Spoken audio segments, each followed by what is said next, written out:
I was surrounded by more than 20 police cars. All the armed police were aiming at the supermarket where I was hiding. But I'm not a habitual thief. I'm just storing supplies for survival in the apocalypse. All this is because I was reborn with the superpower that I awakened in my previous life space. I had space, but no money, so I took risks and frantically stockpiled everything that could save my life. But the end of the world has not yet come. The police arrived first. I looked at the bag in my hand, which was full of looted food, medicine, and miscellaneous survival supplies. This is the result of my trips to hundreds of supermarkets and factory warehouses over the past 2 months. My warehouse is already filled with enough stuff to last me 10 or even 20 years. If the ice apocalypse really comes like it did in my previous life, I can at least survive. But now, boy, come out. You are surrounded. The voice of the loudspeaker outside was shrill, making my heart pound. I know that based on the value of the materials I stole, that crazy lawyer Zhang San has already calculated the value for me, and the minimum sentence is life imprisonment. I took a breath and recalled the mocking words of lawyer Zhang San.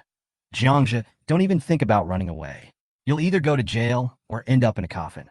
But I still can't accept my fate. But now, fate seems to be playing a joke on me. If the apocalypse really comes, these people, these policemen, will probably not survive for more than 3 days. But what if the apocalypse doesn't come this time? Eventually, the police detained me. In the interrogation room, I glanced at the woman who was interrogating me, Xiaoyu, a negotiation expert of the Nanjiang City Police. She looked at me with inquiry and a hint of curiosity. Jiangzhe, if you cooperate, we can provide testimony in your favor. Xiaoyu just looked at me. Jiangzhe, why did you do this? Why? I chuckled. I can't use up all the things I stole in my lifetime. Just guess. She raised the tablet in her hand, and the videos flashed one after another. Supermarkets, warehouses, factories. Wherever I walked, the goods disappeared out of thin air, and she frowned as she watched the surveillance footage. It's a trick, I said perfunctorily. Xiaoyu ignored me and continued to stare at me. The police installed a locator in the cargo. I couldn't help but sigh. I was careless, the girl is good, but the male police officer is a bad review. Boom! A thunder ripped through the sky. I stood up and walked to the window, looking at the snow in the sky, and said in a low voice, "It's finally here." Xiaoyu approached quietly and asked tentatively, "What's coming?" I murmured in a low voice, "The end of the Ice Age." Xiaoyu laughed and asked me sarcastically, "Are you a psychopath?" At 8 o'clock in the morning, the sky was still dark with only a slight brightness, and the snow was falling heavier and heavier. Overnight, the scorching heat of August was turned into the coldest winter by the sudden heavy snow. The streets were in chaos, with car horns honking one after another. Due to the slippery road, many vehicles collided. The traffic police were busy like snowmen, directing traffic in the snow and ice. Occasionally, the snow from the big trees fell and hit passersby on the heads, and a few low curses and bitter smiles were heard. The girls who were wearing short skirts and suspenders yesterday afternoon are now wearing bulky winter clothes. The news was blocked, but I knew that more than one plane crashed in the apocalypse. A cold wave suddenly hit, and a low-temperature layer of -80 to 90 degrees Celsius formed in the atmosphere of the blue planet, which was far beyond the limit of the aircraft's tolerance. The plane crashed, and the end of the world had come. Only 3 months later, when civilized order was on the verge of collapse, a mysterious man bailed me out from the police station. In the 2 months after I was released from prison, I hardly slept, and every minute and every second I spent buying all kinds of supplies for free. My dimension is filled with food, machinery, generators, and even machine tools. I am not a man of luck, nor do I have any company stocks to sell. I only rely on my diligence and the memories of my past life. The telescope was pointed at the coastline, which had been engulfed by heavy snow and frost, and the boundary between the sea and the land was vaguely discernible. My gaze penetrated this false tranquility, because I clearly remembered that the first strange beast in the end of the world, the white beast, would appear in Shanghai Square. It was a monster shaped like a lion or tiger. Its grayish-white skin made it almost invisible in the snow. It ran as fast as a ghost, and its tentacles and sharp claws killed people like crazy. Within 3 hours, it killed thousands of people. The military used heavy weapons and even sacrificed hundreds of soldiers to kill it. On that day, hundreds of whiteskins landed on the coastline of Daxia at the same time. This was the first wave of attacks in the Ice Age and the beginning of humanity's nightmare. I took a deep breath, put down the binoculars, and looked back at the backpack full of supplies. These days, I can only stay here and wait quietly for that moment to come. The white skin is coming. I will see it appear with my own eyes, and then I must survive. I was awakened by the sound of an explosion. From the building opposite, a ball of fire rose into the sky, and thick smoke billowed into the sky. I picked up the binoculars and saw a military helicopter crashed into the outer wall, with the bright red logo on the tail clearly visible. The city was on the verge of collapse. The government broadcast repeatedly on TV. The military will airdrop relief supplies at 3 p.m. and will do so every 5 hours. Residents are requested to be prepared and not to loot. I checked my watch and saw that hundreds of people had gathered outside, dragging all kinds of fuel and lighting bonfires in the square, hoping that the helicopter would see them. However, they didn't know what this bonfire would attract. At the end of the world, white skins rely on hearing and magnetic fields to lock prey. So many people gathered in the square. In their eyes, it is no different from a sumptuous dinner. I stood on the rooftop of the hotel, silently observing the scene outside. The relief supplies dropped from the helicopter were only 20 packages. The crowd was boiling instantly, and countless people rushed to the ground to grab supplies. The poor people were still holding on, thinking that they would be able to grab something next time. However, some people have already fallen down, standing 1 second ago, and falling in the snow the next. In extremely cold weather, the heart cannot withstand such a sudden drop in temperature. I was the only one on the top floor of the hotel. The corridor was eerily quiet. The elevator had been out of service for a long time, and no one would climb up the 20th floor. I knocked on all the doors on the top floor and carefully familiarized myself with the structure of each room. I needed to find the most suitable space to snipe the white man. In the open wilderness, humans have no chance of winning. Only by taking advantage of the narrow space and limiting their speed can they find a chance to kill with one strike. The second batch of airdrop supplies arrived half an hour late. In the square, people fighting over food soon broke out. Dozens of men armed with steel pipes and fire axes grabbed for emergency kits and followed the tall and thin man in the lead back to the Shanghai hotel. In the end times, people who know how to form groups and are ruthless tend to live longer. When the crowd dispersed, I appeared at the back door of Shanghai Hotel. The temperature outside was close to minus 20 degrees Celsius, and the snowflakes falling on my face brought a slight, stinging feeling. I wrapped myself tightly in my white polar cold-proof clothing, and the hot air I exhaled turned into white mist and dissipated. Crack! He stepped into the snow and his legs were instantly submerged. Without equipment, it was impossible for a person to escape in such an environment. Swish! The snowmobile appeared, I rode on it, and with a roar the snow was kicked up 3 meters high. 10 minutes later, I stopped at the coast.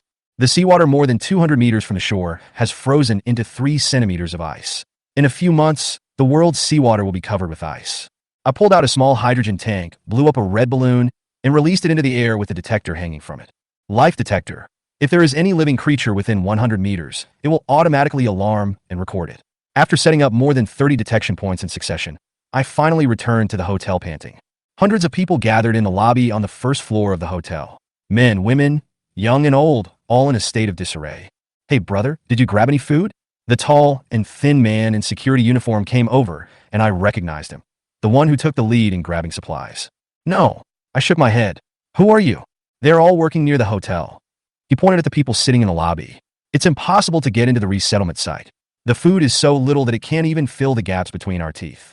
Curses were heard from the door. 5 young men covered in snow came into the hall, carrying steel pipes and fire axes, their faces purple from the cold. Brother Lee, the supermarket has been requisitioned by the military. There is nothing left. The man, namely Dan, looked at me. His eyes fell on my winter clothes, and he smiled maliciously. Brother, do you still have this clothes? Everyone is having a hard time. Let's help each other. No, I responded indifferently. This is the only one I have. After that, I turned and walked towards the stairs, and I heard a faint spit behind me. Back in the top floor guest room, I placed the detector's alarm device on the windowsill. Outside the window, a bonfire was burning in the square, and a crowd of people were still waiting for the next batch of airdrop supplies. The signal was completely cut off. I opened my phone and saw the last message from a few hours ago. Give me a pack of instant noodles. Can anyone save me? I'll lend you a down jacket for 10,000 yuan. Please contact me by phone. One cry for help after another was eventually completely buried by the snow. Let me go. Those are my clothes. No. A woman's scream suddenly came from the corridor. I frowned and walked out. On the ground, a young woman was surrounded by 3 young girls, her face covered with snot and tears. Run again? You're such a bitch. A girl with earrings kicked her and put the down jacket on herself. Across from him, a young man was kicking a man with glasses who was curled up on the ground, cursing at him. I'm warning you, if you meddle in other people's business again, I'll kill you." After saying that, the four of them turned around and left with axes. The man with glasses staggered to his feet and helped the young woman off the ground. He wiped the blood from his nose, walked over, and whispered to me, "They will come to steal your clothes and food sooner or later, so leave here quickly." "Who are they?" I asked. Dozens of people coming in from outside. Nanjiang City has started to get chaotic, and the resettlement site is no longer safe. I looked at the two people who were shivering with cold, kicked open the door of the next room, and took out 2 blankets and threw them over. The young woman wrapped in a blanket begged, "Hey man, just help me, and all my money will be yours." I ignored her and turned around to close the door. Bang, bang, bang. The knocks on the door sounded again, and the young woman's voice became more and more anxious. "Open the door. I know you are in there. Don't play dead." There was a sense of coercion in the shouting outside the door. I sat on the sofa, my eyes slightly cold. "What's the matter?" I opened the door and looked at the 3 men outside with cold eyes. The leading guy was the thug who had chased the man with glasses before. Now he came back with helpers, holding a steel pipe and a fire axe. They looked me up and down, especially in my down jacket and backpack. "Take off your down jacket and backpack and open them." He shook the axe and said in a tone that brooked no refusal. I looked at him, nodded, and said in a gentle voice, "Okay, wait a minute." Seeing my reaction, a hint of pride flashed across the man's face. The next second I kicked him. Bang! He fell backwards, and I had a single-edged saber in my hand. While the man on the right was stunned, I approached him like lightning, and the saber slashed a cold light, chest, abdomen, side, waist. In just 2 seconds, 6 or 7 fatal wounds were opened. The man fell down, and blood gushed out from the wounds. "Fuck your mother!" The man on the left reacted and just raised the steel pipe, but I rushed over and slashed at him with 2 knives. The sound of muscle cutting was accompanied by blood splattering. He slid against the wall and exhaled a bloody breath. In just 10 seconds, 2 lives were lost. I stood there, blood from the saber dripping onto the carpet. The remaining leader froze, his face pale and his eyes filled with fear. He dropped the axe, let out a strange cry, and stumbled towards the stairwell. Whoosh! The saber flew out of the air and stabbed into his back. He fell to the ground, grabbing the carpet with his fingers, struggling to crawl forward. "Let me go." I stepped on his back, drew out my saber, and stabbed it into his throat. The man's wailing stopped abruptly. I glanced at the body on the ground, and the smell of blood began to spread in the corridor. "Ah!" A scream came from Zhang Lan next door. She looked over and saw me pulling out the saber from the corpse. Her face turned pale, and she quickly covered her mouth and shrank back. "If you don't want to die, just pretend you saw nothing." I looked at her coldly and dragged the body towards the fire well at the end of the corridor. Boom! 3 bodies were thrown into the fire hose, and the smell of blood finally dissipated a little. Zhou Qi's voice rang out from behind me. "Don't worry, I will testify for you. This is excessive self-defense." I sneered. "Bullshit." Beep beep. The detector beeps rapidly, and I rush back to the room, staring at the screen. On the snow, a white figure flashed by. White skin. It was so fast that even the camera could hardly capture it, but the image of the 2 tentacles swaying with it had already exposed it completely. Boom. The sound of a helicopter came to my ears. The 3rd batch of airdrop supplies arrived. Through the telescope, I saw soldiers dropping emergency kits from helicopters and people rushing madly toward the bonfire. But my heart sank. On the sculpture in the center of the square, a white figure quickly climbed up, leaped up, and pounced on the hovering helicopter. It moved so fast. With a wave of its sharp claws, it dropped the soldier. Then, its tentacles penetrated the cockpit, and blood splattered. "Not good." I growled and tightened my grip on the crossbow. On the top floor of Shanghai Hotel, the city crossbow was in place. I aimed at Baipi and pressed the trigger. "Come here, come again." A woman staggered towards the hotel, and Baipi stared at her. She ran desperately, screaming, "Help! Help me!" No one responded. 5 meters, 3 meters. I held my breath, and the crossbow arrows flew out of the string. Bang, bang. 3 crossbow arrows landed in front of Baipi. It stopped suddenly, turned its head to look at the hotel, and the frog webs on both sides of its ears trembled slightly. "Here it comes." I stared at the white creature's figure, watching it climb rapidly towards the Shanghai Hotel. Its claws easily pierced through the concrete exterior wall, and large pieces of rubble fell off. In the corridor, I lit a Molotov cocktail. "Hey, idiot, come here." The white man smashed the window and landed in the room. The flames engulfed it, and the piercing screams echoed throughout the floor. While I was struggling, I ran to the end of the corridor. Boom, boom, boom. The white man chased me furiously. The ground shook slightly, and the impact made the sound of wind behind me even closer. 10 meters. 5 meters. Bang! I slid into the wall. The tentacles passed over my head, and at the same time I stepped on the mechanism, and a wire mesh popped out from behind the painting, tightly covering the white skin. "Now!" I turned around and saw a Taichin crossbow in place, firing arrows one after another. The white monster roared angrily and struggled frantically, but crossbow arrows pierced its body one after another. Bang! With the last arrow, it was blasted through the wall and fell into the conference room. Holding the saber, I slowly approached the fallen Bipe and poured liquid nitrogen on him. Playing dead? Bipe's body twitched violently, and after struggling for a few seconds, he finally froze to death. The saber pierced straight into the snake's skin-like membrane under its neck. Poof! I took out the milky white crystal core, held it in my hand, and smiled. I resisted the urge to swallow the crystal core, carefully put it into the box, and then stored it in the dimensional space. The crystal core cannot be swallowed directly, as the genetic toxins inside are enough to deform a person's body organs into a monster-like appearance. It must be purified before it can become a true energy source. In the end times, human beings' extraordinary abilities are divided into three major systems. Physical system, strengthening physical potential, doubling strength, speed, and reaction ability. Psionic, control the power of nature, such as fire, water control, plant growth, and rare ones even have spatial abilities. Telekinesis, develop mental power with mind control and telepathy. Before my rebirth, the first ability I awakened was the space ability. Although it was rare, it was not strong enough. Simply put, it can be used to store supplies, which makes me nicknamed Ginger Mother in the team. However, this time I have already thought of the evolution route. Major in physical strength and minor in spatial ability. The physical fitness of a first-level physical transcendent will be 3 to 4 times that of an ordinary person, and the second level can even reach 6 to 8 times. In the early days of the apocalypse, strength and speed are the backbone of resistance against the whites. My goal is clear, and any hesitation will be costly. Ta-da!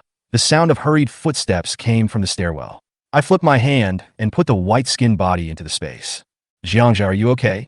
Zhou Qi's voice came from the hole in the wall. He was holding a table leg in his hand, his face was pale, and it was obvious that he had come here with his head held high. Go back, you have none of your business here.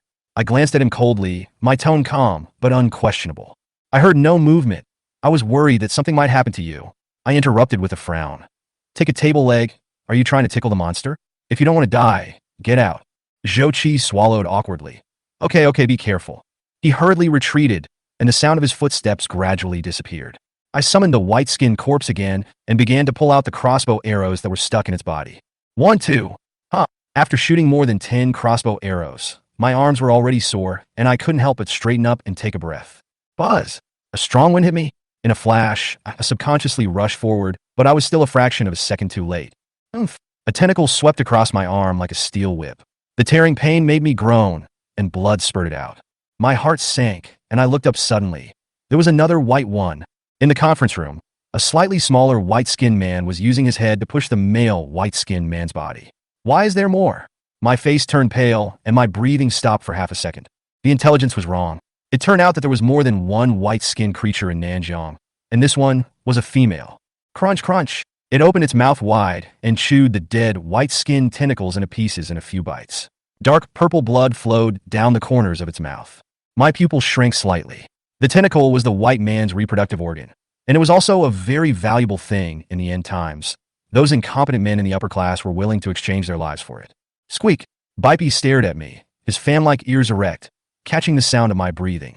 Damn it! I jumped up and rushed out of the gap, while quickly sealing the exit. Sizzle! Its sharp claws made a harsh sound as they scratched the steel plate. I didn't let my guard down. I took out my crossbow and aimed at the end of the corridor. The wound on my arm made me pause slightly, but I didn't dare to stop. Tick! A drop of blood fell on the carpet. Bah! The door of the guest room next to me was broken open, and a sharp claw pierced through the door panel and grabbed me. I rolled back suddenly and narrowly avoided the attack. Bang! Bang! Bang! 3 crossbow arrows flew out of the bowstring, but were knocked away by Bipe's claws and embedded into the wall. Crack! My city crossbow was completely turned into a pile of scrap metal under its attack. I clenched my teeth, my heart sinking. These city crossbows cost me a lot of time and materials, and in this end of the world with industrial collapse, every broken one is irreplaceable. The white man kept chasing me, and I kept retreating, attacking with steel plates and crossbow arrows alternately, but I could hardly cause it any serious damage. I have already utilized my spatial abilities to the fullest, but as a first-level transcendent, I am still not strong enough to fight a white-skinned female alone. Calm down. I forced myself to suppress my panic and kept looking for opportunities. If I wanted to kill it, I could only rely on traps and layouts. Shanghai Hotel, lower floor. I held the city crossbow in my hand, staring at the door in front of me, breathing rapidly, and my body shaking slightly. A fresh wound on my thigh was bleeding, and the pain of my torn muscles made me break out in a cold sweat. The white man's sharp claws had succeeded again, and this time the wound was even deeper. I barely managed to stand, my vision went dark, and my consciousness began to blur due to excessive blood loss. Is this time I really going to give up? I gritted my teeth, quickly took out the hemostatic gel, and sprayed it on the wounds on my arms and thighs. The gel covered the wounds coldly, stopping the bleeding, but it couldn't relieve the piercing pain. There is no time. I took out the white-skinned crystal core from the space, looked at its glittering luster, struggled for a moment, and then threw it into my mouth. Take a chance. Swallowing the crystal core will cause my body to mutate, but now is not the time to consider the consequences. The flame of the liquor poured down my throat, and the burning sensation dispersed the fishy smell of the crystal core. I leaned against the wall to catch my breath for a moment, but suddenly I felt a burning energy exploding in my stomach. Ah! The next second, my whole body felt like it was twisted by countless steel pliers, tearing my flesh and blood, and pain instantly swept through my nerves. Boom! The wall exploded with a loud noise, and bricks and stones flew everywhere. I was a moment too slow to react, and was suddenly knocked out by the impact and fell heavily to the ground. When I looked up, a ferocious mouth was already in front of me. At the critical moment, I grabbed the thick steel pipe next to me and held it across my chest. Crack! The white man's sharp teeth bit into the steel pipe, sparks flew everywhere, and he shook his head violently, trying to tear me apart. I was knocked unconscious. However, the intense pain receded like the tide, and was replaced by a sense of power that I had never felt before. I struggled to get up, and suddenly I felt something flowing in my body, an inexplicable energy gathered from my chest to my palms. The next second, a translucent space blade appeared in my hand. The power of space? Or space? I couldn't help but curse, with a look of unwillingness on my face. Since my rebirth, I have awakened twice, and I have actually won the space system, a rare and useless existence in the psychic system. If I bought a lottery ticket with this probability, I would have become rich a long time ago. But soon I suppressed my anger. This space blade has a slight arc and looks ordinary, but I know that the cutting power of Space Force is unmatched by any physical attack. Fuck you. Let's see who is more ruthless this time. I growled and rushed towards the white man. It struggled to shake off the steel pipe and rushed over with a roar. I took 2 steps forward, and a steel plate suddenly appeared in front of it, blocking its attack. Bah! The steel plate and the white man's body collided fiercely, and the heavy force almost knocked me off the ground. But in the narrow space, its huge body was restricted. The sharp claws scratched on the steel plate frantically, and the harsh sound made me upset, but I knew that if I could delay for just one more second, I would find an opportunity. Here they come. 2 tentacles reached out from above the steel plate, trying to tear me apart. I sneered, gripped the space blade tightly, and swung it violently. Puff! The 2 tentacles broke off at the root. Dark purple blood splattered all over the ground. The white skin let out a painful scream, and subconsciously stepped back. Now! I stepped on the bed and jumped onto its back. I grabbed its neck and stabbed the space blade hard into the snakeskin-like weak spot under its head. Puff! The space blade broke through the skin and flesh and pierced into the weak spot. Bipey let out a tearing scream. His body twitched violently and finally fell heavily to the ground, smashing the bed board into pieces. I collapsed on the ground, gasping for breath, and my whole body felt like it had been hollowed out. I touched my body and suddenly felt a little suspicious. I swallowed the crystal core directly. I didn't mutate? Thinking back to the last 5 years of the apocalypse, countless people turned into monsters because they swallowed crystal cores directly.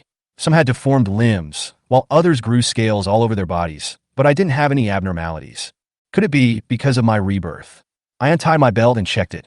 It was intact, big, and beautiful. I breathed a sigh of relief and was about to take a rest, but then I looked at the dead, white-skinned corpse, its crystal core. Since there are no side effects, try again. I gritted my teeth, threw the second crystal core into my mouth, and took another sip of white wine. Boom! The intense pain came again, and I fell to my knees, pounding my fists on the floor. Ah! The floor tiles shattered instantly. I was stunned for a moment, raised my fist, clenched it, and felt a tremendous force surging through my body. I touched my abdominal muscles and found that my originally thin stomach had become extremely firm, with 8 abdominal muscles. I clenched my fist and punched the wall. Bang! A deep crack appeared in the wall, and bricks and stones flew everywhere. Physical strength, I've awakened. I stood up, waving my fists excitedly, feeling the surging power in my body. Over the past 5 years, I have imagined countless times that I could become strong and no longer be bullied by people or monsters. And now, it has become a reality. Haha! I laughed out loud, my voice echoing in the broken room.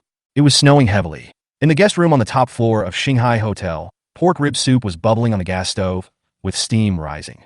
I picked up a piece of pork ribs and bit into it with a grin, but I didn't feel much satisfaction. A day had passed since I killed the two white skins. I had planned to leave immediately, but the wounds on my arms and thighs forced me to stay and recuperate. One more day is just one more day. The next batch of whites will soon land in greater numbers, and the surface of the earth will completely become a hunting ground for whites and mutant beasts. If I meet two more white guys, my chances of winning will still be slim. Squeak! I stuffed the last piece of pork ribs into my mouth, unscrewed the bottle of white wine, and took a big gulp. The hot alcohol burned through my throat, taking away a trace of fatigue. I touched the scabbed wound and found that my body recovered much faster than that of an ordinary person. This was the effect of my physical ability. When I went out, the smell of smoke and fire hit me in the face. I walked to the door of another guest room. The wooden bed in the room had been dismantled and turned into firewood. The bonfire reflected the faces of Zhang Lan and Zhou Qi. Zhang Lan was in a daze, while Zhou Qi was flipping through a book silently. The gray and black stains on their faces showed that they hadn't washed their faces for a long time. Sizzle! Zhou Qi tore off a page and threw it into the fire. The page was engulfed by the flames. Why burn the book? I asked with a frown. Zhou Qi looked up at me and forced a smile. It's useless. These books were once treasures, but now they are garbage. I glanced at the cover. It was a professional book about electrical engineering. If there are fans, generators, water purification devices, and water supply and lighting systems, can you fix them? I suddenly asked, my eyes locked on Zhou Qi. He was stunned for a moment, then nodded. It would be easy if I had the tools, but without electricity, I can't do anything. Remember, it will always be useful. I patted his shoulder with such force that I almost knocked him down. Both of them looked increasingly paler and exhausted, and it looked like they wouldn't be able to hold on for much longer. Jiangzhe, will the military come to rescue us? Zhang Lan suddenly came over with a hint of despair in his eyes. I glanced at her and said calmly, no, it's snowing all over the world. There are 2 billion people in Daxia. They can't save them all. Wow, wow, wow. I don't want to die. I still have a lot of money. She finally broke down and cried, covering her face. No one wants to die. I took out a piece of bread as hard as a rock from my backpack and threw it to Zhou Qi. Keep the fire burning. Don't get sick. Getting sick now is like waiting to die. Just as he turned around and was about to leave, Zhang Lan suddenly reached out for the bread. Bah! I grabbed her hair and pushed her to the ground. I told you. I looked down at her and said coldly. Zhang Lan's face turned pale. His lips trembled twice, and finally he didn't dare to make a sound. Brother, I know you are capable. I'm still alive. You can do whatever you want. Please save me. She reached out and grabbed my arm, trying to press my hand to her chest. I shook her hand off. No need. After that, I strode out of the room. Behind me, I could hear her choking sobs. I just want to live. The lobby on the first floor. The once magnificent hotel has become a ruin, with 4 bonfires burning and the air filled with a pungent smell of smoke. Beside the campfire, more than 100 people were sitting or lying, with numb expressions and dull eyes. Suddenly, a woman holding a child staggered towards me and said, Little brother, give me something to eat. The child hasn't eaten for 2 days. The child in her arms had purple lips and opened his mouth to cry, but only hoarse sounds came out. I touched the child's forehead and found it was terribly hot. Did you give him snow water to drink? She nodded, her voice trembling. The child was very thirsty. I could only melt the snow with my mouth to feed him. You drank it too? I looked at her coldly, pushed her away, and walked straight to the door. Snow water contains genetic viruses. If children under 10 years old drink snow water, the virus will destroy their body functions, and they will basically die. If adults drink it, they will eventually turn into irrational beasts. Stop! 3 men blocked my way, holding baseball bats in their hands and with fierce looks on their faces. You can go, but leave your bag behind. The leading man pointed at my backpack. I looked at them coldly. Put down the bag, and you'll kill me. Fuck him. This guy must have something to eat. Behind me, a baseball bat came down on my head with a sound of wind. I ducked and jammed my shoulder into his arm, and the bat missed. Swish! My saber had cut his throat, and blood gushed out. Before the remaining 2 people could react, the knife had already slashed across their necks. The sound of blood splashing echoed in the hall. Those who were ready to make a move retreated. The woman held the child and retreated to the corner with a pale face. I don't want it anymore. I don't want it anymore. I glanced coldly around the hall, and no one dared to look at me. Outside, the snow was still heavy. Those who had frozen to death at night were already covered by the snow, leaving only some vague outlines. The bonfire was extinguished, and no one dared to light it again. I carried my backpack and stepped into the snow. My 4 times the strength of an ordinary person made my steps steady and fast. In a room on the second floor, Li Dan stared at my disappearing figure through the window and whispered, "This guy doesn't look like he's short of food. He was eating stew the other day. If you find anything to eat, don't forget to share some with me." An old lady sitting on the ground said affirmatively, "No problem." The corridor was silent. I slowly glanced around and spoke calmly. "You know nothing about the end of the world. Of course, it's not your fault." The group of people were stunned, with confusion on their faces. They obviously didn't understand what I meant by these nonsensical words. The next second, boom, a huge steel plate appeared out of nowhere, stretching across the corridor, separating them from me. "What?" Li Dan and his men widened their eyes, their faces full of disbelief. Before they could react, a half-man-high city crossbow appeared out of thin air in front of me. The crossbow arrow was as thick as an arm, shining with a cold light, and aimed at the group of people behind. Just as the voice of begging for mercy sounded, the steel plate ejection device made a crisp sound. Puff, puff, puff. The crossbow arrow broke through the air, streams of light flew past, and blood mist instantly exploded in the narrow corridor. At that moment, Li Dan's group of people didn't even have time to scream before their bodies were torn in half by the crossbow arrows. Blood and flesh splattered everywhere, staining the walls of the corridor red. The corridor to hell. A few seconds later, screams of fear were heard from the other side of the corridor. Swish! The steel plate disappeared. The separated people finally saw the scene in the corridor. Zhang Lan and the old woman collapsed to the ground, holding their heads and screaming. The gun in Li Dan's hand was shaking. His face was as pale as paper, and he slowly backed away. "Run! Run!" someone shouted, and the rest of the people rushed towards the stairwell like crazy. I sneered and rushed out with a knife in hand. Screams rang out in the stairwell, and then it fell silent. Talp, talp, talp. I walked back from the stairwell, my steps leisurely, as if nothing had happened. Li Dan didn't run. He had seen my speed and knew he couldn't run away. This man had been showing off his power here for 2 days, using the stolen guns and his men to gather a group of people and experience the feeling of being a king. Before the heavy snow, the arrogant female boss took the initiative to crawl into his bed just for a bite of food. He even secretly hoped that this world would never change. But now, I have shattered all his fantasies. Zhangzhi, I admit my mistake. I was wrong. Please let me go. Li Dan's voice trembled. He raised his hand above his head and handed over the pistol. "Give it to me." I took the pistol, looked through it, and saw that there were still 5 bullets in the magazine. In the apocalypse, this thing is a treasure in gathering areas, but outside the city, even a mutated snow rabbit cannot be killed. The extraordinary people all use firearms with a caliber of 13 millimeters or above, and some modified weapons are even comparable to artillery. "Jiangzhe, let me go. I have supplies. They are all in the warehouse on the second floor. I'll give you the key." Li Dan begged for mercy again with a forced smile on his face. "Want to live? Yes, I really want to live." I stared at him and chuckled. "You can't survive." "What? I'm not a good person, and I hate bad people." Bang! A puff of gunpowder smoke came out of the muzzle of the pistol. Li Dan's eyes widened, and there was a bullet hole on his forehead. He fell straight to the ground. I threw the gun to Zhou Qi and asked, "Do you know how to use it?" Zhou Qi took the gun and said with shaking hands, I don't know how to do it. Firing a pistol is simple. Just use the safety, aim, and shoot anywhere. The more you shoot, the more accurate you will become." After saying that, I squatted down and looked at Zhang Lan and the old lady lying on the ground. The old lady said hurriedly, "Young man, I'm a bad mouth and shouldn't have told this secret. It was this bitch who betrayed you." As she spoke, she did not forget to step on Zhang Lan. Zhang Lan cried and said, "Jiangzhe, I have no choice. They want to kill me. Please let me go. Brother Jiang, why don't you let them go?" Zhou Qi stood aside, hesitantly pleading for them. I looked at him coldly. "Zhou Qi, if you had food just now, would they let you go?"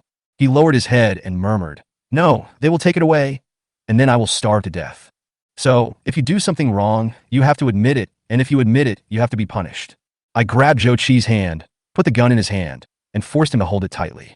"Zhou Qi, if they live, you must die. It's up to you to decide whether to kill them or not." "No."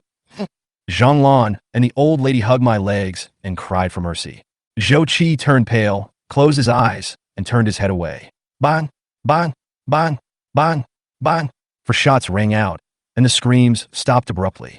I let go of Zhou Qi, patted his shoulder, and threw him a backpack and a pair of skis. I said, "The entire daxia is no longer safe. There are maps and food in the backpack. Escape from Nanjing as quickly as possible and go to the place on the map. There you can survive. Zhou Qi stared at me blankly, his lips trembling slightly. Remember, don't drink the snow water. If you drink it, you'll wipe your own neck. Click. I opened the security door on the second floor and found the supplies that Li Dan had hidden. Instant noodles, rice, emergency food packs. In the apocalypse, even the smallest mosquito is still meat. I emptied all my supplies without hesitation and put them into the dimensional space. Walking out of the hotel, I put down my skis and put on my snowboard boots. Brother Jiang. Zhou Qi's voice came from behind. He was standing at the door of the hotel, holding the dogleg knife in his hand. I didn't look back, but left a message. Hurry up. The faster you go, the greater your chance of survival. Boom! A gunshot rang out from behind me. I looked back and saw Zhang Lan and the old lady lying in a pool of blood. Zhou Qi stood there, head down, not looking at them again. Yes, killing people without a knife is also a way. I put down my goggles and stepped on my skis. Brother Jiang, where are you going? Zhou Qi's voice came from afar. I didn't look back. I just left a message. Find a base and survive there. This life will pass quickly. The wind was howling, the snow was flying, the sled was rolling up a cloud of snow, and my figure gradually disappeared in the vast sea of snow. Chapter 14, I'm afraid you'll feel inferior. Go to Beijing. The location of the capital of Daxia is the economic, political, and cultural center of the entire Daxia kingdom. At the same time, it is also the most populous city, with a permanent population of over 100 million. In a meeting room hidden underground, the group of people with the highest status in the Great Xia Kingdom were looking solemnly at the statement made by a general in the front. On the projector was the post that Jiangzhe had posted. Chief, the things mentioned in this apocalypse post have been confirmed in 3 places. The time when the apocalypse begins, the monsters, and the heavy snow. So now it can be determined to be true. In the room, an old man in the center stared at the post on the projector in deep thought for a long time. Can we find this person? I'm sorry, the other party posted it anonymously, using another person's account. In this situation, it may be difficult to find him. In addition, it is unknown whether the other party is alive or not. However, I personally think that the possibility of survival is relatively high. After all, he has the advantage of information. A general next to the projector expressed his opinion. What progress has been made in the research on that monster? Is there any news from the Academy of Sciences? The old man nodded and continued to ask. At this time, a picture of white skin appeared on the projector. Chief, the United Nations expert group has basically determined that the cold wave was caused by unknown strong magnetic field changes. With current human technology, it is probably impossible to change the existing climate environment. According to statistics, yesterday, at least 15,000 monsters appeared in major coastal cities around the world. The Academy of Sciences is unable to determine the origin of this monster for the time being, but they have made 2 surprising discoveries. First, this monster has the characteristics of a silicon-based life form. In order to evolve such a life form, the environmental requirements are extremely demanding. With Blue Planet's technology, it is impossible to speculate how such life forms were formed. Therefore, the other party's origin is unknown. Second, by dissecting the female monster, scientists found signs of multiple births in its uterus. So, estimate based on the number of monsters that have appeared so far. There are still at least 100,000 to 150,000 monsters that did not participate in the first attack. Go on! According to research, the average weight of these monsters is over 2,500 kilograms, and the average length is over 5 meters. Their bite force can reach over 5 tons, and their speed of 100 meters is over 3 seconds. The density of muscle and skin tissue is amazing. Among our Army's current standard weapons, only the 14.5 millimeters caliber heavy machine gun can barely penetrate its skin. Moreover, it does not cause fatal damage. In addition, experts from the Academy of Sciences discovered a special energy core in the white man's head, which is completely different from the energy form known on the blue star. Hiss. In the conference room, several old generals gasped. Study the military affairs yourselves. Are there any problems with the shelters and military deployment? Coastal cities have already begun to evacuate personnel, and major military commands will soon be able to reach the defense areas. The shelters are working overtime to expand their capacity, but logistical support will be difficult. So, we are all racing against time. At this time, the old man in the center slowly stood up and looked around at everyone present. Everyone, this natural disaster has reached the point where it can destroy nations, races, and species. We are responsible for the lives of 2 billion people. Fight hard, there is nothing to say. If everything goes according to plan, Daxia will win. Daxia will win. Rustle, rustle. On the ring road leading out of Nanjing City, there was an endless stream of vehicles jammed together, blocking the entire loop. Countless tall trees had their branches broken by the heavy snow. On the tall buildings on both sides of the road, Sheets and huge cardboard could be vaguely seen sticking out of the window. It has SOS written on it in black or red. Columns of black smoke rose over the city. The streets that were once bustling with traffic and noise seemed to have been paused. The white city was dead silent. The only sound in the entire Nanjiang River was the rustling of falling snowflakes. The monotony is maddening. Call. Jiang just stopped, looked at the blocked road ahead, and shook his head helplessly. He had no choice but to turn around and get off the ring road. Throughout the urban area, there were vehicles lying all over the place, almost covered by the snow. Mercedes-Benz, BMW, Ferrari, Porsche, these former luxury cars are now thrown away like garbage. The fuel tank caps of many vehicles were violently pried open. Apparently, the fuel was taken away by those who were left behind. Jiang just stepped on the skis carefully, not daring to go too fast. The snow was filled with cars and abandoned electric bikes and motorcycles. If you are not careful, you will fly out. Bang! Less than 100 meters after turning off the roundabout, the skateboard hit the roof of a car submerged in snow. Boom, strapje. Jiang's body hit the car door directly. The huge impact force knocked open the half-open car door. Damn it, lottery tickets are always like this. Whatever you worry about will come true. Jiang just stood up and took a look. A red BMW Z8 was revealed under the snow, with a half-meter-long section of skis penetrating the rear window glass. Jiang put away his skateboard helplessly and had to walk a distance. The abandoned cars almost filled the street. Skateboards and snowmobiles don't work well. As soon as he turned around, Jiang just saw the body of a girl with black and blue skin and a hideous face lying on the driver's seat of a BMW. The calves were twisted in a strange way. Judging from the situation, the girl's leg was injured after the car crash, but no rescue came in the end. Frozen to death in the car. Bang! Jiang just slammed the car door shut. Beauty, don't thank me. This car will be your coffin, to prevent your body from being eaten by wild dogs. After saying that, Jiang just spread his legs and jumped forward. 2 hours later, on the street that had become slightly empty, Jiang just stopped suddenly and shoveled out a pile of snow. He looked around, and his eyes fell on a convenience store on the side of the road. Bang, bang, bang! Jiang just stamped the snow on his trouser legs and feet and looked around. Almost everything on the shelves in the convenience store was gone, leaving only some useless things like cups, mops, and plastic buckets. Of course, uselessness is only said to others. Jiang just swept through and picked up all the remaining things. There is no way, the power of habit is too strong. After a while, a blazing bonfire appeared in the convenience store. Jiang took off his insoles and hung them on a rack to bake. At the same time, a pot of braised beef was placed on the campfire. The steam was bubbling. After 2 hours of walking in the snow, even though he was in a much stronger physical condition than an average person, he was exhausted. My underwear and insoles were soaked. Had to stop to dry off and restock some food, even though it was a bit hard. But Jiang was still happy, because there were countless supplies in the space. It is much more comfortable than in the previous life. Just when Jiang had rested and was about to get up and leave, woof! A low dog bark came from the backyard of the convenience store. With a swish, a dog-leg knife instantly appeared in his hand. Chapter 15 The Duke. Woof woof woof. As soon as Jiang stepped into the backyard, he heard a dog barking.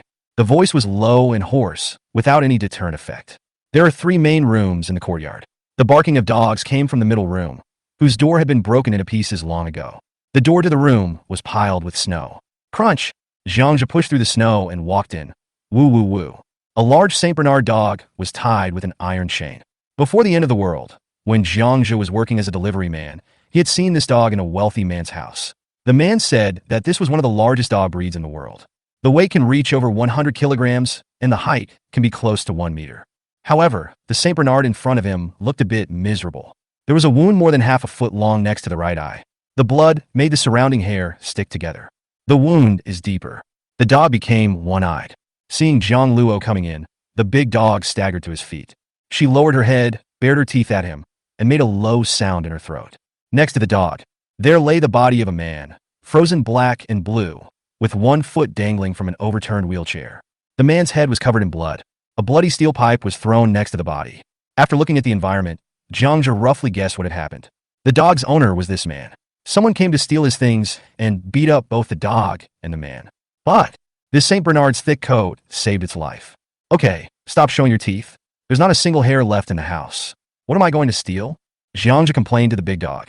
As if the big dog really understood what Jiang said, and as if it was exhausted from hunger, it really closed its mouth, slowly lying down beside the man's body.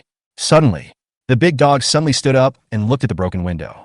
Rub, rub, rub. A few soft sounds came from behind Jiang. Bass. A round shield appeared in Jiang's left hand, and he turned with a saber in his right hand. Bang! A khaki figure was knocked away by his shield. What flew out was actually a wild dog. Jiang's powerful strength broke its spine. The wild dog lay in the corner, unable to get up, but still kept roaring at Jiangja. The other side. The street Bernard kept biting the other black-haired wild dog. The black-haired wild dog is very smart and does not get entangled with the big dog. Just taking advantage of the big dog's exhaustion and shivering, he suddenly rushed forward and tore off a piece of flesh from the man's leg. Just as the black dog pounced again. Call! The shield in Jiang's hand drew a flash of lightning and cut the dog's waist. The black dog was carried away by the force and hit the wall, almost breaking into two pieces. Base! Jiang retracted his shield. His eyes turned to the street Bernard. This guy was very smart. He knew that the enemy of my enemy was my friend, so he never showed his teeth to him again. However, the big dog was almost dying of hunger. One of its four legs, as thick as arms, staggered and sat on the ground, panting heavily. In the end times, most people don't keep dogs. Due to food shortages, too many pet dogs have become food for humans. Of course, many people also became food for wild dogs. The end of the world has once again embedded humans into the food chain as a hunted link, no longer high and mighty. Looking at the weak street Bernard, Jiangja thought about it and threw a piece of braised pork elbow the size of a basketball in front of the big dog. The big dog stood up suddenly. He sniffed the elbow and looked at Jiangja again. This action made Jiangja laugh. Look at you, you're so cowardly. I won't eat dog meat unless it's poisoned. Click, click, click. It took less than 5 seconds to get into the dog's mouth. A large piece of elbow was eaten up. Not even the bone residue was left. Elbow under the belly. The big dog's limbs became strong, and he stopped shaking. Another elbow appeared in Jiang's hand. Well, now that you've eaten the meat, I'm your savior, and you can only pledge your love to me. Well, you don't object? I'll take that as your agreement. Jiangja stepped forward, passed the elbow to the street Bernard. Crunch, crunch, crunch, another round of crazy gnawing. This time, Jiangja gently stroked the dog's head with his right hand. The dog's tail swung into a circle. It is trying to please Jiangja. Yes, our team has grown again. Jiangja narrowed his eyes as he smiled. The dog's name was written on the dog tag, Duke. Then he gently spread the Duke's hind legs and took a look. Hey, a female dog named Duke, interesting. Jiangja took Duke into the convenience store. Get out a wash basin and fill it with water. The Duke opened his mouth wide, splashing water everywhere, and the large basin of water soon emptied. Look at the Duke eating so vigorously. The more Jiangja looked at it, the more he liked it. St. Bernards are used as mountain rescue dogs. They have a well-developed sense of smell and can smell odors 3 kilometers away. But the owner treated the dog like a pig and ruined it. She needs to be trained well, and she will be a good helper to him in the future. After Jiang had a quick meal of big plate chicken, he packed up his equipment and prepared to continue his journey. At the entrance of the convenience store, Jiang put down his ski goggles. Wah! Bang! Lightning kicked the Duke's dog on the head and then grabbed the dog by the neck. Remember this, you can't drink the snow water, and you can't lick this stuff. You can't lick it. Just turn around. Jiang saw the Duke preparing to lick the snow water on the ground.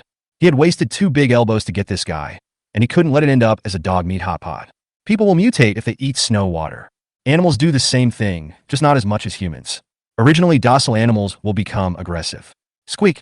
The Duke saw Jiang's fierce eyes. A whimper came from his throat. Let go of the Duke. The dog rubbed its head on Jiang's trouser leg.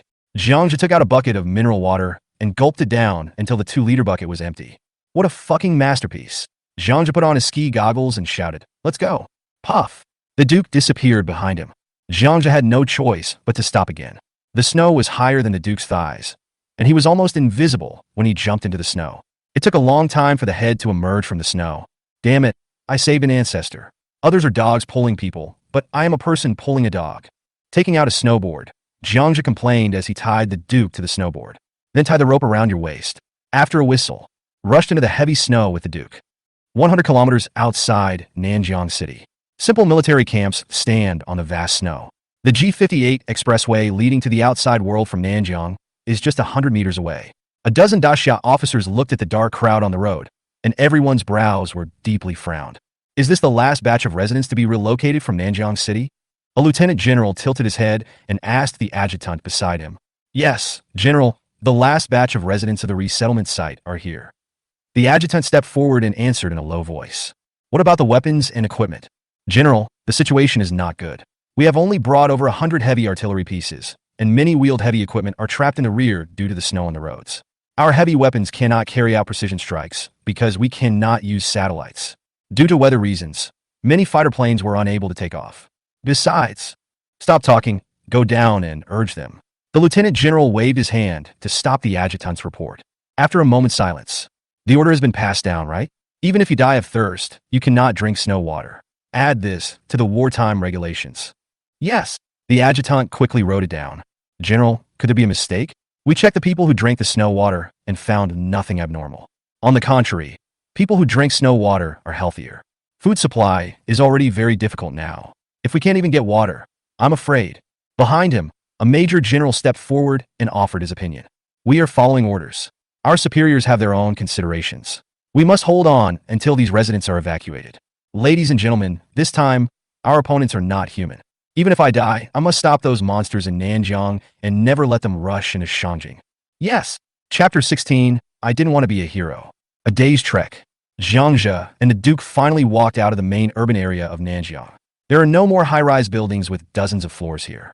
Most of them are low-rise buildings in urban villages. There are still many abandoned vehicles on the roadside. There was even a police van that crashed into the wall with half of its front end embedded in it. Jiangzhe untied the ropes on the Duke. Swish, swish, swish. Shaking his hair, the Duke ran into the snow and peed next to a car. He turned around and sniffed. What's the matter? Are you going to take a dip and come back to rule the mountain? Jiangzhe smiled and put away his skis. From here on, the buildings on both sides became much fewer, and there were more open spaces on both sides of the road. Enough for a snowmobile ride. Finally, I don't have to drag the dog along on the trek anymore. It's getting dark. They needed to find a place to rest for a night before continuing on their journey. Let's go! Jiangzhe patted the Duke's head and walked into a small second-floor building on the side of the road. The newly renovated second floor has long been deserted. Compared to the urban area, this suburban area gives people a greater chance of survival. The primitive heating method and more sufficient reserves are enough to allow the owners here to walk to the official resettlement site alive. The room on the second floor facing the street is a spacious living room. From the nearly 100-inch TV, leather sofa, and carpet in the living room, it can be seen that this is a well-off family. Only, the wealth that had been worked for countless years vanished overnight. The TV and the sofa were still covered with plastic bags. The owner still held out a glimmer of hope, thinking of returning home after the heavy snow. There is no need for Jiangzhe to take action. Click, click, click. Jiangzhe swung the axe and split the wooden door and the sofa. After a while, a bonfire was lit. The cold room gradually became warmer. On the shelf, Jiangzhe's wet underwear, shoes, and socks were drying. After a while, a sour smell filled the room. However, Jiangzhe seemed not to hear it. A man and a dog sat around the campfire and rested quietly. Jiangzhe took out a lamb chop weighing about 10 pounds and roasted it over the fire. Squeak! Grease fell on the campfire, making the flames burn brighter. Jiangzhe took out a bag of salt and cumin, sprinkled them evenly on the lamb chops, then clapped his hands and said, "Duke, we'll have a dinner of grilled lamb chops and carrots for dinner. We couldn't afford this before the end of the world. Now I can work hard. Tell me, is my life worth living?" Whoa! The Duke raised his head and groaned in a low voice, as if to express his assent. Boomstrapje. The roar of a helicopter was heard in the sky. Jiangzhe scraped away the ice on the glass. Mixed in the heavy snow, densely packed papers fell from the sky. Open the windows. Jiangzhe grabbed a palm-sized piece of red paper. Emergency notice. If any stranded residents see this message, please leave Nanjiang City as soon as possible. Attention! Unknown creatures are hunting humans. The military has set up blocking positions and resettlement points 100 kilometers away from the Nanjiang G58 expressway. After reading this message, stranded residents are requested to leave Nanjiang City and go to the resettlement site as soon as possible. The signature is the Supreme Command of the 3rd Military Region of the Dacia Army. Click! Jiangzhe tore open the lamb chops, handed a piece to the Duke, and then started eating it with onions. After the Duke finished eating the lamb chops in his mouth, he came closer with drooling. He arched Jiangzhe's trouser leg. "Eat this." A carrot was thrown in front of the Duke. The Duke sniffed and pushed back. "Shit, the dog-leg knife stuck in the ground. You choose, I kill you. Will you kill the carrot?" There is no special dog food prepared in the space. Even if there is, Jiangzhe is not going to feed it such a fine meal. Can a Saint Bernard that eats dog food survive in this apocalypse? I'm afraid even a mouse can kill it. The Duke looked at Jiangzhe aggrievedly, and seeing that he looked unhappy, he licked the radish and swallowed it with tears. In the end times, fresh vegetables are more precious than gold. Many survivors do not get enough nutrition and suffer from night blindness. But it's not a big deal. Even if there is no night blindness, no ordinary person would walk out of the shelter at night. That is simply seeking death. Not just white skin, there are also various kinds of mutated animals. Either of these could be deadly to the survivors. Ah!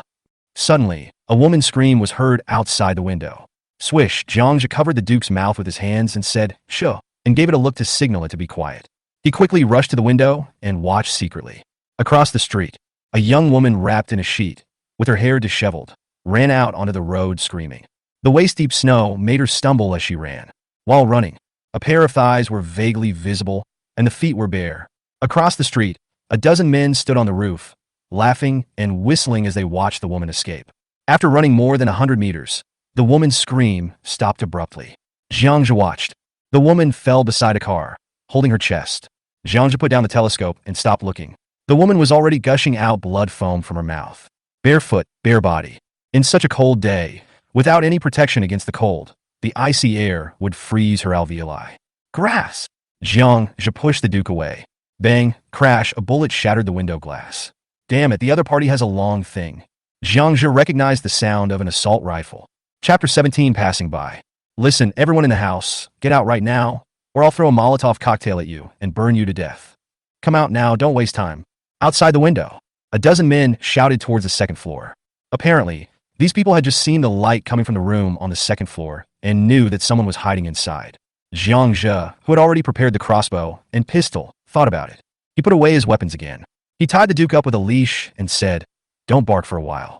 The other side has a gun. I don't want to stew you with my own hands. If the other party can take root here, he might have something better in his hands. No matter what, you have to grab a handful. As for danger, if the two sides get close to each other, Jiangja should be more dangerous." Da-da-da. Jiangja took the Duke out of the second floor. "Don't shoot, brother. We are just passing by and escaping from disaster." In the voice of speaking, Jiangja walked up to the 10 people holding the Duke's hand. The 3 men on the other side were holding torches. The open space in front of the building was dispersed by the light of the flames. In front of him was a sturdy man with a face full of flesh, wearing a large camouflage cotton hat and a camouflage winter suit. The 9 people around him were dressed differently. 5 of them were holding guns, and the rest were holding axes and daggers. The sturdy man held a QBZ-19/19 assault rifle, the standard of the Daxiao army, in his hand and pointed it at him. "You too? Who else?" the sturdy man asked with a narrowed eye. "Me and it. Isn't that just the 2 of us?" Jiangja pointed at the Duke beside him. "Where did you get it from?" The sturdy man glared at him with an unfriendly look. When he saw the Duke, his eyes sparkled. The Duke keenly sensed the other party's desire to eat it and growled "woo" at the strong man. But he was kicked by Jiangja and quieted down. "I escaped from Shanghai Square. Big brother, let's go together. Isn't it written on the list? There are monsters in Nanjiang City. It's dangerous to stay here." All 10 people laughed in unison, with disdain in their laughter. Jiangja looked innocent and clean, which made the other party let down his guard. The swords and guns in his hands dropped, no longer on guard. "Monster? See this? No matter what monster comes, it will be useless." The sturdy man patted the assault rifle in his hand and sneered. "Brother, look at how healthy these 2 look. They must have plenty of food." At this time, the strong man's subordinate next to him interrupted. "This guy has good observation skills." Jiangja was wearing top-notch snow gear. His face was rosy and he looked full of energy. He was completely different from the man who had been hungry for several days.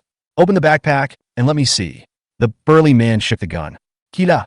Jiangja opened his backpack, revealing instant chicken legs, chocolate, instant noodles, compressed biscuits, Red Bull, and mineral water. "Oh, there are a lot of good things." The sturdy man looked delighted, and his men beside him stepped forward and snatched the backpack away. "Brother, please leave some for us. We still have hundreds of kilometers to go. If we don't have any food, it will be fatal." Jiangja spread his hands helplessly and said, "Hugo, you're overthinking it. You can only follow me." The sturdy man sneered and waved his gun, indicating that he should follow him. Jiangja rubbed the Duke's head, signaling it to be quiet, then followed the group of people across the street. Crunch! Lifting the thick door curtain, several people came to a second-floor shop at the corner across the street. The doors and windows have been sealed with roller shutters. Only a small door was left for people to enter and exit. Walking into the shop, it is as warm as spring. Along one wall were piles of rice, flour, vegetables, instant noodles, mineral water, beer, and many glass tanks filled with all kinds of fish. Looking at the seafood store in front of him, Jiangja showed a hidden smile. The center of the room was cleared. There was a coal-burning stove used in the countryside that was as tall as a person, and on top of it was a large pot, bubbling with steam.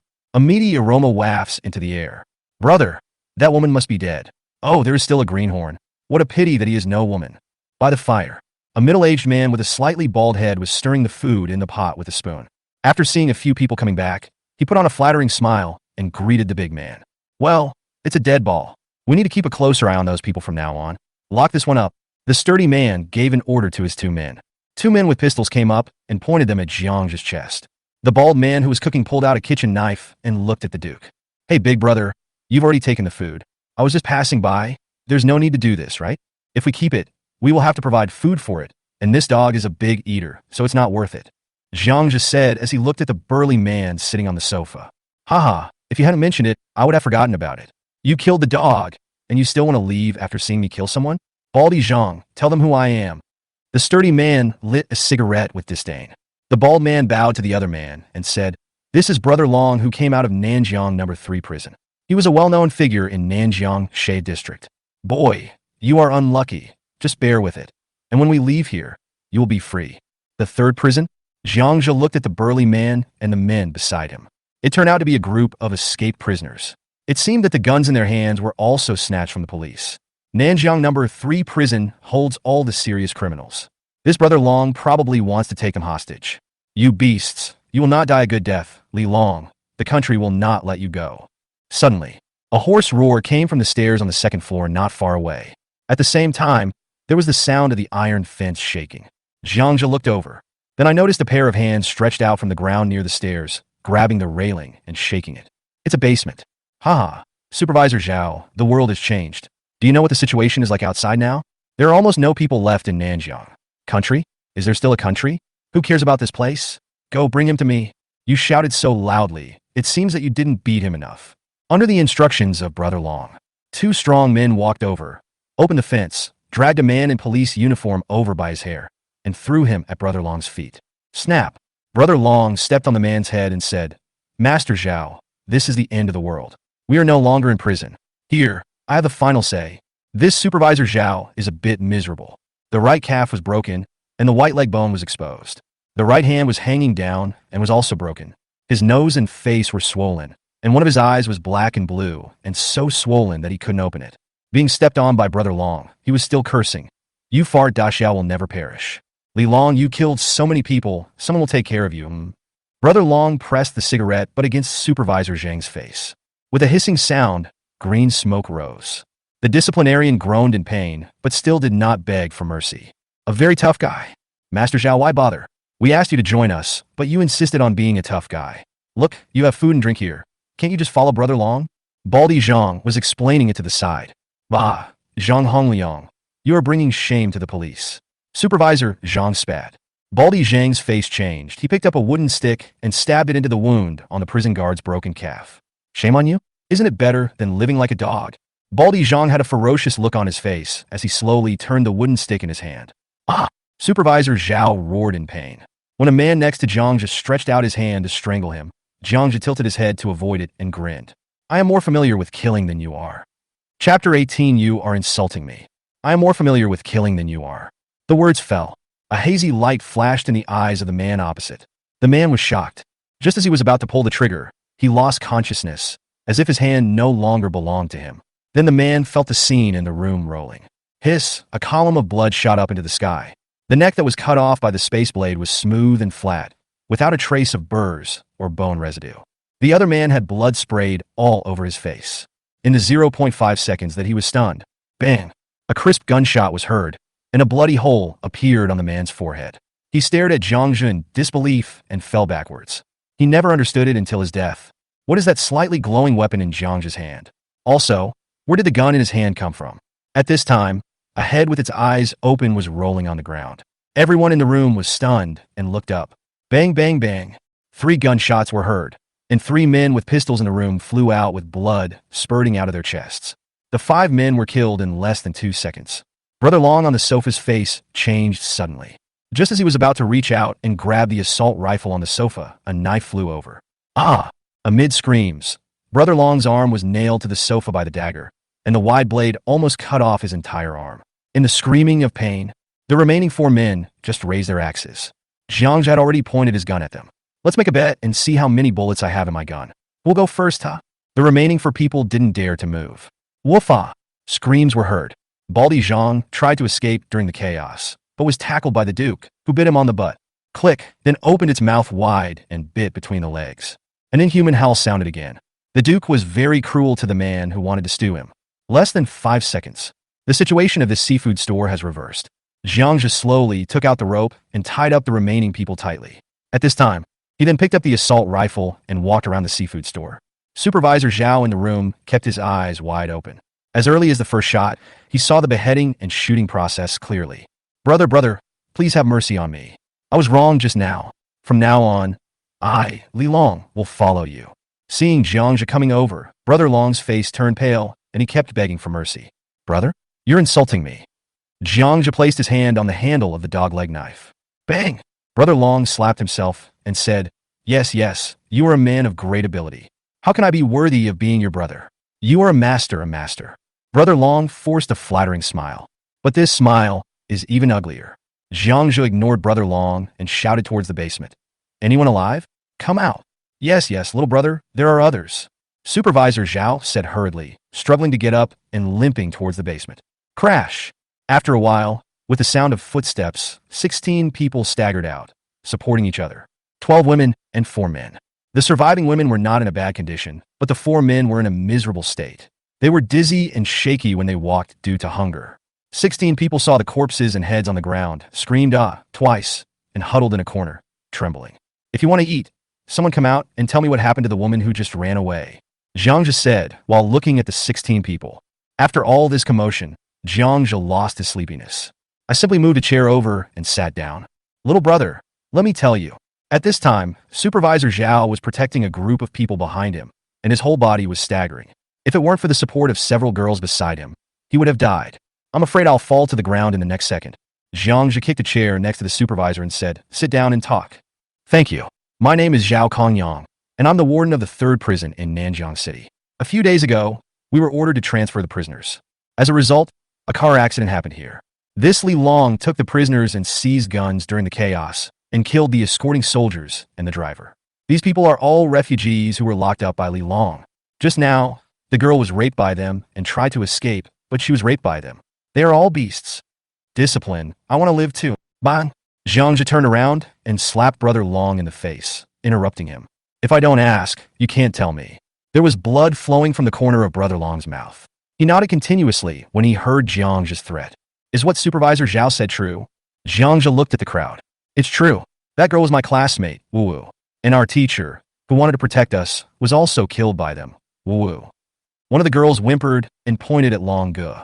When this guy sees a young girl, he pretends to save her and lures her here. Women would be raped by them, and men would be killed if they resisted. You saw the rest. The voice of Supervisor Zhao rang out. Brother, I'm not I. Bang! A gunshot rang out. Brother Long stared with his eyes wide open. His words suddenly stopped. A bloody hole on his forehead was clearly visible, and he fell onto the sofa with a thud. Ah! A dozen girls screamed and trembled as they hugged each other, not daring to look up. Jiangzhe pulled out the dog-leg knife in dissatisfaction. After wiping it clean on Brother Long's body, he said, I told you not to interrupt me. Do you think I can only play with a knife? Hey, little brother, what you are doing is illegal, you. Supervisor Zhao was stunned for a moment before he sighed. Shut up. Jiangzhe glanced at Supervisor Zhao. Do you want me to heal his wounds and give him another chance to grab the gun and kill someone? Zhao Kongyang trembled his lips and finally closed his mouth. During the remaining time, Jiangzhe picked up the bodies one in each hand and threw them outside the seafood store with a bang. Not long after, wild dogs passing by will follow the smell of blood. Brother Long and his friends did a good deed after their death. Little brother, spare us, we were all forced to do this. Seeing this, the remaining few tied-up men turned pale, cried bitterly, and begged for mercy. Haha, don't worry, I won't kill you. Jiangzhe smiled and comforted them. Then he walked in front of a dozen girls. Looking at the group of people who were as quiet as a cicada, Jiangzhe grinned and shook his head. These girls are all good-looking, with fair skin and long legs. What's unfortunate is that I met such a group of evil people. Bang! Jiangzhe picked up a bottle of beer, took a sip, then picked up a spoon and scooped some of the pork rib soup stewing on the stove. I took a sip and, I have to say the taste is just right. Afterwards, Jiangzhe waved to Supervisor Zhao and the group of people in the corner. Pointing to the meat stewing on the stove, he said, The meat is cooked just right. It's my treat. Chapter 19 Departure. Click, click, click. The sound of a group of people gnawing on ribs could be heard in the room. It's so scary. Even the softest girl could hear the ribs in her hands crunching. Soon, the remaining bones on the ground piled up into a small hill. Bang! Jiang kicked a man next to him on the butt. You're looking for death. You've already eaten nearly 4 pounds of meat, and you're still eating? Aren't you afraid of eating yourself to death? The man looked at the big bone in his hand and reluctantly put it back into the pot. Jiang is right. You can't eat like this after being hungry for a few days. It can really kill you. Drink some water and take it slow. Supervisor Zhao on the side handed the other person a bottle of water. Seeing this, the others slowed down their eating speed. 10 minutes later, a group of people gathered around the fire. The Duke gnawed the bone with joy. From time to time, he looked up at Baldy Zhang lying on the ground not far away. Whenever he moved his hands or feet, he would let out a low growl. Baldy Zhang was so frightened that he could only lie on the cold ground and pretend to be dead. Brother Zhang, are you from Nanjiang too? What's the situation outside now? Why can't we see the authorities sending people to rescue people? A pretty girl plucked up the courage to talk to him. There was food and a fireplace. The complexion of several people improved. We are from Nanjiang. The situation outside is not good. I guess the army can't save you. Zhang Zhe threw down the ribs in his hand. He handed a piece of promotional paper in his pocket to the other party. Monster? Supervisor Zhao and the others' faces changed, and they blurted out. Yes, it's a very powerful monster. It looks like an alien, and a pistol can't even penetrate its skin. Just over there in Nanjiang Xinghai Square, many people died. Ah! Upon hearing this, several girls clasped their hands together. Have you seen it? Supervisor Zhao was a little skeptical. I have seen it. Zhang Zhe nodded and lit a cigarette. If he hadn't run fast, he would have been in trouble. Can you tell me what it looks like? The pretty girl asked, suppressing her fear. 3 meters high and 5 meters long. Let's put it this way. It's just a matter of one bite when you go there. Zhang just said in a strange voice. The group of girls were so scared that they hugged each other again. It turns out that everything said in that apocalyptic post is true. At this time, a girl in the crowd murmured. Supervisor Zhao glanced at Zhang Zhe and did not ask any more questions. Instead, he said to the girls beside him, You should leave as soon as the sun rises. Go prepare now and bring more food. Several people came to their senses. I quickly got up and started collecting supplies. Brother Jiang, can you take us to the resettlement site? The pretty girl blinked her big eyes and looked at Jiang Zhe. Jiang Zhe laughed. The girl was very smart and saw the strengths of Jiang Zhe. The main reason is that Jiang Zhe is too calm. It seemed as if the end of the world had not had much impact on him. He defeated Brother Long again. He is skilled, calm, and handsome, so girls will definitely not let him go for nothing. It has nothing to do with style. It's just that the weak naturally rely on the strong in desperate situations. After cruelly rejecting the other party, the girl turned around in disappointment, picked up the backpack on the table next to her, and began to search for food in the seafood store. You're not leaving? Zhang Zhe looked at Supervisor Zhao, who probably wanted to stay. I can't walk anymore. I won't walk anymore. Taking me with me will only kill more people. Supervisor Zhao pointed at his calf calmly. Understand. Zhang Zhe lit a cigar and threw one to the supervisor. It's okay. There will be survivors passing by. After my injuries heal in a few days, I can set off with them. Supervisor Zhao was quite open-minded and could even laugh. Zhang Zhe nodded and pointed at the other person's leg. Find a girl to help you deal with it. Otherwise, your leg will be completely useless. Oh, okay. Thank you. Today is all thanks to you. Supervisor Zhao seemed to have figured out Jiang Zhe's temper. He realized that as long as he didn't act recklessly, Jiang Zhe didn't seem to be so cold and heartless. Discipline, let me help you. It was the same pretty girl who walked over, holding a bottle of wine from the shelf. 62 degrees is so hot that it makes you feel dizzy. Inspector, please bear with it. I have learned simple bandaging and wound treatment in the military summer camp. There's no anesthetic, so you drink alcohol, and that reduces the pain. The girl said as she handed over the wine. No need, it's a waste. Jiang just snatched the bottle, then pressed his right hand on the supervisor's carotid artery like lightning. Discipline opens mouth wide. In less than 5 seconds, his head tilted and he passed out. Don't waste time, you will wake up soon. Jiang Zhe looked at the stunned girl, growled, then shook his head and rushed to the second floor of the seafood store. On the second floor are several bedrooms. One of the houses was filled with flour, rice, and cigarettes. Huazi alone has 10 large boxes. There are also a few fist-sized sheet characters pasted on it. It was probably the cigarettes that a family nearby used for their wedding banquet, so it was a bargain for Jiang Zhe. In the end times, cigarettes are hard currency, and a pack of cigarettes can be exchanged for a gun in some gathering areas. There are also several large suitcases on the table. After opening it, I saw stacks of brand new banknotes. After picking up a stack, with a swish, the fingers passed by, and Jiang Zhe listened to the sound with great emotion. Before the end of the world, he works as a delivery boy every day and is as tired as a dog, just to earn a little more money so that he and his grandmother can live a good life. In the apocalypse, this is the most useless thing. It can't even wipe your butt properly. Wait for Jiangja to stroll down the second floor. A dozen people, each carrying a bulging backpack, surrounded Supervisor Zhao. The girl also treated the wound of Supervisor Zhao. He was also thoughtful enough to find a mop pole and make a simple crutch for the other person. You guys just walk along G58. It's less than 100 kilometers. If you grit your teeth, you'll get there in 2 days. Don't worry about me. Supervisor Zhao was giving orders to a group of girls. Discipline, woo-woo. Several girls started crying quietly. Obviously, he knew that the discipline would stay. Jiangja looked at his watch. It was already 4 o'clock in the morning, so it was time to set off. Duke, stop chewing, and let's go. Jiangja shouted to the Duke, who was still chewing the bone on the ground, and put on his backpack. What will they do? Supervisor Zhao pointed at the 5 men and Baldy Zhang. The supervisor felt it was not safe to leave these people behind. Base. Jiangja pulled out his dagger and walked over. Jiangja, are you really going to let them go? Supervisor Zhao spoke, and the girl next to him glared at the group of men. But he didn't dare to vent his anger on Jiangja. Yes, I did. Jiangja picked up the bald Zhang that was handed to him. Kick the other person in the butt.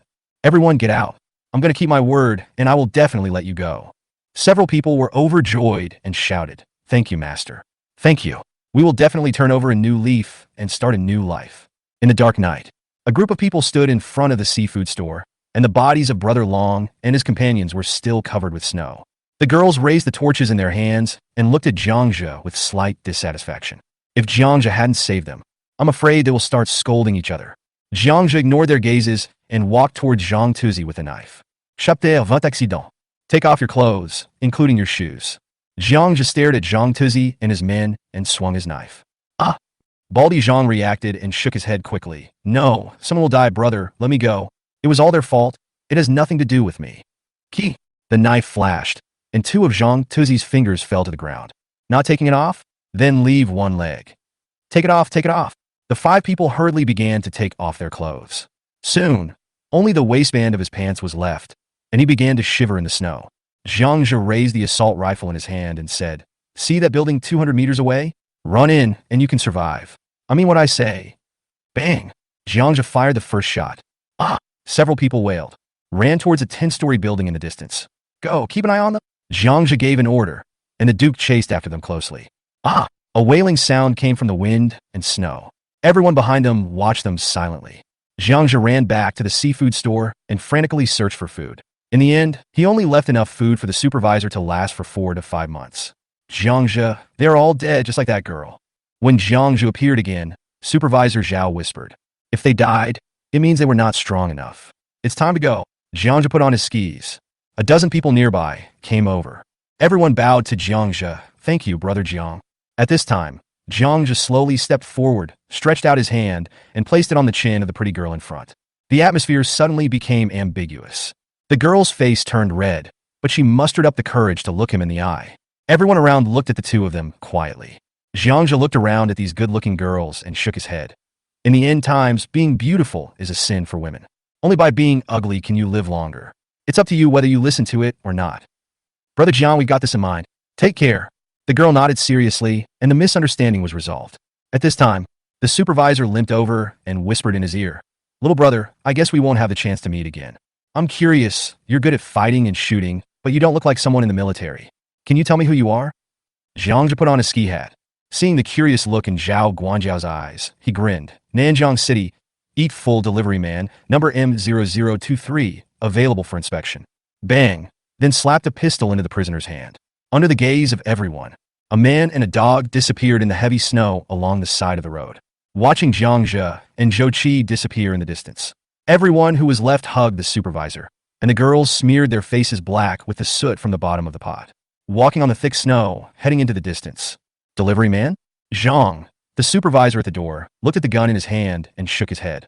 He's fucking stupid. I don't trust you. Fuck, there's a ghost. After a while, the supervisor's exclamation was heard from the seafood store. Buzz. On the provincial road parallel to G58 Expressway, a snowmobile was running at high speed, and the rear of the vehicle kept rolling up clumps of snow, which then fell down. Soon, the marks left by the motorboat were covered by new snow. We should thank the government. It's so thoughtful. Jiangja, who was riding a motorcycle, tilted his head slightly and shouted to the Duke, who was praised as a shaman behind him. On the spacious provincial road, The abandoned vehicles on the road were pushed under the roadbed on both sides by the military's bulldozers. There are no more obstacles. Snowmobiling is so much fun. Duke was squeezed into the rear of the snowmobile seat. Its claws held Jiang just closed tightly, not daring to move. Booz, booz, booz. The motorboat roared deeply and shot forward like a sharp arrow. Everything seemed quiet and desolate. Grass. Suddenly, a tire rolled out from behind an RV lying on the side of the road. Jiang turned the direction, the snowmobile turned sideways, and with a bang, it crashed directly into the snow pile on the side of the road. Puff! About 10 seconds later. Then two hands emerged from the snow pile. What the hell? Even if you're the king of heaven, I'm going to beat the shit out of you this time. After Jiang dug out the Duke from the snow pile. With a cold face, he drew out his dagger and walked towards the RV. Whiff, whiff, whiff. The Duke shook off the snow on his body and kept roaring at the RV in the same unhappiness. Walked to the back of the RV. Jiang couldn't help but stop. On the opposite side, a man and a woman were supporting each other. After seeing Jiang, he suddenly knelt down in front of Jiang. Bang, bang, bang. Without saying a word, he kowtowed 3 times, which confused Jiang. At this time, Jiang saw a little girl about 10 years old wearing a red down jacket standing behind the two men. She was holding a Peppa Pig doll in her arms and was holding tightly onto the lapels of the two adults, looking at Jiang with curiosity and fear. Little brother, I'm sorry, our RV had a car accident. Can you take us away? Thank you. This man in his 40s with an unshaven beard was speaking. He kowtowed 3 times to Jiang again. I'm sorry, we don't want to hurt anyone. The woman next to her kept explaining. Crunch. Jiang walked forward slowly with a dagger in his hand, and with a bang, he kicked the man over. I'm sorry? Do you know that you almost killed someone just now? I'm sorry. I'm really sorry. We really don't want to hurt anyone. I was afraid you wouldn't want to stop, so I threw a tire. The man turned over with great effort and continued to kowtow. It was only then that Jiang discovered that the man's legs were twisted abnormally. It seems that he was injured in a car accident. Don't hit my dad. He's a good man. Don't hit him, woo-woo. The little girl next to her opened her arms and stood in front of the crowd, crying, yelling at Jiang. Xiao, don't be like this. Kowtow to your brother and admit your mistake. The woman next to her also hung her right arm. Anxiously, he put his left hand on the little girl's head. The family of 3 knelt neatly in front of him. The couple seemed to have not eaten for a while, and their bodies were shaking constantly. Seeing Jiang indifferent, the woman staggered over. He grabbed Jiang's trouser leg and said, Little brother, please save us. The child is innocent. Jiang squatted down. He slowly pried open the woman's hands and said, I am also a child, innocent too, and I was almost killed by you just now. Since you have kowtowed and admitted your mistakes, let's just let this matter go. If you dare to pull my legs again, I will beat you up along with the woman. The woman looked at Jiang in a daze. Tears kept falling from my eyes and flowed into my cracked lips. I couldn't help but tremble because it hurt. Ah! The woman hissed in a low voice, picked up the little girl, and stopped Jiang. Child, just take the child away. We will stay, please. Are you forcing me to do anything? Jiang pushed the woman away irritably and cursed. As if I was born to owe you, ba. Chapter 21 Xiaomi. Thump. The woman knelt down again and blocked Jiang, who was about to turn around. Little brother, tell me, what do you want to say, my daughter? Jiang turned his head and looked down at the woman. I don't have that ability. The woman was stunned for a moment, then glanced at the Duke at his feet and said, Little brother, you can bring a dog with you. Then can you just treat my daughter like a dog? As long as he's not starving to death. Xiao is very well behaved. Wait. The woman then kissed the little girl on the forehead and said calmly, Xiao, be good. It's mom's fault that I can't protect you. The woman held the little girl's face and looked at her deeply with tears in her eyes. It was as if he wanted to imprint her in his eyes and engrave her in his heart. Mom, I don't blame you. The little girl hugged the woman's neck. The woman kissed the little girl's neck again. Little brother, this was our fault. I know you are resentful, so I will give you my life as compensation. Grass. Phew. Jiang just turned around and saw the woman holding a screwdriver more than half a foot long, stabbed into his neck. The cross head of the screwdriver protruded from the other end, with drops of blood hanging from it, dripping onto her shoulder. Melted the snow on my shoulders. There was blood foam in the woman's mouth. Her mouth was slightly open, and she stared at Jiang with wide eyes. With a pleading look on his face, he said, Save the child. Thump. The woman's body fell. Mom, Xiao doesn't blame you, Mom. Woo. The little girl cried while holding the body. Wife, you left. What should I do? Why, God. Why is it like this? The man hugged the woman and the little girl and cried to the sky. Duke, come back. The Duke on the side walked forward and kept sniffing the 3 people hugging each other. Puff! There was a slight sound behind me. Dad, don't abandon Xiao, woo. The man took the screwdriver and stabbed himself in the neck. Xiao Xiao, Daddy is going to accompany Mommy. Be obedient and live well. The man stroked the little girl's cheek gently. Then he looked at Jiangzhe. Little brother Xiao Xiao is very well behaved. If you really don't want to take her in, please, just take her to the shelter ahead. In my next life, well, Before he could finish his words, blood gushed out of the man's mouth, and he lowered his head and died. Whoa, whoa, whoa.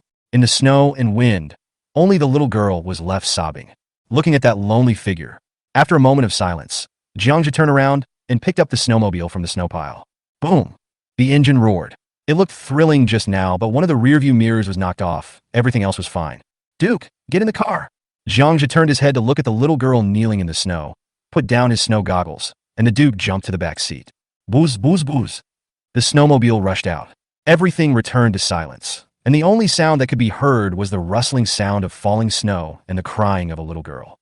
1 minute, 5 minutes, 10 minutes later. Booze, booze, booze. In the wind and snow, the snowmobile turned back again, looking at the little figure kneeling by the road, his head and shoulders covered with snow. Jiangzhe took a deep breath and got off the motorcycle. Crunch. He walked over and picked up the little girl. Woo, woo, woo. Let me go, let me go. While the little girl was struggling, Jiangzhe took out a rope and tied her and the Duke together. Woof, woof. The Duke looked at Jiangzhe with dissatisfaction. Then he stuck out his tongue and licked the little girl's face. Ah! The little girl shrank into a ball in fear, not daring to speak, but still sobbing softly. Whoa, whoa, whoa. Shut up. You heard me. Your mom said just raise it like a dog. That's easy for her to say. Are dogs that easy to raise? I will take you to the shelter ahead and get you off. If you keep crying, get off the bus. The little girl finally stopped sobbing. While talking, the snowmobile rolled up the snow and continued on its way. Disappeared in the vast snow. 2 hours later, a bonfire was burning in an auto repair shop beside the provincial road. On the gantry that was originally used to repair cars, there was a pot hanging there with a pot of fish soup boiling in it. On the edge of the pot, there are white flour pancakes. The pancakes soaked in fish soup exude the fragrance of fish and wheat flour. Xiao Xiao sat quietly by the campfire. She hugged her knees with her hands and buried her head between her legs, secretly glancing at Jiangzhe and the Duke from time to time. Finally, always keep your eyes on the iron pot where the fish is simmering. Gurgle. There was a slight rumbling sound in her stomach, and the little girl buried her head like a frightened rabbit. Jiangzhe pressed the pancake. He took a bowl, scooped up the fish soup and fish meat, put a pancake on it, and handed it over. Here, we still have a long way to go. No. The girl shook her head stubbornly. Quack, quack. Jiangzhe put down the bowl, scooped up some fish soup, and started eating it with the noodles. There were about 3 sea fish weighing more than 6 pounds stewed in the pot. Even the Duke got one and started to devour it with a crunchy mouthful. Ever since he was threatened by Jiangzhe last time, the Duke dared not be picky about food and ate the bread with great relish. After Jiangzhe awakened the physical ability. As a result, his appetite also increased greatly. In a short while, 3 pancakes and 2 fish were already eaten. Well, Jiangzhe burped comfortably. Duke, eat her bowl. Looking at the untouched fish in front of the little girl, Jiangzhe shouted. The Duke stood up. The head poked over. Ah, bad dog, this is mine. The little girl cried. With a whoosh, he held the bowl in his arms and started to eat the pancake with big mouthfuls. Jiangzhe grinned. Throwing a tantrum in front of him? It means he is very contemptuous. In the end times, if you go hungry for 2 meals, you will lose your temper. In the ice and snow, even the feces were eaten by wild dogs. After a while, the little girl burped softly. The 2 people and the dog sat around the campfire in a daze. The only sound in the entire room was the crackling of the campfire wood. What's your name? Jiangzhe asked, breaking the silence. Su Xiaomi. The little girl showed half of her head and responded timidly in a low voice. Indeed, food is the best way to heal your mood, whether it is before or after the end of the world. The little girl ate and no longer refused to communicate. Xiaomi, Jiangzhe asked curiously. This name doesn't sound good. It has no nutrition. No one of you are hungry. It's better to call it rice or elbow. Humph. It's the me and miue, not the me and rice. The little girl was unhappy and looked up to retort. The firelight shone on his cheeks. You can see the dry tear marks, big eyes, cherry lips, an angry look which makes people feel pity. He. Jiangzhe smiled and stirred the bonfire. Humph, bad guy. I'm ignoring you. The little girl stood up and walked towards the inner courtyard. What are you doing? IP. Su Xiaomi twisted her body, still shyly. You can't peek. This sentence made Jiangzhe stunned for a moment. But it's so hurtful. When I came to my senses, Xiaomi had already walked out. Duke, go ahead. Someone is trying to take your territory. Do you have any problem with that? Jiangzhe glanced in the direction of the inner courtyard. The Duke tilted his head and looked at it in confusion, but still ran into the backyard obediently. Ah! Xiaomi's scream suddenly rang out from the backyard. Swish!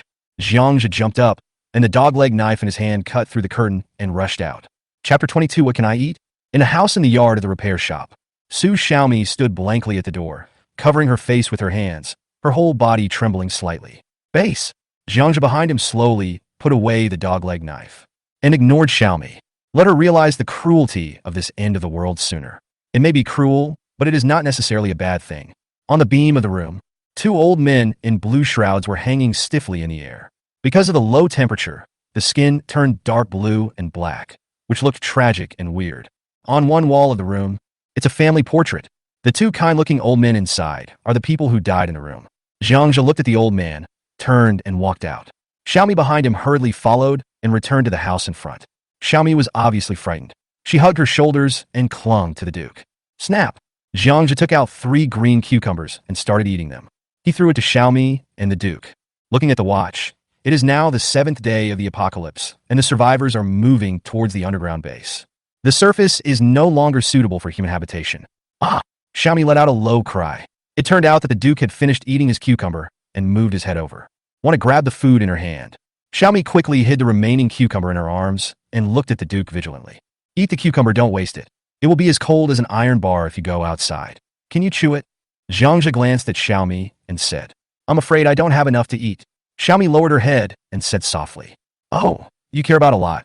Don't worry, no one will starve to death. Jiangja was amused by Xiaomi. Xiaomi shook her head stubbornly. There will be less and less food in the future, and crops won't grow in winter. Jiangja laughed thoroughly. It's okay, cockroaches, mice, wild animals, these are all food. Nonsense, cockroaches are pests and no one eats cockroaches. Xiaomi interjected. The conversation between the two made her forget her fear temporarily. Ha! Jiangja stretched lazily. Crush the cockroach, sprinkle salt on it, and press it firmly. It tastes like, well, pot stickers, but other than the taste being a little off, it's pretty good. At least people won't starve to death. Huh. Xiaomi grinned with a look of disgust. Have you ever eaten it? Xiaomi asked with a curious look on her face and wide eyes. This topic aroused her interest. I have eaten it. You may have the chance to eat it in the future. Jiangja responded with a smiley face. In the end times, there are very few entertainment activities, and chatting and applauding for love are the best ways for people to pass the time. Being able to tease this little me is a way to have fun. No, I definitely won't eat it. It's so disgusting. Xiaomi looked determined. Nausea. Jiangja smiled and shook his head. You haven't seen anything more disgusting. These words aroused Xiaomi's curiosity. What? Jiangja looked at Xiaomi with a gloomy look. Dead man. Ah! Xiaomi exclaimed, his face pale. The little hand grasped the Duke's ear tightly. Have you eaten it? Xiaomi's voice was a little shaky. Guess. Jiangja gave a wicked smile, then stood up suddenly. Let's go, it's time to set off. 2 people and a dog walked out of the repair shop. The snow was still falling. The sky was gray, and when I looked up, all I could see were snowflakes as big as goose feathers. This time, Jiangja did not tie up Xiaomi, and the other party climbed onto the motorboat obediently. The kid has emotions, but he's not stupid. It was almost noon. It's short and weak. Jiangja stopped the motorboat and looked at the provincial road, which was blocked by various abandoned cars. He could only complain helplessly. 2 dark green military bulldozers were also abandoned on the roadside. It seems that the military can't take care of too much now. Jiangja turned in another direction. It rushed down the roadbed, passed through a piece of farmland, and sped towards the G58 highway more than 10 kilometers away. The corn and wheat that were buried under the snow were lifted up by the motorboat. A green channel was opened behind him, but it was soon covered by new snow. Someone is here. Suddenly, Xiaomi behind him shouted. Follow the direction of the little hand. A dozen figures were digging through the snow in the fields and pulling out corn cobs. The sound of the snowmobile attracted several people's attention. They stumbled around in the thigh-deep snow. I won't stop, Jiangja shouted coldly. The motorboat suddenly accelerated. A dozen people originally wanted to stop the motorboat, but when they saw it speeding towards them, they quickly made way. Stop and take me away. I'll give you 5 million. One of the men in a mink coat shouted at Jiangja. Stop it. Stop. The people left behind by the motorboat kept throwing corn cobs at the motorboat, but they could only watch the motorboat quickly disappear in the snow. 5 million? That's a lot. My parents can't earn that much. Xiaomi muttered in a low voice. It's useless no matter how much money you make now. It's just a piece of waste paper. Start here. From time to time, you can encounter fleeing groups of people. On both sides of the G58 highway, people who lack food are constantly digging up unripe crops from the fields. It's only a dozen kilometers away. There were at least 10 groups of people who wanted to stop Jiang's snowmobile. He left them all behind with his speed. In the heavy snow, the roadbed of G58 expressway ahead was clearly visible as the snowmobile got closer and closer. You could see a sparse crowd of people on the road. "Sit down." A loud shout came. The motorboat rushed onto the highway embankment, glided in the air for 5 or 6 meters, and then bang, it rushed onto the highway. There are very few cars here. When the heavy snow first started, the highway was closed, and a road was cleared by the military's bulldozers. The snow in the middle is slightly lower than on the sides. The journey was smooth, and the motorboat sped along the highway. Both sides of the road. From time to time, you can see people carrying backpacks and walking with their heads down. Many people wanted to step forward to stop them, but were scared away by the assault rifle in Jiang's hand. Here, we are very close to the military resettlement site. The crowd is getting bigger and bigger. Most of them were walking, and some were carrying skis. All of them were hurrying on their way. Stop! Suddenly, in the middle of the road ahead, a man pointed a bow and arrow at Jiangzhou and shouted. Behind him were a dozen men and women with excitement in their eyes. Jiangzhou lowered his head slightly. He suddenly stepped on the accelerator, and the motorboat rushed forward at a faster speed like an arrow. "Call out!" The man's face changed, and the bow, an arrow in his hand, flew over. Base! There was the sound of a dagger being unsheathed. The bow and arrow were cut off by a flash of cold light. Jiangzhou has 4 times the reaction and strength of an ordinary person, so it is not difficult for him to dodge the opponent's arrows. There are just other people behind me. Jiangzhou had no choice but to draw his knife. Bang! The man didn't expect Jiangzhou to be so brave. With a dull thud, the man's body was knocked away by the heavy snowmobile like a bowling ball. Chapter 23 Outpost. Bang! The man's body slid more than 10 meters away. He hit his head on the highway guardrail, his face covered in blood, and lay in the snow like a torn sack. It was obvious that he was going to die. "Ah, someone is murdered." The people around the man reacted from their stupor. They suddenly shouted in unison. The 3 of them ran up to check the man's injuries. The remaining few surrounded Jiang's motorboat. There were refugees passing by and saw dead bodies. He quickly quickened his pace and left. The collision just now caused the Duke, who was sitting in the back seat, to lose his grip and fly into a pile of snow nearby. Bang, bang, bang! 3 gunshots were heard. Jiangzhou raised his assault rifle and shot at the feet of several people who gathered around him, scaring them so much that they stopped. "Want to stand out? Are you ready to sacrifice a few lives?" Jiangzhou's words caused the people around him to retreat 3 meters away. Xiaomi held onto his collar tightly. Woof woof! At this time, the Duke came out from the snow pile and roared at the few people. "You killed Brother Jun, you're done. Do you know that?" One of the women pointed at Jiangzhou and threatened. Jiangzhou's eyes suddenly turned fierce, and he aimed his gun at the other party. Boom! A dark green military Lynx 8x8 all-terrain combat vehicle came speeding over. Crash! The 8 tires with snow chains rolled up large pieces of snow. "Don't talk, okay?" Jiangzhou whispered. Xiaomi nodded. Along the way, she also knew that this man was different from ordinary people. Invisibly, he established an irresistible prestige in her heart. Who was shooting just now? 3 soldiers wearing high-altitude cold-proof clothing jumped off the terrain vehicle and surrounded them. "Killed, sir. He had a gun." Someone in the other crowd immediately pointed at Jiangzhou and shouted. Crash! The 3 soldiers loaded their assault rifles and pointed them at Jiangzhou, who was at the back. "Put down your gun, or you will be executed on the spot." A loud shout came from the leading officer. Jiangzhou looked at the other party's military ranks. He was a company commander, and the other 2 were ordinary soldiers. Woof, woof, woof. The Duke was very reckless and bared his teeth at the leading company captain. "We're one family, stop shouting." Jiangzhou kicked it and said loudly. Then he said to the company commander in a serious tone, "I am Zhang Hongliang, the prison guard of Nanjiang City No. 3 prison. Company commander, 3 days ago, we were ordered by our superiors to transfer the prisoners. Prison warden Zhao Kongyang was injured in a car accident on the way and was guarding prisoners at a seafood store in Nanjiang. I will lead people to find support. Please don't panic." Bang! After saying this, Jiangzhou gave the other party a clean and neat military salute. Xiaomi was stunned. When Jiangzhou gets serious, he exudes a fierce aura. More soldier than any other soldier. The company commander on the other side looked at Jiangzhou and asked, "Why are you holding a standard rifle in the army?" "Captain, this gun belonged to a soldier in the prison van. Unfortunately, he died in the car accident." Jiangzhou's face was full of regret and pain. After hearing Jiangzhou's words, the other party was still skeptical. "How do you prove your identity?"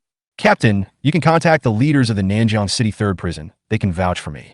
Just say that the supervisors Zhao Kongyang and Zhang Hongliang requested support. Otherwise, Supervisor Zhao won't be able to hold on for long." looking at the company commander's slightly lowered gun muzzle. Zhang already knew that the matter was mostly settled. Can the police kill people at will? Junge was hit and killed by him. Captain, don't listen to his nonsense. At this time, someone among the onlookers shouted. The company commander frowned. What's going on? Zhang Hongliang, tell me. Humph. Zhang walked forward fearlessly and looked directly at the dozen people in front of him. Captain, that man just now tried to kill me with a bow and arrow and take away the snowmobile, and I was just following emergency mission regulations. Anyone who dares to obstruct the police's emergency duties and threaten the lives of police officers will be punished. I have the power to shoot him dead. The captain looked at the group of people. Is what this officer said true? Brother June just wants to scare him. One of them dodged the question. Frightened?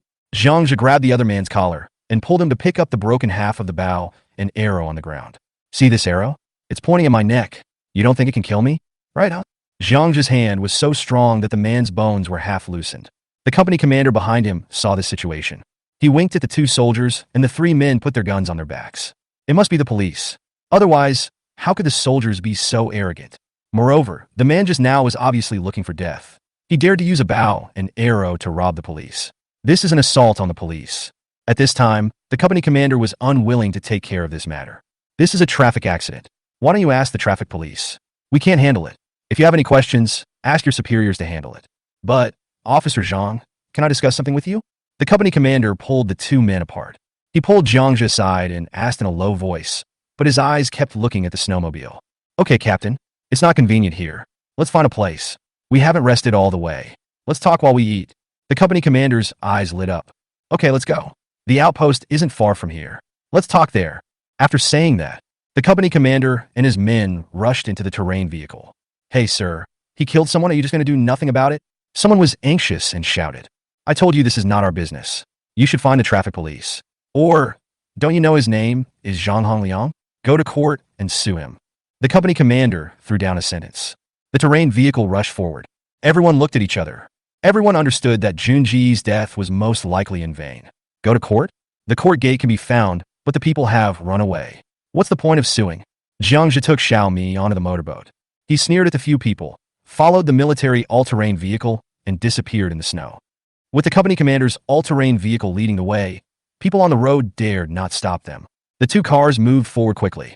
10 or so kilometers away. Beside the highway, a square guard post made of sandbags more than 3 meters high appeared in Zhang's eyes. In the center is a huge military camping tent. There is an open space of 20 meters around it, and a circle of barbed wire is built on the edge to protect the base. 2 all-terrain trucks were parked in the open space. On a huge wooden sign beside the road, there was a line of large red characters. Keep going. There is a resettlement point ahead. The company commander led Zhang into the outpost base. Let's go inside and talk. The company commander greeted warmly. Good. Zhang quickly looked around the entire base as he walked. Built defensive wall. Under each of the white open-air tents, there were a dozen Daxia soldiers standing guard in all directions. 4 QJZ, 170, 12.7 mm heavy machine guns. It was arranged in the direction of Nanjiang City. Zhang also saw 4 QJG, 0214.5 mm single-barreled anti-aircraft and flat-fired dual-purpose anti-aircraft machine guns. There was even a QBU-201 heavy sniper grenade launcher placed next to the two soldiers. For such a small outpost, such firepower configuration, it's already insane. Chapter 24 Company Commander. Stand up. I lifted the heavy door curtain and just walked into the military tent when a loud shout was heard. 10 soldiers stood up. In the middle sat a burning portable gas stove. The soldiers were sitting together chatting and keeping warm. Sit down, come on, make room for me.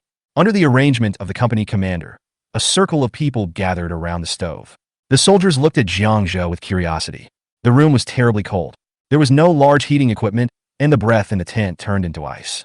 The company commander took out a bottle of white wine from his arms, poured it into a tempered glass, and handed it to Jiangzhou.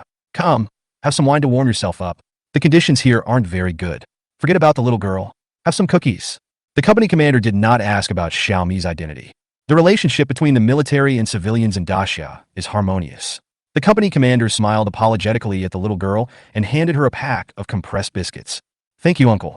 Drinking alcohol hurts your brain. You should drink less. Xiaomi took the biscuit and put it in his pocket. Xiaomi's words made a group of soldiers laugh. Is the army in such a difficult situation now? Zhang took a sip of white wine, looked around the tent, and started the conversation. Well, it's mainly because the supplies can't keep up. A lot of equipment is used to rescue the victims. Oh, this damn weather. Fortunately, most people in Nanjiang have evacuated. The company commander sighed and pounded his palms. What arrangements has the military made in Nanjiang? Jiangzhe asked with his head down. Xiaomi was a quiet listener. The company commander glanced at Jiangzhe, and after a long silence, he whispered, half of an army group of the 3rd Military Region is defending this direction. 2 Combined Forces Brigades, 1 Aviation Brigade, and 1 Special Operations Brigade. We belong to the 113th Platoon of the 121st Combined Support Battalion, and I am the company commander, Li Haochang. I can't say anything else. This is a military secret, please understand. Clear. Jiangzhe nodded to show his understanding. The defense line has about 50,000 people, and the rest of the 3rd Army is probably deployed in other coastal cities of Daxia. You must have suffered a lot along the way. The company commander clinked his glasses with Jiangzhe and asked. Yes, we slept in the open air, endured hunger, and almost couldn't hold on. Jiangzhe sighed. Xiaomi lowered her head and dared not speak. That's too much. Starving? I kept complaining in my mind. If I keep going, I'll probably gain a few pounds. The company commander looked at Jiangzhe's face, half believing and half doubting. He didn't look like he was starving, did he? The lips are rosy, the skin is glowing, and the eyes are bright. It's more like traveling. Master Zhang, you came from Nanjiang. Can you tell me about that monster? The higher-ups just told us to hold our ground. If you find a monster, you must report it immediately. Have you heard about this in Nanjiang? Captain Li expressed everyone's concerns. Jiangzhe was actually very clear that at this time the upper echelons had basically mastered the combat effectiveness of the whites. I just don't dare release the video for fear of causing widespread panic. Behind us, there is also a slight bit of luck, which is to hope that these white skins are only the ones that have just appeared. Pity. The extent of this disaster was beyond everyone's expectations. Captain Li, in fact, I have not only heard of it, I have also seen it. Jiangzhe said as he took a sip of white wine. What? The company commander exclaimed. Then he grabbed Jiangzhe's arm and said, Tell me quickly, what does that monster look like? Is it very powerful? The soldiers around him stared at him with wide eyes. Jiangzhe touched his chin. What does it look like? Its head looks a bit like an alien, its body is like a hairless lion, and it has 2 tentacles on its back. It was about 5 meters long. We were in Shanghai Square at that time. That thing took out a helicopter in one go and killed hundreds of people in less than a minute. Hiss! The company commander and the soldiers around him took a deep breath. Tell me more specifically. The company commander asked hurriedly. It's so rare to meet someone who has seen white skin in person. Can we talk while we eat? It's really cold in here. Jiangzhe was talking. He took the backpack that was half a person's height from behind him. Dozens of kilograms of braised beef, ham, and a large heap of cut noodles were taken out and placed in front of Captain Li. There are also a few bottles of Mendealu. It made several soldiers' eyes turn green. Okay, bring the pot over here. Captain Li was stunned for a moment and quickly asked someone to bring a large pot. My dear brother, you have been starving all the way. It's really hard for you. No wonder you look so good. The brothers have been eating nothing but compressed biscuits these days, and their mouths are dry as a bird. By the way, don't forget to complain. Have you forgotten that I came from a seafood store? You're welcome. We're all one family, Daxia military and police. Besides, I have something to ask of you. Jiangzhe threw the ingredients into the pot as if nothing had happened. Captain Li glanced at Jiangzhe meaningfully and said in a low voice, Okay, eat first and we'll talk after you're full. After a while, a pot of beef and sour soup exudes a fragrant aroma. A dozen soldiers looked at the big pot and kept swallowing their saliva. In the past few days, canned food and compressed biscuits have not been enough to fill me up, so this pot of meat will be enough for me to celebrate the new year. Come, let's eat and talk. Crashing. What matters in the army is efficiency. In the blink of an eye, half a pot of beef disappeared. The only sound in the entire tent was the slurping sound of meat being eaten. Seeing that there was only a small amount of meat left in the pot, Jiangzhe threw more than 10 pounds of noodles into the pot. Don't eat the meat. The brothers outside haven't eaten yet. Captain Li cursed. Let the soldiers slurp the noodles. After each person ate more than a pound of noodles, they were finally full. When Jiangzhe clinked his glasses with Captain Li, Brother, that monster. It said on the map that it's fast and has thick skin. I would like to hear your opinion. Jiangzhe lit up a cigarette that was handed to him and said, Come on, let's talk outside. Oh, cool. The two stood on the defense wall of the base, watching the sparse crowds of people passing by on the road nearby. The soldiers on guard have changed shifts.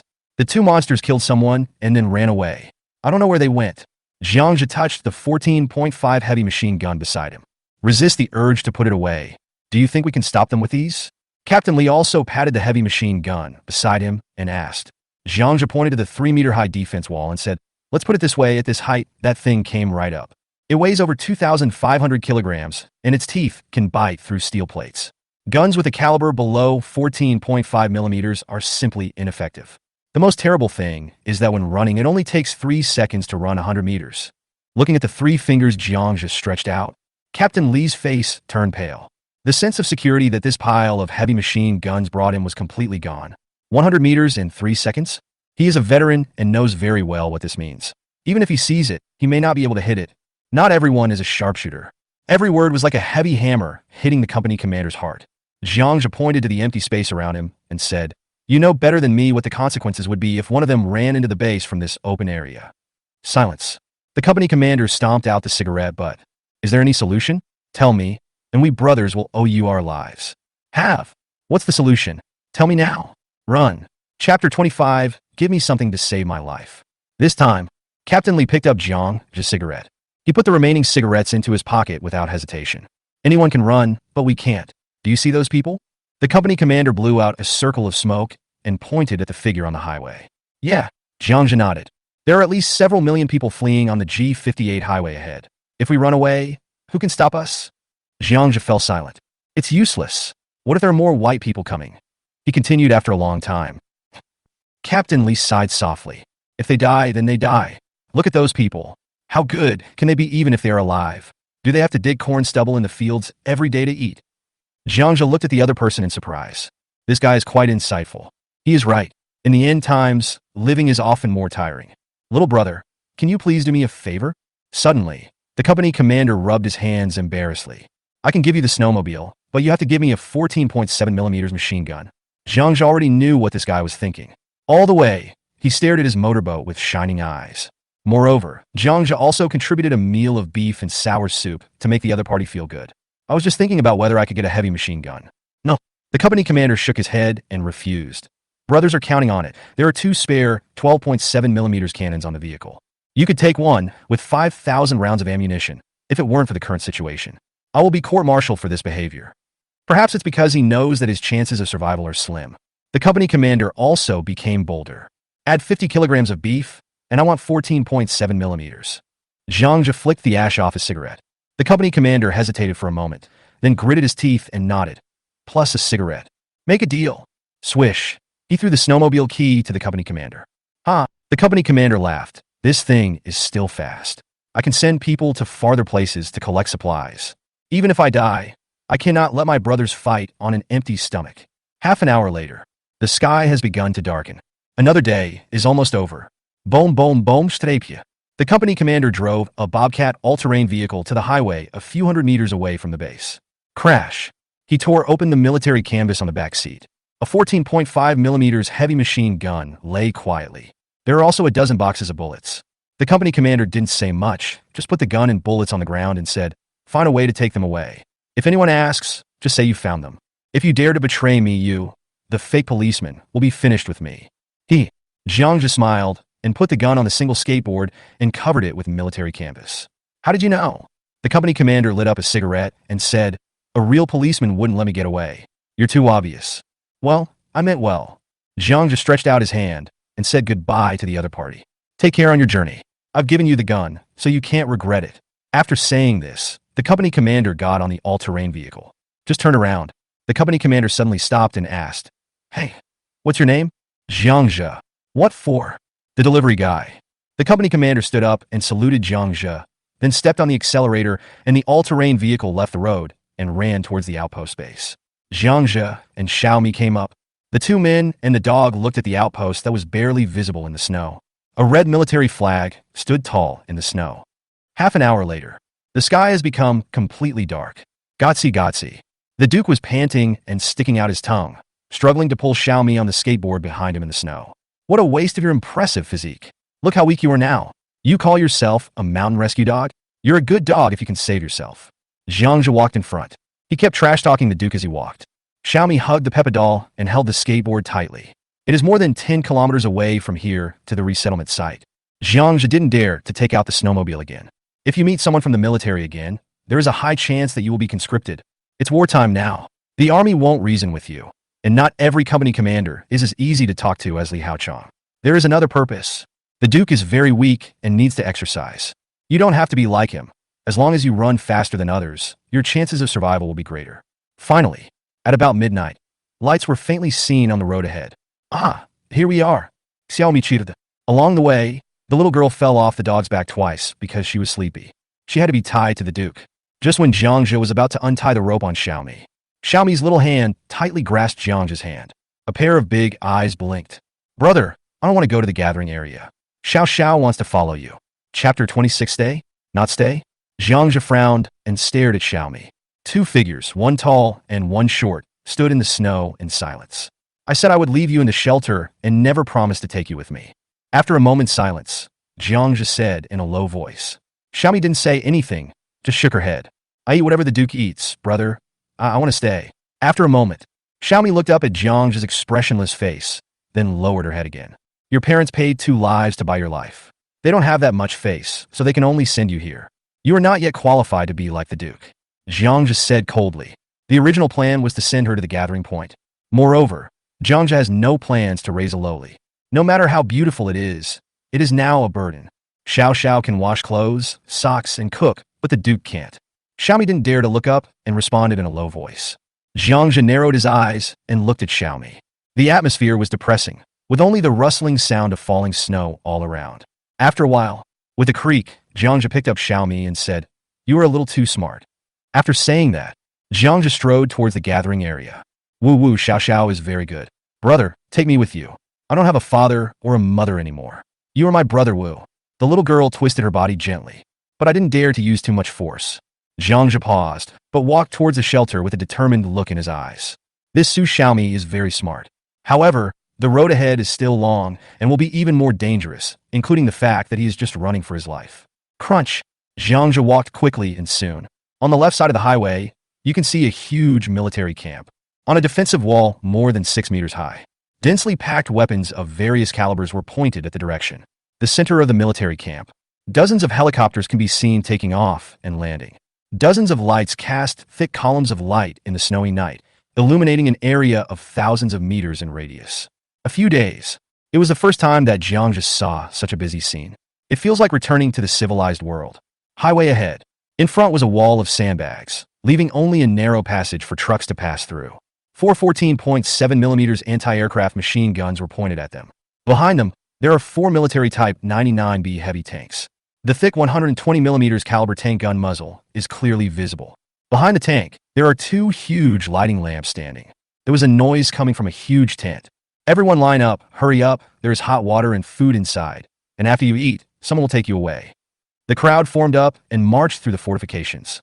2 soldiers shouted back and forth with a megaphone. In front of us was a long line of hundreds of refugees, quickly passing through the tents.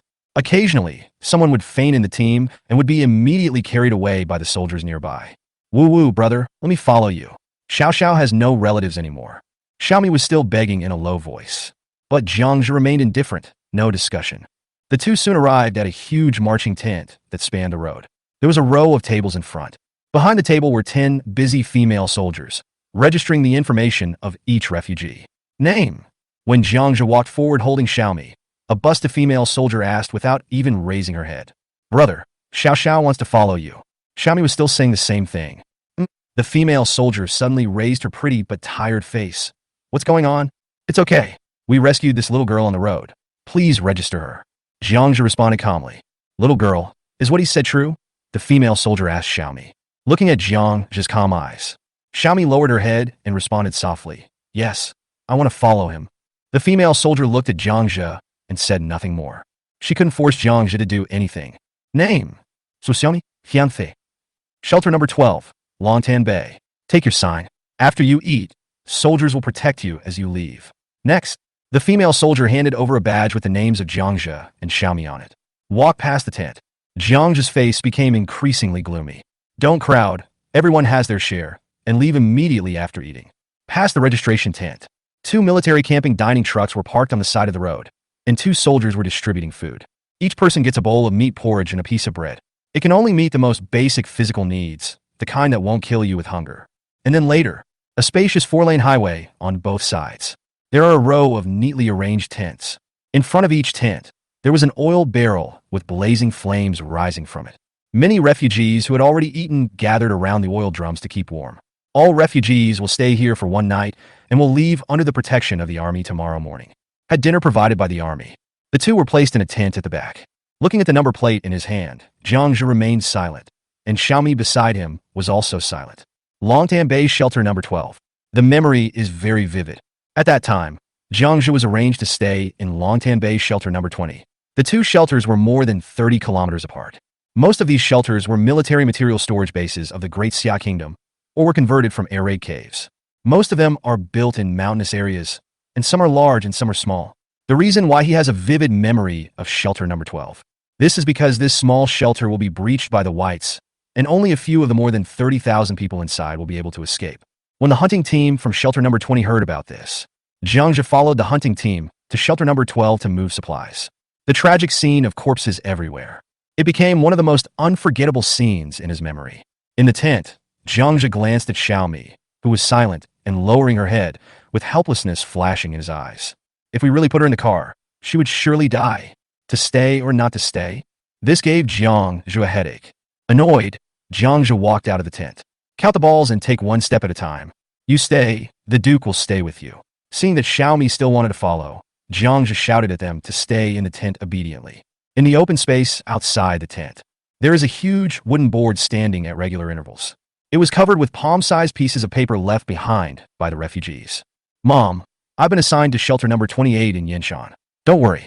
My son, Li Feng from Dingxing Trading Company. I'm Zhang Guoli, a neurologist at Nanjiang City 4th Hospital. If anyone encounters my wife, please tell her that I have been assigned to Yinshan shelter number 32. My wife's name is Zheng Wan. After this sentence, there is a photo of a woman in a long dress, smiling, quiet and beautiful. Communications have been severed. People can only use this most primitive means to convey messages. Jiangzhe looked at it for a while. Then they strolled around the resettlement site. At this time, the number of refugees coming from Nanjiang City is decreasing. Suddenly, a figure attracted Jiangzhe's attention. Chapter 27. You wash the socks from now on. Why are you following me?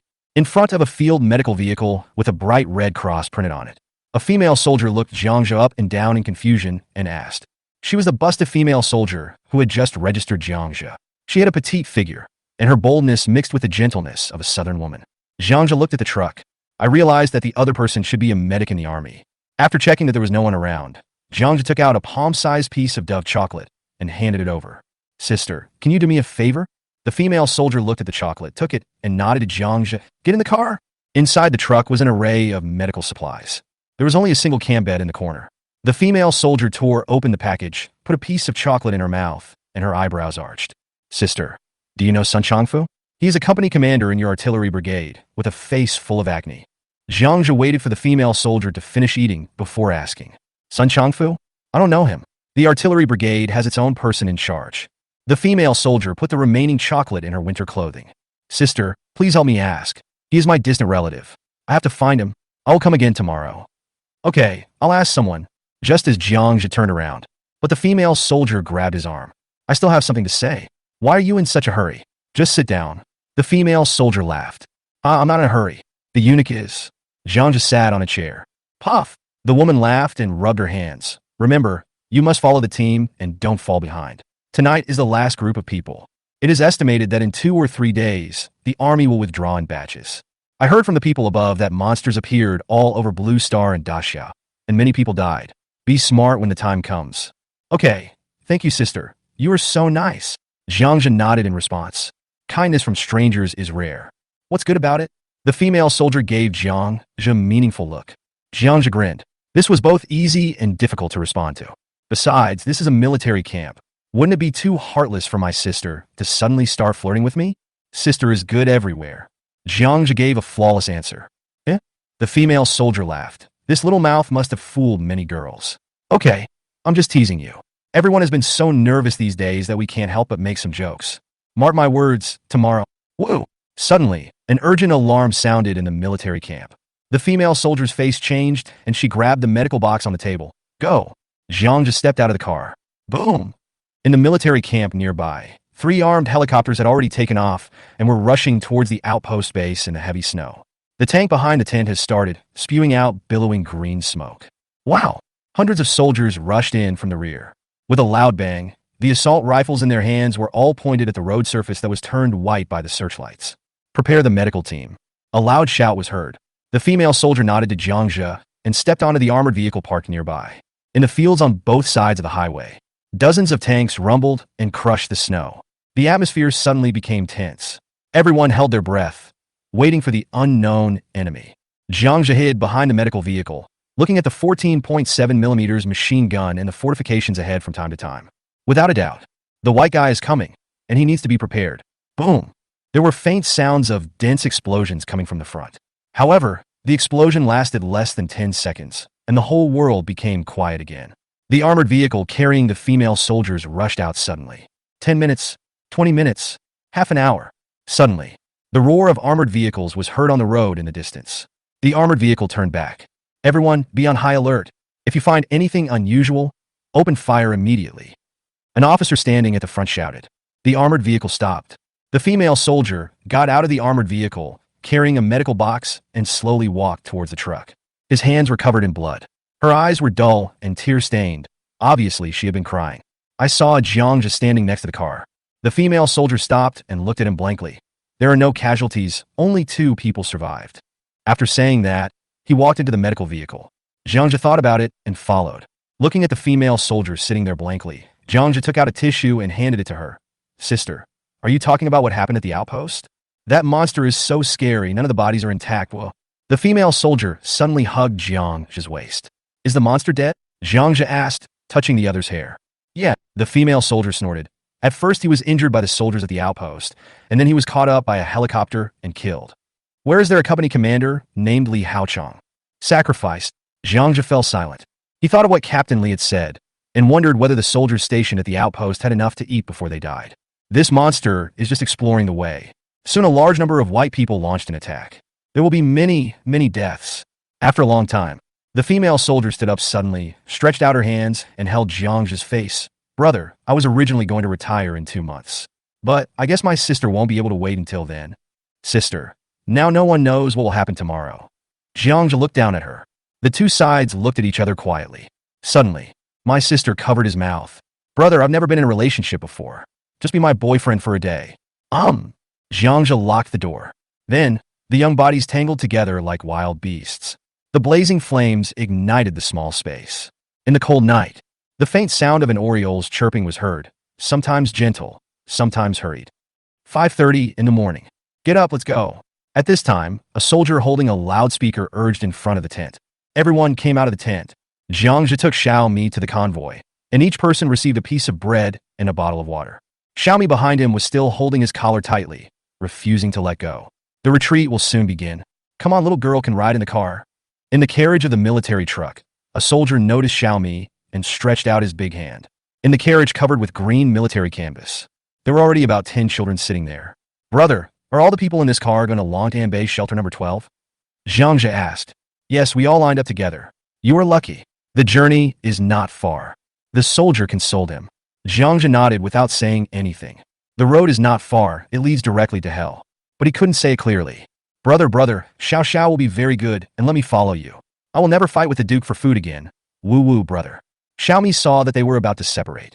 Her crying voice became hoarse, and she stood helplessly in the snow with her arms slightly open. Hurry up, come up, the soldier urged impatiently. Brother. Xiaomi looked at Jiangzhe and shook her little head. Tears kept falling. Grass. He growled harshly at the lonely little figure in the snow, then looked up at the dozen or so kids on the truck. After a moment's silence, he whispered, Xiaomi, today no, from now on, you have to wash my socks. Xiaomi raised her head covered with snowflakes and stood there in a daze. After a moment, she reacted, screamed, and rushed over to hug Jiangzhe. The Duke standing by felt jealous and also tilted his head over. Get lost. Why are you joining in the fun? Jiangzhe was in a bad mood. The Duke took the blame. Chapter 28 Sawtooth Rat. Set off. At this moment, a loud shout was heard. Boom! As the armored vehicles in the front started, the entire convoy moved slowly forward. Tens of thousands of people behind followed the convoy, walking on the snow. This will be the last batch of refugees to evacuate. From now on, the military will not send anyone to protect us, and we can only rely on ourselves to get out of Nanjiang. 5 o'clock in the morning. The sky was still pitch black, and people had become numb to the heavy snow. No one spoke. In the snowy night, There was only the creaking sound of footsteps. Xiaomi happily walked with the Duke. In the team in front, Jiangzhe accidentally discovered the dozen girls from the seafood store who did not notice him. This group of people are lucky. They avoided the white people and caught up with the last group to the shelter. The military camp on the left side of the highway was like a monster crawling on the ground. The team quickly moved away from the military camp. Jiangzhe walked slower and slower and gradually fell behind. Walk! With a low shout, he picked up Xiaomi and ran under the roadbed, disappearing into the snowy night. There is a series of low hills on the west side of G58 Expressway. At this time, Jiangzhe was looking through a telescope. On the hill, you can see lights faintly scattered among them, winding all the way to the back. That should be the position of the artillery brigade. After a while, Jiangzhe took Xiaomi with him, and the two of them searched along the hill. Abandoned vehicles along the road. We came to a small town with only one street. The tallest buildings on both sides were only 3 stories high, and the streets were pitch black. It was as if it had been silent for hundreds of centuries. Brother, what are we looking for? Little me stood obediently aside, keeping watch on the surroundings with a telescope. A winery? I don't know the exact name. No, it's too late today. Let's find a place to rest first. The team searched slowly along one side of the street. Soon, Jiangzhe was about to walk into a restaurant with its door open. Whoa! Suddenly, the Duke next to Jiangzhe stopped and growled towards the front. Base. The dogleg knife was unsheathed. Be careful. Look behind you. As soon as the words fell, suddenly, a chaotic sound came from an empty house facing the street about 10 meters ahead, and it was extremely clear in the night. Woof woof. Squeak, squeak, squeak. There were dogs barking and other animals screaming. Jiangzhe listened attentively and suddenly realized that there were 2 groups of animals fighting. Let's go and take a look. The sound became clearer and clearer. Crackling. Inside a butcher's shop, the screams of various animals biting each other crazily could be heard coming out of the broken windows. Crash. Jiangzhe just walked over along the corner. A dark shadow rolled out of the butcher shop. Another dark shadow followed closely, biting the snow madly. Amidst the flying blood and hair, Jiangzhe used the faint light of the snow to discover that it was a wild dog and a rat. Ah! Xiaomi exclaimed in surprise. The 2 animals that were fighting in the snow separated and looked over at the same time. Brother, is this a mouse? Xiaomi behind him swallowed and asked in a low voice. Yes, it's a mouse. The mice bearing their teeth at them in the snow were about the same size as the blue short-haired cats that existed before the apocalypse. The 2 front teeth in his mouth are like saw teeth. There were blood stains on it. A pair of blood-red eyes stared at Jiangzhe and the other man, wanting to attack without fear. And the wild dog also mutated. It looks like a Pomeranian, but it no longer has a stick-like body shape and has patches of baldness on its body. The muscles bulged on the exposed skin, making it look more like a bully dog. Swish! A blinding light made the wild dogs and mice turn their heads. Bang bang. 2 gunshots rang out, bullets pierced their heads, and they fell into the snow. The sound of gunfire brought the tearing sounds in the butcher shop to an abrupt halt. Stand back! Jiangzhe blocked the entrance to the meat plot and stomped his feet gently. There were crackling noises in the room, and something was rushing towards him quickly. Next second, Chi-Chi. The dogleg knife flashed silver rays in the snowy night. Several black shadows rushing out of the door were cut off by the silver light, and the broken bodies piled up at his feet. The snowy night became quiet again. Jiangzhe squatted down and nailed half of the mouse on the tip of the knife with his dogleg knife. After looking around, he walked into a small supermarket nearby. A bonfire was lit. The blazing fire drove away the cold. The 2 men and the dog sat together, and Jiangzhe picked up a piece of bed sheet from the ground and wiped the dogleg knife with it. Brother, is this the mutant animal you mentioned? Xiaomi, who was standing by, asked curiously while digging at the dead mouse body with a wooden stick. Well, whether it's humans or animals, those who survive will mutate if they drink the melted snow water. This kind of mouse is called a sawtooth mouse, and it is a mutation of an ordinary mouse. Jiangzhe put away his knife. Xiaomi was staring at the 2 front teeth of the sawtooth rat, which were as thick as a thumb and as long as an index finger, and looked like saw teeth. Hit it with a stick. It makes a metallic clanging sound. Brother, how did this mouse survive? Xiaomi couldn't figure it out and continued to ask. Don't let your imagination run wild. How would I know? Even the monster is there, and even the experts can't explain it clearly. Jiangzhe responded while fiddling with the campfire. Xiaomi stared at the dead rat on the ground, and her face turned pale. Then he buried his head deeply between his legs. Brother, what if people drink it? What will happen? Xiaomi couldn't help but ask. Along the way, Jiangzhe told her not to drink the snow water. But he didn't tell me why I had to drink it, and I only understood it now. The joints of the whole body become larger, the muscles become tighter, the strength is very great, it is very cold resistant, the teeth become like cones, and it will go crazy when it sees meat.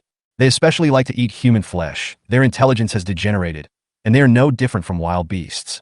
Jiangzhe was speaking. A skewer of barbecue was placed on the fire, and a pot of coffee was boiled. Xiaomi opened her mouth dumbly. After a while, he continued to ask, "Then, is it possible for them to change back?" Jiangzhe shook his head and turned to skewers. "There is no hope for at least 5 years. Brother, how did you know?" Xiaomi at the side didn't look up and asked timidly. "Someone told me." "Then it may not be true." Xiaomi seemed interested as well. "Eat it. You will encounter more mutant creatures in the future. This is just the beginning." Jiangzhe took the kebab and started eating it. "Xiao Xiao is not hungry, you eat it." Xiaomi threw down this sentence and stopped talking. After eating, Jiangzhe leaned back in his chair, squinting his eyes while holding his coffee. Suddenly, Xiaomi stood up, found an iron basin and half a bar of soap from the supermarket, and squatted in front of Jiangzhe. Small hands began to untie Jiangzhe's shoelaces. "What?" Jiangzhe opened his eyes. "Wash socks. I know how to wash socks." Xiaomi lowered her head and whispered, looking at the little head in front of me. Jiangzhe drank the coffee in the cup in one gulp, then quickly took off his socks and threw them into the basin. Bang, bang, bang. Xiaomi raised the axe with great effort and smashed the ice that had frozen into a lump in the kitchen, then put it on the campfire to melt, until half an hour later. Crunch, crunch, the sound of little hands rubbing socks could be heard. Then, another basin of clean water was placed at Jiangzhe's feet. A pair of small hands carefully cleaned Jiangzhe's big feet. Jiangzhe closed his eyes and felt the warmth coming from the little hand. I couldn't help but curse under my breath. Damn, the end of the world. Chapter 29, You Shouldn't Come Back. In a jungle, in the wilderness, there were human corpses everywhere. Mother Jiang, we are both screwed. Come on, let's use this glorious bullet together. Master Pao, I really can't accept it. I can't accept being tricked to death by those bastards. Jiangzhe coughed up a mouthful of blood. The pin of the glory bullet was pulled out. Why should I be so unwilling? I have lived 5 more years. I should be content. Russell. Countless white people emerged from the surrounding woods and surrounded Jiangzhe and Pao Yi in the center. 2 white-skinned fish rushed forward, trying to grab the first bite of food. Die, all of you! Jiangzhe let go of the glory bullet with a ferocious roar. Boom! The dazzling ball of light engulfed his and Baipi's bodies. Call! Jiangzhe opened his eyes and woke up from his dream. He dreamed of Master Pao in the moment before his death. Mr. Pao is the Sun Chongfu he is looking for. Before the end of the world, he was a company commander of the 3rd Military Region Artillery Brigade. In the blocking battle in Nanjiang City, Sun Chongfu's team was dispersed, and he hid in a winery and escaped. Later, Jiangzhe and Sun Chongfu became teammates of the refuge hunting team. Sun Chongfu served as an artilleryman. Because he could fire cannons quickly and accurately, people jokingly called him Pao Yi. Sun Chongfu became a superhuman earlier than him and saved his life several times when they were in the hunting team. In the last days, friends are a rare and precious commodity. This time, Jiangzhe wants to live with him. 8 o'clock in the morning. It was already slightly bright outside the window. Beside the campfire, Xiaomi was still sleeping. Jiangzhe stood up and added some firewood, then fanned the flames. Squeak! On a pan, the steak and eggs are bubbling with oil, giving off an enticing aroma. Xiaomi was immediately awakened by the fragrance. After they finished packing, they quickly ate breakfast and walked out of the supermarket. This time, Jiangzhe chose a direction and walked forward quickly. Yesterday, while Xiaomi was asleep, he used the charger in the space to turn on his phone, and the offline function of Gauta Map helped him find the winery. Actually, the small supermarket where they spent the night was not far from the winery. The straight line distance is only over 1,000 meters. Jiangzhe held a knife in his left hand and a gun in his right hand, watching his surroundings vigilantly. Mutated beasts had begun to appear. He was confident that he could dodge before the opponent attacked, but Xiaomi couldn't. What if you get bitten unexpectedly? It will be troublesome.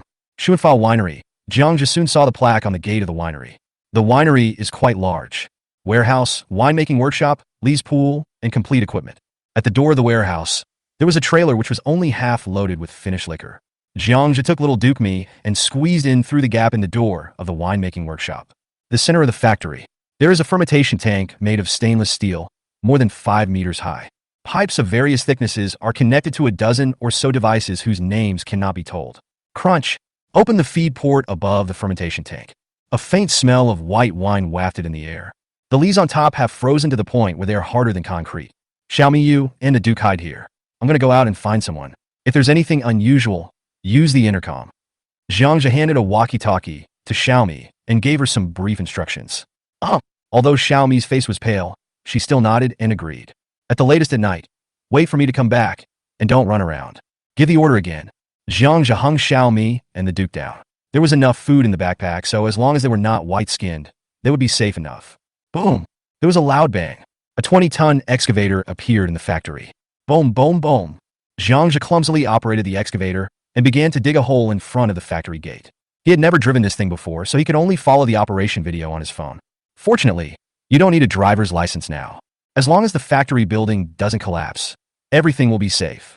Military camp next to G58 highway. The tents on both sides used to shelter refugees have been folded up. There was no refugee to be seen in the entire checkpoint, and all the people coming and going were soldiers wearing winter clothes and holding rifles.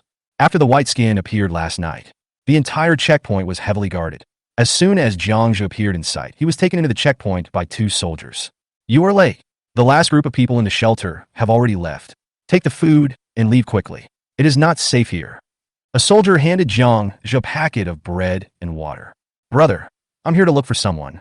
Jiang Zhe glanced into the distance and saw that the medical vehicle from yesterday was no longer there. Looking for someone? Oh, the soldier who settled him was a little surprised. Chunyun from the medical team. Last night, during an in-depth communication between Jiang Zhe and the female soldier, he learned that her name was Chunyun. Who are you to her? Boyfriend. Fuck buddy, you're awesome. You dare to come here at this time. I admire you. The soldier gave him a thumbs up. Then, the two walked towards the military camp on the side of the road. Jiang Zhe waited quietly at the gate of the military camp. The soldiers on the defensive wall looked at him curiously. At this time and in this place, it is too unusual to meet ordinary people. Especially last night. Everyone understood that the survivors who remained in the Nanjiang direction had little chance of survival. Chen Yun, who was walking from a distance, saw Jiang Zhe and rushed over with a scream. The two of them had no scruples. He started eating right at the gate of the military camp. The 4 soldiers on guard at the door were stunned. Whistles were heard continuously from the defense walls on both sides, and many soldiers laughed and leaned over to watch the 2 people kissing in the snow. The laughter brought a touch of relaxation to the heavily guarded military camp. Feeling suffocated, Chun Yun gasped and let go of Jiang Zhe, then took his arm and pulled him aside. A pair of beautiful eyes stared at him. Tears flowed down. Silly, why did you come back? I promised to be your boyfriend for 1 day, but it's been less than 24 hours. Also, I have to find Sun Changfu. Jiang Zhe responded with a silly smile. At this time, Chen Yun was wearing full field combat uniform. The thick bulletproof vest feels a bit bulky on my body. It looks like Pikachu, but the funny feeling is diluted by the grenade hanging around the waist. Humph, you have no conscience. I thought you were here to find me. Sun Changfu is at the artillery position on the hill to the west. Chun Yun pointed in a direction with a coquettish tone. Jiang Zhe's guess was correct. Then, he handed a letter to the other party and said, "Give this to Sun Changfu, and don't say anything else." After looking at Jiang Zhe doubtfully, Chun Yun still accepted the letter. Then tears started to flow again. You shouldn't have come back. Go quickly. I will give him the letter. If I were still alive, I would definitely go to Longtan Bay Base number 12 to find you. Jiang Zhe patted the snowboard on his back and said, "This thing is very fast. Don't worry. I can catch up with the team at the shelter in half a day." Chen Yun took off her gloves, held Jiang Zhe's face in her hands, and stood on tiptoe. Soon, the two of them were like sculptures, letting the heavy snow fall on their heads. Jiang Zhe, hurry up and leave now. The two let go, and Chen Yun pushed him hard. Jiang Zhe looked at Chen Yun silently. For a long time. Sis, if you are willing, I will take you away now, and no one will find you. Jiang Zhe knew it was useless to say this, but he couldn't help but say it. Chen Yun took a deep breath and silently brushed the snow off his shoulders, turned and walked towards the military camp. I'm not leaving. Then, he walked faster and faster, and finally disappeared in the military camp while running. Chapter 30, The Dark Light of Life. Artillery Brigade Position. In a camping tent, dozens of soldiers were gathered together to keep warm and chat. Sun Changfu, with his face full of acne, remained silent. There was no emotion on his face. He just listened quietly to the conversations of his companions. I heard that the monster was taken away overnight yesterday. Not many people saw it. I really want to see what it looks like. No, it's better not to see each other for the rest of my life. Also, I heard that a lot of people died in the outpost. Is that monster really that powerful? At this time, Sun Changfu, who had been silent the whole time, pointed at a soldier and said, "Sixth Sun, take a few people to clear the snow off the cannon, otherwise it will explode and send you to the sky." Yes, the order has just been issued. A soldier ran in and handed over a letter. "Captain, here it is." It was sent by a female soldier. A vulgar low laugh was heard in the tent. Sun Changfu glared at everyone, then turned around and tore it apart. Changfu, if you can't hold on any longer, run to the winery in the small town east of our position. There's a way out there. This is not a joke. Remember, don't get distracted. Otherwise, I will marry Tsitse, the girl you secretly love. Signature, a friend I've never met. Fuck. Sun Changfu grabbed the telescope and ran out of the tent. Through the telescope, he saw a small town looming in the snow at the foot of the mountain to the east. On the top 3 floors in the center of the town, there is a red flag that is taller than the building and is particularly bright. It would be hard for him to find it. Sun Changfu put down the telescope, frowned, took out the letter, and read it again. Damn it. Only he knew that he had a crush on Suitsue. Not even Suitsue knew. G58 Expressway. A long team was marching forward on the snow. Careful. In the team heading to the shelter, Xiaoyu helped a woman who had slipped up. Looking at the endless team behind him, Xiaoyu's brows have not been relaxed for several days. I don't know why. This place is obviously not far from the refuge point. There is always an inexplicable feeling of uneasiness stirring. Xiaoyu, drink some water. At this time, another female police officer of similar age handed over a bottle of purified water. Isn't the daily quota only half a bottle? Xiaoyu licked his dry lips and asked. I've already drunk the snow water. I'm not thirsty. The policewoman smiled at her. Xiaoyu frowned even more tightly. You're not allowed to drink snow water? You're violating discipline. For this good friend, Xiaoyu could only whisper a warning. The inexplicable uneasiness in my heart became stronger. Tsk, don't worry, it's been more than 10 days. I've seen people who drink snow water. Nothing happened to them. Also, many people who caught colds from the cold recovered after drinking snow water. Everyone says that they are in much better shape now than before. Listen to your friends whispering beside you. Xiaoyu's mind was on that post. Is that post a hoax? Or does the virus need a longer incubation period? Thoughts kept turning in Xiaoyu's mind. Boom! The roar of the machine interrupted Xiaoyu's thoughts. A tracked armored vehicle came rapidly. All soldiers and police officers, assemble immediately at the service area 1 kilometer ahead. All soldiers and police officers, assemble immediately at the service area 1 kilometer ahead. Hear the order. Xiaoyu and his female police friend walked quickly forward. What are they going to do? Amid the surprise questions from friends, Xiaoyu saw hundreds of all-terrain trucks parked in the service area. Fully armed soldiers are stationed at the entrances and exits on both sides. Gather, squeak. The whistle sounded. The teams gathered together quickly. 3,000 soldiers and 1,000 police officers stood in the service area square. Just when everyone was confused, a colonel stood on the armored vehicle, carrying a loudspeaker. Comrades who have drunk snow water, please raise your hands. We need to conduct a blood test. As soon as the words fell, Xiaoyu's heart couldn't help but contract suddenly. In the crowd, an estimated 200 people raised their hands, including her good friend. Those who raise their hands, step out and get on the bus. Under military orders, more than 200 people quickly boarded the parked truck and rumbled forward. Everyone come forward and get the bullets. Another order. Xiaoyu understood that something must have happened that she didn't know about. Xiaoyu, the director is calling you. A colleague came over and gave Xiaoyu a look. Xiaoyu nodded and followed the other party to a remote corner behind the service area. The director is her superior. He was also her father's comrade in arms. Xiaoyu, remember, if anything unexpected happens, you must protect yourself. Xiaoyu was stunned. This sentence shouldn't be said by the director. Swish! She grabbed the chief's arm. Chief, what happened? The chief hesitated for a moment. He pulled a document out of his pocket and handed it over. Remember, don't tell anyone what's inside. Xiaoyu took the document with top secret printed on it and scanned it quickly. His face suddenly turned pale. Director, do you really want to do this? Well, genetic viruses destroy a person's genetic chain. Experts at the Academy of Sciences say that it will turn a person into another species. There is no cure yet. We can only control the armed men first. The next step is to monitor these refugees. There are orders from above to kill any attackers immediately. Xiaoyu stared at the document blankly. Focus on the name of the virus. Black light of life. Bang!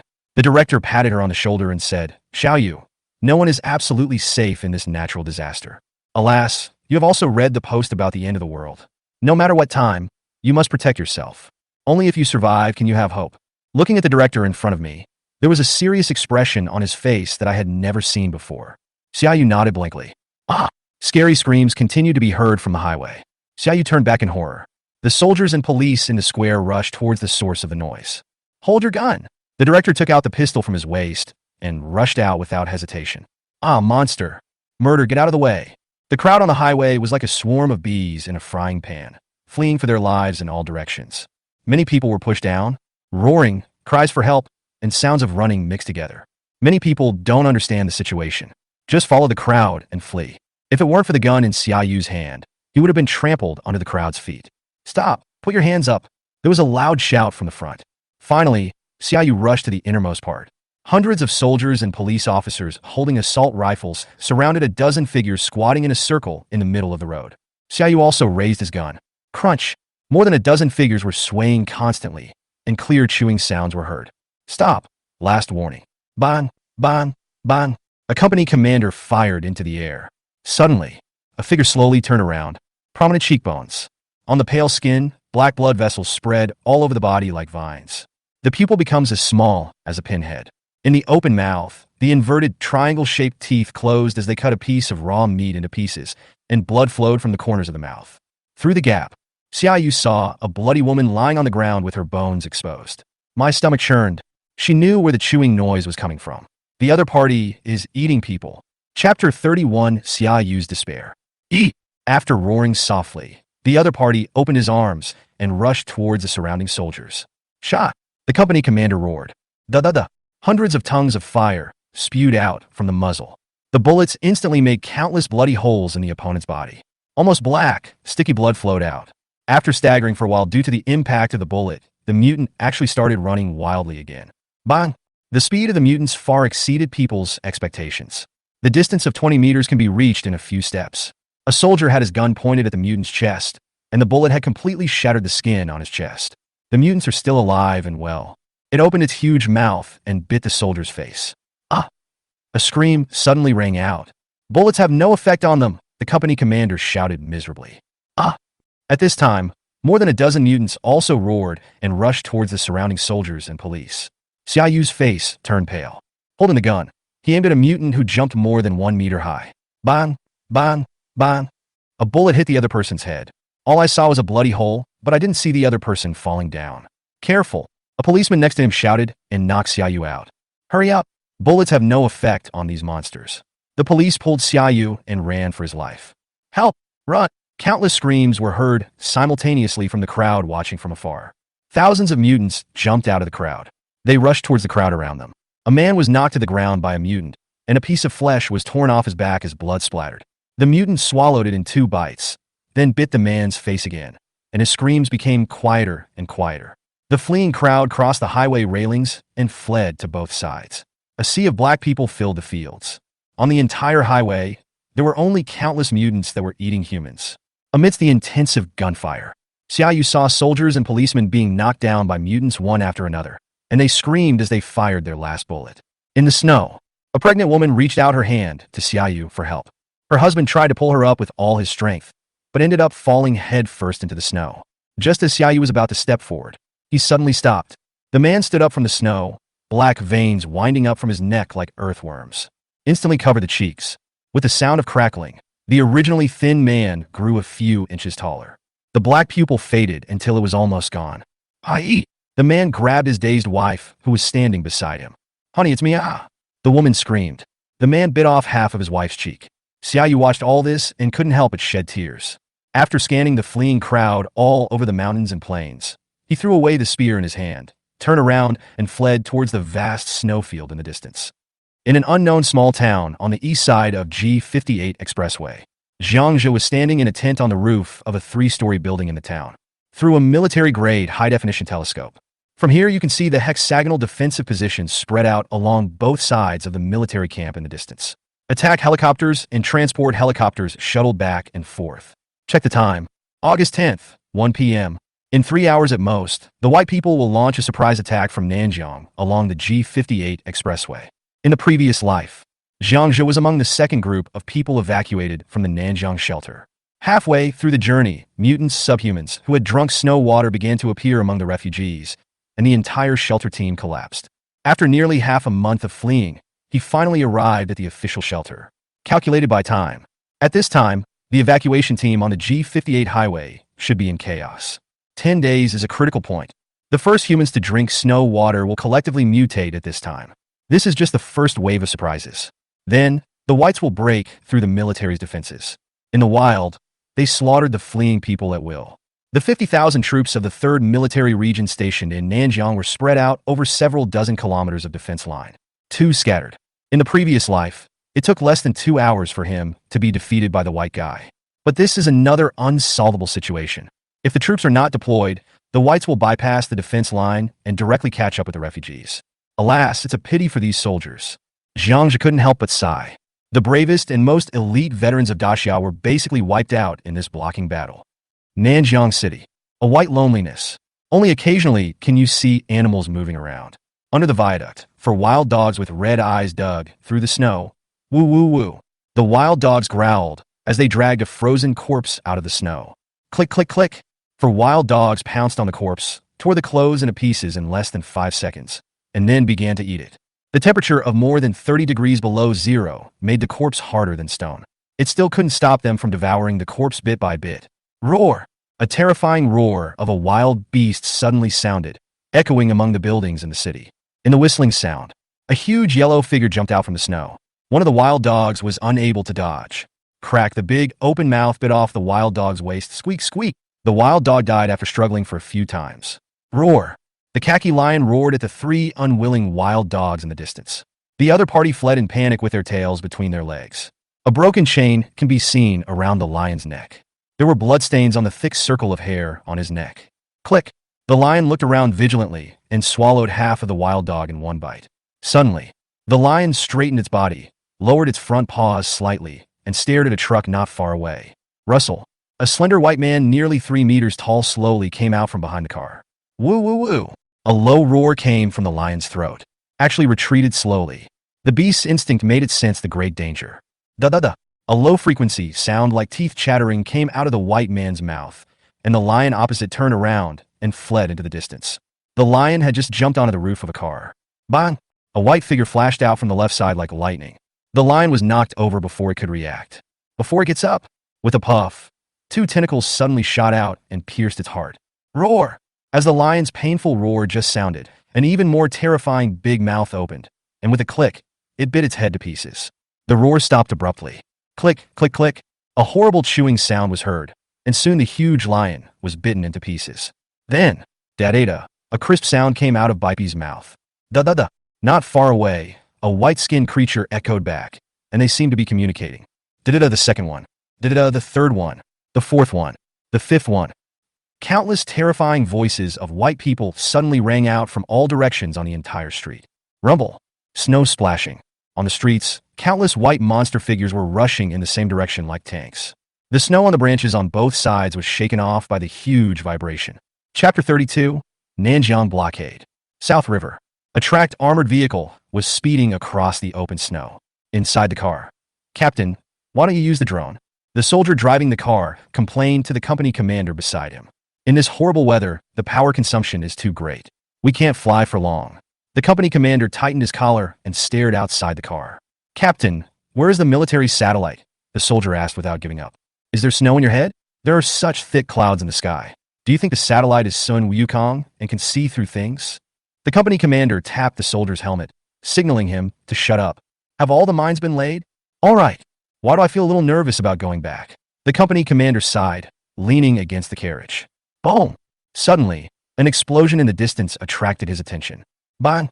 The company commander stood up suddenly, but forgot that he was inside the car, and his helmet hit the roof hard. Regardless of the dizziness in his eyes, the company commander picked up the telescope and looked into the distance through the car window. Boom! Boom! Boom! Continuous sounds of mine explosions were heard from a distance. Go! After a moment, the company commander's face turned pale, and he suddenly let out a shrill roar. The armored vehicle drew an arc, rushing towards the defense line. Company commander, what did you see? The driver was frightened by the company commander's reaction and asked stutteringly.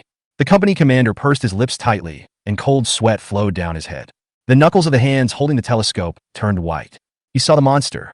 Countless monsters. The white figures covered the sky and the earth, creating snow dragons in the snow that was more than 1 meter deep. The speed was so fast that he despaired. In less than a few breaths, the opponent had run to a distance of 500 meters. Sea Eagle, I'm Scout Car number 15. I'm Seahawk, please. Monsters. There are at least 5,000 monsters heading towards the defense line from Patrol Area 15. They are very fast. We can't go back. Take care. The company commander put down the walkie-talkie and adjusted his helmet. His eyes slowly swept over the 5 soldiers in the car, whose faces were also pale. Prepare for battle. With a loud bang, The shooting holes on both sides of the armored vehicle opened, revealing the muzzles of the guns. The company commander operated the 12.7mm machine gun on the roof. The armored vehicle was speeding at 60 kilometers per hour, which was the fastest speed it could run. It took less than 15 seconds. The white man was already within 100 meters. Click, the company commander pulled the bolt and aimed at the white man in front. 100 meters, 50 meters, 30 meters, 20 meters. The company commander finally saw the white man's appearance clearly. He ran as fast as lightning, and there was still bright red blood in his open mouth. There was a tyrannical light in his eyes. Fuck you, the company commander roared. Da-da-da, the heavy machine gun roared. Puff, puff, puff. The white man who was running at high speed was suddenly staggered by the huge kinetic energy. The company commander just showed his joy. The white beast rolled over and continued to chase the armored vehicle. Da-da-da, the heavy machine gun spewed out flames again. Boom! A white-skinned man slammed into the armored vehicle from the side. The company commander was shaken and almost thrown away. At the same time, a shrill alarm sounded from the army group's position in the distance. At the same time, the sound of gunfire from assault rifles was like frying beans. The company commander looked back at the direction of the position, took a long breath, turned around, and was about to continue shooting. Phew! There was a tearing pain in my chest. Cough! He looked down and saw a tentacle piercing through his chest. Company commander! Amidst the screams, the company commander's body was thrown into the air. Bang, bang, bang! There was a sudden burst of intensive artillery fire from the artillery positions on the G-58 Nanjiang defense line. Jiang Zhe, who was warming himself by the fire downstairs, rushed to the roof in one step. In the distance, the shrill alarm sounded from the Nanjiang position. Just arrived at the rooftop, Jiang Zhe saw smoke rising from the entire artillery position. There was also the whistling sound of artillery shells echoing through the sky, flying towards the direction of Nanjiang Expressway. Raise the telescope and look. Boom, boom, boom. Huge clouds of black smoke and mud rose from the white fields in the distance. At least hundreds of 155mm heavy artillery fired at the same time. A huge rumbling sound rang out across the empty field, like the coming of thunder. Here it comes, Jiang Zhe murmured and looked at his watch. At 3:20 p.m., the Nanjiang sniper battle officially began. The originally peaceful world. Suddenly it boiled over. Jiang Zhe stared at the Nanjiang direction of G-58 Expressway. The shells fired by the artillery brigade continuously created earth walls 2 kilometers away from the defense line. Faintly, a white figure appeared in the camera. The second one. The third. 4.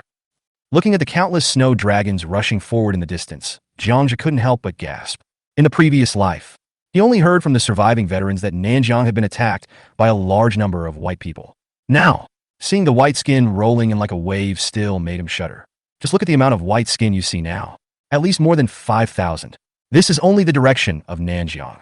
Together with other coastal cities in Daxia, the number of white-skinned people that landed this time is at least over 100,000. The galloping white skin rolled up a wall of snow, like a sandstorm blowing up from the ground. Call out! In the air, the whistling sound of 155mm heavy artillery shells filled the air. Squeak! The white people's originally dense charging formation suddenly dispersed. Boom, boom, boom. The heavy artillery attack did not achieve the expected effect. A white creature was blown away by the blast of the shell, but it quickly shook its head and ran away quickly again. Unless the heavy artillery can explode directly next to it. The lethal shock wave of a human artillery shell is just a fall for the strong white people. Another white-skinned creature with shrapnel all over its body was still charging forward. After running 100 meters, he staggered to the ground and died. As long as the injury is not fatal, the white man will only attack more frantically. Just a few seconds. More than 5,000 white people broke through the artillery brigade's marked blockade line. However, only a few white people were killed in the explosion. The white skin is too fast. With the opponent's speed, the artillery only has one chance to fire. Really, after a round of shelling, there was no sound from the artillery brigade's position. Soon, the white man rushed to within 2 kilometers of the defensive position. At this time, hundreds of dark green armed helicopters lined up in the sky in front of the position, with hundreds of ground-to-ground rockets flying out from their bellies. The rockets left countless white smoke trails in the air. Jiang Zhe looked at it and shook his head. White people are not stupid, but very smart.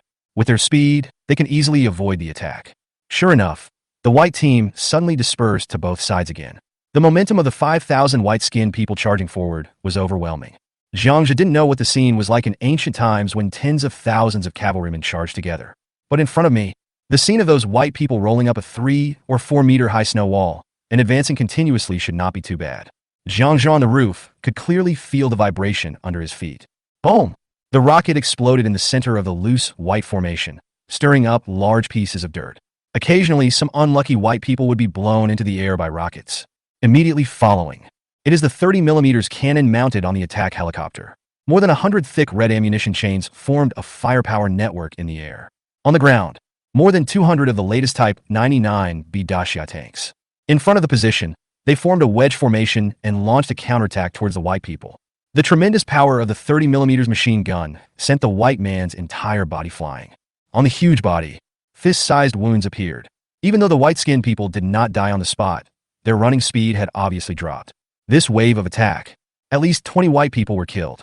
However, the effect is limited to this. The speed of the white skins' attack suddenly increased, making it impossible for the armed helicopters to aim effectively. Attacks on the ground also had little effect. The white man moved at a speed of over 30 meters per second. The tank's advanced mobile aiming system becomes ineffective, and the tank can only use mechanical naked aiming with the eyes. In the thick smoke and exploded snow and mud, the speed of the white skins' charge did not slow down at all. The 2 kilometers distance between the two sides was quickly shortened in less than 10 seconds. The armed helicopters in the sky no longer had any formation. Each one was staring at the white man and pouring ammunition continuously. Da-da-da. More than 200 heavy machine guns on the tank's roof opened fire at the same time. The dense barrage of bullets caused dozens of white-skinned people in the front to stagger and roll on the snow. The white man behind him kept jumping up. 100 meters, 50 meters, 20 meters. Boom, boom, boom. The 2 white and green waves collided fiercely, and both sides paused slightly. The heavy tank weighing 50 or 60 tons was swayed left and right by the collisions of several white skins sprinting at high speed. A moment. Hundreds of machine guns were silenced. It's useless. Once the white people get close to the 200 tanks, they're basically useless. The moment the two sides come into contact, Zhang just saw that hundreds of heavy machine guns on top of the tank were smashed into a pile of scrap metal by the white man's sharp claws. Among the flying parts, there were dozens of machine gunners who didn't have time to hide in the tanks. There were even a few soldiers who were pulled by the white skin and flew into the air. It hasn't landed yet. He was bitten into 2 pieces by the white-skinned man who rushed from behind. The battle between the tanks and the whites was about to begin. The white men did not stay and fight with the tanks, but rolled up the rolling snow and rushed to the rear of the front line. Zhang held the telescope like a sculpture. The most brutal offensive and defensive battle is about to come. Along both sides of the G58 highway are countless small, temporary hexagonal defense bases. At this time, in the defense base, weapons of various calibers and countless black gun muzzles were pointing in the direction of Nanjiang. Countless soldiers prayed that the battle ahead would inflict heavy damage on the white people. Everyone pay attention, the enemy is coming. In the defense base, the loud shouts of the respective commanders were heard one after another. Boom! In the vast expanse of white snow, the monster ahead could not be seen clearly, but the rumbling sound of the white-skinned creature charging could be heard. Squad leader, where should I hit? On the defensive position, a soldier operated this heavy sniper grenade launcher and aimed at the front. After licking his cracked lips, he asked the squad leader beside him, "Hit the head. No matter how powerful the monster is, can it survive if its head is rotten?" The squad leader reached out to brush off the frozen frost on his eyelashes.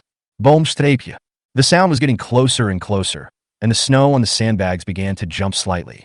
Get ready, aim and shoot. A few hundred meters in front of the position, a white snow wave appeared. Roar. A low roar could be heard continuously coming from it. White figures appeared. 1, 2, 3. The monitor's eyes widened instantly. Fuck, why are there so many? Fire. Da-da-da. Boom, boom, boom, strapje, strapje. Amid the squad leader's shrill shouts, light and heavy weapons on the position opened fire almost simultaneously.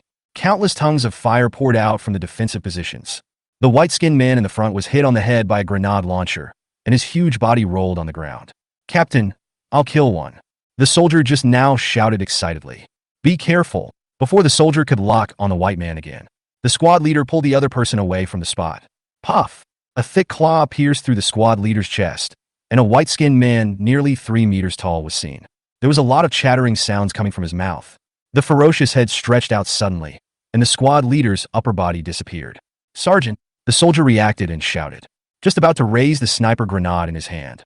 A shadow fell over his head, and the soldier and his gun were cut in half by the sharp claws. At this time, countless white-skinned monsters, like demons in the snow, leaped into the defensive position. What followed was a bloody storm.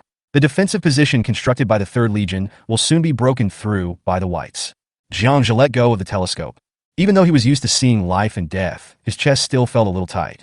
It was almost a massacre.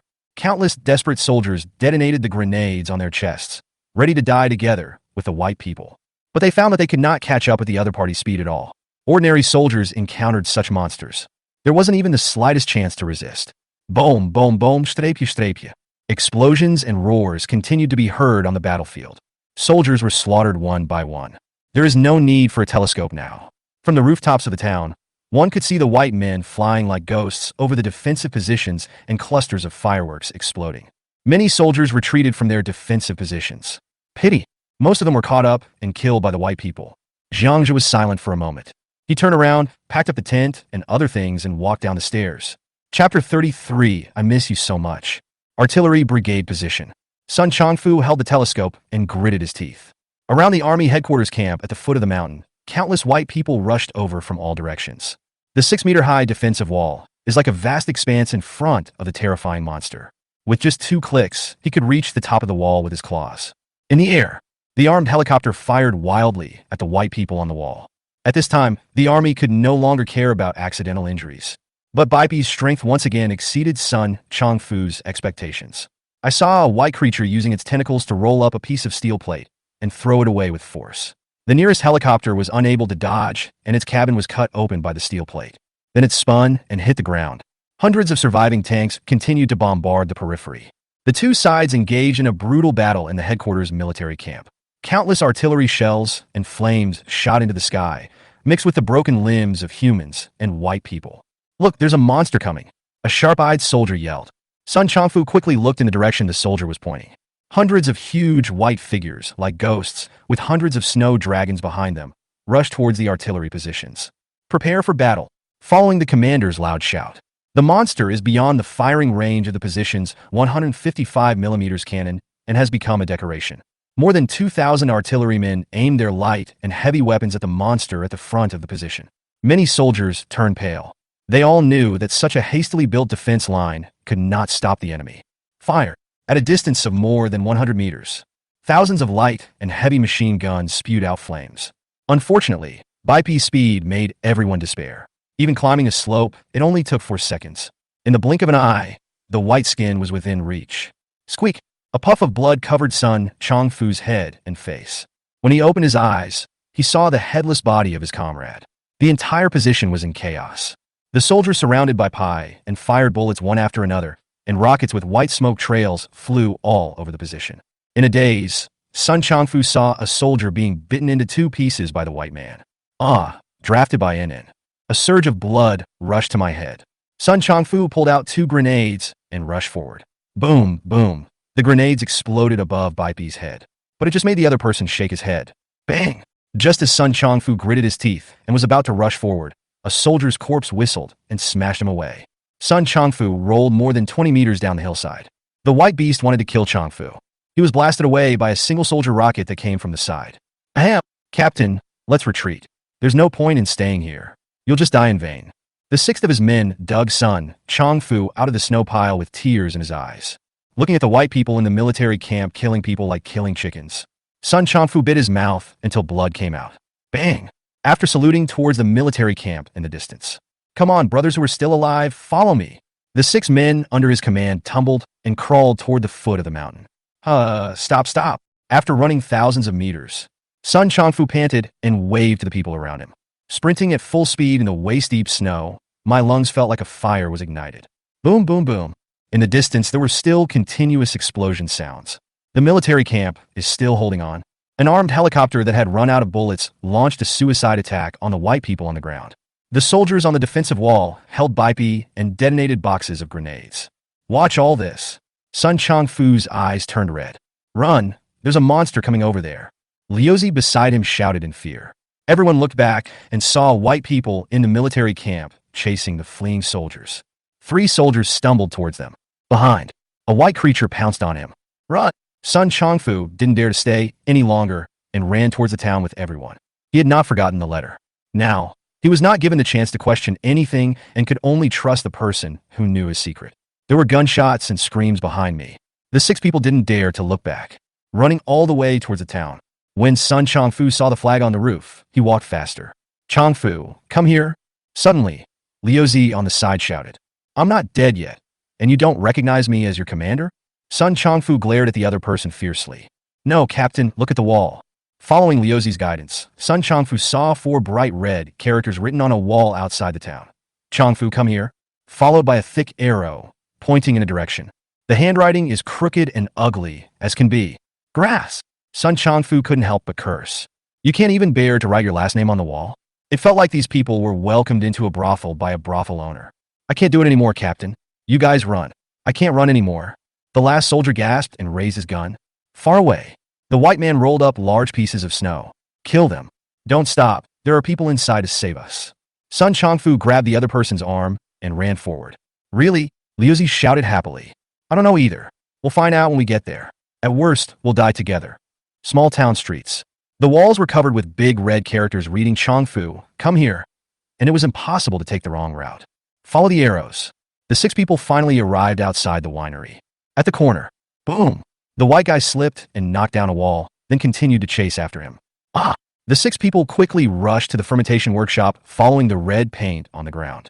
An iron door had a crack. Sun Chongfu was no longer able to care about anything else, as he could hear the rustling sound of white people running behind him. Go in quickly. Fuck! The 6 people cursed in unison and stood still at the door. Inside the workshop opposite the warehouse door, under the steel frame more than 10 meters away, a person wearing white winter clothes, a winter hat, a quick-drying winter mask with only a pair of eyes exposed, operating a crude city crossbow. 3 shiny crossbow arrows as thick as an arm were pointed at them, and there were grenades hanging on the arrows. There was a big dog squatting next to him. Chongfu, get out of the way. Jiangji yelled. Sun Chongfu reacted, and the 6 of them clung to the wall of the factory. Next second, boom! The iron door of the factory was knocked open. The white man behind him rushed in like lightning. At the same time, a dull whistling sound and the crisp sound of steel plates ejecting were heard in the factory. The 3 crossbow arrows pierced by Pai's body at an even faster speed. Boom! Squeak! After letting out a scream, Baipi was carried backwards by the force of the crossbow arrow, and at the same time, a ball of fire exploded in the air. Sun Chongfu and the other 6 were stunned. Whose man is this so brave? Baipi stayed for less than 2 seconds before rushing towards the door again. However, it was injured by the explosion just now. There were large areas of burnt black on the grayish-white skin, and there were wounds that continuously oozed dark purple blood. This time, Jiangji walked to the crossbow and drew out his dog-leg knife. Careful! Sun Chongfu couldn't help but shout. Baipi only needs to leap over once more to reach above Jiangji's head. But Jiangji watched with a calm expression. Boom! The ground suddenly collapsed, and Baipi fell into a 10-meter-deep pit with him. Jiangji rushed forward without hesitation. Squeak! A sharp roar from the white-skinned man was heard from the deep pit. Then, bang, bang, bang, a dull hitting sound. Just a moment ago, Jiangji threw a steel ingot weighing 30 tons into the air. It directly broke its lumbar vertebrae. He quickly condensed a space blade, cut off the white-skinned tentacles, and took out its crystal core. When Sun Chongfu and 6 other men slowly moved to the side of the deep pit, I saw Jiangji at the bottom of the pit punching by Pai one punch after another. Damn it, it made me lose my girlfriend. Drafting? It makes me run around everywhere. After hundreds of punches, Jiangji stopped. Then he looked up at Sun Chongfu, who was stunned at the edge of the pit. Pull off the mask. There was a fiery light in Jiangji's eyes. Master Pao, I miss you. Chapter 34 Battlefield. Swoosh. I watched Jiangji climb up the 10-meter-deep pit with 2 knives. Sun Chongfu became even more curious about the young man in front of him. Bang, bang, bang. Jiangji brushed off the dirt on his body and looked him up and down. That's good. The pimples on your face are still there. Who are you? How do you know Tsue? Sun Peioi's eyebrows twitched, and he couldn't bear it anymore. So he came up and pulled his arm and asked in a low voice. My name is Jiangji, and I'm from Nanjiang. Have you read the letter? Jiangji recalled and walked towards the fermentation tank. At this point, there is no rush. The reason why I went to so much trouble to deliver that letter was because I was worried that Sun Peioi's fate would change after his rebirth. He doesn't have many friends. I don't want to survive alone in the apocalypse with only a pile of food. Sun Peioi quickly followed him and said, I've seen it. Thank you for saving these brothers. Why do you call me Peioi? How come I don't know you? Are you an artilleryman? Yes. Are you very accurate in your shots? That's right. I'll call you Master Pao. Peioi grabbed Jiangji's arm and said, Then how do you know me? In my previous life, I was the eldest brother and you were my younger brother. You were too ugly and your parents wanted to throw you away. I was the one who saved you. Including today, I have saved you twice. Put. Pao Yi was about to curse, but suddenly he remembered the bravery of Jiang, who had just killed the white man alone, and stopped in time. Brother? What a joke. If I were as handsome as you, would I have a crush on you? I would have already slept with you. While the two were talking, Jiang opened the lid of the fermentation tank. Shit! Jiang screamed and jumped down. Next, then, the Duke and Xiaomi were carried out by everyone. Xiaomi's face was flushed and her eyes were closed. The Duke snored with his tongue hanging out. After almost a day, they were both intoxicated by the odor of alcohol coming from the fermentation tank. Pao Yi and the other 6 looked at each other with wide eyes. Girl, dog, what combination? Countless thoughts passed through their minds. Give me a hand. Jiang picked up Xiaomi and asked Pao Yi and others to carry the Duke. Several people quickly walked out of the winery. After going into the tallest 3-story building in the town, they placed Xiaomi and the Duke next to the campfire. 7 people came to the roof. Far away, the rumbling sound of explosions still sounded from time to time. Jiang and the others didn't say anything. They were all watching quietly. Da-da-da! An all-terrain vehicle was speeding through the snow toward the town, with 4 soldiers on it firing wildly. Behind them, 5 white-skinned creatures quickly caught up. The 2 white guys rammed hard from the other side. The ATV plunged headfirst into the pit. Swish! Peoi grabbed Jiang's arm and said, "Save them." Jiang shook his head. Master Pao, think about it. If I had that ability, I would not write to you. I killed all those white people by myself. Then you could become a hero of all Daxia, gain fame and fortune, and maybe even become a general for fun. Do you think I want to stand here and watch the fun? Pao Yi lowered his eyebrows. He let go of Jiang's arm and watched silently, as Bai Pai killed all the soldiers on the car and left. Captain, what this little brother said is correct. You are forcing him to do something against his will. The monster is so fast, if it weren't for the pit. Who can resist? It's already amazing to kill one. Liuzi on the side began to persuade him. Yes. The other soldiers murmured in agreement. Jiang patted Pao Yi's shoulder and said, "Get used to it." Pao Yi nodded. In this end times, everyone needs time to adapt. Gradually, the sound of gunfire gradually became less frequent, until it disappears completely. The world returned to its normal state with only the rustling sound of falling snow. Boom! The people climbing on the roof hurriedly looked into the distance. Thousands of white people gathered together and rumbled towards the distance along the G58 highway. Where are they going? Someone asked. Jiang slowly stood up and looked around. I don't know. Several people followed Jiang to the first floor. Just as he sat down, Xiaomi woke up and looked at the 6 soldiers who suddenly appeared.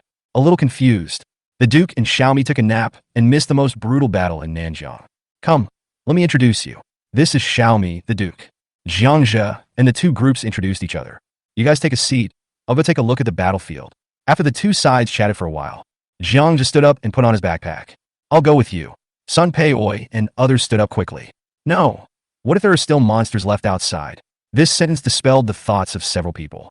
Jiang went to collect weapons and equipment. There is also the more important crystal nucleus. How can I take them with me? Then, after giving some advice, he took the Duke and headed out into the snow. Boom! A stream of snow flew up, and Jiang stopped the snowmobile in front of the military defense line. The thick smoke stretched all the way into the distance. The entire line of defense was silent. The remains of countless soldiers were scattered around the position, slowly buried by the wind and snow. Wait until this time tomorrow. This tragic battlefield will disappear. Looking at the corpse under his feet, Jiang Zhijing saluted and began to act. Heavy machine gun, infantry fighting vehicle, tank, ammunition. They searched quickly along the way until it got dark, and finally arrived at the military district headquarters camp. This is the most tragic place on the entire line of defense. Corpse. Countless mutilated bodies of soldiers piled up from the entrance of the military camp all the way inside. The wreckage of helicopters and tanks can be seen everywhere. Chi. A saber cut opened the white man's head and took out a crystal core. Jiang flipped his hand and put the crystal core into the space. This is already the 15th one. He estimated that at least 200 white people died here, stepping over countless corpses along the way.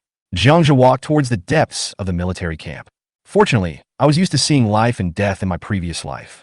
If an ordinary person were thrown in, he would probably go crazy immediately. Suddenly, he was attracted by several medical vehicles with Red Cross printed on them in the huge military camp square. Kata! Open the car door. Jiang started searching quickly. After a moment of disappointment, Jiang walked into the camping tent next to him. Countless blood smeared the white sheets. He saw hundreds of bodies of female soldiers and looked through them one by one. Suddenly, In a corner of the tent, Jiang just stopped, slowly reached out his hand, and turned over a corpse. Chen Yun, staring with a pair of frightened and helpless eyes. There was a bloody hole the size of a fist on his chest that went through front and back. Jiang just squatted down and watched quietly. After a long time, she took out half a piece of chocolate from her shirt pocket. Break off 2 pieces. Jiang held one piece in his own mouth and put the other piece in Chen Yun's slightly swollen mouth. Call.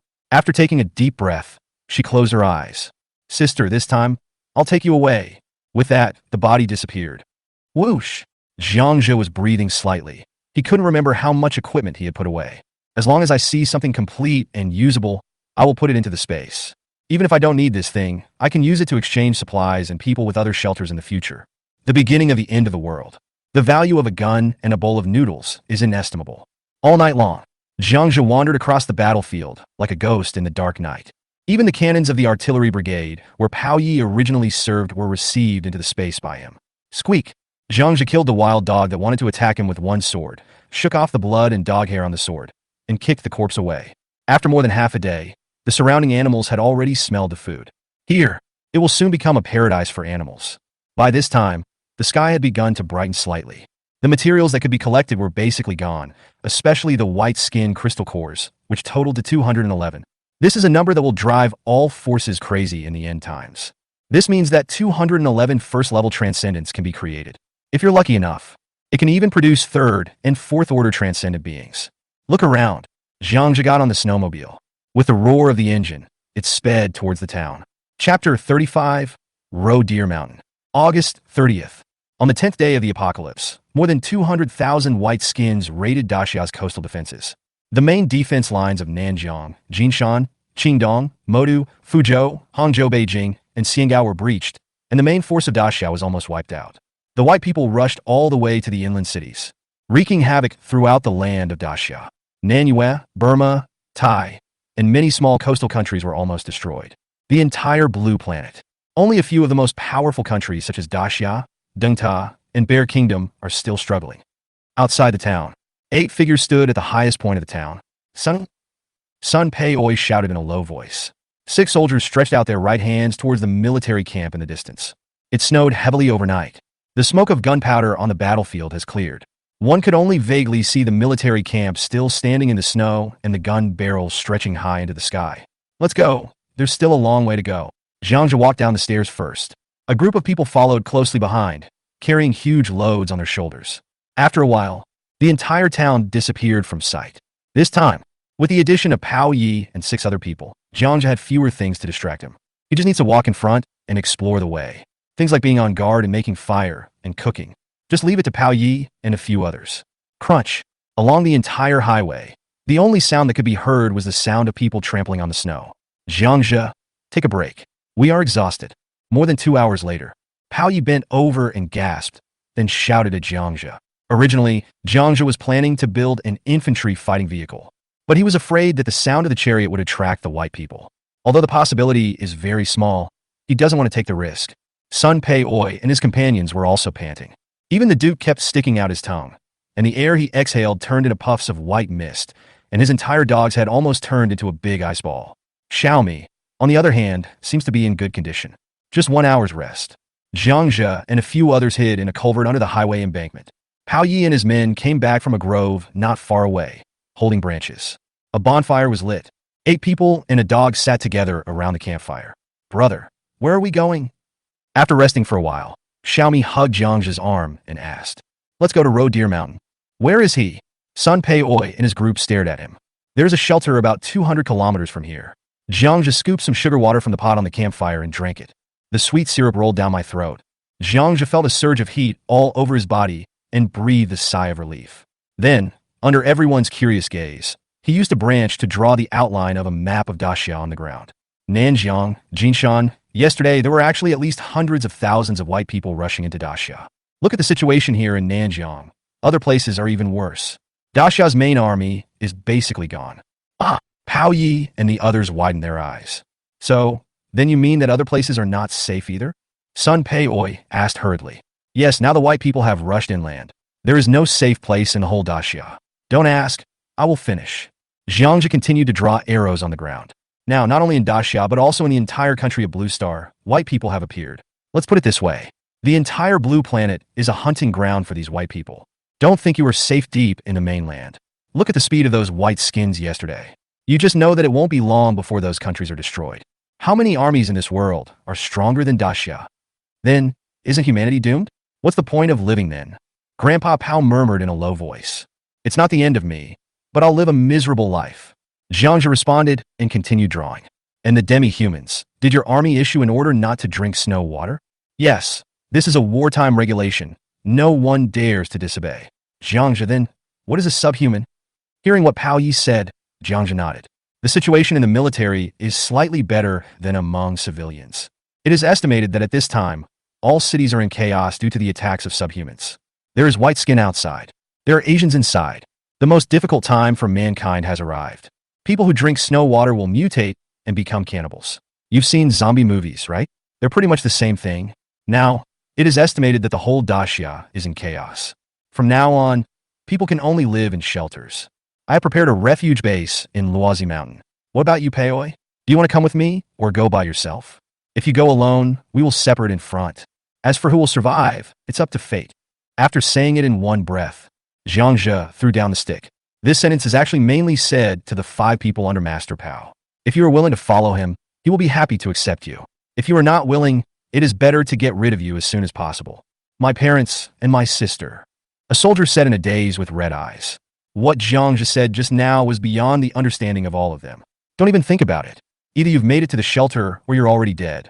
The heavy snow, the white skin, the subhumans, and the mutated beasts are all going to kill you. If you think your family can survive, you can go find it. I won't stop you. Jiangzhe spoke bluntly. But the truth was even more cruel than this, and he had no intention of comforting anyone. This end of the world. If you want to survive, you have to get used to its cruelty. The atmosphere in the culvert was extremely quiet. There was only the crackling of wood in the campfire. Jiangzhe, how do you know this? Pao Yi was the first to react and asked. I saw it on the Doomsday Forum. Wasn't there a post about the Doomsday before? It was written by the same person as that one. It just got deleted a long time ago. I'm a fan of apocalyptic survival, so I believed it. Haha, I didn't expect it to save my life. There is no network now. No one can verify what Jiangzhe said, so just get away with it. I know, there was a post on the internet called, The End of the World is Coming, Are You Ready? Now that I think about it, everything in it makes sense. This man is definitely a prophet. A soldier interrupted and shouted. Oh, if this person could come forward earlier, perhaps more people could be saved.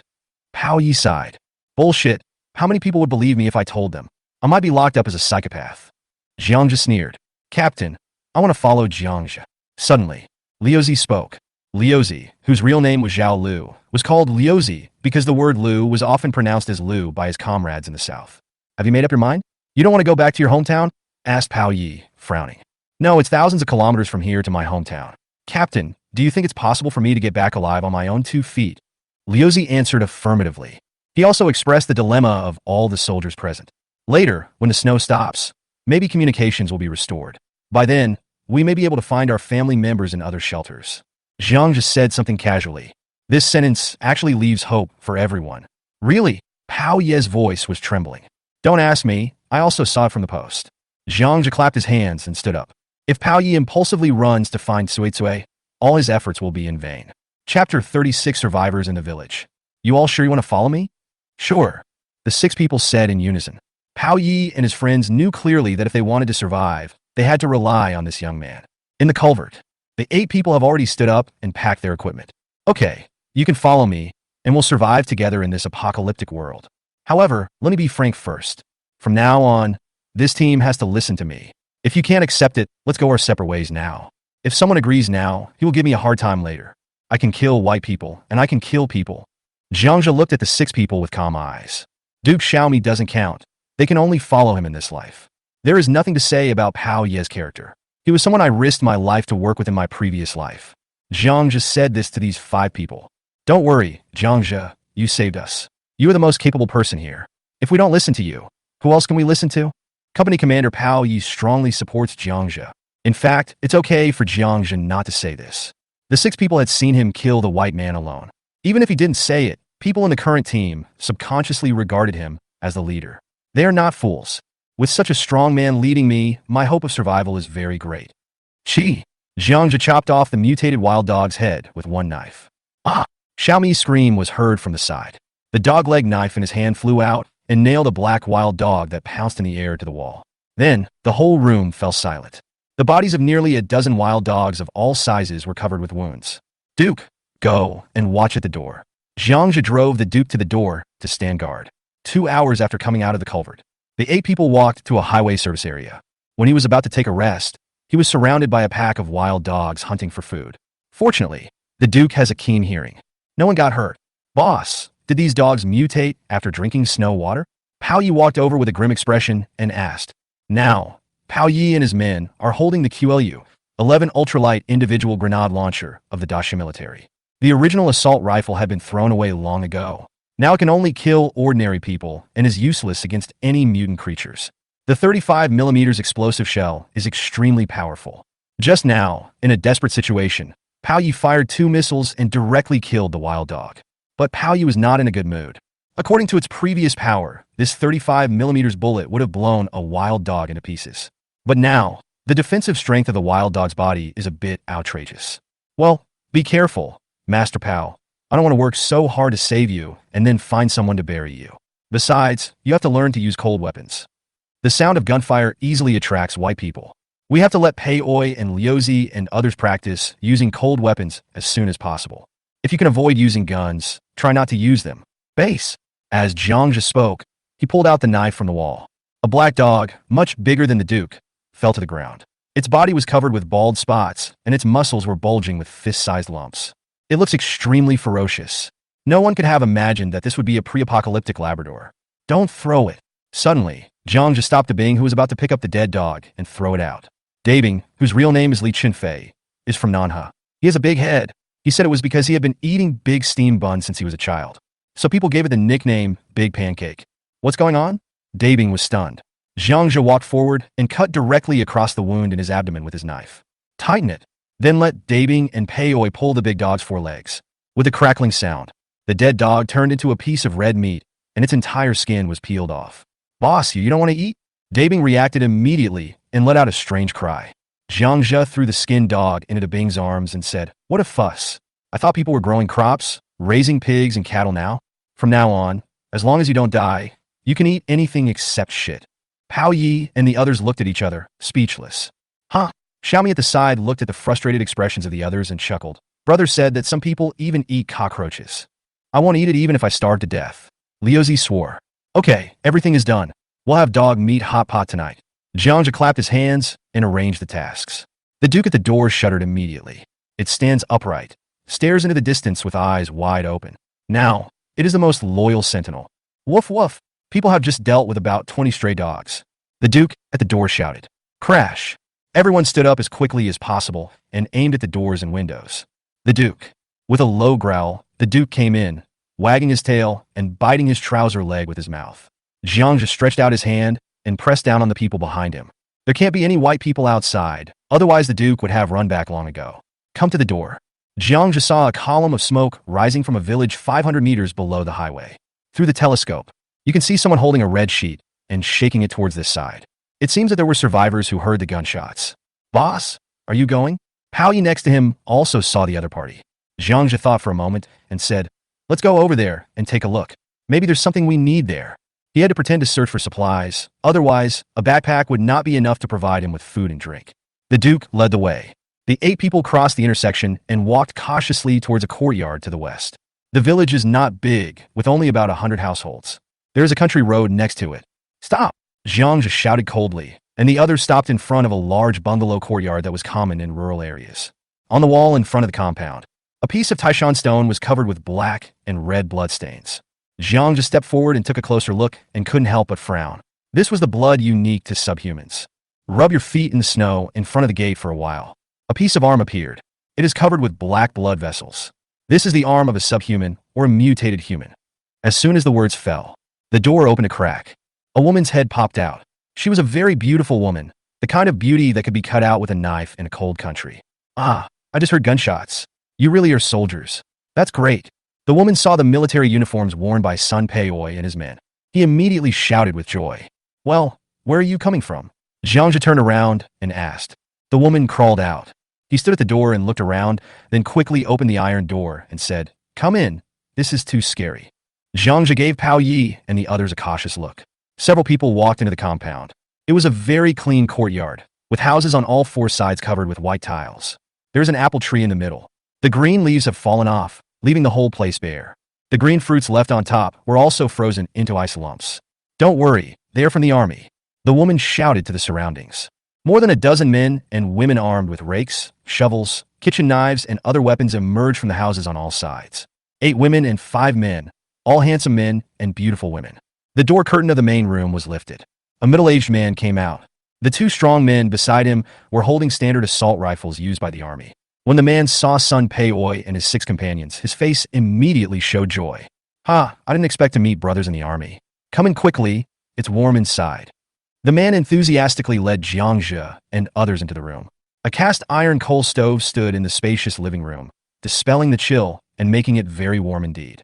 Several blankets on the floor were rolled up. There was hot water boiling in a large pot on the stove. There are small stools placed around. The living room is large enough, so the sofa, TV, and other furnishings have been moved outside.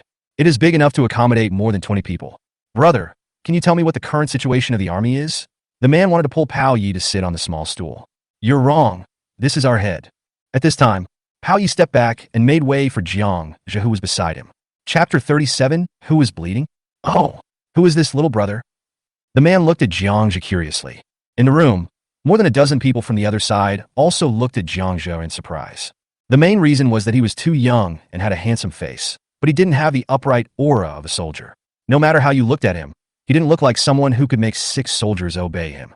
"Jiang Zhe, who came from Nanjiang. How about you?" Jiang Zhe nodded calmly at the man.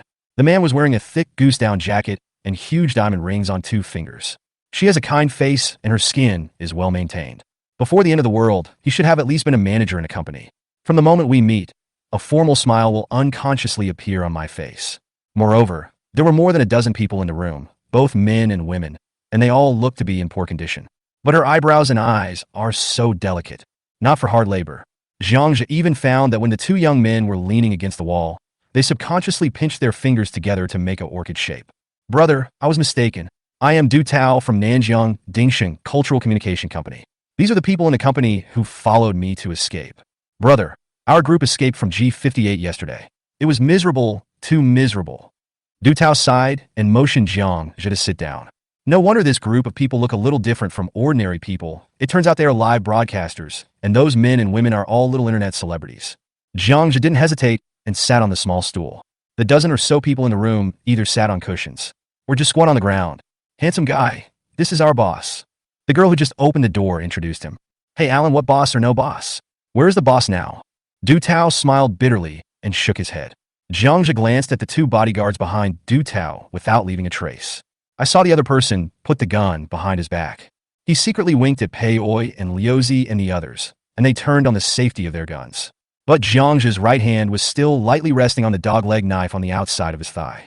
"Escape from G58? What's the situation in front now?" Jiang Zhe asked. Little Me beside him leaned against him obediently. Ever since she washed Jiang Zhe's feet that day, the little girl has been sticking to him. "Oh, it's so terrible. Many of those who fled have turned into man-eating monsters. Fortunately, we are at the back of the group. I dared not run forward any further, so I had to turn back to see if I could find the army." Du Tao sighed as he touched his ring. "Yeah, handsome. You don't know, those people have become so scary, biting anyone they see. Well, my 2 sisters also were. If President Du hadn't led us, we women would probably have died." The girl named Alan started sobbing. "Those mutants run so fast that they can pick someone up with one hand. It's so scary." A young man cried out with a look of fear on his face. Everyone started talking at once. When it comes to demi-humans, everyone's face is filled with fear. Alas, there were more than 50 of us when we left the company together. Now, as you can see, there are only a few left. President Du looked around at the people around him. The atmosphere was a bit depressing. "Uncle, the army behind us is gone. It was my brother who saved them. We are also ready to leave here." Suddenly, Xiaomi raised his head, pointed at Pao Yi and the others, and said something to President Du. Suddenly, Mr. Du's face changed. He almost knelt down to reach Xiaomi. "Little girl, what did you say?" Mr. Du's voice was trembling a little. There was a commotion in the room. Everyone stood up in unison after hearing what was said. Xiaomi was so scared that she hid behind him. At this time, Jiang just stood up and said, "Boss Du, don't go back to look for them. They're There are no troops behind us anymore. You should find another place to settle down. He was ready to leave. Bang! President Du grabbed Jiang Zhe's arm. No, is it? Staring at Jiang Zhe with wide eyes, with a glimmer of hope, Du Tao hoped that his guess was wrong. They're basically all dead. Mr. Du left a good impression on Jiang Zhe. He was able to escape with his employees along the way. It seemed that these girls were in good condition and were not abused. He was a kind and loyal boss. Jiang Zhe didn't mind giving him a free advice. At this time, Pao Yi spoke up. The commander of the artillery brigade of the 2nd Army of the 3rd Military Region of Daxia is Sun Chongfu. Everyone, one of the armies of the 3rd Military Region was wiped out yesterday. Please take care on your journey. At this time, the dozen or so people in the room were dumbfounded. He originally wanted to escape back and seek refuge in the army. I didn't expect that even the army was gone. Jiang Zhe was somewhat impressed by these people's luck. They didn't even encounter any white people on their way back. No wonder Du Tao could become a boss. He is really lucky. Wow, I don't want to die. I'm still young. Alan sobbed quietly. At this moment, all the girls in the room hugged each other in despair. Jiang Chao glanced at Chongfu. Several people prepared to leave. Woof, woof, woof.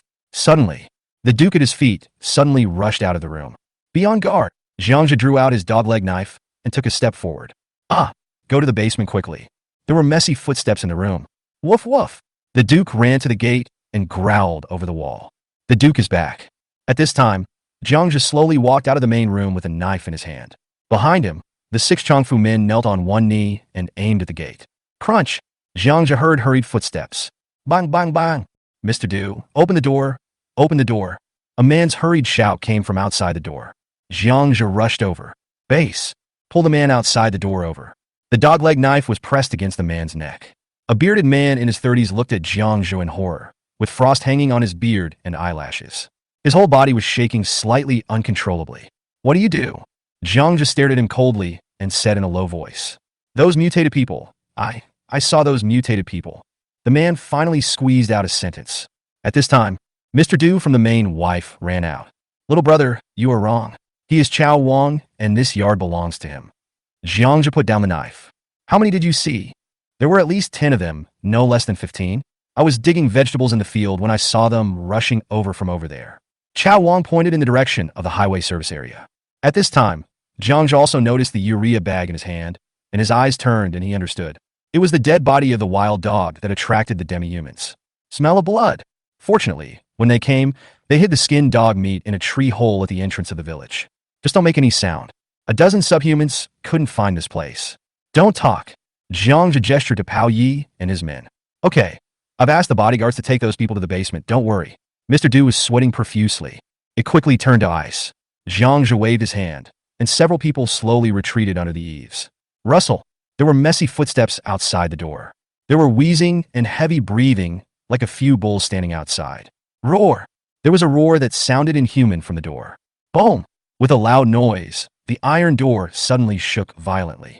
Fuck, who the hell is bleeding? Jiang Zhe roared. Chapter 38 Fierce. Boom boom. The heavy iron door trembled violently, and the thick expansion screws at the 4 corners flew out like bullets. The door slammed heavily on the ground. At the front door, a dozen male and female demi-humans with faces covered with black veins, inverted triangular fangs, and gray skin rushed in with madness in their eyes. Many of the subhumans had their thighs and arms exposed. The lean muscles were tangled together like tree roots. They rushed over roaring, holding various weapons in their hands. Oh my God! Mr. Du and Chao Wang on the side wailed. He rolled and crawled back to the living room. Little brother, run away quickly. You can't stop us. There's a cellar inside. President Du did not forget to give a kind reminder. Pao, sir, don't shoot. Guard the door, Duke. Get back. Seeing the Duke trying to rush forward, Jiang Zhe kicked it back. With a straight blade saber in his left hand and a dagger in his right hand, Jiang Zhe stood at the front. He stared calmly at the demi-human charging towards him. Pei Oi and Liuzi hesitated for a moment and went back into the room. I found a table and put it against the door. There were stainless steel anti-theft windows on the windows, and several people were looking at Jiang Zhe in the yard through the fence. You brothers him? Mr. Du standing by pointed at Jiang Zhe and trembled. The head is very powerful. There should be no problem. Liuzi pulled out the saber from his leg. Obviously, he wasn't as confident as he said. Jiang Zhe just stood in front of the eaves, holding 2 swords, one upright and one reversed. Demi-humans are very strong and fast. Of course, this is only compared with ordinary people and is not on the same level as white people. These guys can survive in the wild in temperatures of minus 40 degrees Celsius, even if they are naked. Somewhat weakened white skin characteristics. At the end of the world, Zhang Zhe once heard someone say that on the entire blue planet, the number of humans who had turned into subhumans was estimated to be over 10 billion. Future. Humans will compete with subhumans, white people, and wild animals for living space on the surface. A male demi-human with bulging joints growled and raised the axle in his hand. It smashed down on Zhang Zhe's head.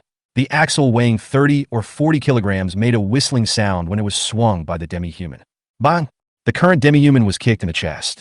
It flew backwards like a cannonball and smashed the fruit tree in the middle of the yard. One forward step. Zhang Zhe used his left-hand saber to block the wooden stick wrapped with wire. The knife in his right hand flashed a cold light. With a hiss, two heads flew up, and the splattered black and red blood flew onto the glass behind them. Oh my God, so awesome!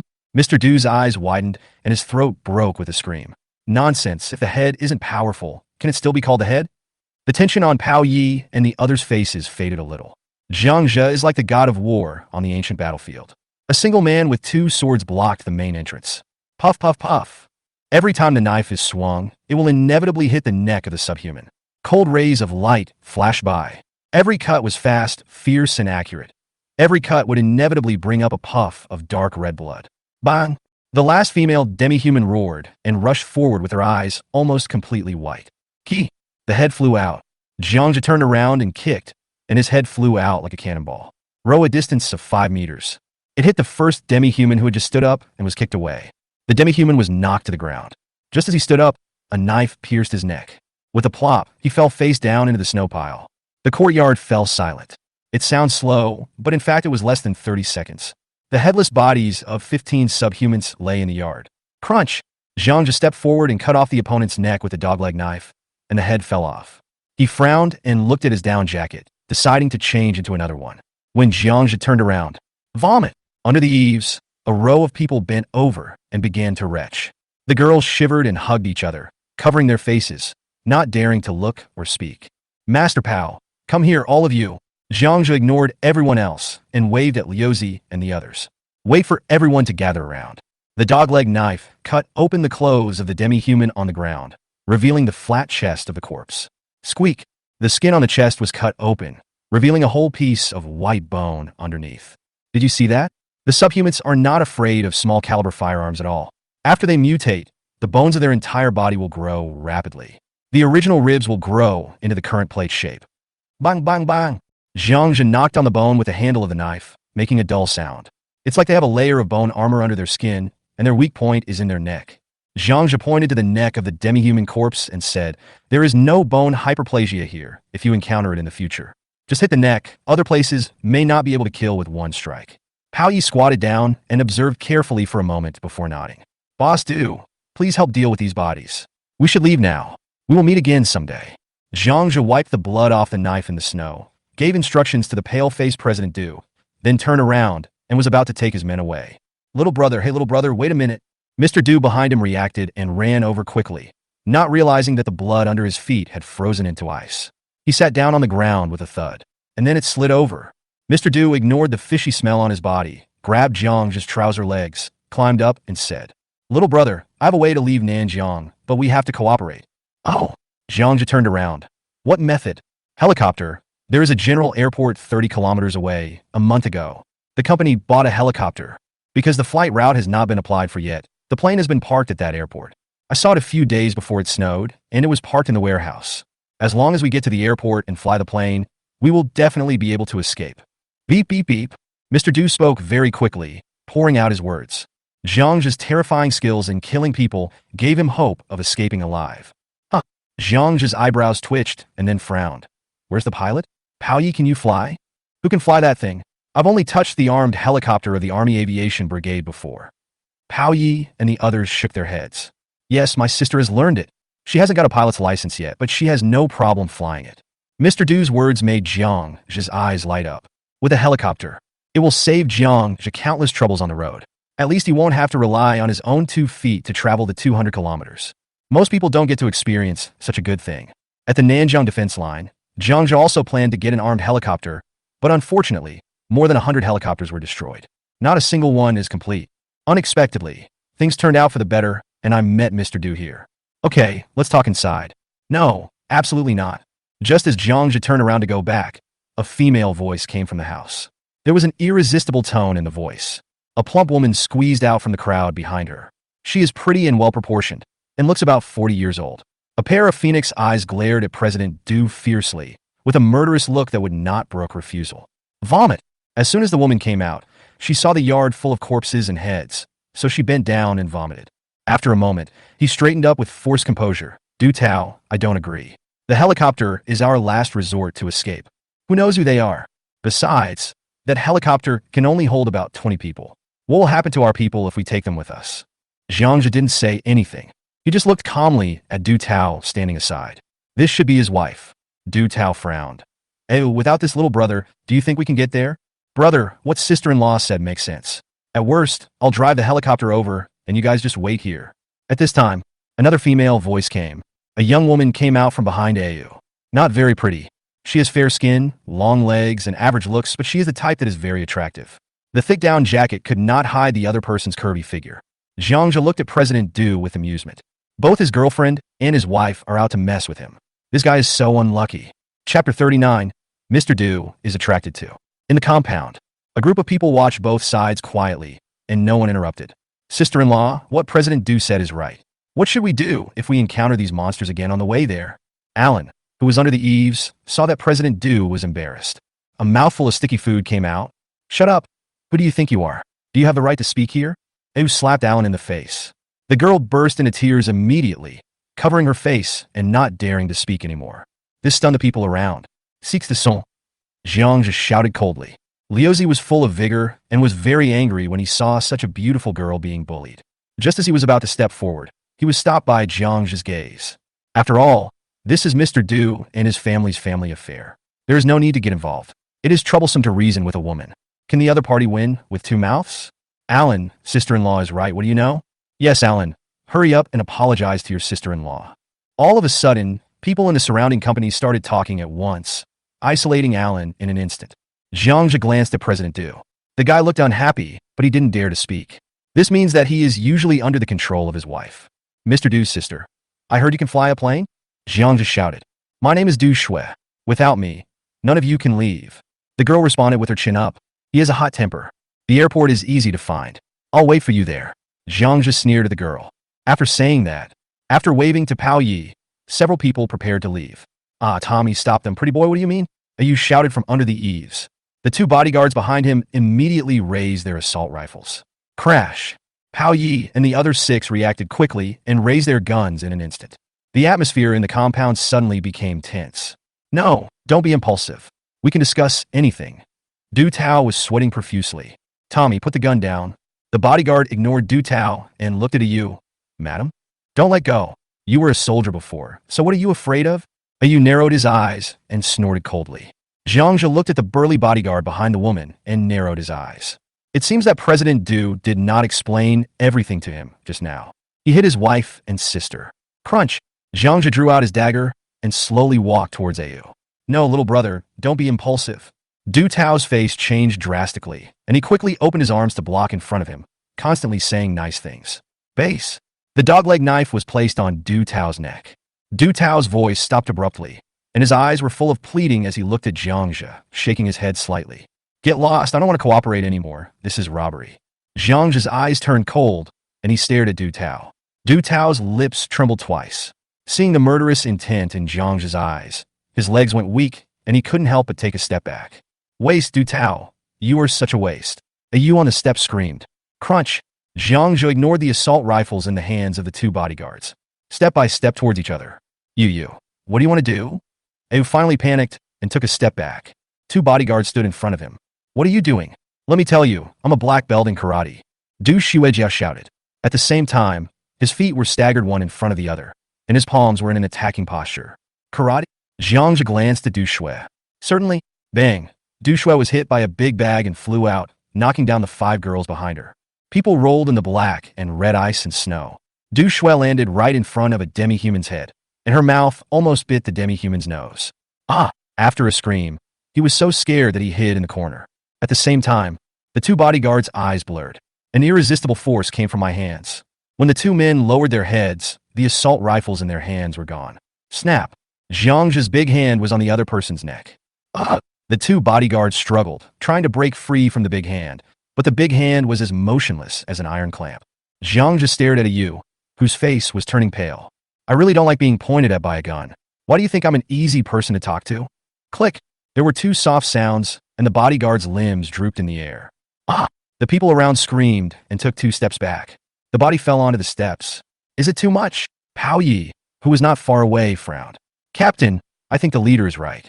If you had the leader's ability, would you let someone point a gun at you and threaten you? I think there's nothing wrong with it. But that woman is really disgusting. It's already this late, and you're still putting on airs. After Liuzi finished speaking, he went over and pulled Alan up from the ground. Zhang heard Pao Ye's conversation. He didn't pay any attention. The end of the world had just begun, and he was willing to give Pao Yi some patience to adapt to this world. Little brother, please let my wife go. President Du ran over, hugged Zhang quickly, and almost knelt down. Zhang put the knife on his shoulder and said, "Get out of here. Don't you want a helicopter? I won't help you fly it if you kill my sister-in-law. Also, you can't abandon the people here." Du pounced on him again. With blood at the corner of his mouth, he glared at Zhang and shouted. The dogleg knife was placed on Du Shui's fair neck. Zhang stared coldly at the stubborn Du Shui. After a moment, remember your words. If you dare to play tricks on me, your whole family will die in unison. Don't worry, little brother. We will all listen to you. President Du quickly hugged Du Shui and smiled apologetically. Zhang slowly retracted his knife, allowing the people around him to breathe a sigh of relief. The girl opposite and others looked at Zhang with fear on their faces. No one would have thought that this handsome young man with a clean appearance could kill people without even blinking an eyelid. He is so cruel. Tommy, wake up, Tommy woo-woo. What surprised Zhang was, after being stunned for a moment, Ayu actually lay on the bodyguard and burst into tears. Zhang grinned, glanced at Du Tao who was lowering his head. The world of the rich is a mess. Bodyguard host, it's another bloody story. It seems that this woman has been trying to get close to Du Tao. The thought flashed through my mind. You go and throw the body out of the yard, throw it farther away, quickly. Zhang held a dogleg knife and called out names in the crowd. Several handsome little boys turned pale and nodded hurriedly. While vomiting, he struggled to deal with the Demohoman's corpse. De Bing, take 2 brothers with you to watch over it, and fix the gate when you're done. After giving the instructions, Zhang nodded to Du Tao. Boss Du, come in. Half an hour later, a group of people sat quietly on the periphery. Du Shui hugged Yu and stood in the corner crying silently. Zhang sat by the stove and threw a few cigarettes to Pao Yi. Want one? Du Tao quickly took it and said, "Thank you. I haven't been able to draw this in a few days. Brother, can you give me one?" Suddenly, Chao Wang in the crowd asked cautiously. Next to Chao Wang was a woman wearing a thick headscarf and holding a baby about 2 years old.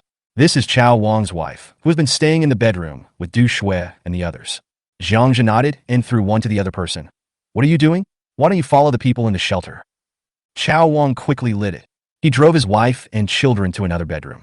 He took a deep breath before introducing himself. Chao Wang is the owner of the yard. He originally worked in Nanjiang City, specializing in repairing heavy trucks and construction machinery. Later, when it snowed heavily, I heard that the military hired excavator drivers. Chao Wang was tempted by the 4,000 yuan a day salary, and he was also worried about his wife taking their 2-year-old son to the shelter alone. So he left his wife and children at home and went to the military camp to help the military build a defense line, until the last group of people who arrived at the shelter evacuated.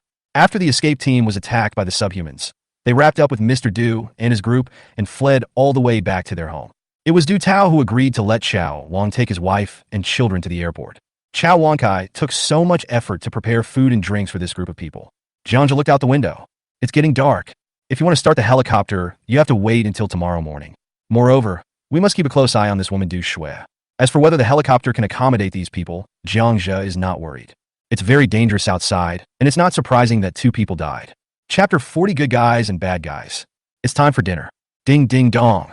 The 2 girls struggled to cut the cabbage and potatoes that were frozen as hard as rocks and threw them into the pot.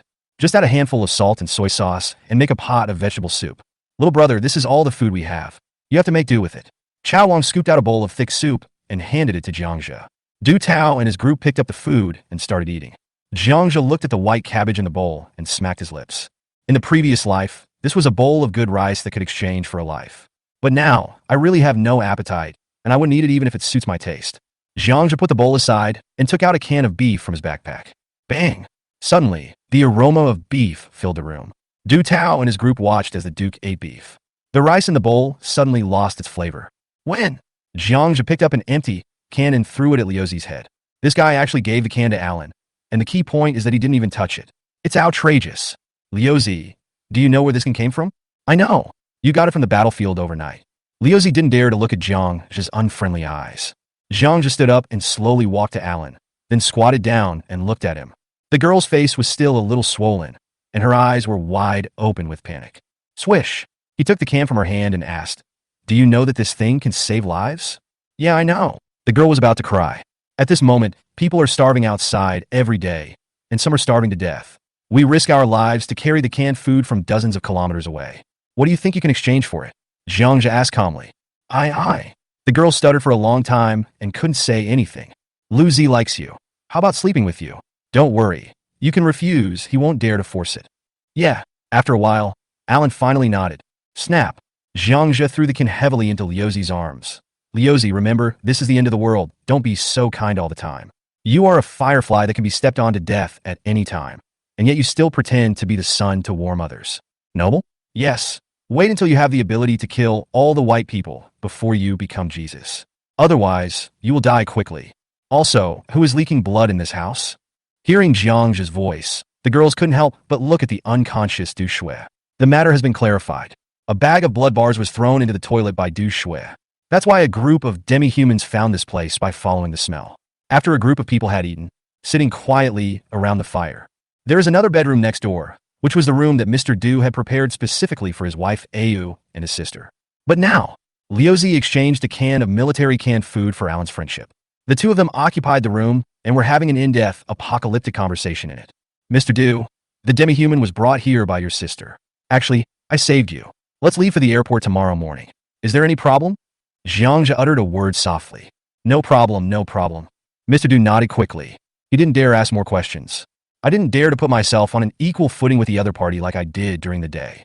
At this time, Du Tao finally understood why this fair-skinned Jiang could make 6 soldiers obey him.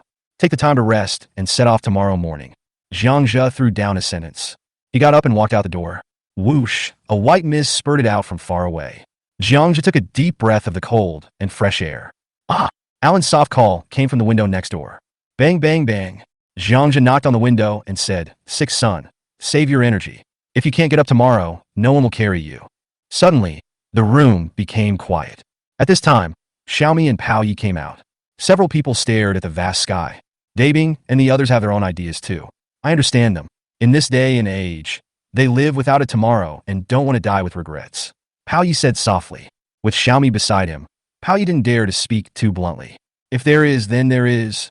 It's something we both agree on. There's no need to make a fuss. If you're interested, I'll sponsor you a can. Jiangja looked at Pao Yi with a teasing look.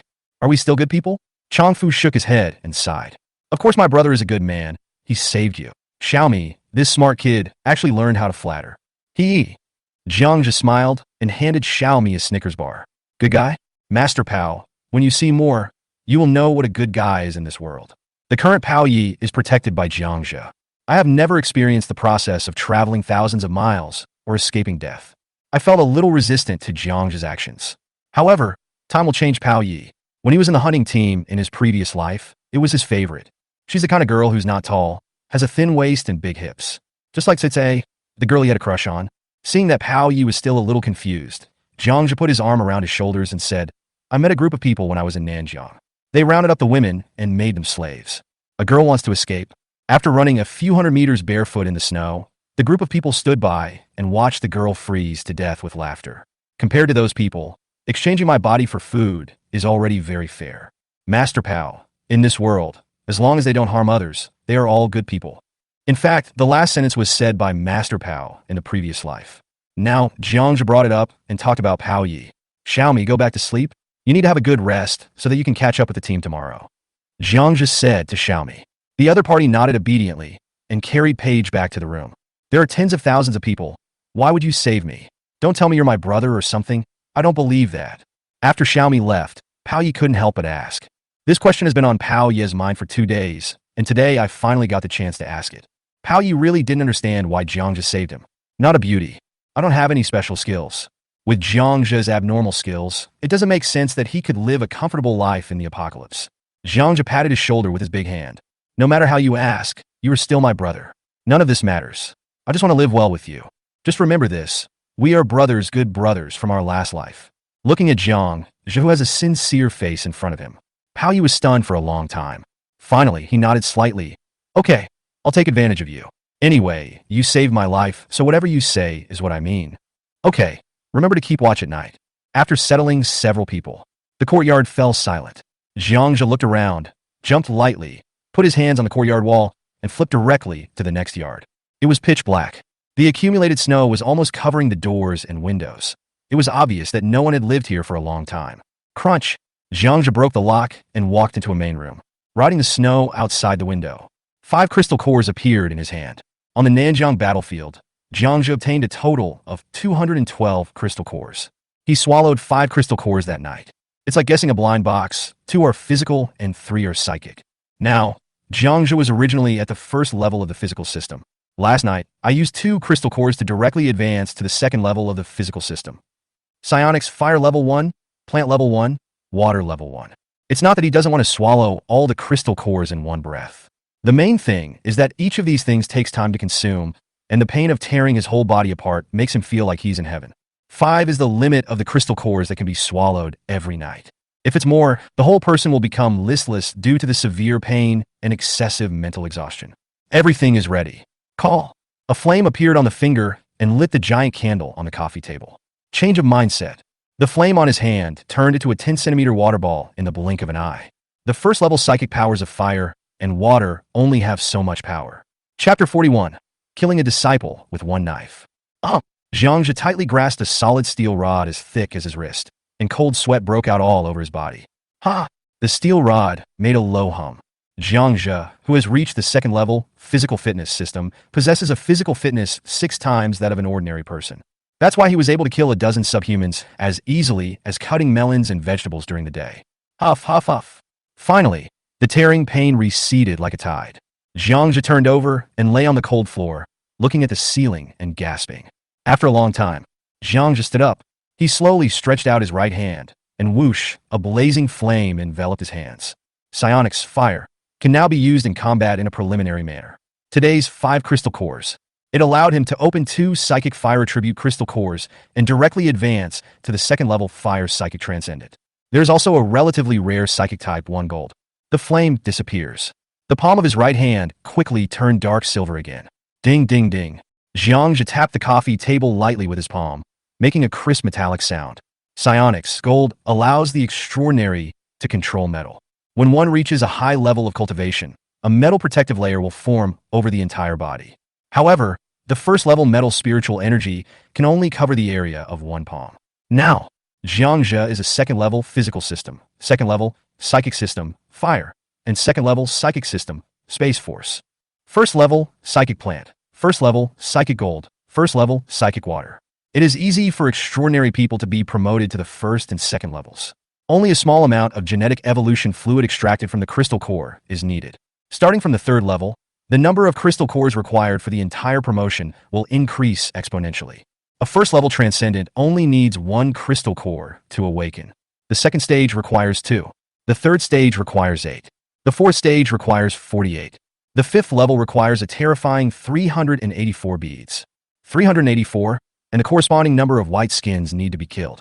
As for the 6th level, the number starts from several thousand. And these crystal cores must also have the same properties. At the end of the world, unless they are superpowers, it is difficult for ordinary extraordinary people to cross the 5th level.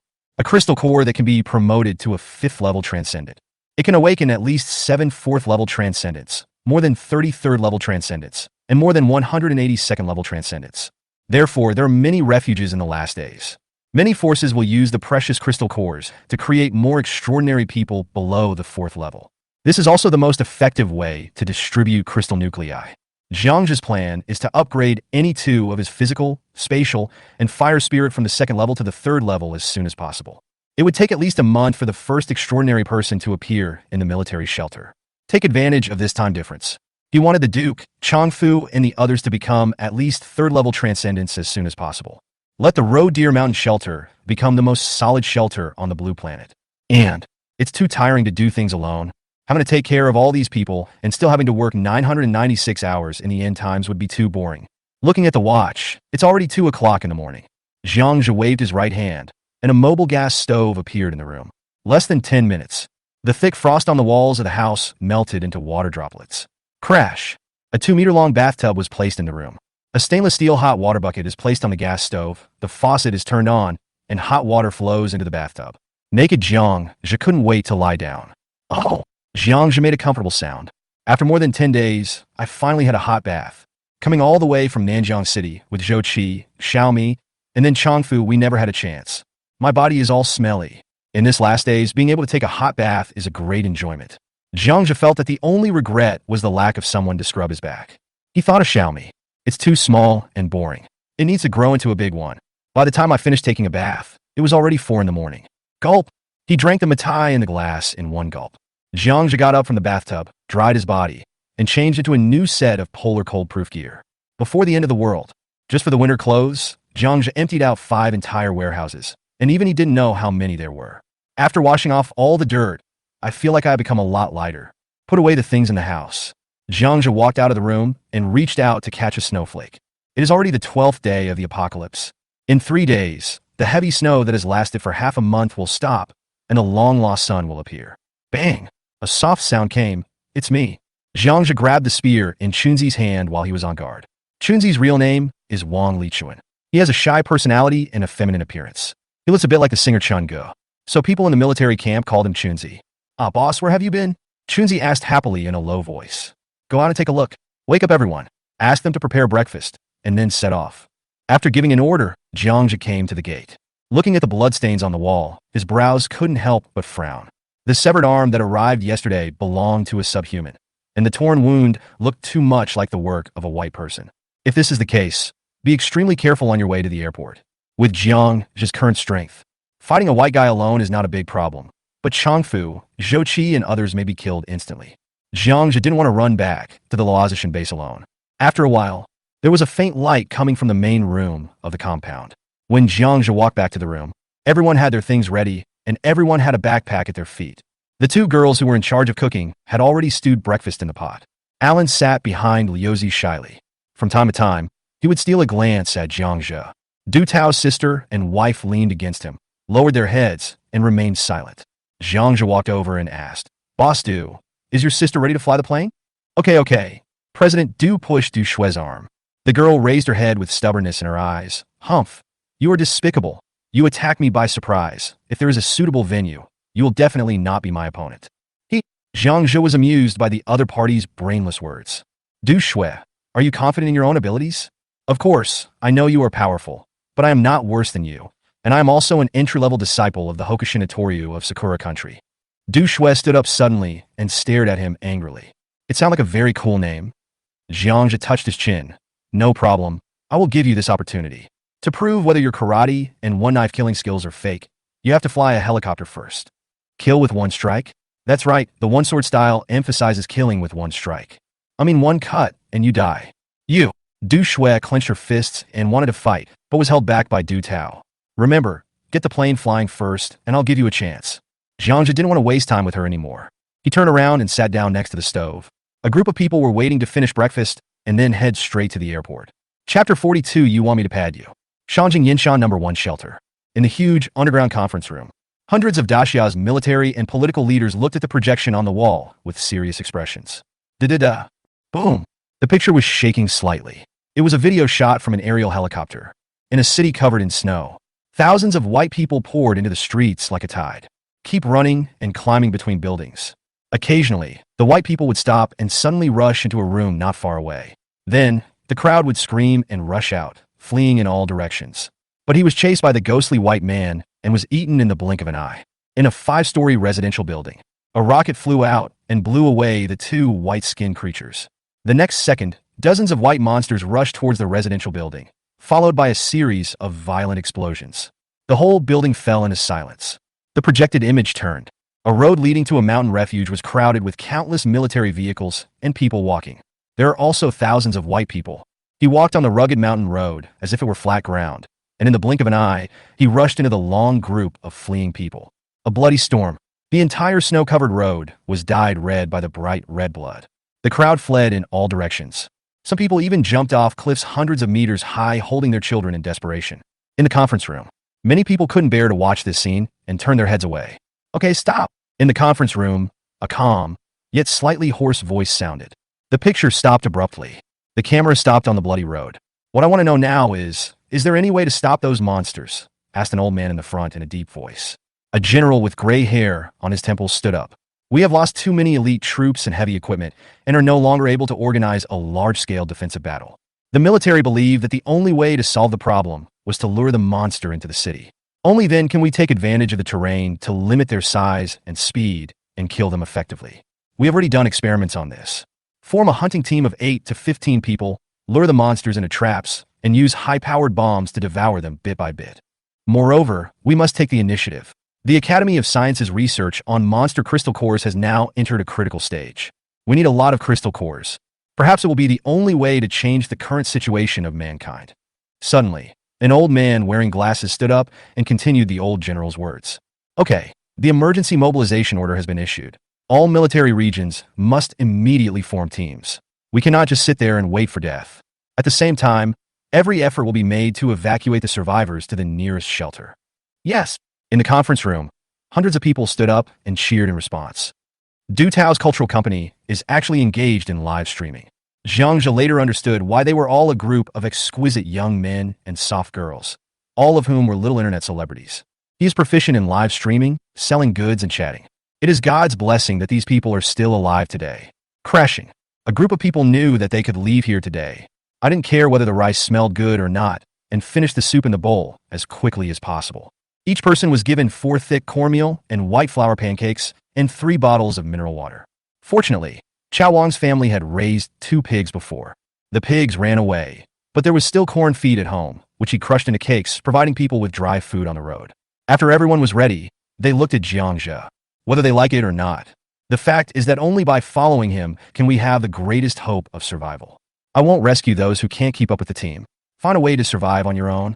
Also, stay quiet on the road. Zhang Zhe also carried a backpack. Then he took out 2 packs of sanitary napkins and threw them to Du Shui. Wrap up any bleeding and throw the used ones as far away as possible. If the amount is large, use 2 more pads. In short, I have one request. You cannot let the demi-humans follow you by smelling you. Zhang Zhe said coldly. Du Shui pinched the sanitary napkin with some shame and anger and glared at Zhang Zhe, but no one moved. Pei Oi and Liuzi looked at Zhang Zhe with admiration. I followed the right person. Look, this is professional enough. He is simply an expert in survival in the apocalypse, even preparing sanitary napkins. What? Do you want me to put the cushion on you personally? Zhang Zhe raised his eyebrows. The 2 girls were so scared that they pulled Du Shui back to the bedroom. Chao Wang wrapped the child in a blanket and tied him tightly to his back with a rope. His wife pulled his arm nervously. Everyone else had a serious look on their faces, and they all knew that if they went out, they might be in danger of death. If you stay, you will definitely die. At this time, Du Shui and 2 other girls came out. Gangzi, Baiopi, you 2 go to the back. Liuzi and Chunzi go to the middle of the team. Xiaomi and Pao Yi go to the front. Let's go. Following Zhang Zhe's low shout, a group of more than 20 people walked out of the room quickly. Gangzi is half Mongolian with a strong build. His real name is Li Gang, and he is a good wrestler. Baiopi, whose real name is Qin Wei, underwent a circumcision when he first joined the army, so Liuzi and the others called him Baiopi. Liuzi, Gangzi, Chunzi, Baiopi, and Dabing are the 5 soldiers under the command of the company commander Changfu. Crunch! The sound of footsteps rang out in the snowy night. Chao Wang's wife looked at the yard reluctantly and said, Wangzi, can you come back to this family? It's good to be alive. Look at Mr. Du. He even abandoned his house and car in the city to escape. It's good to be alive. Chao Wang said something to comfort her. The 2 followed the team and walked forward quickly. Zhang Zhe walked in front. Place your left hand on the handle of the dogleg knife on your thigh. Following behind him was Master Pao, and Xiaomi was holding the Duke's tail. Mr. Du pulled his wife. A group of people from the company walked silently in the middle of the team. Fortunately, there was a local person, Chao Wang, in the team. This saved Zhang Zhe the trouble of looking at the navigation. Fuck, not even a hair is left. Next to a dead tree hole at the entrance of the village, Pao Yi was holding a piece of torn cloth and cursing. The dog meat they hid here yesterday was taken away by some unknown animal. It's a saw rat, come on, this is normal. Zhang just squatted down and understood when he saw the dense claw marks next to the tree hole. It's a bit of a pity. These dozen pieces of dog meat can feed this group of people for 2 days. The group quickly walked out of the village and headed east along the country road. From time to time, someone in the team slipped. He stood up silently again and quickly followed. Zhang made it very clear before setting off that those who fell behind would have to find a way to survive on their own. Crunch! A group of people lined up and kept moving forward, staring at Zhang's back. More than 20 people became snowmen. A streak of ice formed on the exposed eyebrows. Everyone's mask and scarf were covered with ice from their breath. No one called for a stop. They are all gritting their teeth and persevering. An hour later, the sky was already slightly brighter.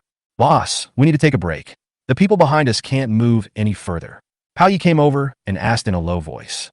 Zhang looked back and saw wisps of white steam coming out of everyone's head and heavy breathing sounds coming one after another. Even Pao Yi couldn't help but pull down his mask and breathe deeply. After what happened with the demi-humans yesterday, everyone was on edge, and coupled with the thick snow, their physical strength was depleted quickly. The people behind are even worse off. The girls supported each other and persevered. Among the dozen or so people, only Du Shui and Chao Wang were in slightly better condition. One is a car mechanic, who often does physical work and is very tough. One is that she exercises regularly and is much stronger physically than the average girl.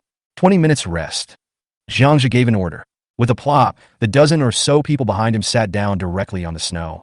Boss Du, don't take off your hat when you're sweating. It can kill you. Hearing Zhang's words, Mr. Du quickly put his hat back on, then said with a wry smile, Brother Zhang, I couldn't lose weight before. I didn't expect that I would lose weight in these 10 days. I wish I had your physique.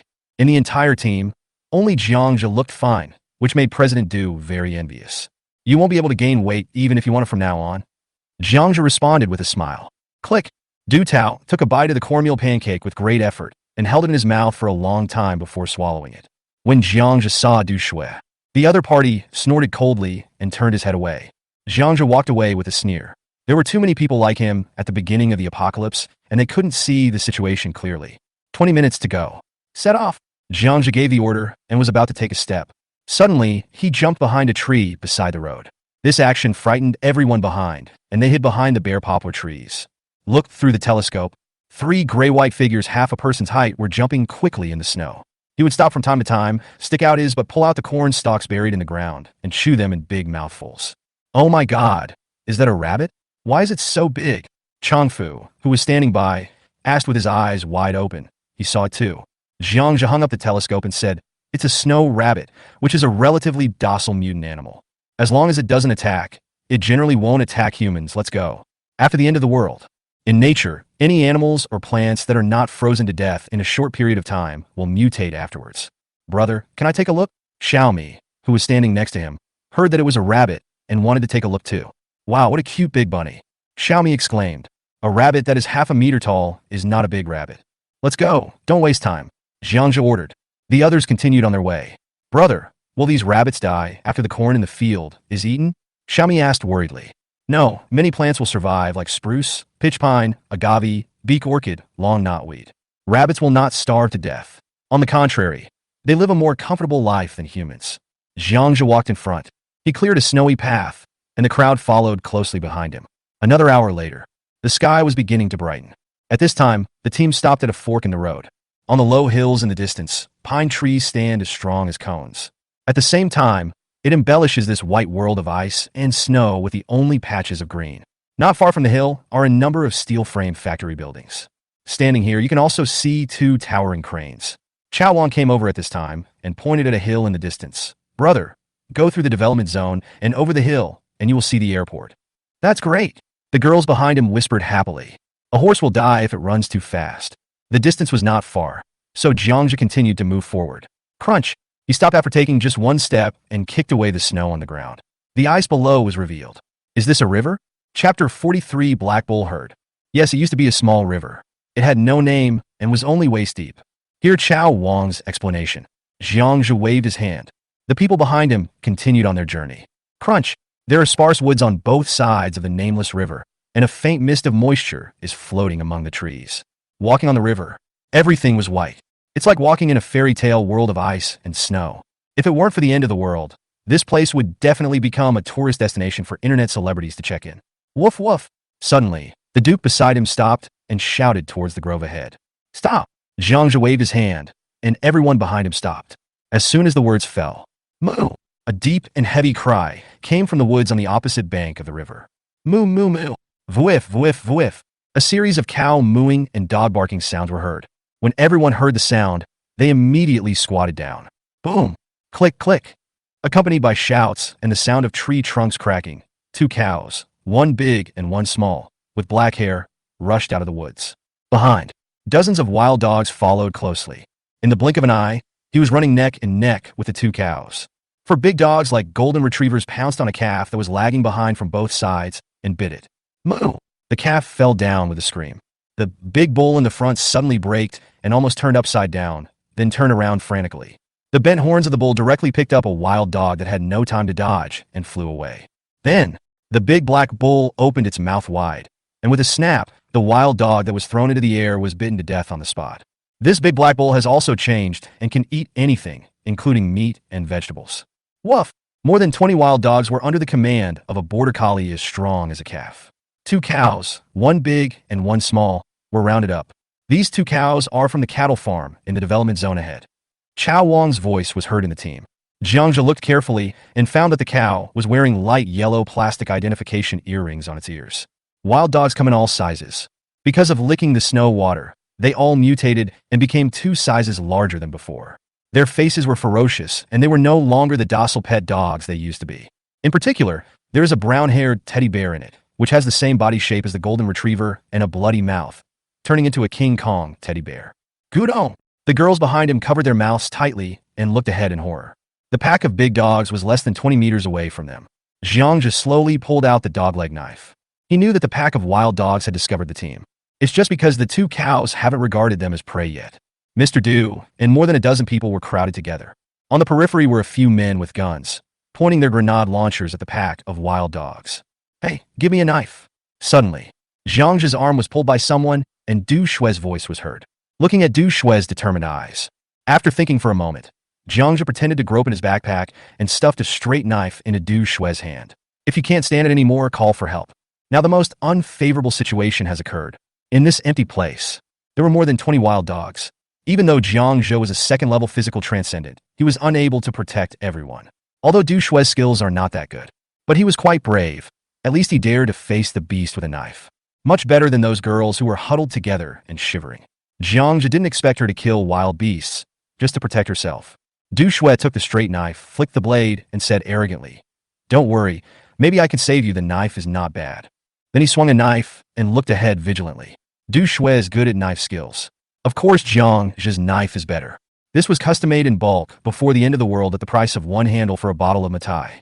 Made of high-speed steel, its hardness reaches HRC 60. As long as you have enough strength, the blade will never bend when beheading. Back up slowly and go around it. Jiangzhe saw the cow and the wild dog confronting each other. After whispering an order to the crowd, more than 20 people slowly retreated and prepared to take a detour. Woof woof! The pack of wild dogs in front suddenly roared. Whoosh! More than 20 wild dogs rushed forward and pounced on the 2 black cows. A muffled bang. The big black bull kicked a wild dog away with 1 hoof. But he was bitten by more wild dogs around him. The bison shuddered and jumped up, opening its mouth wide, trying to bite the wild dog to death. However, the wild dog's speed forced it to keep spinning in circles. The mavericks are even worse. There were wild dogs crawling around it, and it kept rolling around in pain. Black hair and blood splattered in the snow. Danielle wanted to drive away the wild dogs, but was attacked again and again. Anxious, low howls echoed in the woods on both sides. Boom! Just as the team was slowly retreating a few meters, a huge rumbling sound came from the woods behind me, and even the snow around me began to tremble. Click, click! There was a constant sound of branches crackling in the woods. Fuck, run to both sides, quick, Master Pao, follow me. Jiangzhe's eyes widened instantly, and with a loud shout, he pulled Xiaomi out and ran to the right. A herd of black cattle. It rushed out from the woods behind it like a tank, with thick, white air spewing out of its nostrils. The momentum of more than 300 bulls charging forward was too terrifying. Like a huge black wave, it crushed everything in its way and rushed towards the pack of wild dogs. Jiangzhe and his friends were so unlucky that they were caught between a herd of cattle and wild dogs. The team exploded. Everyone ran to both sides for their lives. Thump! Pao Yi slipped aside. Fuck! Jiangzhe gritted his teeth, carried Xiaomi on his shoulders, reached out to grab Pao Ye's thigh, and ran wildly along the ice. Help, help me! Help! Brother, save me! There were many cries for help from people behind him, but Jiangja couldn't care about anyone else now. The cattle run very fast. In the blink of an eye, it had reached the center of the river. Jiangja slid more than 10 meters on the ice and finally ran out of the attack range of the herd. When he turned his head, I just happened to see a handsome boy under Mr. Du being pushed by a bull and flying more than 10 meters into the air, screaming and spinning. Then he disappeared again among the herd. Click, click. There was a crisp sound on the ice. Then, the cattle running in front suddenly stumbled and fell into the river. Fortunately, the river is not deep. Dozens of black bulls roared and charged towards the pack of wild dogs in the river. The hundreds of black cows behind him had no time to stop. They slipped out and fell into the river like dumplings. As for the pack of wild dogs, they had already been frightened away by the herd of cattle. Moo moo!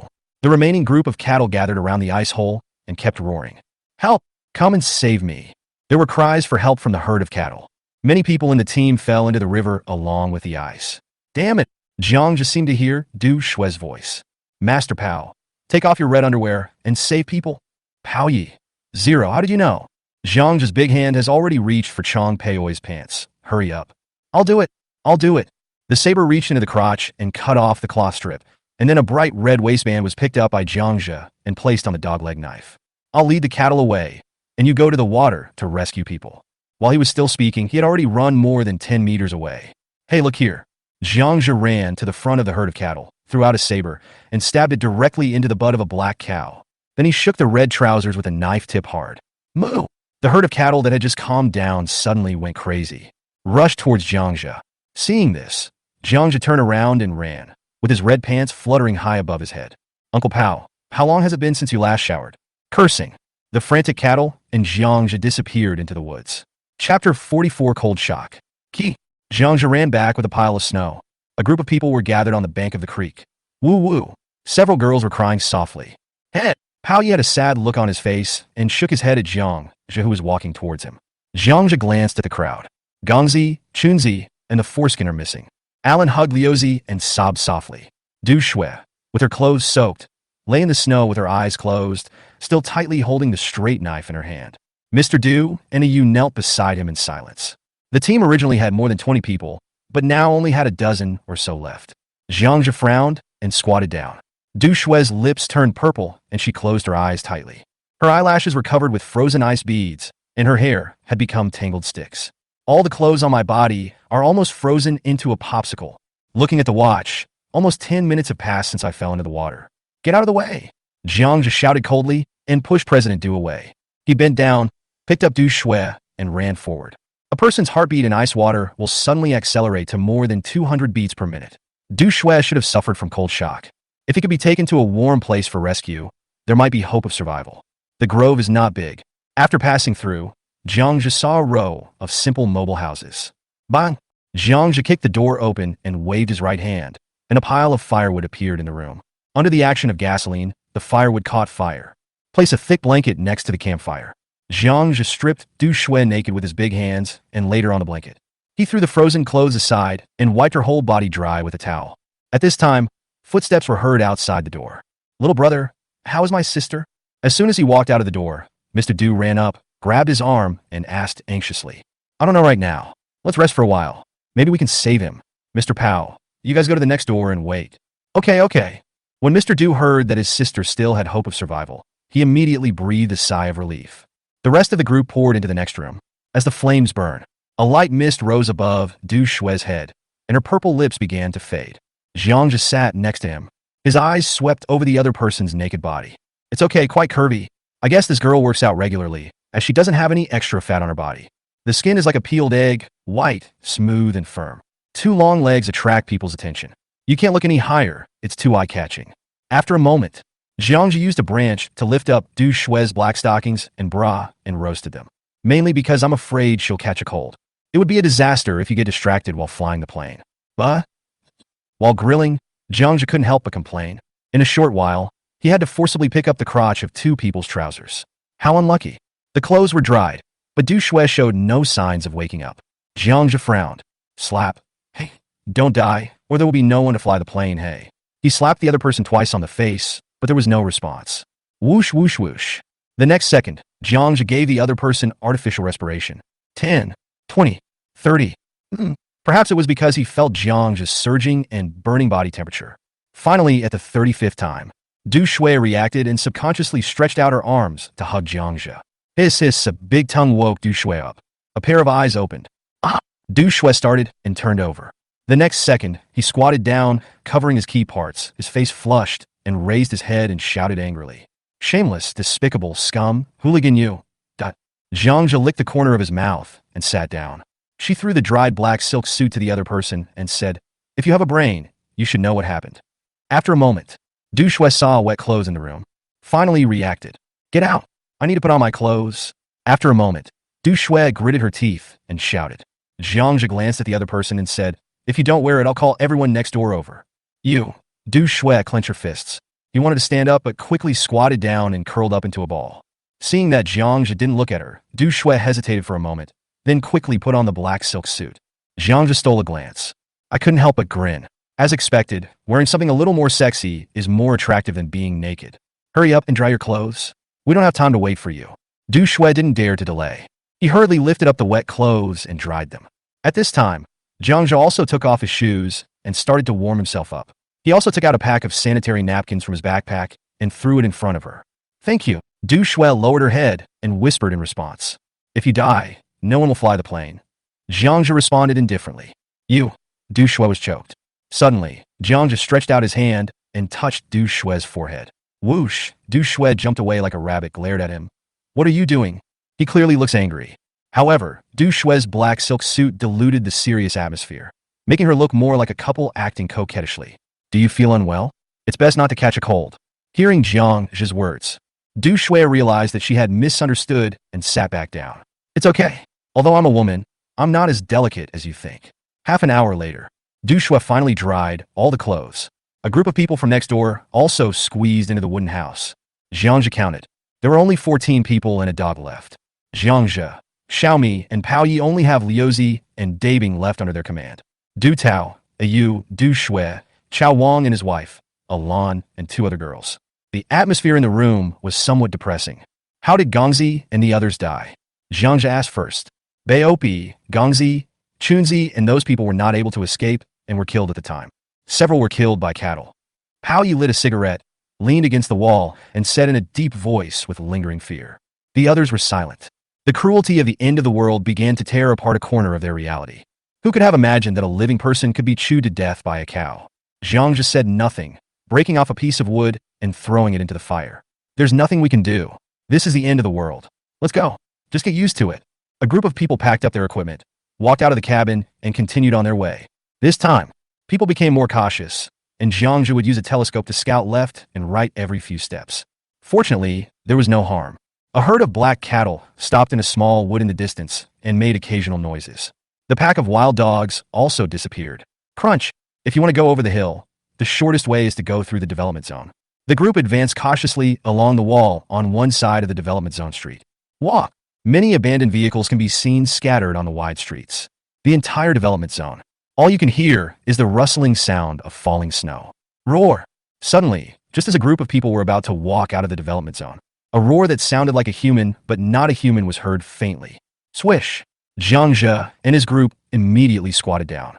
Roar, this time everyone heard it clearly. It came from deep in the development zone. "Don't say anything," Jiangja whispered an order. He noticed a tower crane not far away. Under the gaze of others, Jiangja gently turned over and jumped over the wall and quickly walked to the tower crane. Swish, swish, swish.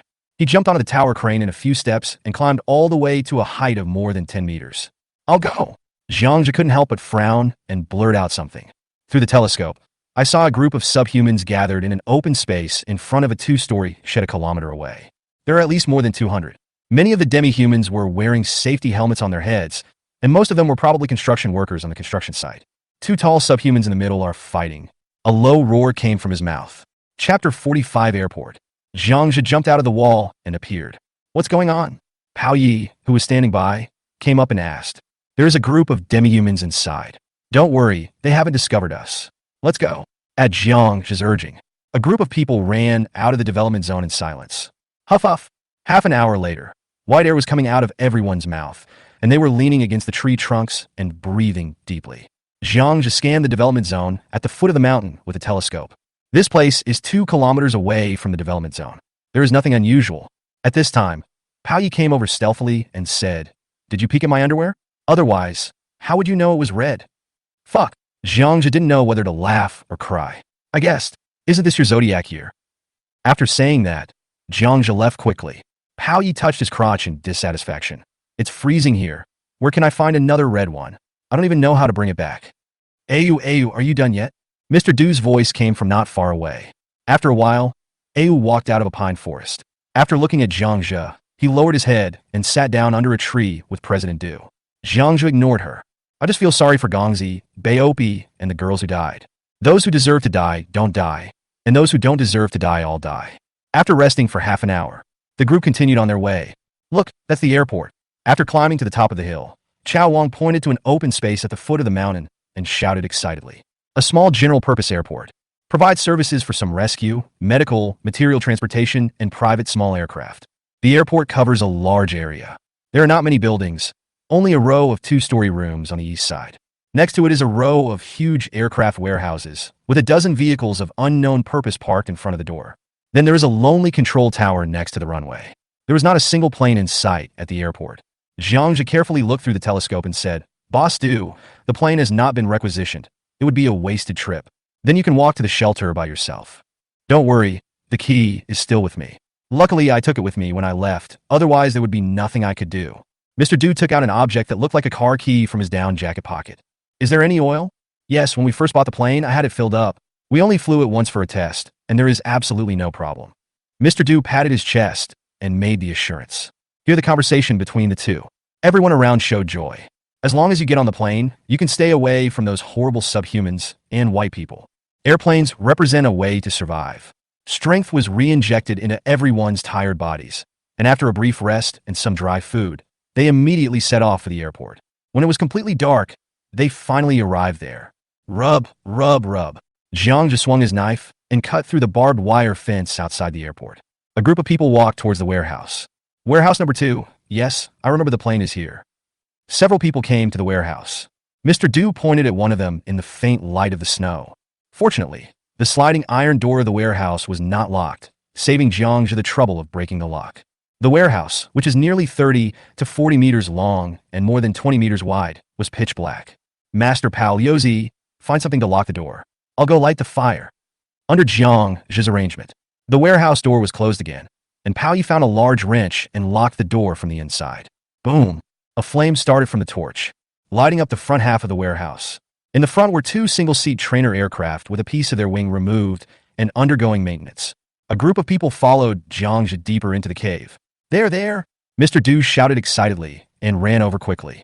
At the very back of the warehouse, next to a tanker truck, the outline of a helicopter covered in a silver-gray cover appeared. Crash! President Du went up and pulled off the outer cover, revealing a brand new helicopter that was more than 3 meters tall with white stripes. Zhang couldn't help but breathe a sigh of relief. It's really not easy to find this iron thing. This is the A312B, Dacia's newest turboshaft helicopter. It can easily carry a dozen people. When the company bought it, it wanted to take over some leasing business.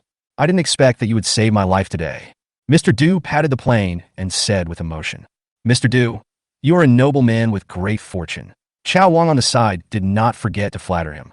Zhang smiled and said nothing. What a nonsense flattery. Chao Wang's wife pulled her husband. It was a secret hint that he was flattering the wrong person. "Boss Du, give the key to Du Shui and ask her to see if the plane can start." Hear Zhang speak. Mr. Du quickly handed the key to Du Shui. A group of people moved aside more than 10 meters, and except for Zhang, they all watched Du Shui nervously as she got into the cockpit. The girls even put their hands together in front of their chests and prayed silently. No one wants to die at the finish line. Buzz! The cockpit suddenly lit up. Okay, the circuit is fine. Following a series of operations by Du Shui, he gave Zhang a thumbs up. Boom, boom, boom. The engine roared and the propeller blades above his head slowly turned. A gust of wind blew up dust, leaving the group of people feeling frustrated. But there was uncontrollable joy on people's faces. The helicopter is fine. Then the paddle blades slowly stopped again. Du Shui jumped down from the cockpit. The helicopter is fine. There is enough fuel. It should be enough to fly 500 to 600 kilometers. This is the best news I've heard in days. Jiangja couldn't help but laugh. That's good. Go to bed early today, and we'll set off at dawn tomorrow. Yeah, the girl beside him, Pao Yi and Xiao Mi exclaimed happily. There happened to be a pile of disassembled firewood boards in the corner of the warehouse. After a while, a blazing bonfire started. Several women helped. Those who were cutting vegetables are cutting vegetables, and those who were boiling water are boiling water. Even Mr. Du's wife, Ayu, rarely worked as a kitchen helper. Jiangja was in a good mood and threw 10 cans of beef directly into the pot. The rich aroma of meat filled the surrounding space. A big bowl of broth served with a steamed pancake. The group of people almost ate so much that it came out of their throats. Around the campfire, people spread out blankets to fit them and lie down. In one day, everyone experienced life and death situations and were already exhausted after trekking nearly 30 kilometers in the wild. Several girls lay together whispering. Chao Wang's wife was feeding the child meat soup. The men sat together, smoking silently, while Xiaomi took the Duke's hand and went into a training plane, fiddling with it curiously. It's quiet. Looking at the scene in front of him, Zhang just suddenly felt like they were on a camping trip before the end of the world. At this time, Pao Yi came over quietly and whispered in his ear, "Boss, why don't you eat with them? Don't you trust them?" "Don't believe it. You'll understand later," Jiangja whispered. Pao Yi nodded as if he understood and stopped talking. He just closed his eyes and began to doze off. "Oh, I need to go to the bathroom. Du Tao, please watch at the door for me." Suddenly, Ayu stood up and said, "I want to go to the bathroom. Let Du Tao go out with me. I'll take care of it in the warehouse." Zhang Zhou was afraid that she would attract wild beasts, so he refused her request. "Yes, it's poop." Ayu lowered his head. "Go ahead. I had just eaten, and not to mention the smell, just hearing the crackling sound was disgusting enough." Zhang Zhou waved his hand. "Master Pao, go and watch the door." Less than 5 minutes. Ayu and the other man came back trembling. "It was so damn cold. I just peed and almost froze the guy who carries on the family line." Mr. Du sat down and complained. "Then you must have kidney deficiency," Zhang just said in a teasing tone. The skill of speaking. The Duke came closer to Ayu and sniffed her right hand hard. Zhang picked up a wooden stick and hit him. "Duke, get out of here. I'll give you meat every day. You can't walk when you smell shit? How about I give you a full cup and a plate of peanuts?" After being scolded, the Duke was so scared that he ran back and rubbed Zhang's trouser leg. The people around looked at the Duke and chuckled. "Base!" Zhang just suddenly pulled out his dog-leg knife and slowly stood up. He looked at Ayu with cold, murderous intent in his eyes. "Put your hand out." Chapter 46 Plans and Changes. Everyone around looked at Ayu standing beside President Du. Some of them got up and stepped back. Peiyoi, Liuzi, and Dabing stood up at the same time. His hand was on the gun. No one doubted Jiangja, and no one questioned him. Although Jiangja is young, the strength he has demonstrated along the way, especially his rich survival experience, has made this group of people believe in him. "Ayu, hurry up and take off your gloves so that little brother can see them." Mr. Du wanted to reach out and pull it. Ayu looked at Jiangja, and the timid and evasive look on his pale face disappeared. Instead, he showed a kind of relief. Okay." Ayu pushed President Du away, smiled, and slowly took off his gloves under the gaze of everyone. "Ah!" Several girls gasped. There was a huge gash on the white wrist that was still bleeding. Zhang's eyes became colder and colder. "You are looking for death." Mr. Du and his sister Du Shui grabbed Ayu's wrist. "Sister-in-law, how could this happen? When did you get hurt?" Du Shui was still comforting her and wanted to find something to bandage her. "Don't fucking move," Zhang just shouted loudly, causing Du Shui to freeze in place. "Tell me, how much blood did you spill outside? When did it start?" Dogleg knife pointed at Ayu. Ayu actually laughed. "I've left bloodstains since the development zone." "Ha ha ha ha. Don't you want to leave by plane?" "Ha ha ha ha. Tommy is dead. Why are you leaving?" Peiyoi, Liuzi, Dabing, be on alert immediately. Everyone else, pack your things. If you don't want to die, do it quickly. Zhang just shouted loudly. The people around reacted at this time. I hurriedly started packing my things. "Ha ha." Ayu pointed at the busy people and laughed. There is satisfaction and mockery in the laughter. Boom. Ayu flew 3 meters away like a rag doll, and a ball of flesh and blood burst out of his chest. The people around were suddenly stunned. "Ayu!" Du Tao rushed over and put his hands on Ayu's chest, which had turned into a pile of rotten meat. "Ayu! There was no fear of death in Ayu's eyes, but instead there was a hint of an evil smile. Then he hooked Du Tao's neck. Blood continued to flow out of his mouth, but he was still struggling with his last bit of strength. "Du Tao, you all have to accompany me." Before he could finish his words, Ayu died. Zhangja frowned and looked at the dead Ayu. No, he sensed something was wrong. After a moment, he suddenly came to his senses, walked to the campfire, picked up the pot he had just used to cook, and took a look at it. Pao Yi came over at this time and asked, "What's wrong?" Zhang's eyes turned, and then he waved his hand at Alan, who added water when we were cooking just now. Alan was confused and thought about it nervously, then pointed at Ao. It was her who took out the mineral water from the backpack. Base. Du Shui, who was beside her, snatched it away.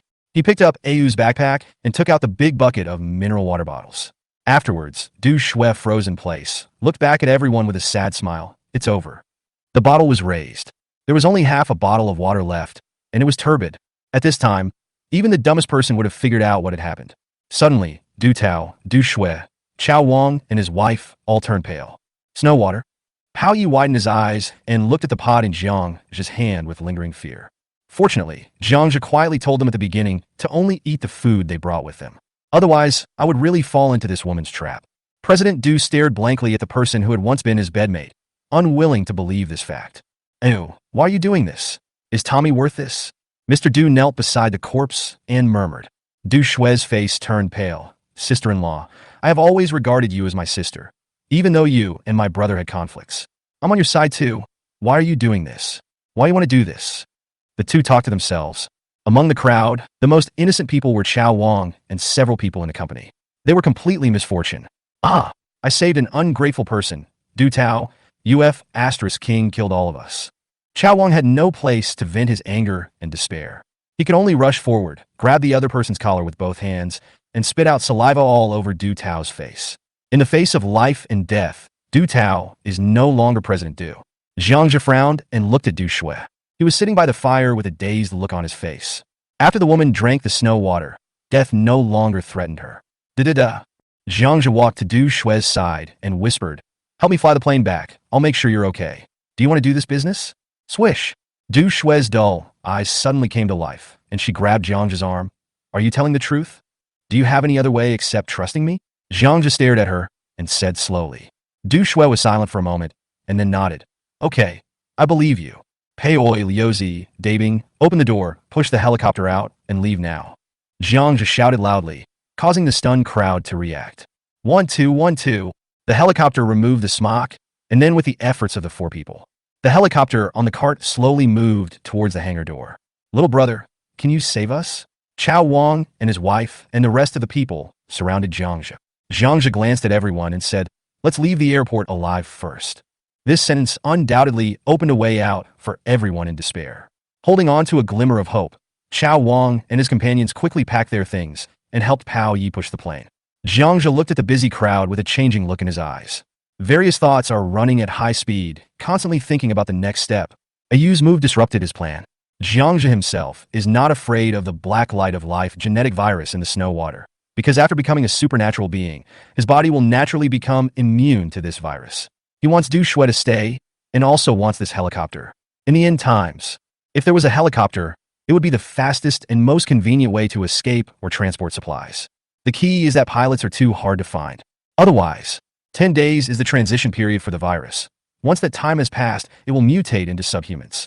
It was too late to swallow the crystal core again, and he could only create more powerful and terrifying subhumans.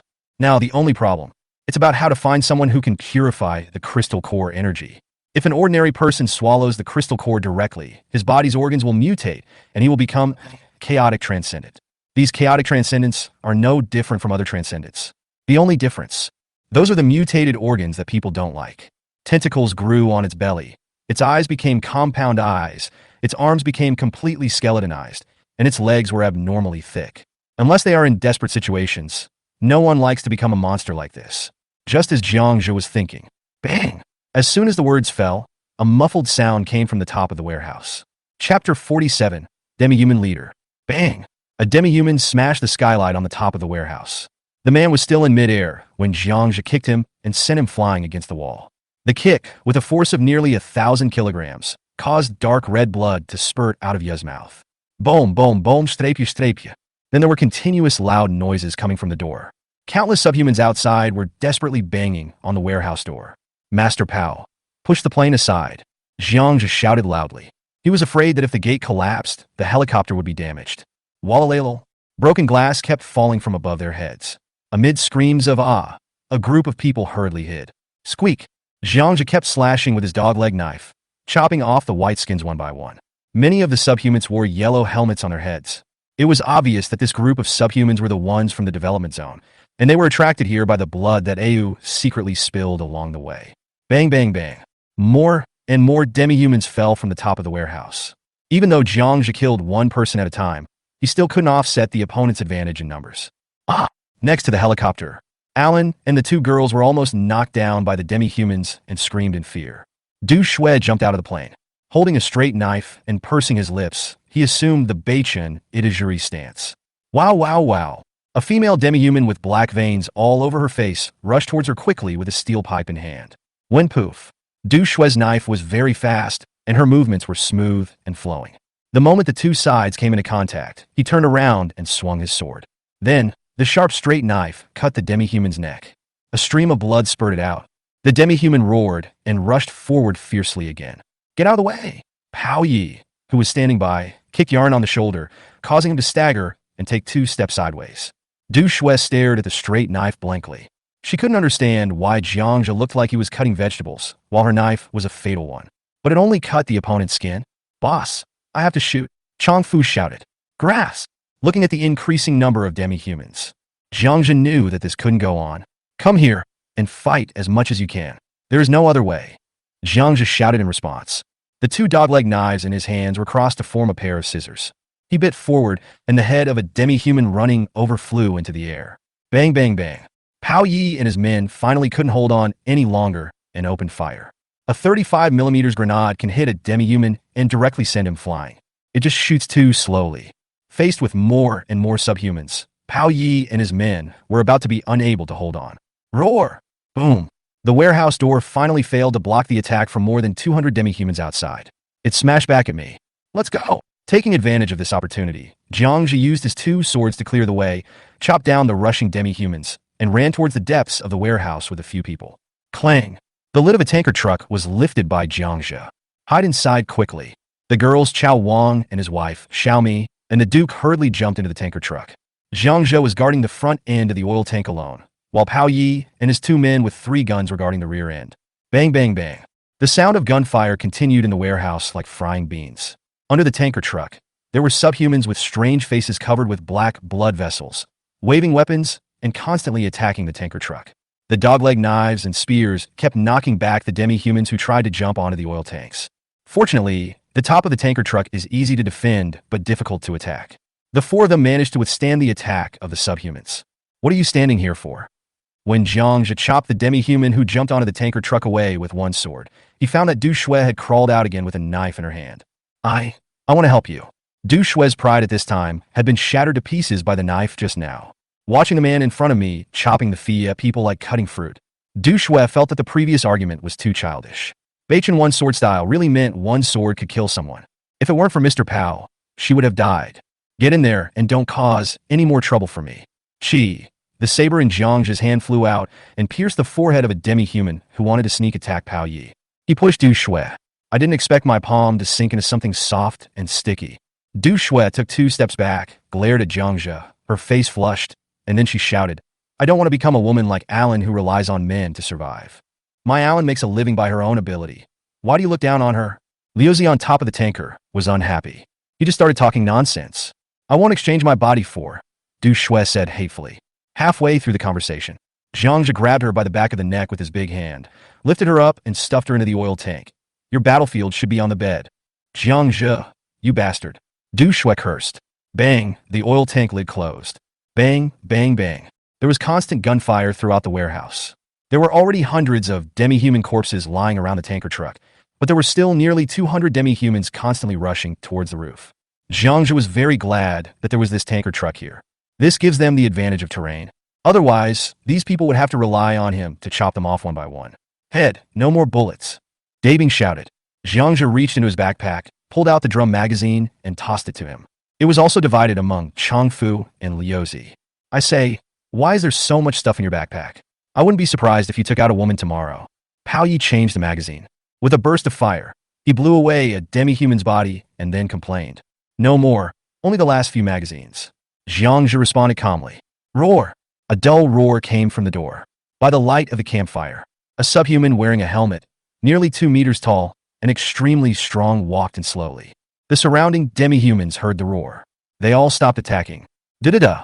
The tall and strong Asian held a solid steel bar more than 1 meter long and as thick as a child's arm in his right hand, and a triangular shield cut from a steel plate in his left hand.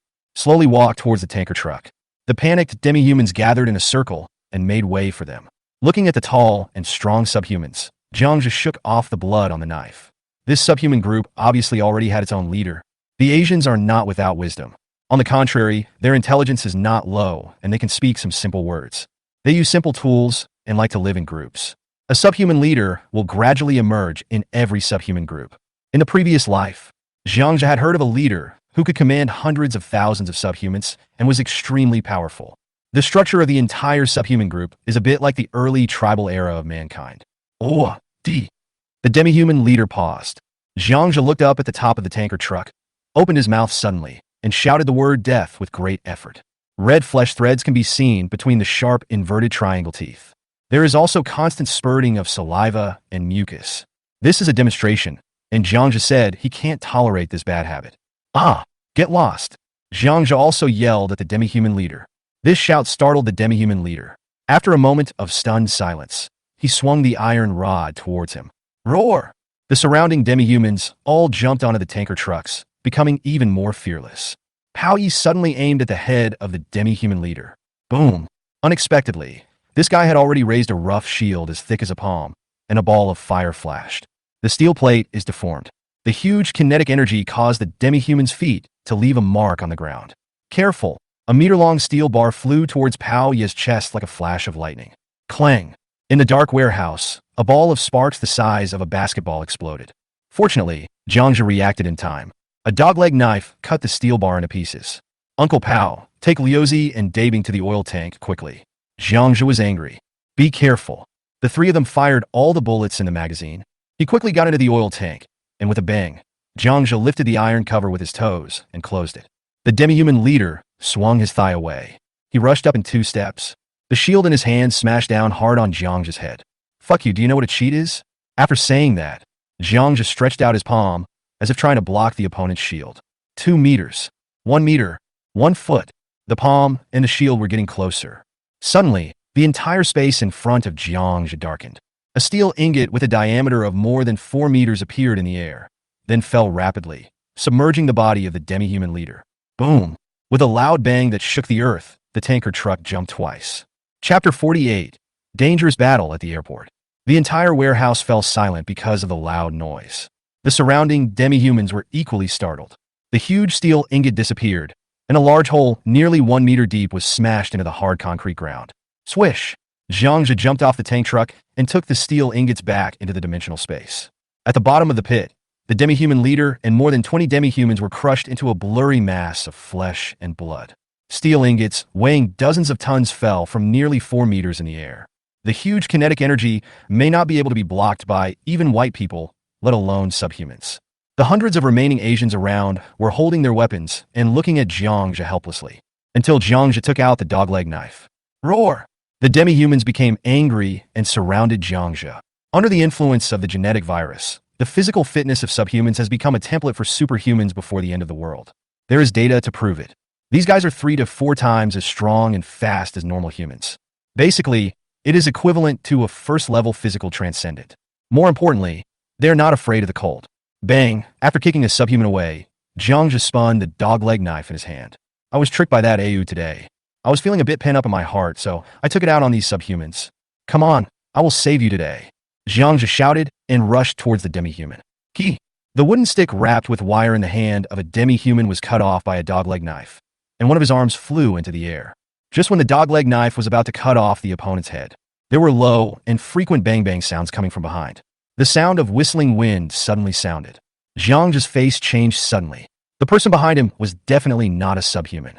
As soon as the thought came to his mind, it was too late to turn around. All he could see out of the corner of his eye was a smear of white approaching. A dozen demi-humans flew into the air. The opponent was too fast, and it was too late to dodge. Grass! With a loud shout, Jiangja slashed behind him with his knife. T-bang! An unmatched force came, and Jiangja only felt that he was hit by a truck weighing dozens of tons at a speed of hundreds of kilometers. Bang, bang, bang! The body flew out like a cannonball. knocked over a dozen subhumans in front. Fuck. Why is today so unlucky? Jiangzhu endured the severe pain in his chest, rolled over to avoid a steel pipe thrown by a subhuman, and cut off the opponent's calf with his dogleg knife. Roar, roar, roar! At this time, Jiangzhu could see clearly that two white-skinned people were attacking and killing the remaining subhumans in the warehouse. Although the Asians are brave, they are not afraid of death. But facing the white-skinned opponents who are much larger in size and faster in all aspects, they, like humans, have no chance of resistance at all. One by one, the demi-humans were knocked down by the white-skinned men. The steel pipes and iron rods hit the white man without any effect. The surrounding demi-humans no longer cared about Jiangzhu and attacked by Pai desperately. A demi-human in an electric grid uniform leaped high with an axe in hand and struck the white-skinned man on the head. Squeak! The white beast roared angrily because the axe just hit it. With a leap, he pounced on the demi-human head-on. With a snap, he bit the subhuman's head into pieces with his big mouth. White skin with steel teeth, claws, and tentacles. Every attack can kill a subhuman. Cough, cough, cough. Jiangzhu struggled to get up and took advantage of the chaotic fight between the subhumans and the white-skinned people to slowly retreat. White skin at both ends. And in this unobstructed, empty warehouse, Jiangzhu didn't have the confidence that he could kill with one strike. In the end, after dozens of the Asians died, they realized that they could not defeat the whites, and the remaining 30 or so people fled from the door screaming. One of the white ones chased after him. Roaring sounds continued in the snowy night outside the warehouse, getting farther and farther away. Click, click, click. The remaining white creature opened its mouth wide and started tearing the subhuman corpse on the ground. Basically 2 or 3 bites each. With a crunching sound, black and red blood spurted out from its big mouth. The stench of blood was so strong that it seemed substantial. The sound of chewing continued in the dark warehouse. At this time, Jiangzhu had retreated to a dim corner of the warehouse, slowed his breathing, and squinted his eyes as he watched the white man eating more than 20 meters away. I had seen too many bloody scenes like this before my rebirth. Let him stand there quietly like a sculpture. Jiangzhu's plan was simple, which was to wait for Baipi to eat his fill and then leave. Russell, another white guy, also rushed back from the door. Tulp, tulp, tulp. The two white guys made high-frequency, sounds like grinding teeth. They were communicating. Then, the two white-skinned creatures quickly devoured the demi-human corpse. Finally, after about 10 minutes, the two white-skinned creatures seemed to be full. The group turned around and walked slowly towards the warehouse door. Seeing the two huge figures about to leave, Jiangzhu breathed a sigh of relief. Sang. Suddenly, a slight metallic collision sound came from the oil tank. The bump, which was not a big deal at first, became unusually clear in the enclosed space. Oh no! Jiangzhu's face changed. At this critical moment, it seemed that a bullet embedded in the wall of the oil tank had just fallen off. Although the sound was not loud, it only sounded once. But to white people with abnormal hearing, it is like someone shouting into their ears. Boom! It only took Baipi 1 second to cover the distance of more than 30 meters. Two huge figures slammed heavily into the tanker truck. Boom! The impact of the two white trucks was so powerful that the tire on one side of the tanker even lifted off the ground slightly. Ah! A woman screamed from inside. This time, it's even more terrible. A white man jumped directly onto the roof of the tanker. The sharp claws tore through the metal car of the tanker truck, making a creaking and harsh friction sound. Bang, bang, bang. The two tentacles on Baipi's body rushed in through the hole cut by the claws. Bang, bang, bang. Intensive gunfire rang out inside the tanker. The situation was critical, and Changfu and his companions no longer cared about the ricochets and noise caused by firing inside the tanker. Jiangzhu had no choice but to take action. Bang! The sound of steel plates catapulting was heard, and 3 thick crossbow arrows shot out from the dark corner and attacked the white skin on the top of the tanker like lightning. Squeak! Baipi's reaction was amazing, and he jumped up at the critical moment. Only one crossbow shot the white man's hind leg. Base! Jiangzhu kicked the wall behind him with his right foot and rushed to the side. He only had one chance to fire. The other white-skinned man had already rushed over when the crossbow was fired. Bang! The crossbow weighing over 1,000 pounds was torn into a pile of parts by Pai's claws, which made Jiangzhu feel distressed. Jiangzhu just landed. Two white-skinned creatures flew towards him from the left and right. With a wave of his right hand, a 2.5-meter tall steel plate with dense metal spikes like a hedgehog stood up in front of him. When fighting against white people, the slightest carelessness means death. Crash! A voice came from behind Jiangzhu. Swish! Without even thinking, the steel plate disappeared in front of him, and Jiangzhu rushed forward with a somersault. Large chunks of rubble fell from overhead. The two white creatures actually jumped onto the wall, like two giant geckos, holding onto the wall tightly with their limbs. When Jiangzhu turned over and stood up, another crossbow appeared in front of him. Da-da-da! The two white creatures on the wall slowly moved their bodies, squeaked, and kept calling out to Zhang Zhe in a low voice. Holding the crossbow with both hands, he spread his legs slightly and aimed at one of them. Clang! There was a crisp sound from the tanker truck. Grasp! The two white beasts pounced on Zhang Zhe and the tanker truck respectively. Chapter 49 Hard Fight. Such a crisp sound. This forced Zhang Zhe to shoot with his crossbow. With a heavy whistling sound, the crossbow arrow pierced one of them fiercely. Bah! Large chunks of cement bricks and stones flew away. 3 crossbow arrows penetrated 1/3 of the wall, and the tails of the arrows trembled rapidly. Not surprisingly, when the white guy had enough space to move and dodge, it was too difficult to hit him with a crossbow.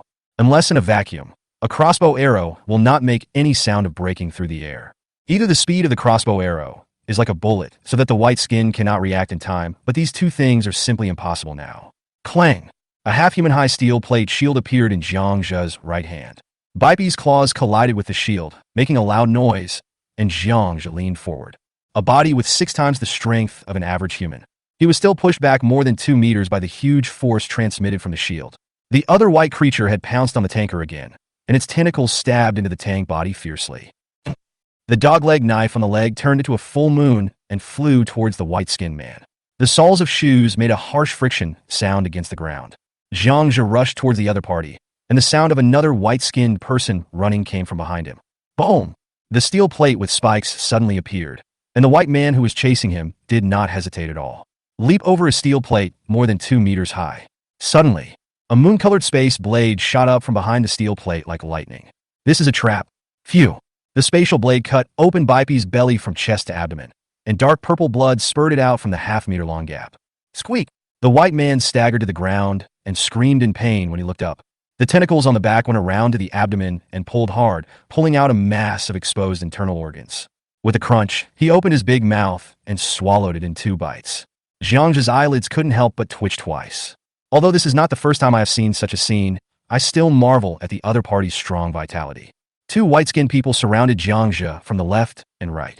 They knew that the man in front of them was not easy to deal with, so they were not in a hurry to attack. The alien-like head had a big grin, continuous grinding of teeth. Zhang Zhe gently swung the space blade in his right hand, and the injured white-skinned man looked tough. But the wound has affected its movements. We must change the battlefield. Otherwise, if the 2 white people attack the tanker again, no one inside will survive. The thought flashed through my mind quickly. Zhang Zhe moved, slowly retreated towards the hangar door. Seeing this, the 2 white-skinned beasts followed with low growls. Swish! Zhang Zhe turned around and rushed into the vast snow outside the door like a cheetah. The 2 white-skinned beasts chased after them, growling. 250 meters away, there is a straight and tall airport control tower that is more than 20 meters high. Zhang Zhe sprinted towards the tower with his legs. This was the first time he mobilized all his body's strength since his rebirth. Thigh-deep snow did not bother him. In the blink of an eye, he had almost covered half the distance. A low growl was heard from behind, and the white-skinned man's huge body rolled up a snow dragon, trying to devour the figure in front. If you keep running like this, you will be caught up sooner or later. As his thought turned, a grenade launcher appeared in Zhang Zhe's hand. It is different from a light grenade launcher. The one in Zhang Zhe's hand is a heavy grenade launcher with more bullets and a longer barrel. Turn around and kneel on one knee. The muzzle of the 35mm gun was aimed at the white man who was rushing towards him from behind. Bang! Bang! Bang! A series of dull gunshots echoed in the night sky, with the muzzle flame jumping. Zhang Zhe fired the grenade launcher at the speed of an assault rifle. Zhang Zhe's body was as steady as an old dog, and he seemed completely unaffected by the powerful recoil of the grenade launcher. You have to know that it is impossible for ordinary soldiers to achieve such high-frequency, continuous firing. The recoil alone will dislocate the shoulder blade. In the air, a ball of flame burst out. The white man's huge body was blown away by the explosive bomb. Swish! Zhang Zhe turned around and ran towards the tower again without even looking. The other injured white creature was still 50 meters away, and its speed was much slower than usual. Crash! Zhang Zhe bent down and crashed into the first floor of the tower. Come to the elevator. With a creak, Zhang Zhe knocked on the stopped elevator door, stuck his head out and looked inside. The elevator shaft led directly to the top floor. The elevator also sank underground due to a power outage. The space blade in his hand swung out. The steel cable, which was thicker than a thumb, was cut. At this time, Zhang Zhe took a deep breath and looked at the white people rushing towards him from both ends. The white guy that was blown away by the grenade launcher was all black, with large pieces of flesh turned inside out and almost black blood oozing out of the wounds. Come here. Jiangzhe raised his middle finger towards the white guy in front. He turned around and rushed into the elevator shaft. Squeak. The space blade easily inserted into the wall of the elevator shaft. Jiangzhe climbed to the top floor as quickly as a gecko. Boom! The white man's huge body broke through the wall and rushed into the elevator shaft, chasing after Jiangzhe without any pause. Looking at the white skin curled up in a ball below and constantly crawling up, Jiangzhe laughed. This is the best encounter. He stretched out his right hand, and suddenly, a solid steel rod 2 meters thick and 3 meters long appeared in the void, almost filling the entire elevator shaft. Call! It smashed straight towards the white skin below. Squeak! The white man sensed the danger and let out an anxious roar. Boom! Strapyu! From a height of more than 20 meters, a solid alloy steel rod weighing 10 tons smashed down heavily on the white man's head. The entire tower shook slightly. The white man disappeared on the spot. Call! Jiangzhe exhaled the foul air from his chest. There was only one injured white man left outside, and he was no longer a threat. Crunch! Jiangzhe pried opened the elevator door on the top floor and went in. The entire top floor was a mess. Papers, wallets, and computers were scattered all over the floor. Through the circular floor-to-ceiling glass, you can overlook the entire airport. Dang, dang, dang. Jiangzhe took a deep breath and gently knocked on the metal cabinet beside him with a metal shield in his left hand. After a while, da-da-da, there was a loud grinding sound. Finally, the injured white man appeared outside the glass window of the tower. Dang, dang, dang. He continued to knock on the metal cabinet, and with a loud bang, the white man's huge body broke through the glass and came in. Pooh! Jiangzhe spat. The space blade in his hand swung out a knife flower. He stared calmly at the white man 5 meters away and said, Come on, I really want to have a real showdown with you guys. Jiangzhe's face became excited. In his previous life, he basically played a supporting role in the team of extraordinary people. Whenever I see those high-level extraordinary people fighting against the white people, I always fantasize that one day I will be able to kill a white person head-on. I didn't expect this time to come so soon. Squeak! Baipi seemed to understand his provocation. With a low roar, he rushed towards Jiangzhe. Jiangzhe also roared, rushed towards the other party. Before the two sides came into contact, the long tentacles behind the white man had already stabbed at him from the left and right like poisonous snakes. I have been fighting against the white people for many years. Jiangzhe was too familiar with their attack patterns. Ding! With a loud noise, Jiangzhe's body suddenly accelerated, enduring the numbness in his left hand. The space blade in his right hand slashed out fiercely. A tentacle flew out. Squeak! The white beast let out a shrill roar, and Jiangzhe's space blade chopped towards its hind legs. Baipi wanted to jump up. Boom! It hit the roof, its body paused for a moment, and then a large stream of dark purple blood spurted out from its hind legs. Squeak! The white man waved his remaining tentacle in pain. A dazzling ball of fire suddenly burst out from Jiangzhe's shield. The sudden appearance of light made Baipi subconsciously turn his head. Swish! Jiangzhe took 2 quick steps up the wall and jumped above Baipi's head. D! The space blade stabbed down fiercely. Chapter 50. Become a disciple. Looking at the white man lying on the ground, Jiangzhe laughed out loud, very happily and unrestrainedly. In the previous life, I spent 5 years in a shelter. Because Jiangzhe is diligent and responsible in his work, he is selected by the extraordinary people to join the hunting team as a logistics member. Standing guard, washing clothes, and cooking. Finally, 4 years of hard work finally earned him a chance to become a transcendent. But he was assigned a space crystal core liquid that no one wanted. A first-level psychic space transcendent can create a dimensional space of 5 square meters, making him the best candidate to be a battlefield nurse. So, Jiangzhe became a transcendent person. His biggest role is to carry supplies and be a battlefield logistics person who is loved by everyone and responds to requests. Unfortunately, I haven't even waited for the second awakening. Jiangzhe's hunting team was wiped out by the white people. Reborn. When most people don't know about the crystal core, he is now able to fight the white people head-on. Is there anything more exciting than this? Jiangzhe felt that it was gone. He carried with him enough supplies to last him a lifetime.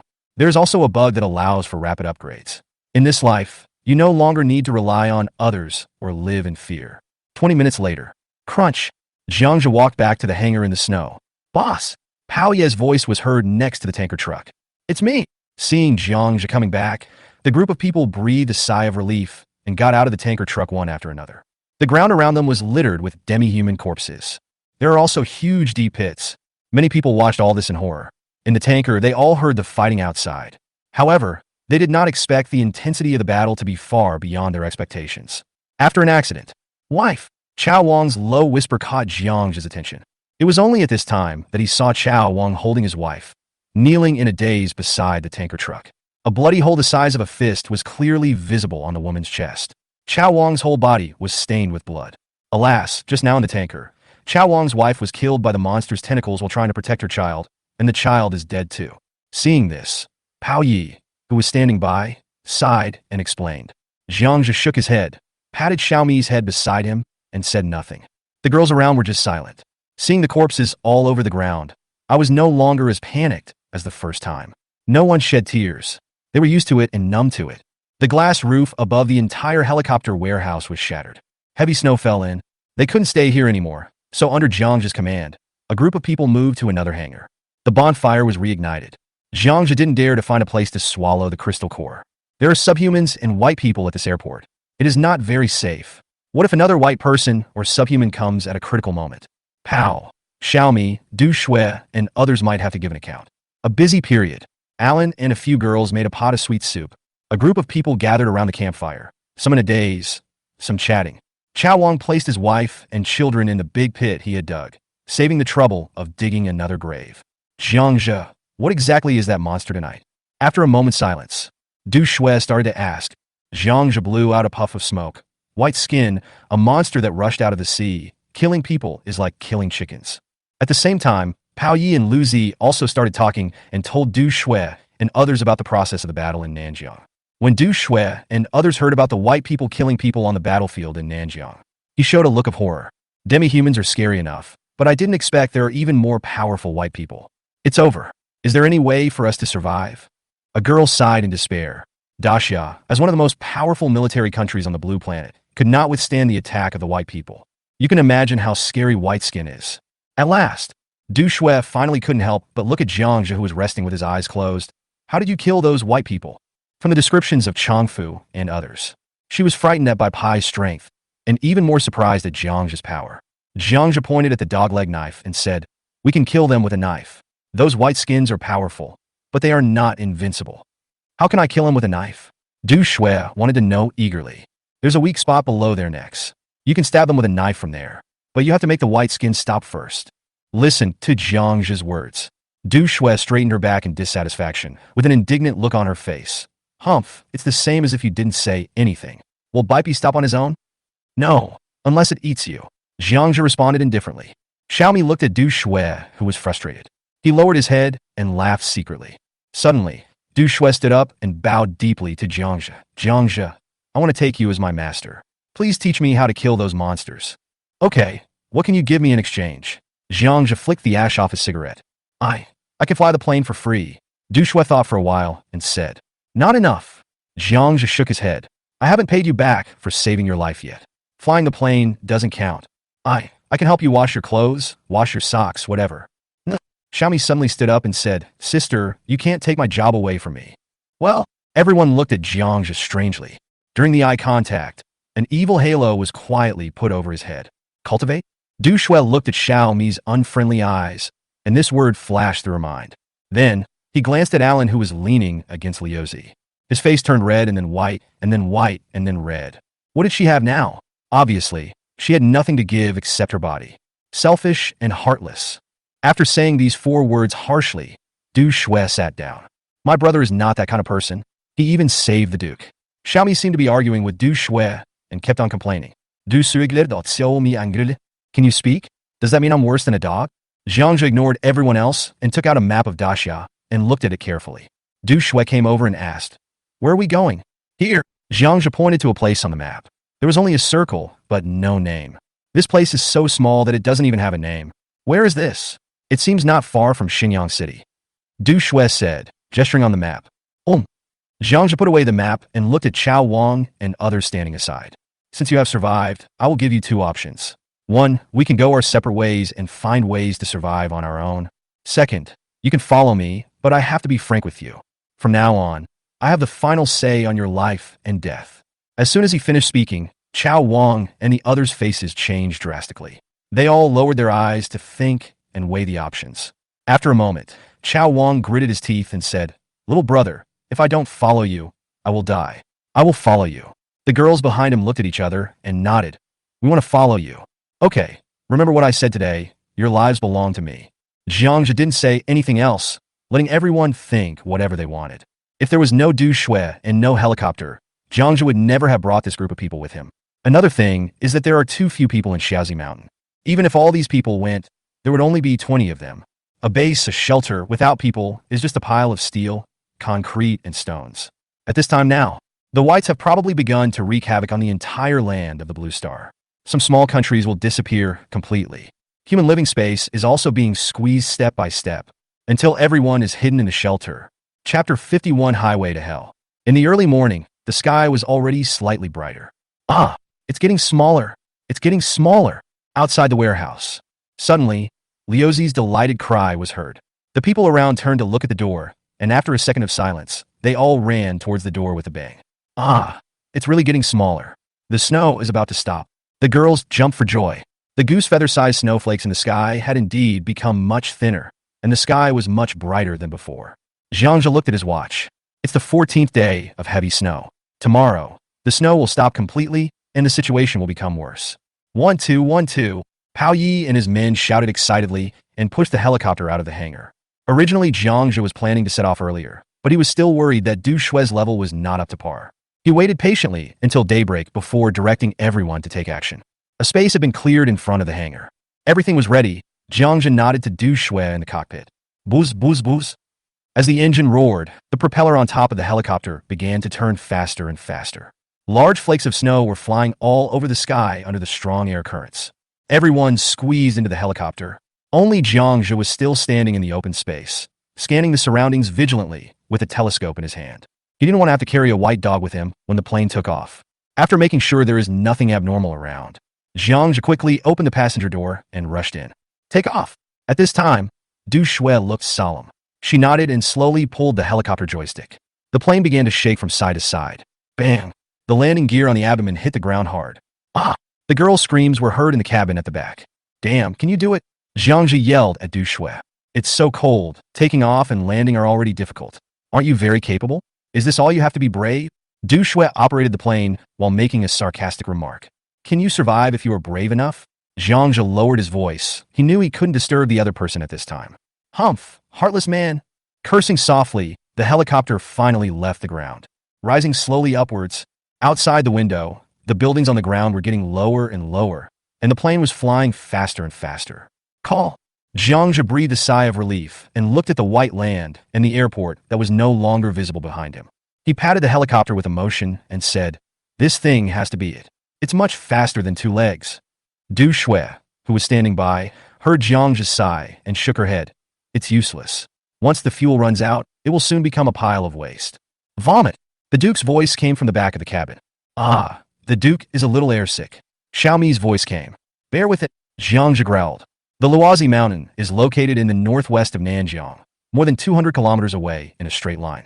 Pity. Because satellite navigation was unavailable, Du Shui could only rely on co-pilot Jiangzhe and a telescope, using landmarks to guide the direction. The G58 expressway is to the west. You can fly along that expressway and then turn at the intersection of S213 highway. Jiangzhe pointed in the direction. Du Shui nodded, and the plane turned and flew west at the speed of a helicopter. It takes less than an hour to arrive. Looking from the air, the whole earth was covered in white, with only some tall trees and buildings standing stubbornly. A group of people leaned on the windows and stared at the ground. Look there, that's G58. Jiangzhe pointed into the distance and shouted. A highway stretches into the distance across the open fields. Looking down from the air, on the road ahead, you can see hundreds of abandoned military trucks and armored vehicles scattered everywhere. This was the last convoy to escape from Nanjiang. Through the telescope, you can see groups of wild dogs with their butts sticking up, gathered together, and gnawing on something. We escaped from here. Duc murmure. The helicopter descended again. When hundreds of wild dogs saw the helicopter, they did not run away. Instead, they opened their mouths wide and barked at the plane. Master the gun! Bang, bang, bang. Boom, boom, boom. Jiangzhe opened the passenger window, took the light grenade launcher handed to him by Pao Yi, and fired all 5 bullets in the magazine. Balls of fire burst out on the ground. The pack of wild dogs howled and fled in all directions.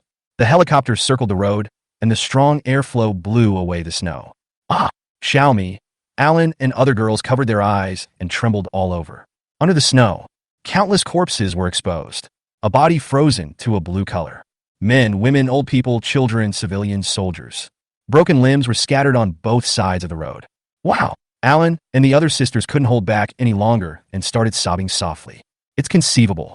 In the fields on both sides of the road, under the thick snow, who knows how many lonely souls and dead bones are buried. Let's go and stop looking, Jiangja said.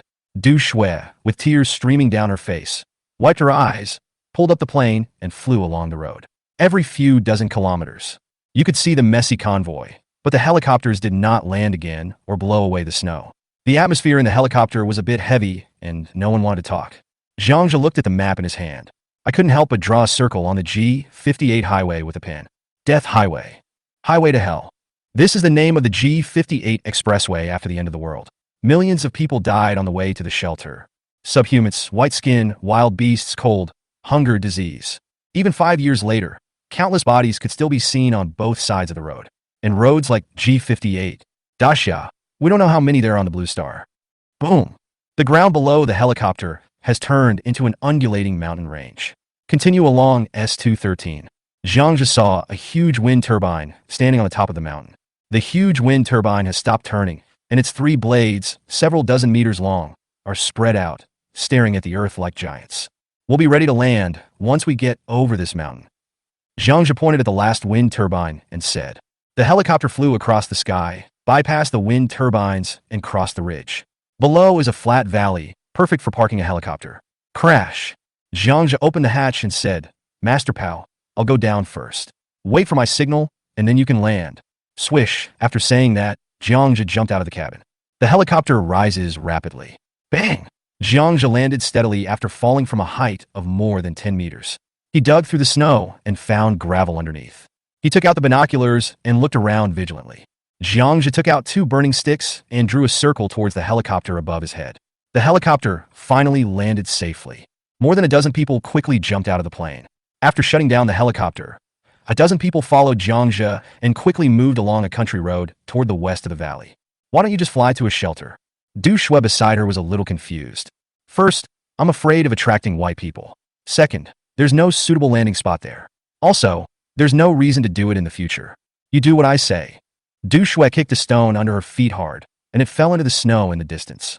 Less than 5 minutes. Into the valley, an abandoned 2-story building appeared. In front of the building, there is a dilapidated cement road leading directly to the mountainside. Call! A smile appeared on Jiangja's face. On the wall on one side of the building, Liaozishan number 5 was written in red paint. The brand new red painted characters are particularly eye-catching. Chapter 52 Changes in Roe Deer Mountain. Crunch. The 2-story building is an architectural style from the last century. The outer walls and windows were already broken, and the roof and cracks in the walls were covered with dead grass. It had been abandoned for a long time. Jiangja waved his hand, and everyone walked forward along the cement road. Woof woof. Suddenly, the duke beside him stopped and roared twice towards the 2-story building. Crash. Pei and Liuzi raised the light grenade launchers in their hands. At the same time, more than 20 people, wrapped tightly in various cotton clothes, warm cotton hats and masks, appeared from the windows on the 1st and 2nd floors. In his hands he held standard weapons from the armies of Daxia from various periods. Jiangja even saw 2 semi-automatic rifles from 60 years ago, with bayonets shining on the front. Don't move, who are you? There was a loud shout from the door on the 1st floor. Following the loud shout, a man with his mouth and nose covered appeared behind the 1st floor window, holding in Type 81 rifle. Jiangja glanced at the 20 or so people living upstairs and downstairs. Don't be impulsive. We escaped from Nanjiang City and are looking for a friend of mine. Jiangja signaled Pao Yi and his men to put down their guns. Hey, you escaped from Nanjiang? Boy, you are really lucky. I heard that many people died there. The sturdy man asked with a hint of surprise in his eyes. It's a lot. You'll know if you go and see. In addition, 40,000 to 50,000 soldiers were killed. An entire army was wiped out. Hiss! The people upstairs and downstairs on the other side gasped. No wonder the military wants to give people weapons. I thought those subhumans were powerful enough, but I didn't expect there would be even more vicious ones. As the man spoke, he pulled off his mask. His bearded and rough face was revealed. Okay, who's your friend? The man walked out of the small 2nd floor and waved his hand, and 10 people on the 1st floor came out. Luo Shun. Luo Shun? Ha, so you're Luo Shun's friend, interesting. Let's go. My name is Wang Chun. I will take you to the shelter now. The man named Wang Chun arranged his men, leading a dozen people and Jiangzhe. They walked along the road into the mountain, and the remaining 10 people stayed on the second floor at the foot of the mountain. In the crowd, Jiangzhe shook his head at Pao Yi and the others, signaling them to stay calm. The other party surrounded them in the middle without leaving any trace, and was obviously very alert. Jiangzhe could understand this. It is a normal reaction to be wary of outsiders. However, the appearance of this group of survivors was beyond Jiangzhe's plan. Luo Shun was Jiangzhe's good friend before the end of the world. Only good friend. At the end of the world, the two depended on each other and fled together from Nanjiang. They survived life and death situations and finally reached the refuge. As a result, when we were at the shelter, Luo Shun was killed tragically after his limbs were chopped off by a supernatural being and used as bait to lure the white-skinned monster. Unfortunately, before Jiangzhe could avenge him, he was reborn.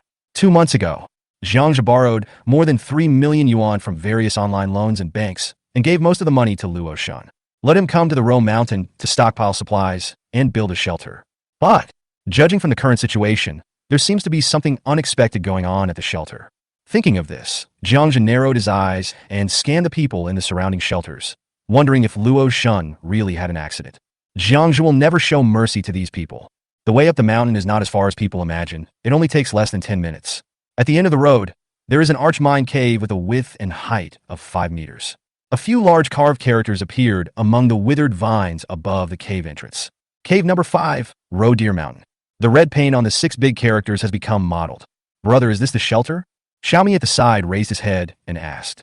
No wonder Xiaomi is curious.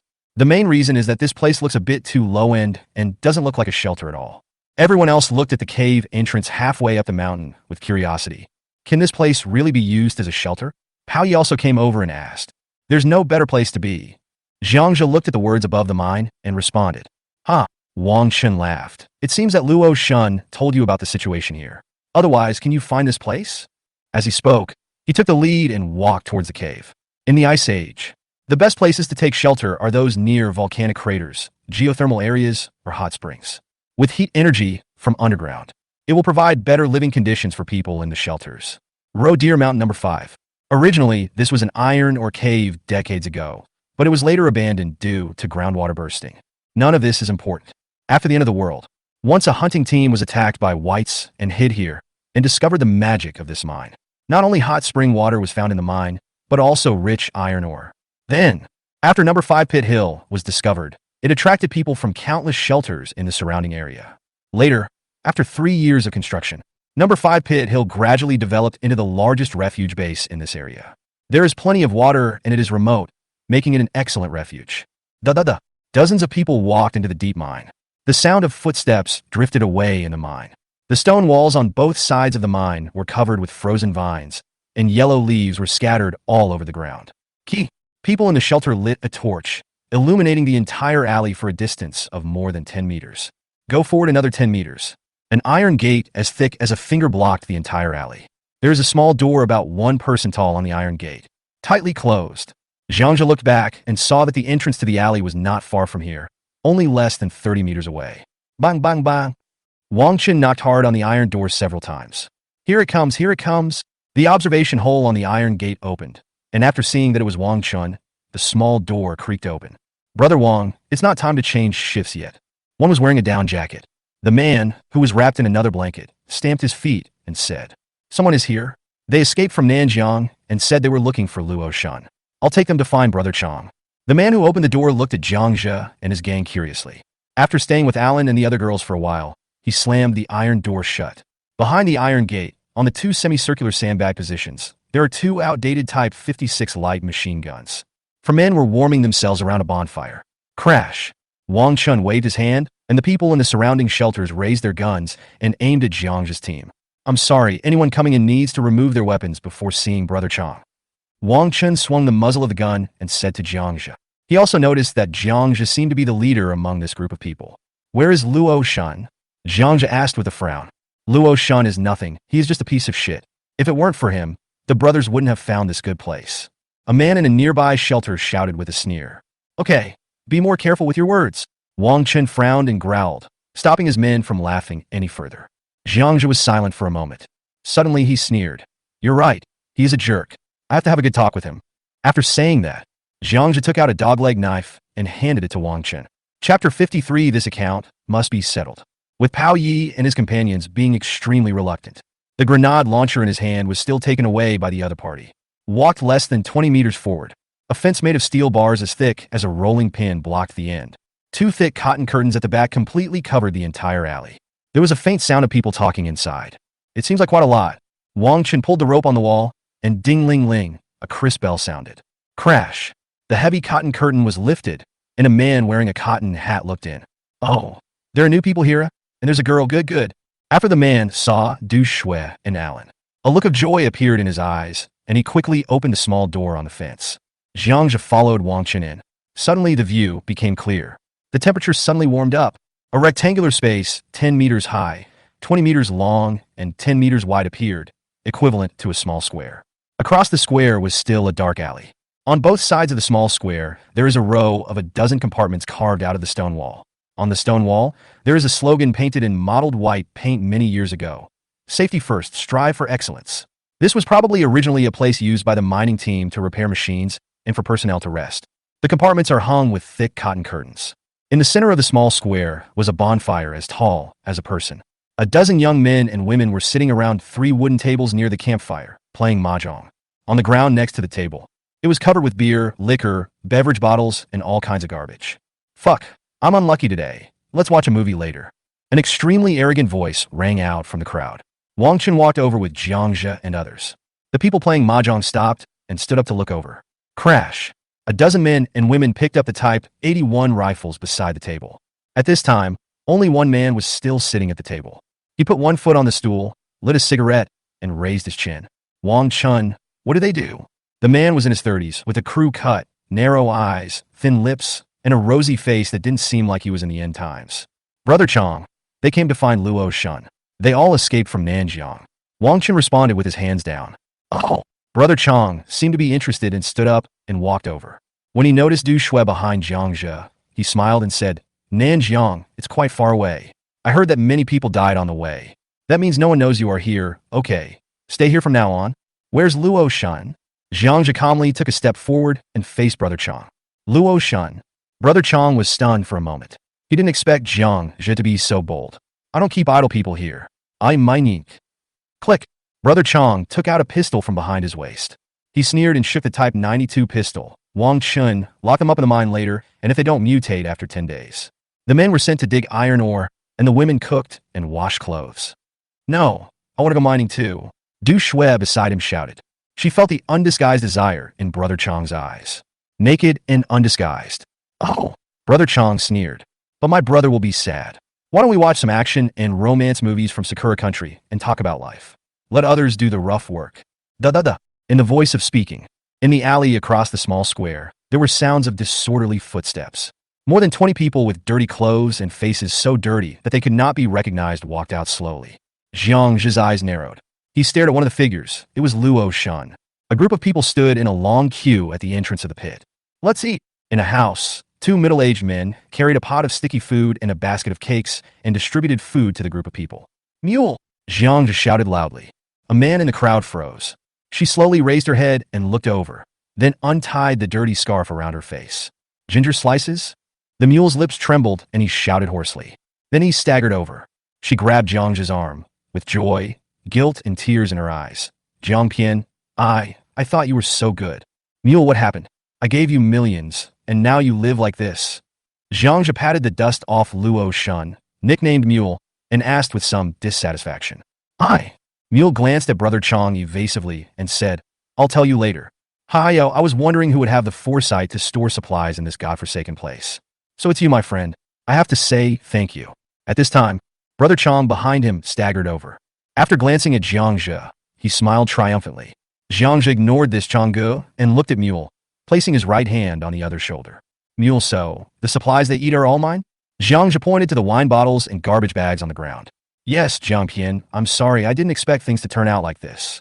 Mule felt a little guilty. These supplies were all bought with Jiangzhe's money. But the result is that others get a bargain. Even he himself was driven like a dog to dig iron ore every day. Oh, forget it. It's good to be alive. Fortunately, I came in time, otherwise I would have hung you on the wall. Jiangzhe sighed as he looked at Mule's dark face. Listen, This person is angry, but I, Chung Chong, am a man of conscience and I will not starve you to death. From now on, you and Luo Shun will work together to dig iron ore. If you do well, I can reward you with a piece of meat that you bought yourself. Haha, that would be delicious. Brother Chong smiled, raised his gun, and laughed. The men and women around burst into laughter. Jiangja patted Mule's shoulder and said, Mule, I'll give you some nourishment later. You look so skinny, squat down and take a rest. The mule was stunned for a moment, but was pressed to the ground by Jiangja's strong hand. Then Jiangja turned around. Xiaomi, Pao Yi, Lu Zi, and everyone into Bing. After everyone's name was called out, there was a pause. Squat down and close your eyes. A loud shout suddenly rang out in the small square. Brother Chong, who was watching the fun, suddenly changed his expression. People in the surrounding shelters sensed that the atmosphere was not right and were ready to raise their guns. Bang! A big hand grabbed the pistol that Brother Chong raised. Under Brother Chong's horrified gaze. Crack! Jiangja hit him with his knee, breaking his ribs. A 12.7mm heavy machine gun appeared in Jiangja's hand, and the bullets formed a red chain. He glanced at the dozen or so men around who had just reacted. Puff, puff, puff. Blood, body parts, and flesh were flying everywhere. There was no time to even scream, and the person standing was no longer in sight. The roar of the heavy machine gun stopped, and a faint smoke came out from the muzzle. There was total silence in the mine. Jiangja's hands were empty again. Vomit! When the mule saw the pieces of meat on the ground, he started to retch violently. Alan, go cook for my friend. Pao Yi, take care of the rest of the people. Quack, quack, quack. Footsteps were heard in the alley leading outside. The man on duty at the machine gun post heard the gunfire and ran back. Base! Jiangja drew out his dagger and rushed over in 2 steps. The door curtain was lifted, and 4 men with guns appeared. A cold knife light flashed. With a thud, 4 heads rolled to the ground. Jiangja slowly wiped the blade of the knife on the door curtain. He turned around and showed a mouthful of sharp white teeth. Brother Chong, you ate so much of my food for nothing. You need to settle the bill. Chapter 54, Protection of Cultural Heritage. Whoosh, whoosh, whoosh. Half an hour later, a group of people gathered around the campfire, and the mule was gnawing on a piece of pork elbow the size of a human head. I just used up a chain of 12.7mm bullets.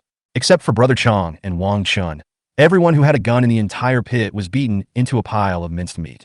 There was still a strong smell of blood in the air. The 20 or so people who were mining with mules were driven by Liuzi to squat in the corner. The elbow, which was stewed into a mushy paste, disappeared by half after the mule took a few bites. Squeak! Jiangja opened a can of Coke and handed it over. Squeak! The mule drank too quickly. Bubbles burst out of his nose. The Duke, who was drooling and staring at the mule, was sprayed in the face. Cluck, cluck, cluck! Xiaomi laf dazide. The mule rolled his eyes and finally swallowed the mouthful of meat that had choked him. Mule, what's up with these guys? Jiangja pointed at Brother Chong and Wang Chun, who were kneeling beside him, and asked. Ginger slices, wait. Mule stood up, picked up the pig bone he had eaten clean, and walked up to Brother Chong. Luo Shun, don't forget, my brother is not far from here. Brother Chong's face turned pale, and he kept backing away. Bah! The mule spat in the other's face. Bang! And then the pig bone hit the shoulder blade, and a scream rang out. Jiangpian, I'm sorry, I was drunk and delayed everything. These things were bought with your money. If you're still not satisfied, just beat me up like this. I won't blame you. That's it. That's it. Like a mule venting his anger, he raised the bone and kept hitting Brother Chong. Bang, bang, bang. Mule stopped only after hitting Brother Chong on the head with a pig bone and bleeding. Finally, I got rid of the anger in my heart. Only then did the mule sit back and start talking about his stories. Brother Chong's original name was Chung Chong. He is the manager of the engineering department of the nearby Daxing Iron Mine Company. He has an older brother named Chung Gang, who is a contractor in this area. Both of them are locals, and the 2 brothers are considered local bosses in this area. He has several work teams and a dozen younger brothers under him. At the end of the world, all the senior executives of Daxing Mining fled, and the 2 brothers and their men occupied the material warehouse of Daxing Mining. More than a month ago, according to Jiangja's request, Luo Shun secretly stockpiled millions of supplies in the Rosie Mountain. However, this guy got drunk and lost control of his mouth and told a distant relative about the Rosie Mountain plan. This distant relative also works at Daxing Mining. In order to please Chung Chong, he told others about the mule's hoarding of goods. So, Chung Chong took his men and occupied this place. His brother Chung Gang led a group of people to become local tyrants in Daxing Mining, 10 kilometers away. Jiang Pian, let's go, let's leave here now. The nearest military shelter is only more than 50 kilometers away. If we go there, Chung Gang won't be able to do anything. Mule was concerned about Chung Chong's brother Chung Gang. The other party has about 100 people under his command, all of them armed with long weapons. Don't worry, Luo Shun. With the leader here, even 200 more people will be useless. Liu Zi on the side shouted disdainfully. Yes, Brother Luo Shun, Brother Jiang is very powerful. He can kill dozens of subhumans by himself. Xiaomi also nodded and said seriously. You just killed 4 people with 1 strike. When did you learn this skill? The mule reacted at this time. Everyone around looked calm, and the mule began to believe what they said. He just didn't understand why Jiang just suddenly became so powerful. Ahem, I usually like to work out and watch some martial arts. Jiang coughed lightly. Jiang Pian, that's not right. Don't you usually like watching porn movies? When did you practice swordplay? The mule finished speaking. Du Shui, Alan and others looked at him with various micro-expressions. The character is about to collapse. Bullshit, mule. I'm telling you not to talk nonsense. And besides, the Sakura country is about to be destroyed. From now on, those short films will be cultural heritage. You know? I am protecting cultural heritage. The mule became energetic after eating. Okay. Anyway, you bet on the right horse this time. Whatever you say is what it goes. If you don't leave, I will stay with you, and we will die together. Then the mule handed over a stack of manuals. This is what the military of Xinyang City sent planes to drop a few days ago. Introduction to the situation of strange beasts and mutants. The booklet mentioned that the way to deal with white people is to lure them into a small space and launch a sneak attack using traps and heavy weapons. As for the demi-humans, the booklet points out that their weak spot is their neck, and only there can they be killed with light weapons. There are also some guides for surviving the apocalypse. The issue of mutant creatures was also mentioned. This did not surprise Jiangzhe. The military did this in previous lives. Letting ordinary people take up arms may not be able to defeat the white people, but at least it gives them some hope and courage to survive in the doomsday. Jiangzhe flipped through the booklet. He handed it to Pao Yi and a few others and started to look at it. No matter what, the military is still the most powerful force in Daxia for the time being.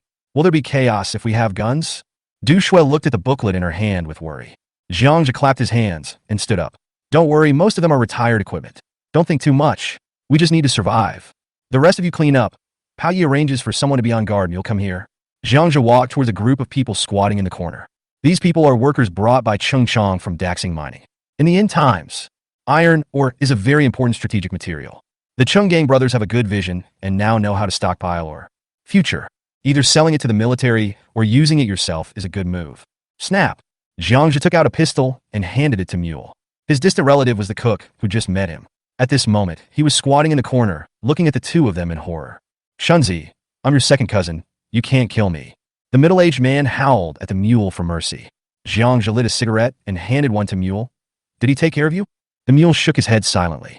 Jiangzhe hugged Mule's neck and said, back in Nanjiang, over 30 people blocked the hotel and wanted to kill me because of a bite of food. If we hadn't practiced, we would have had to go to hell to complain. I won't force you. It's up to you to decide whether to kill me or not. Then Jiangzhe walked away. He hoped that the Mule would be crueler, but he would not force him. Even if he was kept for nothing, the supplies in the dimensional space were enough to feed him into a pig. Mule's parents also divorced when he was young. It is similar to Jiangzhe's situation. The same family experience is also the reason why Mule and Jiangzhe can become good friends. 10 minutes later, Mule came over silently and handed over the pistol. Jiangzhe patted his shoulder and said, it's okay. If you don't want to kill him, then don't kill him. Save a bullet. However, he can't stay in the base. Give him a bag of food and leave immediately. There are many shelters nearby, so it won't be difficult to survive. The Mule nodded. Ginger slices, thank you. It's okay. We are friends. Why be polite? Jiangzhe smiled and comforted the other person. Thank you, little brother. Thank you, Shunzi. I will never do stupid things again in the future. After a while, Mule's second cousin kept nodding his head, showing gratitude, and was driven out of the base with a bag of food. Jiangzhe personally escorted him to the entrance of the alley. Thank you, little brother. I'm leaving now. The second cousin bowed to Jiangzhe. No, he's kind-hearted. Jiangzhe smiled. With a puff, the knife left a hole in my second cousin's heart. The Mule is kind, but I am not. Bang! The body was kicked and flew into the deep ditch near the entrance of the alley. Chapter 55, Letter of Submission. Jiangzhe returned to the base. A group of people had already started to get busy, cleaning with various tools. Even Xiaomi was using a small broom to clean the garbage bags on the ground. TSK Tisk. Looking at the empty square in front of him, Jiangzhe couldn't help but sigh. If we want to stay here, there are so many things that need to be changed. Suddenly, a small hand grabbed him. Xiaomi came over at some point and asked, Brother, is this our home from now on? The big eyes blinked at him. Well, from now on, this is our home. What do you think? Jiangja smiled and pinched her little face. It's very good, much better than outside. Xiaomi followed him on the escape, and despite her young age, she has matured a lot. I know how lucky we are to have such a place in the last days. It will get better and better. Jiangja looked around, and ideas kept flashing through his mind. Boss, those 10 people are back. Pao Yi, who was on guard in the alley, came back. Jiangja glanced at Brother Chong and Wang Chun, who were huddled in the corner, thought for a moment, and sneered. Okay, you ate so much of my food for nothing, it's time to repay me. Master Pao, take off the weapons of those 10 people and bring them over. Is that okay? Pao Yi grinned. Don't look down on me. After all, I am also from the regular army. Less than 10 minutes. The 10 men of Brother Chong who stayed at the foot of the mountain were pushed back by Pei Oi, Liuzi, and Dabing. A group of people were stunned when they saw Brother Chong's bloody face, and they couldn't understand why the situation changed so suddenly. Wang Chun, come here. Jiangja pulled out his dog-leg knife and shouted coldly. Wang Chun looked pale and walked over to help Brother Chong. Brother, I am blind. This place and all the supplies are yours. Brother Chong shouted with blood foaming from his mouth. Eh? Jiangja walked over with a smile, looked down at him, and then slap, the back of the dog-leg knife hit him in the face. He fell 3 meters away and was dragged over by Liuzi. It seems that you are used to taking advantage of others and forget that the things here are originally mine. I was wrong. My brother has a lot of supplies, guns, and food. Just ask for it. Just spare me. Brother Chong clasped his hands together and begged for mercy. In the distance, Du Shui, Alan, and Mr. Du were looking at this side, but didn't dare to come up. They all knew that Jiangja was most likely going to kill someone. Jiangja looked at Wang Chun, who was standing aside. Wang Chun, tell me, if I let him go, will his brother come after me for revenge? Hearing Jiangja's words, beads of cold sweat began to fall from Wang Chun's head. I just heard from Yule that this Wang Chun was the former security captain of Daxing Mining Company, and he was a fairly upright person. Later, he became a team leader under Cheng Gang. He was sent here to help Guichong guard the Luozishan base. No, I won't, I swear. Many of Brother Chong's teeth were knocked out, and he has a lisp when he speaks. Snap. The back of the knife once again knocked Brother Chong away, and he dared not speak anymore.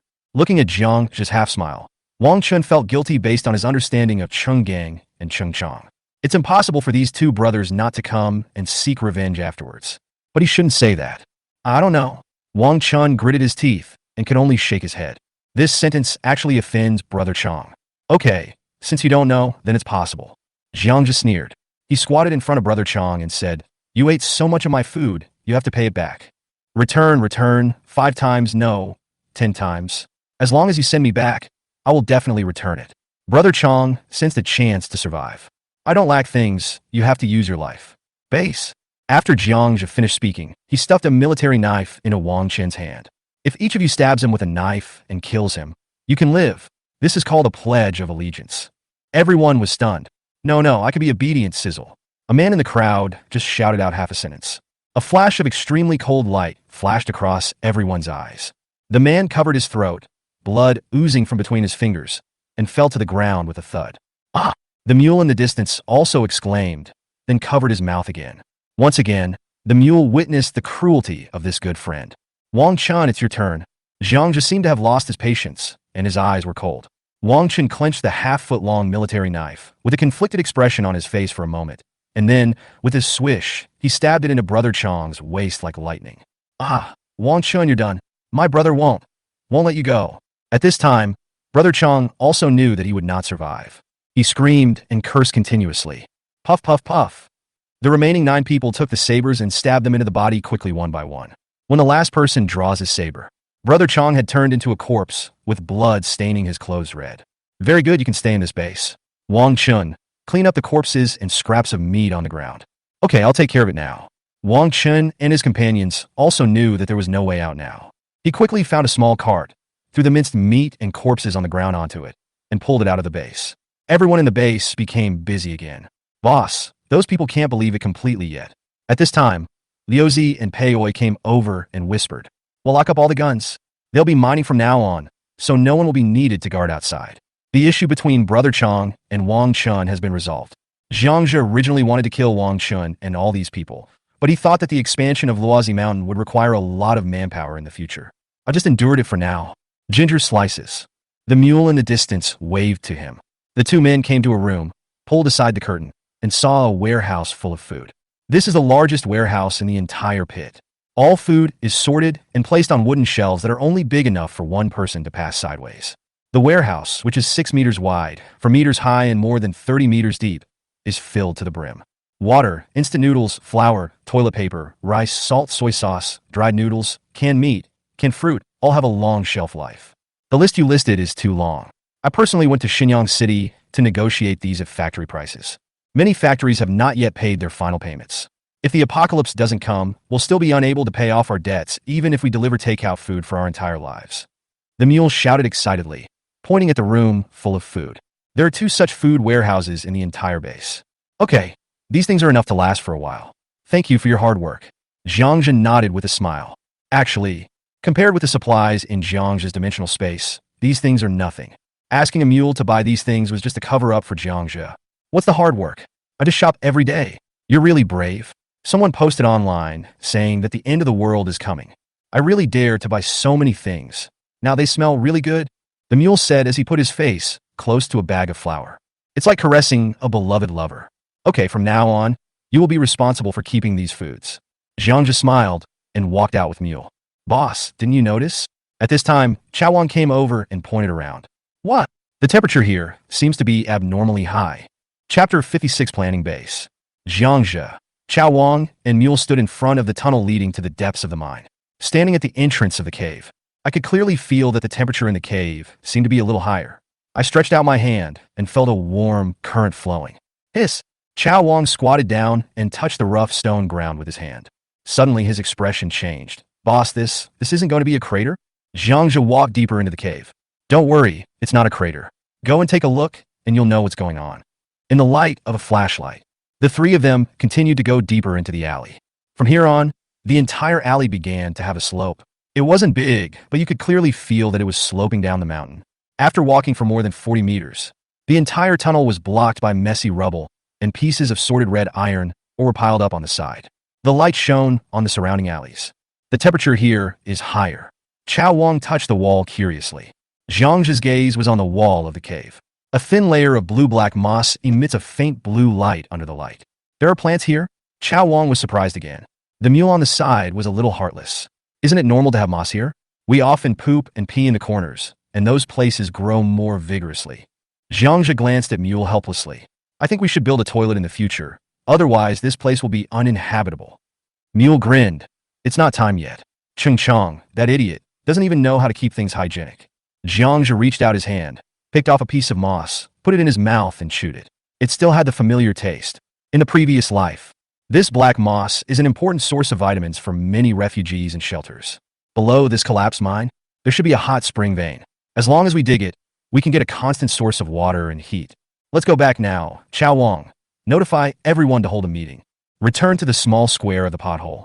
The garbage on the ground had been cleaned up by Du Shui, Alan, and his group. A group of people gathered around the campfire.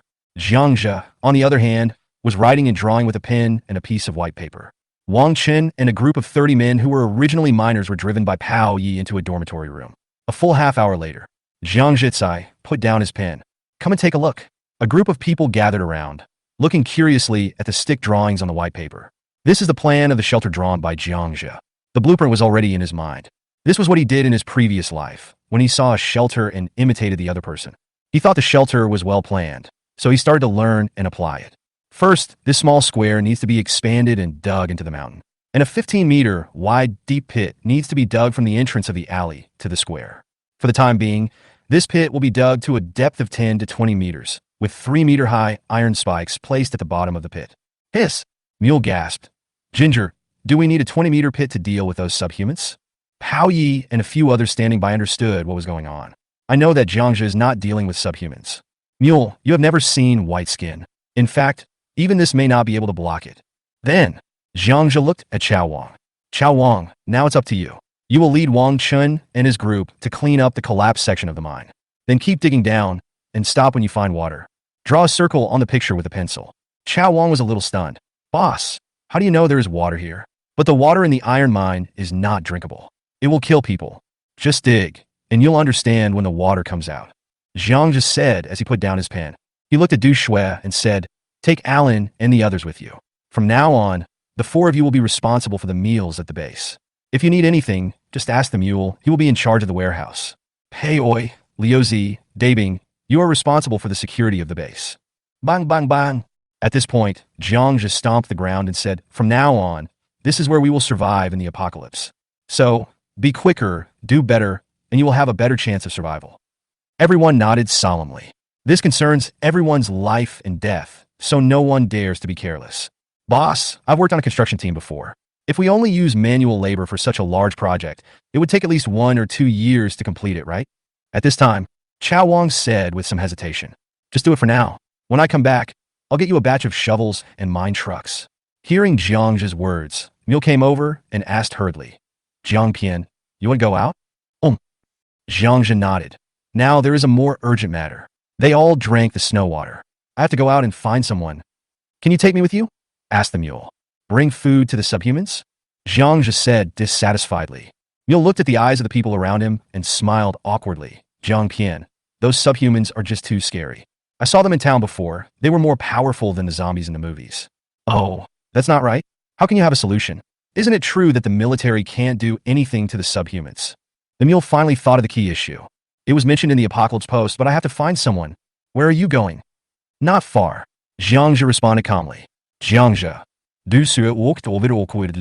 What's up? Can I let my brother do something else? He has never done any heavy work. Can he help me cook? Perhaps knowing that her request was a bit excessive, Du Shuel lowered her head. You are dreaming. I am taking care of you by not asking you to go mining. Jiangja responded coldly. Sister, even I have to wash my socks. Xiaomi muttered and shouted, then ran away immediately. I don't know why. Xiaomi was always very happy when she saw Du Shuel being humiliated. She hid in the distance and looked at Du Shuel with a smile. Jiangja looked around the simple little square. I shook my head helplessly, as everything is difficult at the beginning. There are a lot of equipment in the dimensional space, but there are too few people who can use them now.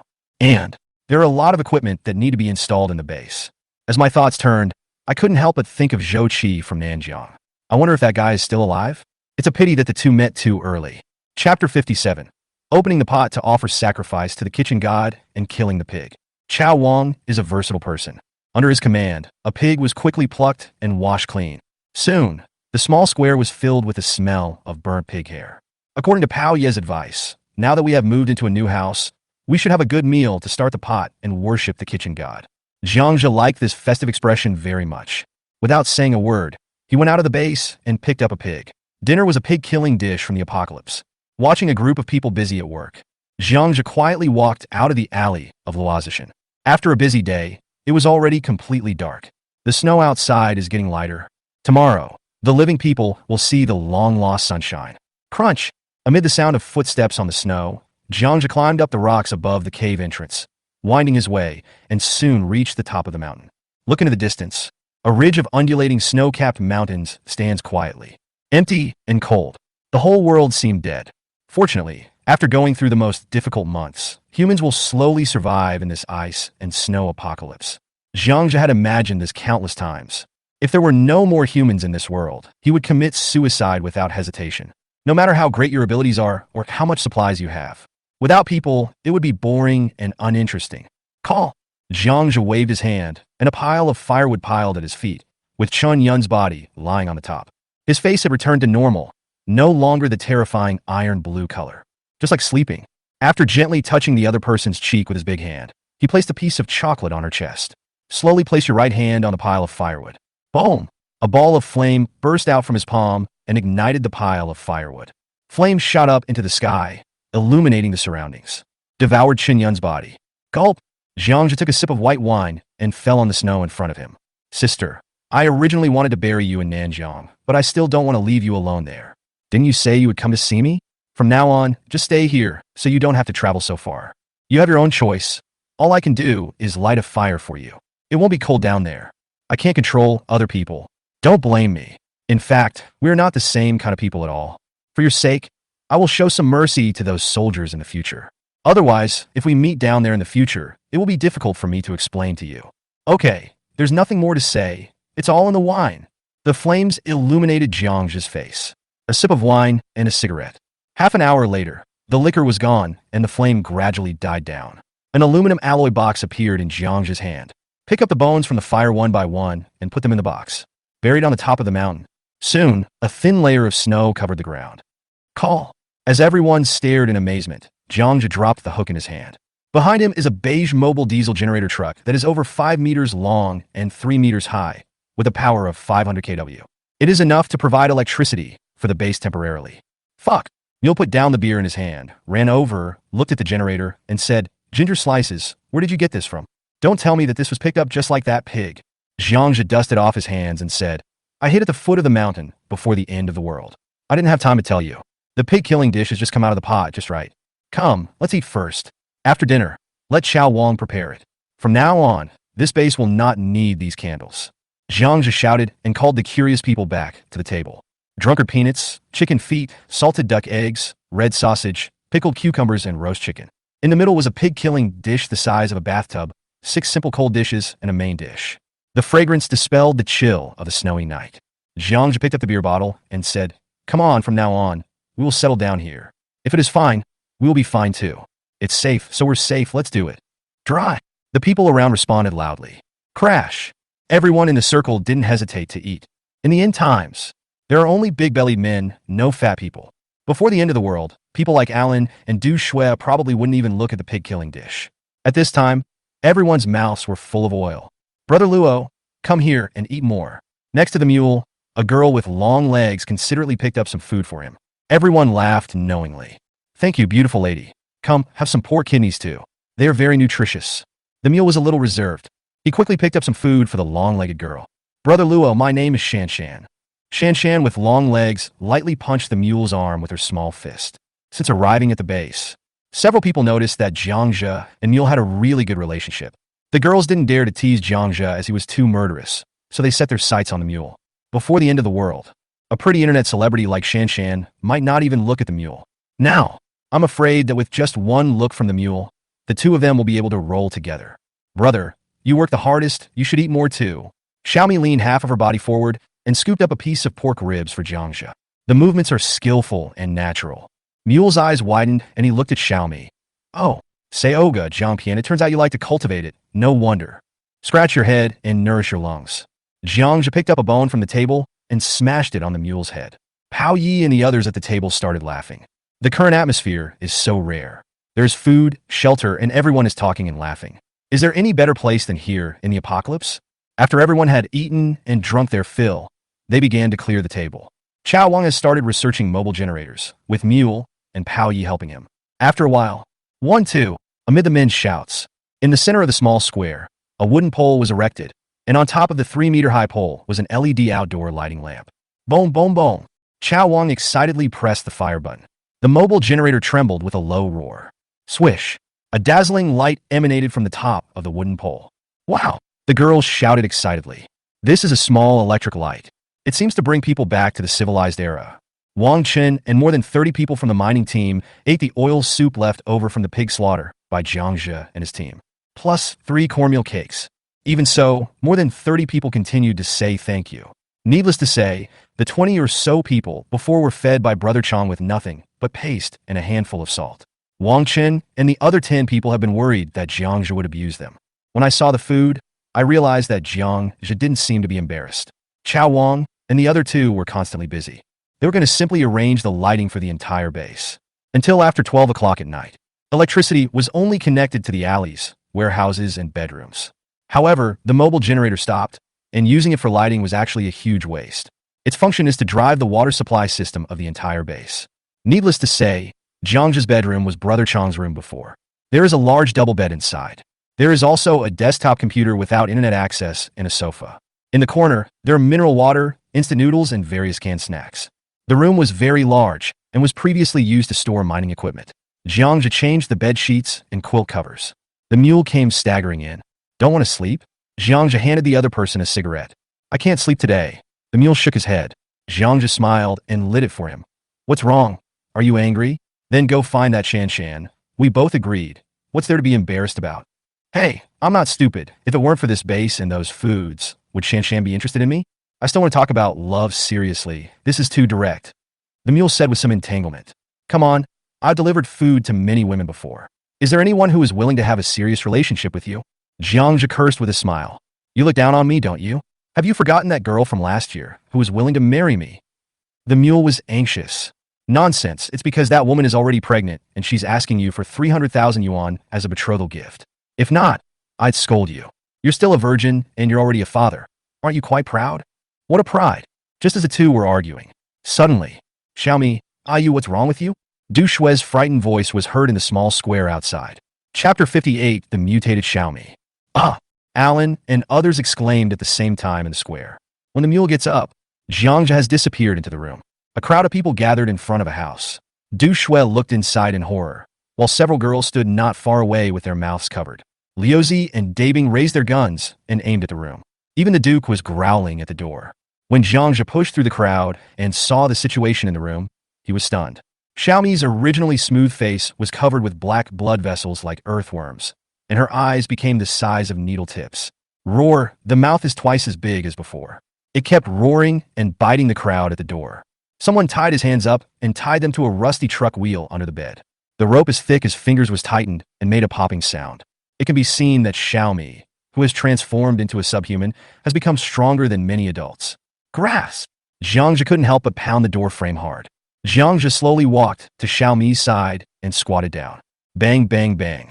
Xiaomi, who was facing him, opened his mouth wide, revealing a mouthful of jagged teeth, and kept trying to pounce on him. Suddenly, he saw Xiaomi holding a ball of paper in her hand. Holding Xiaomi's body, Jiangzhe pried open Xiaomi's fingers, took the paper ball, and unfolded it. Brother, I like it here and I like being with you guys, so I'm going to lock myself up so I can't hurt anyone. I drank snow water before I met you, but I didn't dare tell you because I was afraid you would abandon me. I want to stay with you forever, please. The handwriting is crooked and contains pinyin. Swish. Jiangzhe crumpled up the paper ball, pursed his lips tightly, and lowered his head. Everyone was silent, from beginning to end. He didn't even notice the little girl next to him. If I had told him an hour earlier, I might have been able to save her with a crystal core. But now, it's all too late. Swish, Jiangzhe suddenly took out his dogleg knife. Don't want. Du Shui's exclamation came from the door. Xiaomi stumbled along the way and walked with the people. Everyone actually fell in love with this smart little girl. There was pity and regret on everyone's face. Jiangzhe, don't you have a way to save us? What about Xiaomi? Why can't she do it? Du Shui asked with tears in her eyes. Jiangzhe shook his head. It's different. Once you become a subhuman, there is no way to do anything. Or, lock her up. Du Shui was still begging. Let her be watched like a dog, every day, Jiangzhe said as he walked forward and cut the rope. Then he picked up Xiaomi's body. Walk out of the base. When Du Shui wanted to catch up, Changfu held him back and said, Jiangzhe can't do anything about it. Don't make things worse for him. Don't you understand? Sometimes it's better to be dead than to be alive. Then, Changfu looked at Liuzi again and said, if one day I become a subhuman, you will use a gun. Your knife skills are really good, but I'm afraid of pain. Everyone watched Jiangzhe disappear into the alley. Outside the base, the snow falling from the sky has become sparse. Roar! Xiaomi struggled continuously, but was held down by a big hand. Looking at Xiaomi quietly, Jiangzhe raised his knife. 5 seconds. 10 seconds. 1 minute. The knife took a long time to fall. With a snap, the rope on Xiaomi's hand broke. Ah! Jiangzhe shouted, throwing Xiaomi more than 10 meters away. Get away from me. Don't let me see you again, or I will kill you. Sand. Xiaomi's body left a trail of snow on the ground.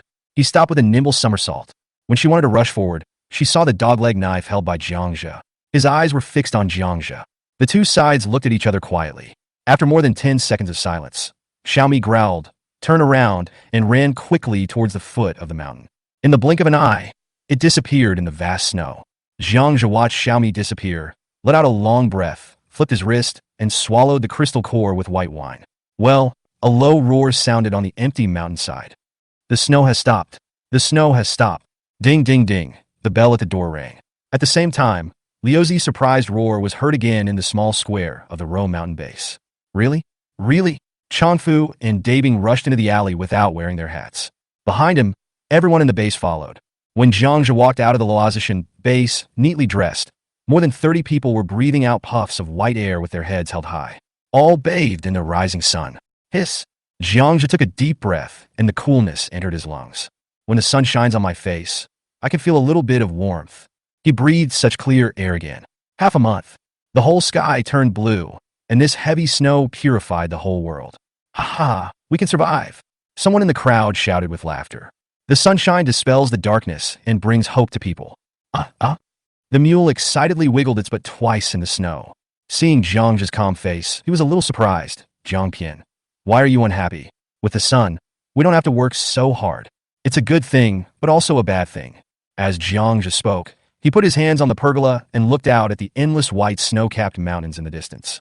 When the people around heard this, they all looked over. No one likes heavy snow, but the snow also hides human traces. Once the snow stops, unless you stay in a shelter for your whole life, those subhuman, white-skinned, mutated beasts are no fools. Go back and do your work. Don't stand here howling like a ghost. If you attract the subhumans, they won't care about burying you if you die. Jiang finished speaking. After everyone greedily felt the sunshine, they hurried back to the base. Du Shui, prepare 5 days' worth of food and equipment and set off immediately. Give Du Shui an order. The other party nodded, knowing that Jiang was going to find an antidote for the genetic virus. There are only 8 days left. 20 minutes later, Jiang, Du Shui, Pao Yi, Lu Zi, De Bing, and Mule stood beside the cave entrance. Master Pao, if anyone comes here, don't open the door. Wait for me to come back. If anyone forces his way in, kill him immediately. Mule, keep an eye on the base. Take Liu Zi and the others with you if anything happens. Keep an eye out for Wang Chun and his men.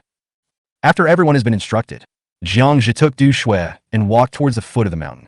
Whoosh, whoosh, whoosh. Jiang led the way in front, and Du Shui followed closely behind, panting. Jiang, do you feel the temperature rising? Of course, the entire blue planet is now an ice cap, and this snow won't melt for another 5 years. The two of them were talking to each other. Finally arrived at the parked helicopter. See the complete helicopter. Jiang finally breathed a sigh of relief. Fortunately, this place is relatively remote. There are no animal footprints in the surrounding snow, and no one from other shelters noticed it. If the helicopter is damaged, he could only go hundreds of kilometers away to find someone by himself. Crash! After removing the helicopter cover, Du Shui climbed into the helicopter cockpit. Boom strapia.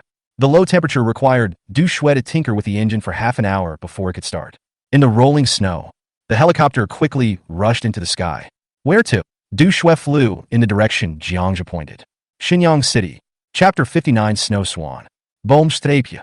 Under the blue sky, the helicopter flew at high speed towards the northwest. The sound shattered the tranquility of the earth. In the cockpit, call. Jiang took a puff of his cigar and put away the telescope in his hand. Looking down, you can see the uneven mountains that look like white waves. Roeasy Mountain is more than 100 kilometers away from Xinyang City. In another 10 minutes or so, the plane will fly out of the mountains and enter Xinyang City. Jiang went to look for someone this time. In his previous life, at the Longtan Base Shelter, he met a female lecturer who had escaped from Xinyang City University of Science and Technology. For the cost of 2 bags of instant noodles, the two had an in-depth conversation for a whole night. The female lecturer talked about an air raid shelter in Xinyang University of Technology. When the end of the world just began, there are hundreds of professors, lecturers, and students trapped there. Later, under the organization of the military, the people there evacuated the military shelter. Calculate the time. Those people should still be hiding there now. Jiang wants to find a professor specializing in biology and genetics to purify gene-enhancing potions from the crystal nuclei. Jiang can ignore other people drinking snow water. But he couldn't just watch Pao Yi become a subhuman. Careful. A dark shadow flashed by like lightning in my peripheral vision. Boom! Du Shui, who was operating the helicopter, subconsciously made an evasive action, and the helicopter flew sideways. Click! Jiang raised the sniper grenade in his hand. Oh look, what is that? Du Shui exclaimed. A huge bird appeared, with snow-white feathers with black spots and a wingspan of almost 6 meters. The big bird glided around the helicopter. As the helicopter flew forward, a pair of blue eyes as big as copper bells looked at the helicopter curiously. Hooked on its sharp claws was a wild dog about the same size as the Duke. Call! Jiang put down the sniper grenade launcher in his hand. Don't panic, this is a snow swan. Snow swans are a branch of owls and generally live in the extremely cold snow-capped mountains in the northeast of Daxia. When the end of the world comes, the entire blue planet becomes a hunting ground for animals that originally lived in the extreme cold. Maybe he was full. After flying for a distance, the mutated snow swan flapped its huge wings and landed on the top of a distant mountain. Du Shui couldn't help but breathe a sigh of relief as she looked at the direction where Shui had disappeared. The bird looked too big and had a strong visual impact. Is that bird powerful? You saw it too. It only takes a few minutes to kill you, Jiang responded with a grin. Suddenly, Jiang straightened up and signaled Du Shui to lower the helicopter. The plane was about to fly out of the mountainous area. There were more and more high-rise buildings on the ground. Through the telescope, one could clearly see countless subhumans rushing out of various abandoned buildings. You can't drive this thing into the city. Find a place to land nearby. The entire Shenyang city has a permanent population of over 15 million. We had the cover of snow before. As long as the helicopter flies higher, the Asians won't be able to see it. But now, under the blue sky, the helicopter was too obvious a target. If we fly to the city of Shenyang like this, we will probably be surrounded by subhumans before the plane even lands, not to mention those elusive white people. After listening to Zhang's words, Du Shui flew the plane and focused on flying in remote mountainous areas. Finally, a few minutes later, they reached the top of a hill and vaguely saw some tall buildings and a small square in the snow. Hold on tight. As Du Shui shouted, the helicopter quickly descended towards a small square on the top of the mountain. Boom strapia. The helicopter blew up large sheets of snow. When he landed on the small square, Zhangzhe realized that this was a ski resort. The towering building on the top of the mountain seen from the air is the cable car tower crane. There are no villages within sight, which is good news. Go! After turning off the engine, Zhangzhe took Du Shui and ran towards the highest tower of the ski resort. On the floor-to-ceiling glass at the main entrance of the tower, there was frost as thick as a finger. When I opened the door, the hall was in a mess. Tables, buckets, documents, and other miscellaneous items were scattered all over the floor. The two of them slowly climbed up the stairs to the top floor of the tower. In the middle is a huge winch. A steel plank road extends 5 meters out of the tower, and 2 steel cables as thick as wrists lead all the way to the foot of the mountain, with no end in sight. Zhangzhe put away the knife. Originally, this is not the skiing season, but now there is a lot of snow. It's a pity that no one is here. I'm going to the bathroom. Du Shui turned around shyly and walked downstairs. Zhangzhe took the opportunity to take out his cell phone from the dimensional space. From the navigation, he determined that this place was less than 40 kilometers away from Shenyang City in a straight line. At Zhangzhe's speed, it is estimated that we will arrive in the evening. Ah! A low groan of pain came from downstairs. Zhangzhe pulled out his dagger and scurried down the stairs like a cheetah. At the bathroom door, Du Shui held a metal door handle in her right hand and bent over in pain. What's wrong? Zhangzhe walked forward, took a look, and grinned, but tried to hold back his laughter. This guy actually took off his gloves and held the metal handle.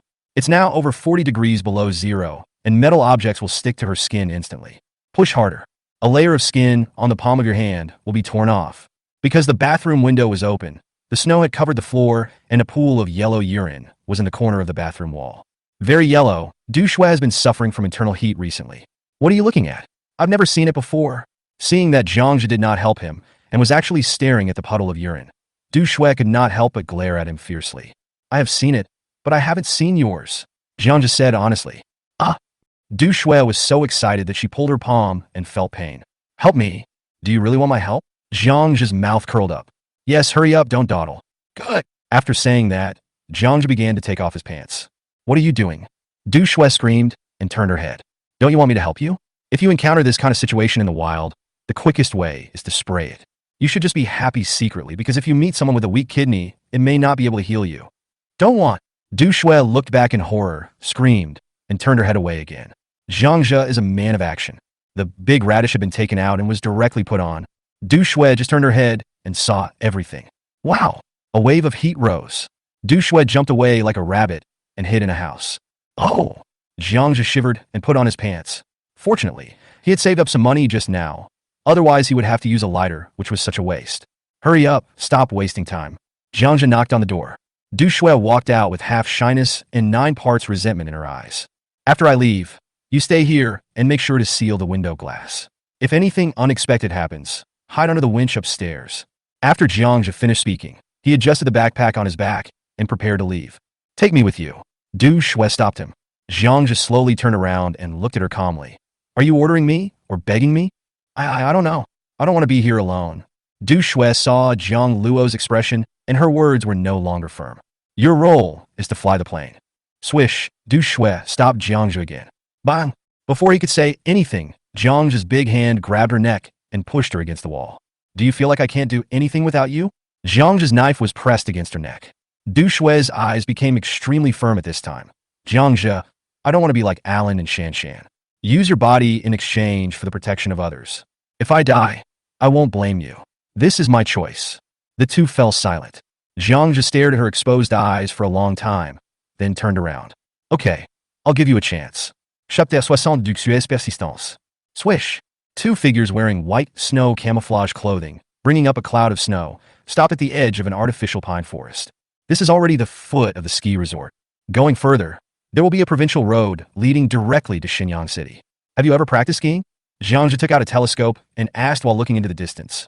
When coming down from the top of the mountain, he didn't expect that Du Shui's skiing skills were quite good. Unless she sprints at full speed, Du Shui can basically keep up with his speed. Du Shui nodded.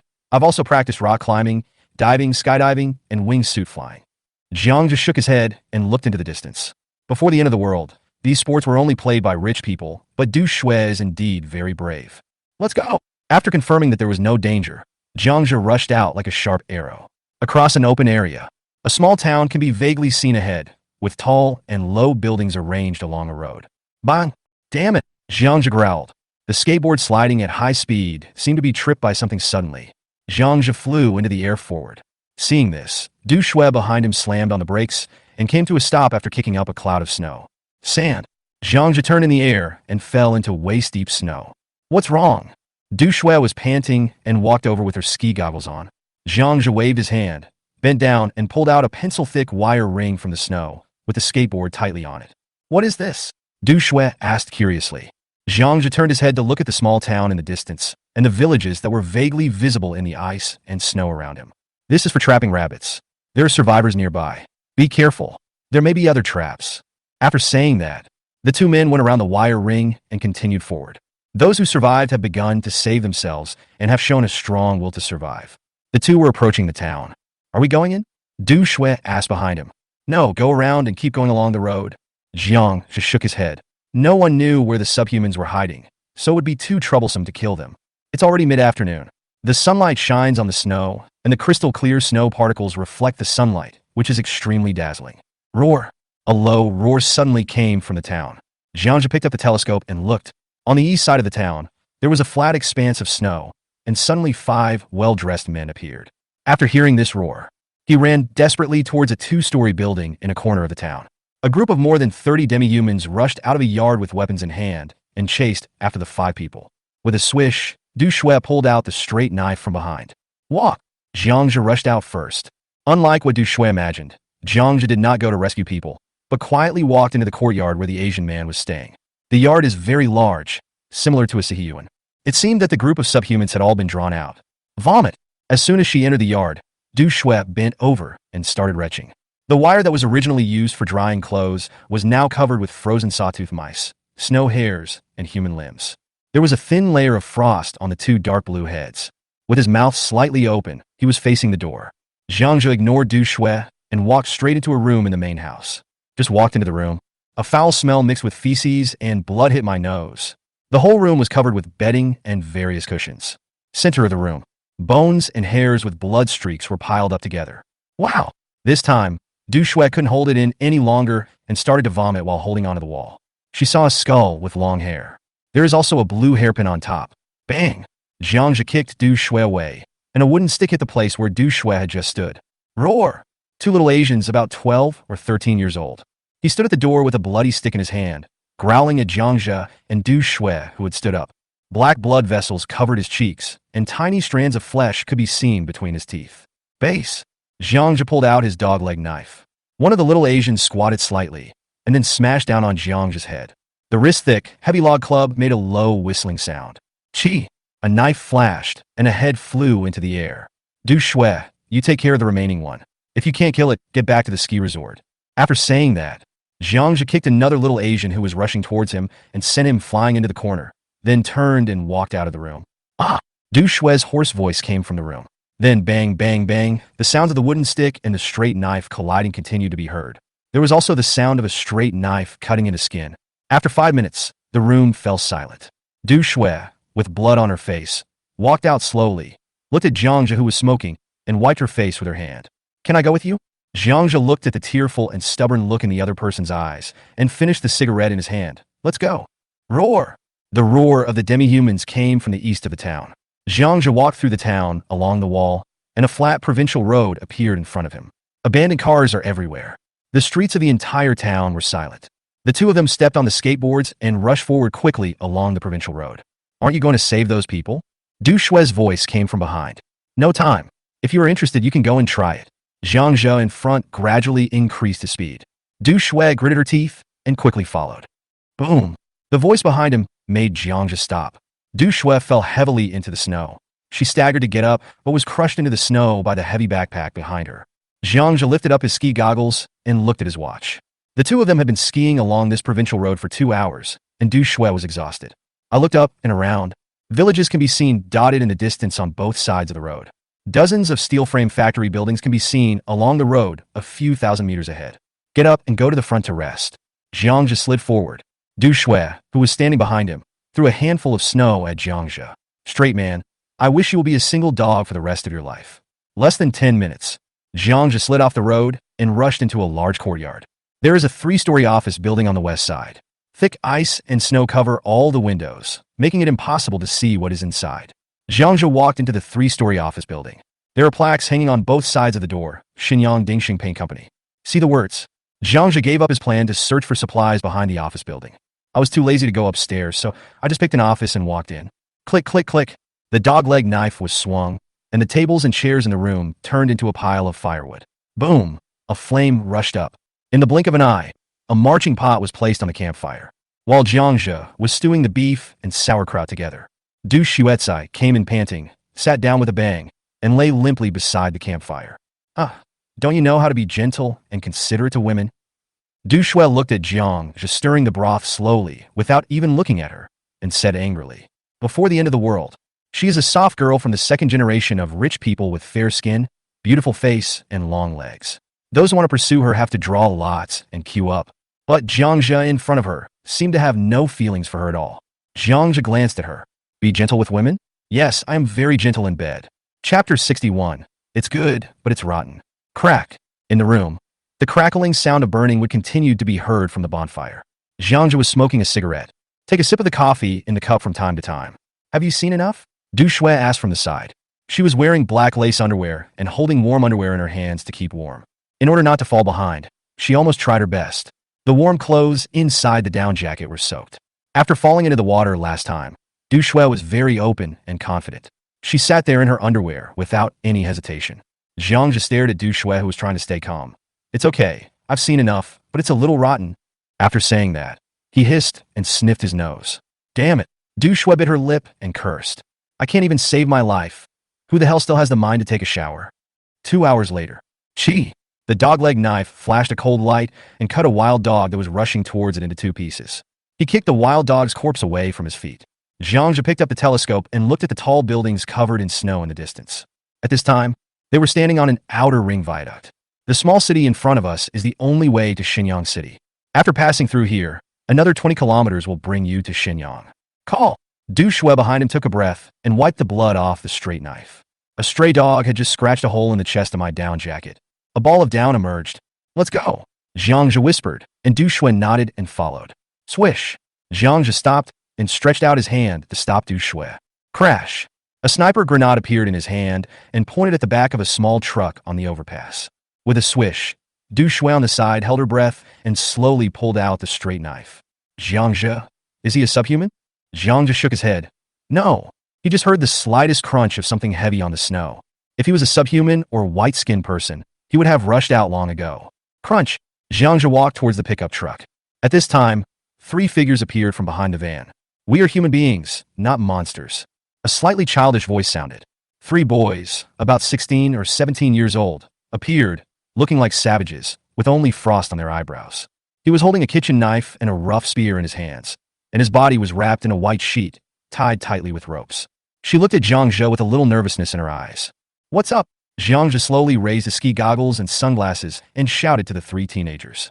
At this moment, a young man raised the kitchen knife in his hand. After indicating that he was not in danger, he pointed to the corpses of a dozen wild dogs on the ground and said, "Brother, do you still want these wild dogs?" Jiangja looked at the 3 young men. He put the sniper grenade on his back and said, "No more." Oh! The 3 teenagers cheered and pulled out a large plastic bathtub from the back of the car. After smearing the wounds on the wild dog's body with snow for a while, he threw it into a plastic bathtub. 2 teenagers were pulling the bathtub. A young man followed Jiangja from behind. "Brother, are you guys fleeing as well? If you have nowhere to go, you can go to our base." "I just saw it, brother. You're really amazing. You killed 10 wild dogs by yourself." A young boy said excitedly while pulling the bathtub. "Aren't you afraid of those wild dogs when you come out?" Du Shui, who was standing by, looked at the three young men, and asked with some pity. If it weren't the end of the world, these teenagers would be on campus, enjoying a quiet life. Don't worry, we have this. The last boy took out 2 grenades from his pocket and shook them proudly. Where is your base? Zhang interrupted. It's right in front, where the flag is on the roof. The boy pointed to a factory building in the distance. Zhang just saw the flag. After a few simple questions and answers, Zhang found out the origins of the 3 teenagers. They were all from a nearby shelter. The shelter is on the road to Xinyang, less than 3 miles away.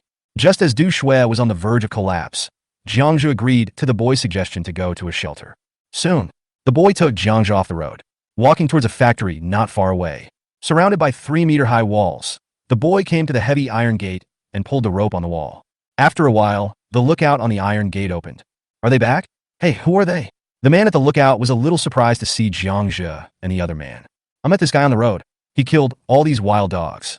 The boy pointed happily to the dead stray dog in the bathtub behind him. Oh, so many? I can have a good meal today. The man saw the wild dog and happily opened the big iron gate. At this time, Jiangzhu discovered that the other party was holding a Type 81 club in his hand and was looking around vigilantly. Jiangzhu followed the 3 young men into the iron gate. The iron gate closed. The tightly wrapped man led a group of people toward a huge steel-framed factory building at the back of the factory. The windows around the entire factory were blocked with sandbags. Only a heavy sliding iron door was left. Open the door. The leading man stood in front of the door and knocked gently on the iron gate. Crunch. The iron gate opened a crack, revealing a defensive wall made of sandbags about 10 meters behind. There were more than a dozen long guns pointing at the door. There is no one behind the iron gate. It is controlled remotely by a special mechanical device. Look at the defenses here. Zhang just secretly praised that the leader of this shelter was a talent, as he was able to improve the defense to this level in such a short time. Pass through the sandbags that are like city walls. An iron gate was revealed at the back of the warehouse, and through the gate was an alley leading diagonally downward. Zhang made an estimate. This tunnel goes more than 10 meters deep underground. The heavy curtains were lifted, and a buzzing, noisy sound suddenly rang in my ears. This is a huge underground warehouse. It is almost 200 meters long and more than 50 meters wide. There were large jars as tall as an adult standing around, and the strong smell of kimchi mixed with an unknown stench hit my nose. More than 100 people were gathered in the center of the warehouse talking. Behind the crowd were 2 rows of iron bunk beds, both covered with a layer of foam boards. In the middle is a stove that is bigger than a kimchi jar. The heat emitted made the temperature of the entire warehouse to a tolerable level. Not warm enough, but enough to keep people alive. A group of people have seen Jiangzhu and Du Shui and are looking at them with curiosity. In such an environment, it is a rare thing to see outsiders. Beside the stove, a tall and thin man stood up, his eyebrows so thick that they looked like they had been smeared with charcoal. The man leading the way leaned over and whispered something in his ear. The man raised his eyebrows, smiled, and stretched out his hand. Young man, you are amazing. 2 people dare to run such a long distance. My name is Duan Zhang, and I'm the boss here. A faint light flashed in Jiangzhu's eyes. He calmly extended his hand and shook it. Jiangzhu, I came from the Ro Mountain and was going to Xinyang to look for someone. Paragraph? Celebrities in past lives. Duan Zhang, who awakened as a superhuman, later became the leader of a refuge. What made him famous was not his strength, but his love of eating demi-humans. Chapter 62. Veterans are rare. Duan Zhang turned out to be the workshop director of this kimchi factory. Most of the more than 100 people in the cellar are employees of the kimchi factory. Duan Zhang methodically arranged a group of women and old men to deal with the corpses of more than a dozen wild dogs. Jiangzhu, it seems that everyone here is willing to listen to him. Du Shui, who was standing beside her, leaned over and whispered in her ear. Well, it's okay. Jiangzhu nodded. I think the person who could become the leader of the shelter later on should not be too bad. Jiangzhu did not have any other psychological problems because Duan Zhang ate subhumans. In the end times, most people live in cramped underground spaces. They all have mental illnesses to some extent, but they're already strong enough as they haven't gone crazy. Come on, little brother, have some hot water. A woman in her 30s handed hot water to Jiangzhu and Du Shui. Thanks. Jiangzhu took the cup of water, but gave Du Shui a hidden look. He held the cup in his hand calmly, but did not drink. Du Shui understood what Jiangzhu meant. After what happened to Yu, she became more cautious. Unless it is absolutely necessary, try not to touch strangers' food. Behind the woman, a clean little boy showed his head. He stared at Jiangzhu and Du Shui with curiosity with big eyes, holding an enamel bowl in his hand. In the bowl was a pile of black kimchi leaves and cooked corn kernels. Here, take it. Du Shui looked at the little boy's innocent face and couldn't help but want to take out a Snickers from her pocket. Snap. But he was held down by Jiang's big hand. Your life, including everything you have, belongs to me. If you keep giving things away casually, get out of here. You are selfish. Du Shui's face flushed with embarrassment. Duan Zhang glanced at Jiangzhe and rubbed the little boy's head. I wasn't angry at Jiangzhe's indifference. After a moment, the two sides picked a topic to talk about. Little brother, thank you for the dog meat. I won't keep you here. I wish you a safe journey, Duan Zhang said politely to Jiangzhe. Just now Duan Zhang wanted to invite Jiangzhe and Du Shui to stay. But Jiangzhe found a reason to refuse. Thanks, you won't be staying here for long. It's still okay now, but it will become harder and harder to find food and daily necessities in the future. Maybe we can meet at an official shelter in the future. Jiangzhe stood up and prepared to leave. 15 days have passed since the end of the world. The materials left on the surface will eventually become less and less, and eventually these small gathering points will no longer have sustained output. Will all disappear. Only went to the official and large shelters. Only with the help of powerful technology can human beings barely survive. Well, I understand. Now that the snow has stopped, I guess the official rescue efforts will continue. We are also ready to retreat. When there is a chance, I will lead people away from here. Okay, I wish you a safe journey too. During the conversation, a figure ran in from the cellar entrance. Oh no! When Haruko and the others came back, they were targeted by a group of demi-humans. Swish! Everyone in the cellar stood up. Snap! Duan Zhang pulled out a pistol and said, "The rest of you follow me." The women hide. After saying that, he no longer cared about Jiangzhe. More than 30 people in the cellar rushed out together. Let's go. After dealing with the subhumans, it's time for us to leave. Jiangzhe picked up his backpack and walked out with Du Shui. Roar, roar, roar. The iron gate of the steel frame factory has been closed. There were dense roars coming from outside. Through the gaps in the sandbags at the window, Jiangzhe saw the subhumans constantly climbing over the wall. Rushed straight towards the factory. On the shooting hole left by the sandbag, more than 30 81 bars were aimed at the subhumans outside. Duan Zhang stood in a corner, looking at a young man sitting on the ground with a serious expression. The other person's face was pale, and a wound on his arm was bleeding. It was obvious that the young man who went out to look for supplies was injured and brought the demi-human here. Boom, boom, boom, strepje. The sliding iron door of the warehouse made a loud noise. The demi-humans were attacking the iron gate with various weapons. Shoot at the neck, aim. We don't have many bullets, so don't waste them. Duan Zhang's voice rang out in the warehouse. Jiangzhe glanced at the 30-odd men. Although no one spoke, no one ran away. But looking at the nervous and pale faces, he could only give Du Shui a look to signal her to be careful. After all, they're not soldiers, so they probably wouldn't have much killing power even if they had guns. Boom! There was a constant roar around the warehouse.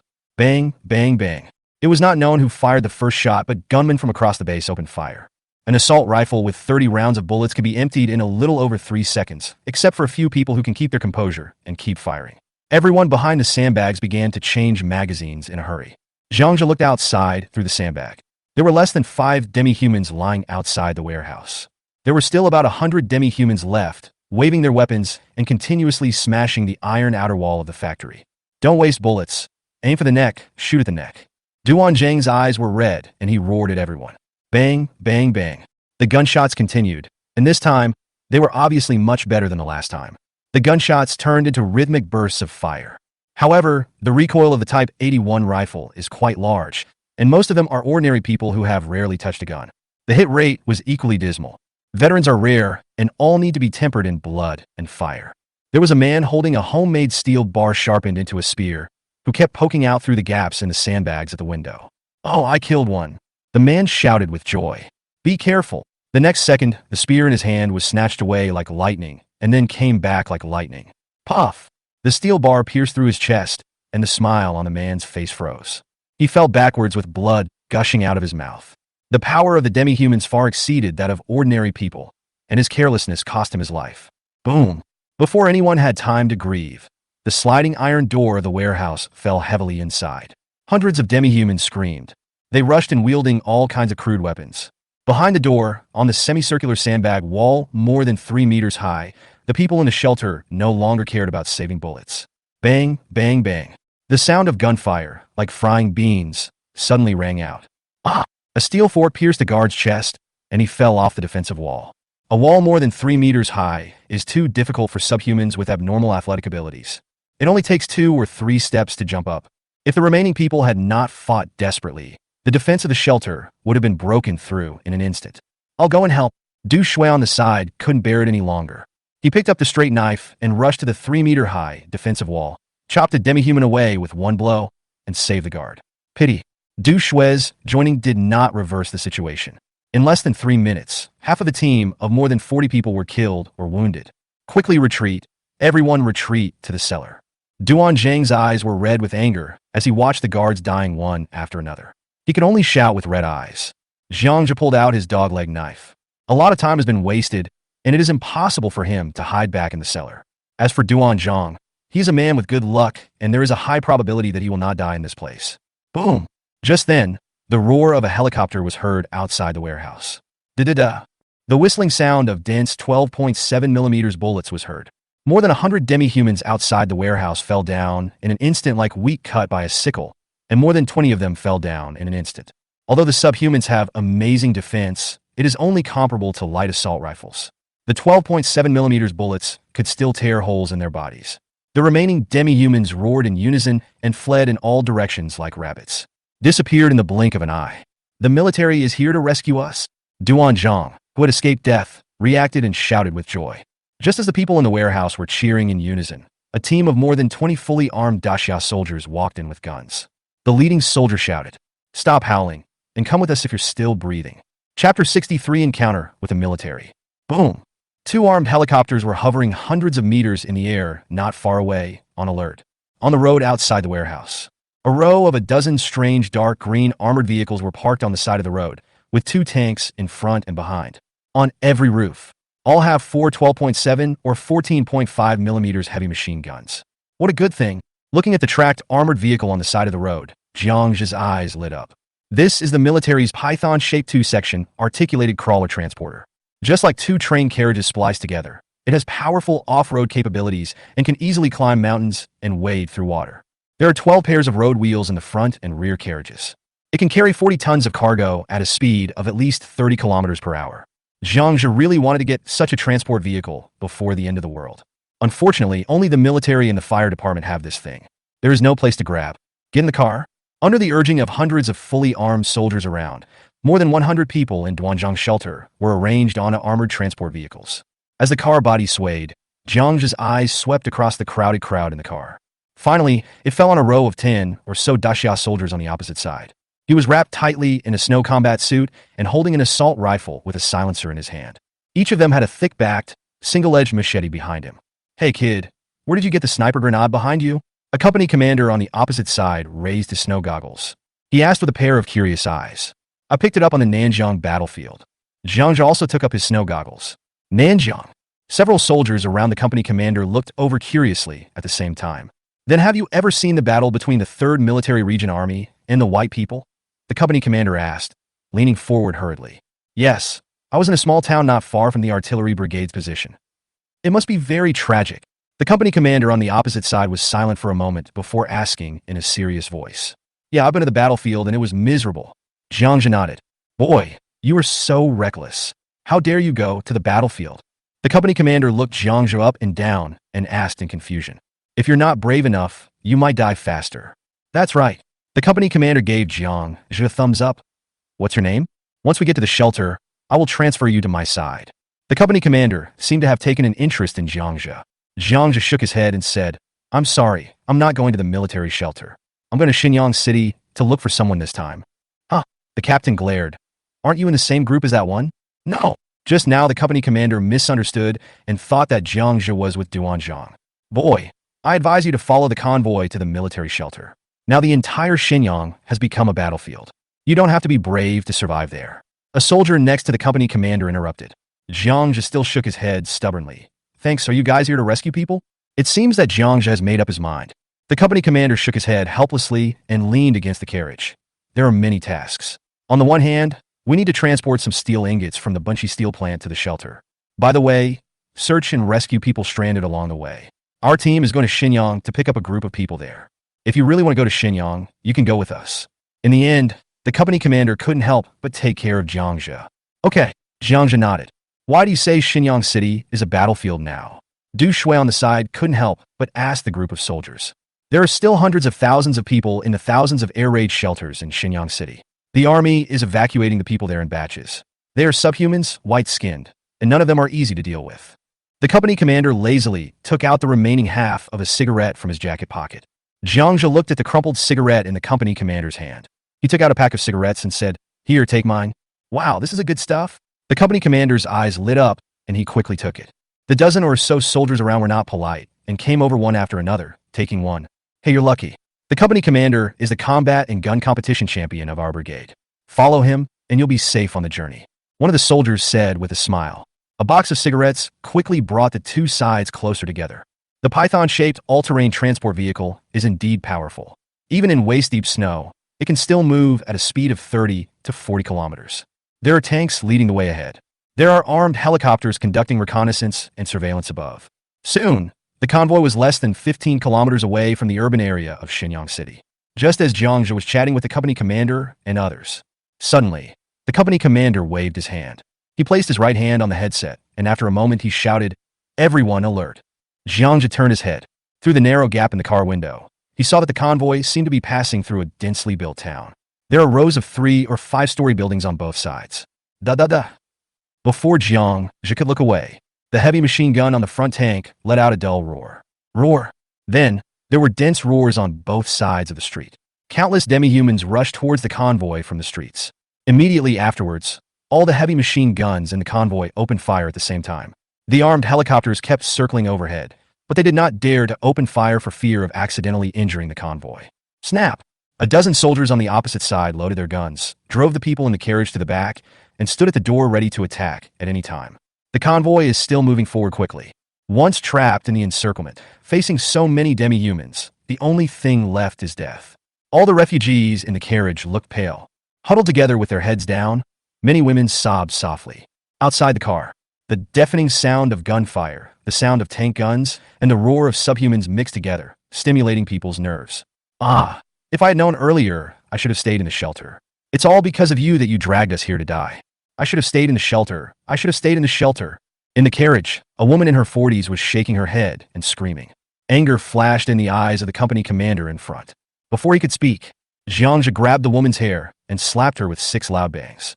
The screaming stopped abruptly. "Say one more word, and I'll throw you down."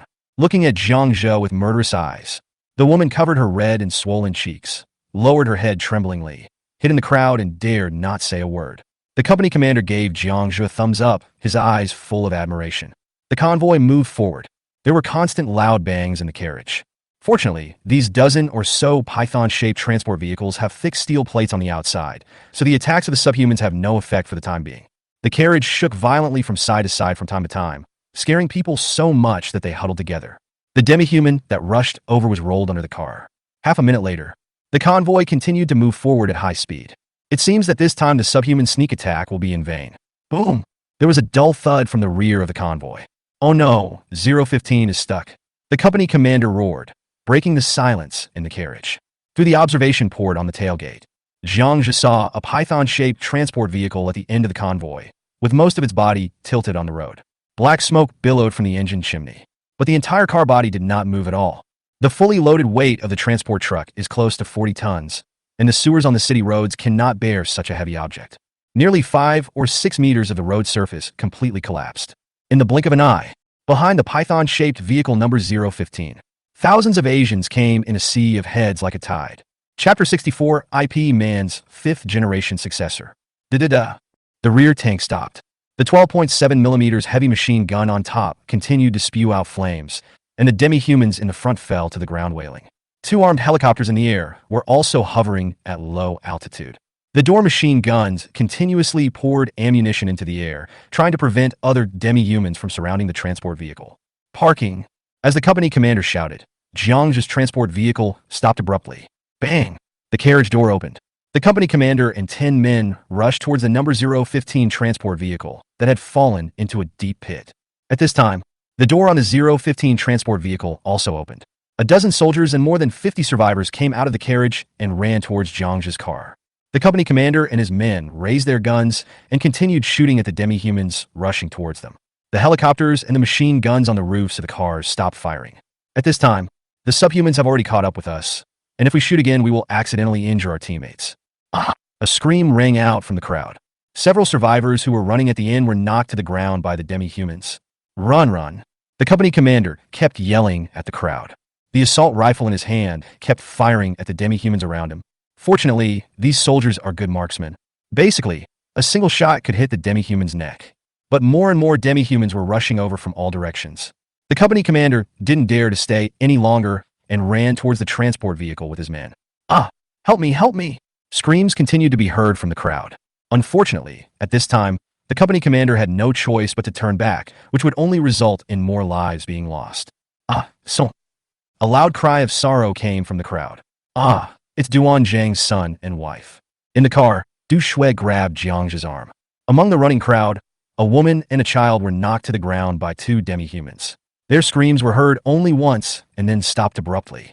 During the journey of more than 100 meters, people were constantly knocked down by the subhumans chasing them from behind.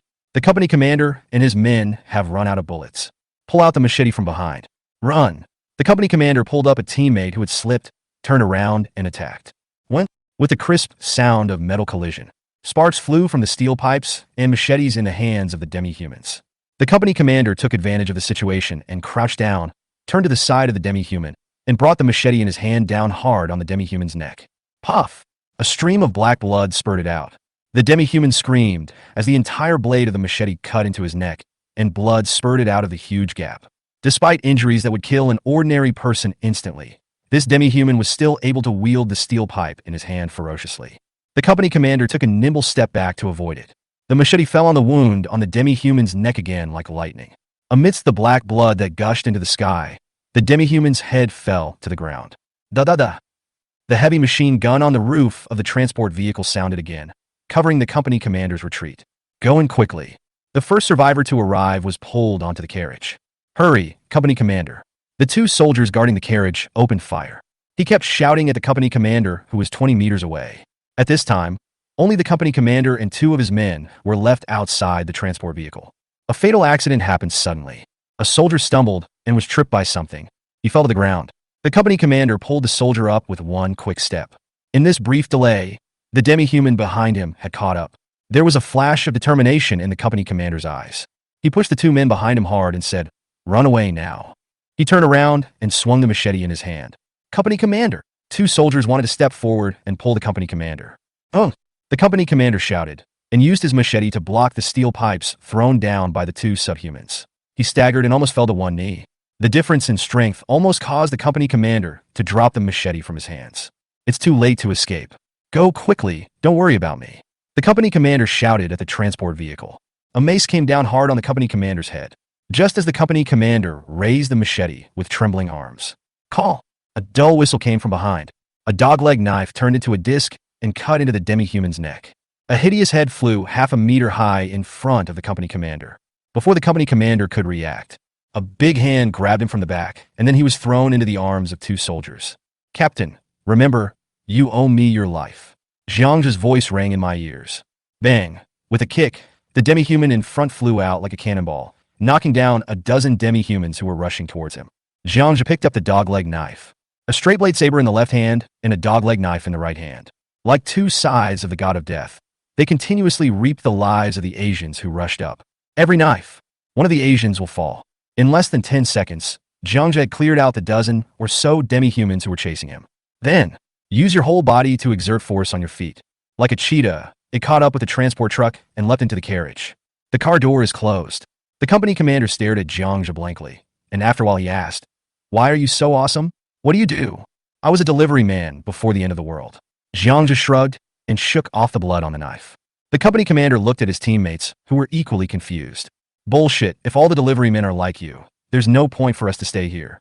The company commander looked at Jiang indignantly and complained, "If you don't believe me, what can I do? Then let me put it another way. I'm the fifth-generation descendant of IP Man. This should convince you."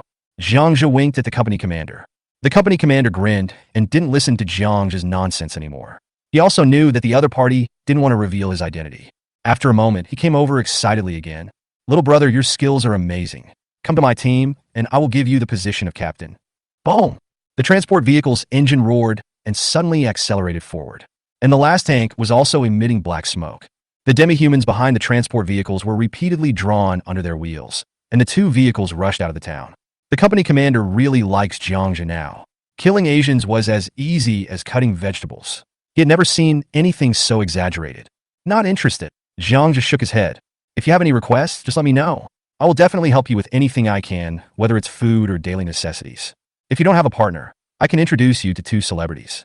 There is no shortage of beautiful women in the shelter now.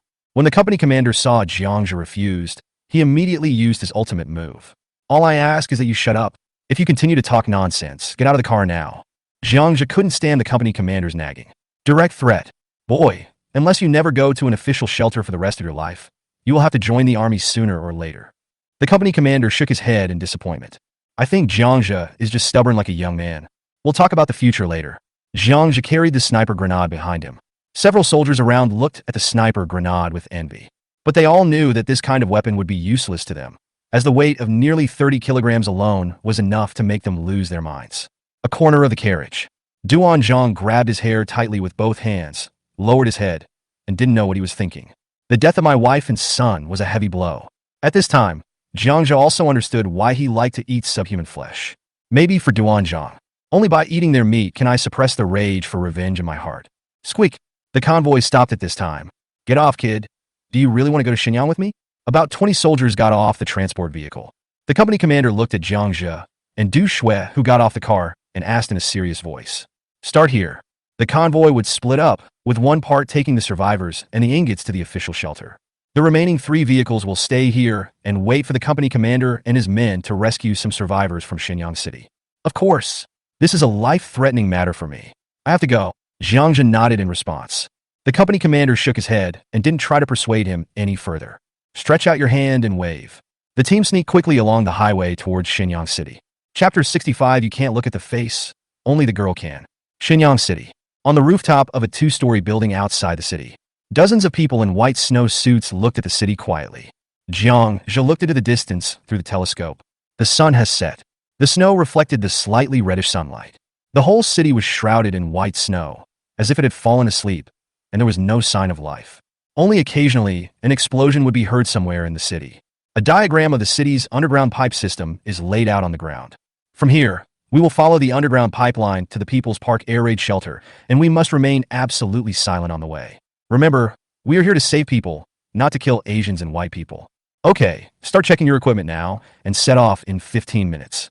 After the company commander gave the task, he walked to Jiangja's side. Are there a lot of people left in People's Park? Jiangja asked, still looking into the distance.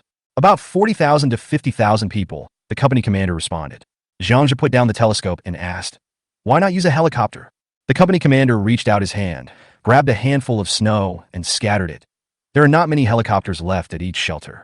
Moreover, there is a severe shortage of fuel and spare parts. Helicopters can only be used for more important missions. Speaking. Rumble, 5 or 6 transport helicopters flew by from a distance. Jiangja could clearly see the supplies hanging under the planes through the telescope. That's food and weapons. Now, we must find a way to find a safe passage to the outside world. There are now millions of Asians and thousands of white people in this city. We no longer have the strength to launch a large-scale battle. We can only rely on ants to move out the millions of people stranded in the city in batches. Otherwise, they will all die. The company commander pointed to Shenyang City in the distance and said in a deep voice, okay, then I wish you a safe journey. Jiangja tightened his backpack and prepared to say goodbye to the company commander. He was going to Shenyang University of Technology, which was not the same place as the company commander. Be careful. I've never met anyone braver than you.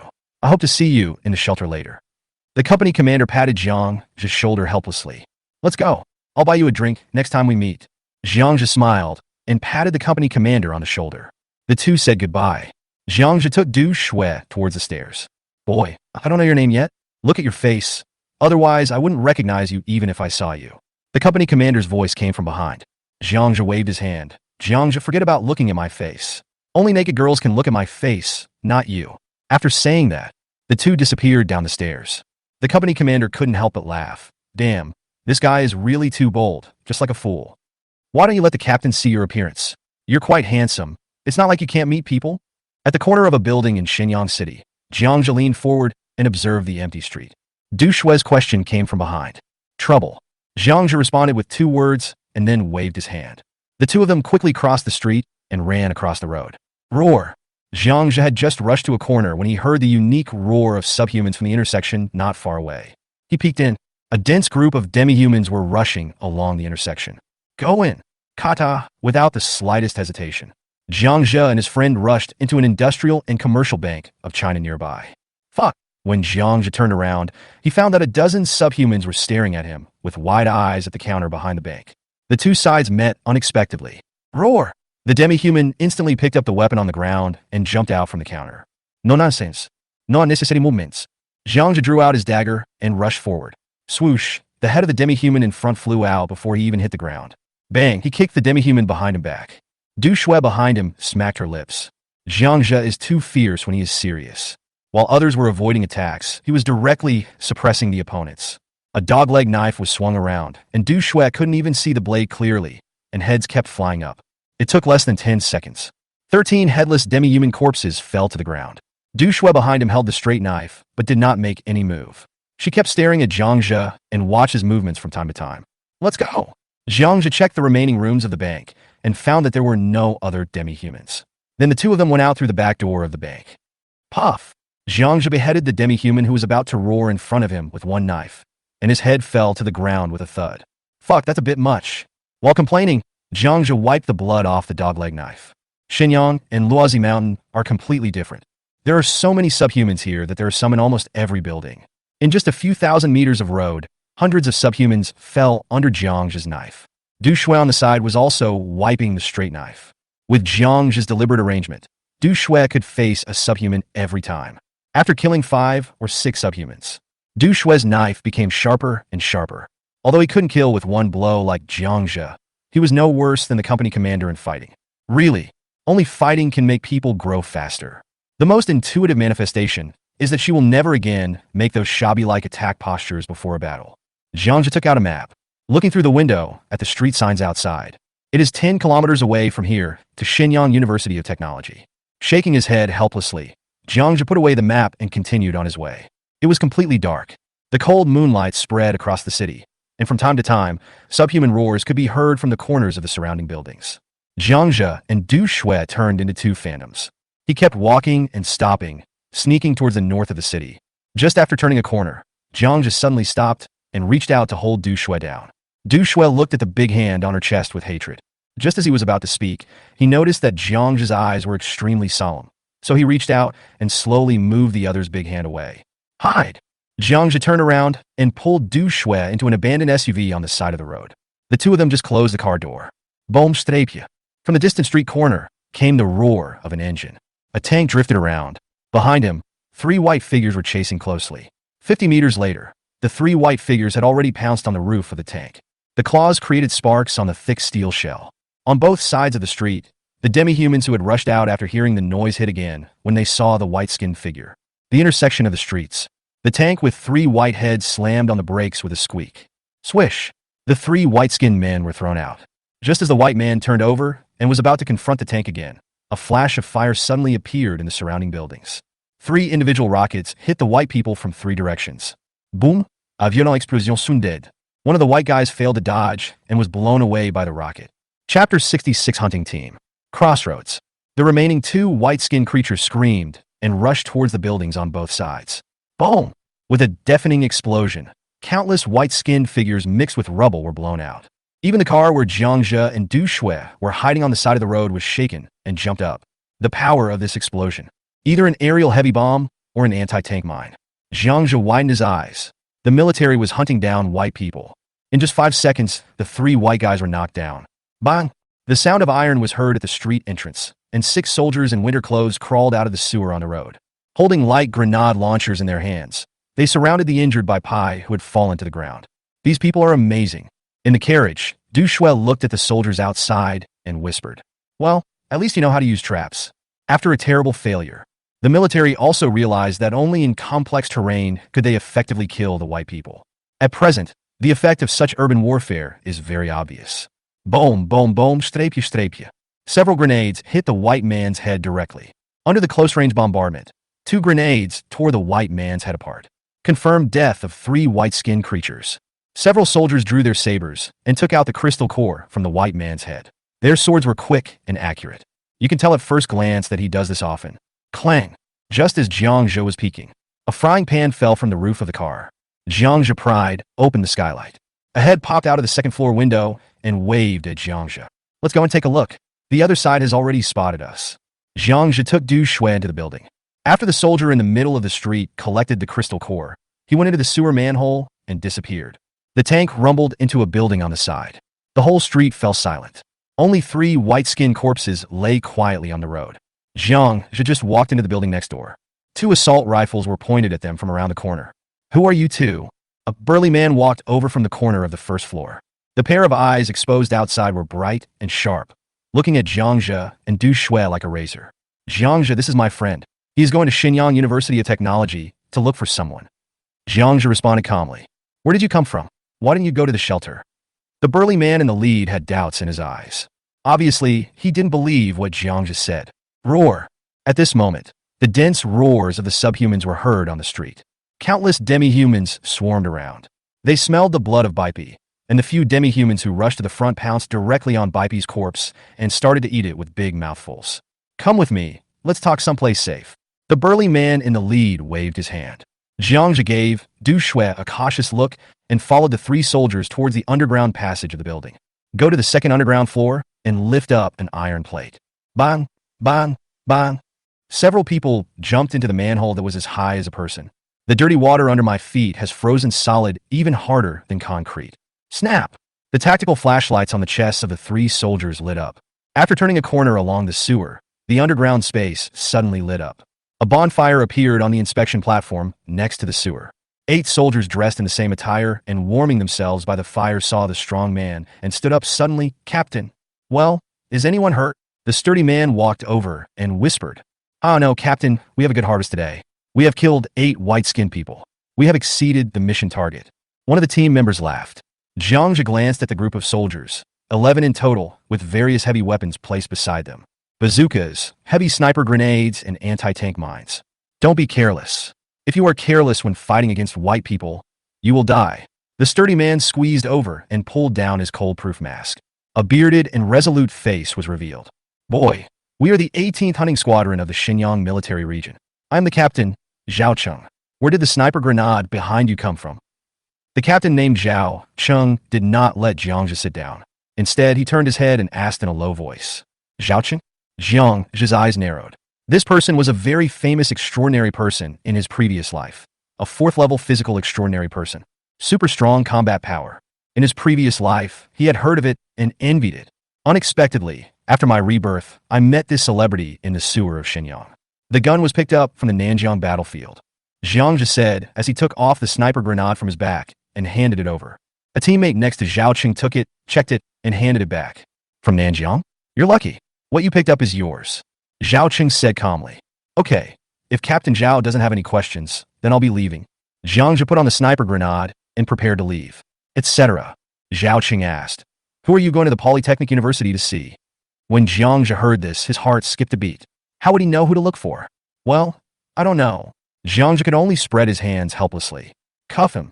With a cold snort, the 2 soldiers beside Jiang Zhe stretched out their hands to grab his arms. Bang! Jiang Zhe stretched out his arms and pushed the 2 soldiers, causing them to stagger. Swish! The sitting soldier suddenly stood up and gave Jiang Zhe a death stare. Zhao Cheng put his hand on the holster on his leg.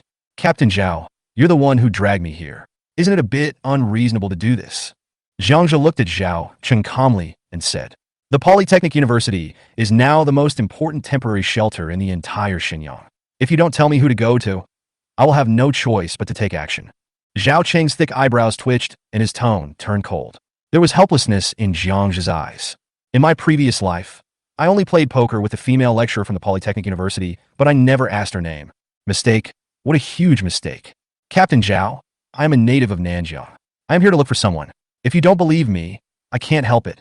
Jiang Zhe spread his hands towards the other party, expressing his helplessness. Oh! Zhao Cheng stepped forward. Name, ID number, home address, and swish. While talking, a big hand chopped towards Jiang Zhe's neck like lightning. Zhao Cheng actually wanted to launch a sneak attack on Jiang Zhe. Bang! Jiang Zhe punched the opponent's palm, slid, and pushed a shoulder, and Zhao Cheng was pushed back 3 steps. If it weren't for Jiang Zhe's letting him go, this blow would break Zhao Cheng's ribs. With a loud bang, several soldiers around took out their sabers, surrounded Jiang Zhe and Du Shui, and looked at him with serious eyes. Zhao Cheng is a fighting master in the team. I didn't expect that I would be defeated by this young man in just one move. Boy, you have great skills. No wonder you were able to escape here from Nanjiang. Zhao Cheng straightened up, rubbed his chest, and said in a deep voice. Jiang just slowly backed away. Captain Zhao, I won't interfere with you, and I hope you won't interfere with me. Let's go our separate ways. Contact the Polytechnic University base for me. There was a rustling sound behind me. A soldier took out a military walkie-talkie. Jiang just stopped, turned around, and looked at Zhao Cheng calmly. Captain Zhao, do you really want to do this? Chapter 67, Different Opinions. In the dark sewer. Facing the 11 soldiers from the hunting team, Jiang just slowly straightened his back. Du Shui behind him put his hand on the hilt of the knife. At this moment, everyone in Xinyang City wants to escape from here, but you are the only one who wants to take the risk and go in. 2. I must make sure that you have not drunk snow water. No matter which one it is, I want to find out your purpose. Zhao Cheng drew his saber. Seeing this, the 10 teammates around him staggered their steps and surrounded Jiang Zhe. Jiang just shook his head. You are a qualified soldier, but I just hate your attitude of forcing others to do things against their will. Why? As soon as he finished speaking, Jiang just slid toward the soldier behind him. Careful. The saber stabbed towards Jiang Zhe's shoulder blade. Squeak.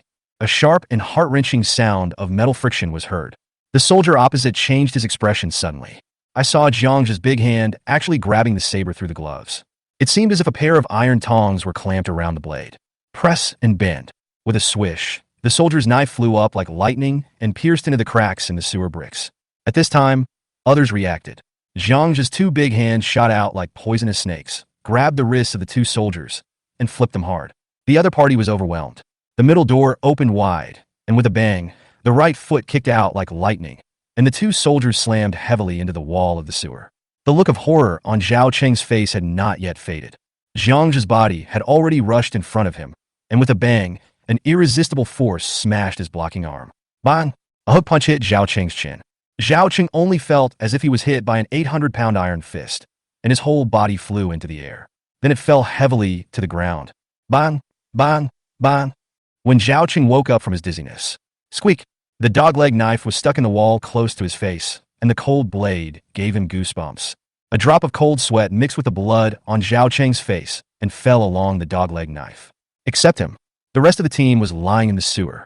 Jiang Zhe considerately put all the walkie-talkies into his bag. He picked up Zhao Cheng's saber and slowly put it back into his scabbard. Captain Zhao, if it weren't for this damn apocalypse, we wouldn't have been able to meet, let alone talk. Don't make it difficult for me. Enough soldiers have died. You should have died on the battlefield, not by my hand. After saying that, Jiang Zhe patted his shoulder and stood up. Who are you? Zhao Cheng behind him growled unwillingly. Delivery personnel. Jiang Zhe and Du Shui's figures quickly disappeared into the dim sewer. Damn it! Zhao Cheng pounded the ground hard. Captain, this guy is too powerful. Should we call our brothers to go to the Polytechnic University to stop him? Said a soldier, holding his chest and grimacing. No, I will get this place back myself. After a moment's silence, Zhao Cheng stared at the direction where Jiang Zhe disappeared and uttered something. In the dark sewer, Jiang Zhe's dogleg knife flashed with a cold light and chopped the 2 saw-toothed rats that pounced on him into 2 pieces. How did you do that? Du Shui behind him kicked the saw-toothed rat corpse beside her feet and asked. What? Jiang Zhe walked forward. Du Shui looked behind her warily. How could you hold the saber with your bare hands? I saw it clearly. Your gloves are just ordinary winter gloves. It's impossible to stop the saber. Jiang Zhe walked forward calmly, thanks to the 2nd level of psychic energy gold. Able to turn part of the body surface into metal at will, greatly improving defense. Have you ever heard of the Golden Bell cover? I've heard of it. It's the external skills in martial arts novels. Just now, catching the knife with bare hands was the Golden Bell cover. When I was a child, an old man suddenly handed me a book. They said I had a unique bone structure and was suitable for martial arts training, and then I kept practicing and succeeded. Du Shui was stunned and said fiercely, Forget it, do you think I haven't seen Stephen Chow's movies? Is there any need to say this? Jiang Zhe nodded. Yes, you know I can't say it, but you still ask. Aren't you stupid? You. The 2 of them walked forward while talking. The sewer smells sour and refreshing, but it's safe enough. Except for the sawtooth rats they encountered from time to time and the forks in the road that made it difficult to tell the direction, the 2 finally arrived at the Polytechnic University safely. It's already midnight. The cold moonlight spread on the snow, emitting a silvery dim light. The entire Polytechnic University was silent. All the buildings in sight had black windows, like monsters devouring people in the dark night. Do you know where the bomb shelter is? Du Shui stood at the corner of a dormitory building and looked around vigilantly before asking. Have no idea. Jiang just shook his head honestly. He only knew that the air raid shelter was on campus, but he had no idea of its exact location. How to find it? Du Shui asked in a low voice, leaning against the wall. The woman was actually very tired, but Jiang didn't ask for a rest. She didn't ask for a break either. Still gritting my teeth and holding on, Jiang pointed to the ground and said, look for it. People coming in and out of the air raid shelter must have left traces. After saying that, taking Du Shui for a walk in the empty campus. Half an hour later, there, Jiang said, pointing to a football field in the southeast corner of the campus. A spacious football field. The place was filled with densely packed Asian corpses and bomb craters of varying sizes. The southernmost corner of the stadium, a rectangular single house made entirely of reinforced concrete, stands quietly. Crunch! Jiang slowly crossed the playground and walked towards the house with confidence. He was sure that was the entrance to the air raid shelter. Besides, someone must be watching. Instead of sneaking around, it's better to walk in openly. 2 minutes later, Jiang and Du Shui stood in front of a door that was 3 meters high and 6 meters wide, like a warehouse. I don't know how thick the steel door is. Upper right corner of the door, a surveillance camera was flashing a faint red light. Jiang waved at the probe. Then he used a pen to write the 3 big words survivor on the back of Du Shui's down jacket. Really? 1 minute later. Buzz, buzz, buzz. The heavy iron door was opened from the side with a gap, just big enough for one person to enter and exit. Crash. As Jiang walked into the base, more than a dozen dazzling lights appeared on the opposite side. A dozen fully armed soldiers holding various assault rifles surrounded them behind bulletproof shields. Jiang tilted his head slightly to avoid the glaring light. Where did you get it from? The soldier's deep questioning voice rang out from behind the shield, echoing in the empty air raid shelter alley. Nanjiang, when I fled to Bunshi, I encountered the army pulling steel ingots. I came here to find my brother. Who is your brother? Luo Shun, a junior student majoring in bioinformatics at Shenyang University of Technology. I'm here to see him. Du Shui beside him was stunned when she heard this. She quickly lowered her head, reached out and grabbed his arm tightly. What's your name? Who is she? My name is Jiang, and she's my girlfriend Du Shui. Hearing Jiang's answer, Du Shui's hands trembled violently. What nonsense are you talking about? Your last name is Jiang, and your brother's last name is Luo? The voice behind the shield asked somewhat unhappily. Jiang looked straight ahead. My mother is getting married for the second time. Each of us has our own way of talking. After a moment, the lights were turned off. Come with us. The voice rang out again. A downward slope appeared in front of Jiang. Chapter 68 Air Raid Shelter. Da-da-da. The dense footsteps kept echoing in the alley, which was more than 6 meters wide. A dozen soldiers surrounded Jiang and his companion and walked down the slope of the alley. On the walls on both sides, there is a dim emergency light every 10 meters or so. After walking for 10 minutes, finally reached the end of the alley. A 3-meter-high and 3-meter-wide iron gate appeared before my eyes, with a person-high position on the surrounding walls. It is a shooting hole like a machine gun bunker. Dozens of heavy machine guns were pointed at the alley. Ding, ding, ding. One of the soldiers pressed a button on the wall, and the iron door creaked open. Go in. Following the order, Jiang and Du Shui walked in through the iron gate. Behind the door is still a tunnel leading to the underground, but it is much narrower, only 2 meters wide. 2 middle-aged women in white coats were yawning. He looked at Jiang with some dissatisfaction and said, Stretch out your arms. What? Du Shui behind him asked in a daze. Nonsense, of course I'll draw blood for a test. What if you two have already drunk the snow water? One of them said impatiently. Broken. Jiang's heart skipped a beat. He didn't expect that the military would develop a genetic virus testing agent so quickly. In his previous life, it would take at least half a month. Some things in the timeline have changed because of him. The most important thing is that Du Shui was infected. Really? A minute later, a man in a white coat suddenly jumped up and ran behind a soldier like a rabbit. Pointing at Du Shui, he shouted, She's been infected with the black light of life. Crash, the word just fell. A dozen soldiers around raised their assault rifles. Jiang had already stepped forward to block Du Shui. Hey, don't be impulsive. Jiang raised his hand to indicate that he was not in danger. The leading soldier glared at Jiang and said, Get out of the way, kid. Are you going to stop us? Brothers, don't be impulsive. As Jiang spoke, he took out a pack of cigarettes from his pocket and handed it over. In the end times, if there is anything that can bring two people closer together the fastest, it must be cigarettes or alcohol. This is useless. If you don't want to be locked up with her, get out of the way. The leading soldier took Huazi, and his tone became much better. Jiang lit up a cigarette for himself. Dude, how do you usually deal with this situation? The soldier lit a cigarette, took a long puff, and then said quietly, either he will be locked up and let those researchers do experiments on him, or he will be beaten to death and thrown out now. Okay, let me have a few words. Jiang nodded, turned around and hugged the pale Du Shui, whispering in her ear, don't say anything, I'll take you out in one day at most, and I'll keep my word. Duke Sustudio you get Jangdi. After a moment, I believe you. If you don't come to save me, I won't let you go even if I become a ghost. Bang bang. Jiang patted her back gently. Don't worry, I'm least afraid of ghosts. The good atmosphere was shattered by this sentence. Du Shui glared at him fiercely, and they separated. Brother, please do me a favor and lock her up. I can't let her become a wandering ghost. After Jiang finished speaking, he took out a bottle of Mindalulu from his backpack and handed it over. Behind him, Du Shui gently pinched Jiang's arm. Cigarettes and alcohol. The leading soldier on the opposite side shook his shoulders and said, okay, for this reason, I will arrange a more comfortable cell for her. I'm sorry, buddy. There's nothing we can do about it. By the way, he also comforted Jiang. Du Shui was handcuffed with cast iron handcuffs and leg cuffs as thick as thumbs. The group of people continued to move deeper underground. Jiang estimated that they had gone more than 50 meters underground and finally reached the end of the alley. Lift the thick door curtain at the entrance of the alley. A low, buzzing noise reached my ears. There was also a foul smell mixed with various flavors that penetrated into my nose.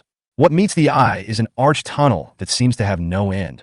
On both sides of the more than 5-meter wide tunnel, there are neatly lined up emergency double tents. The temperature here is much warmer than the alley outside. From the thermometer on the wall, we can see that the temperature has risen to around minus 10 degrees Celsius. Countless refugees were sitting, talking, or doing various things in front of the tents.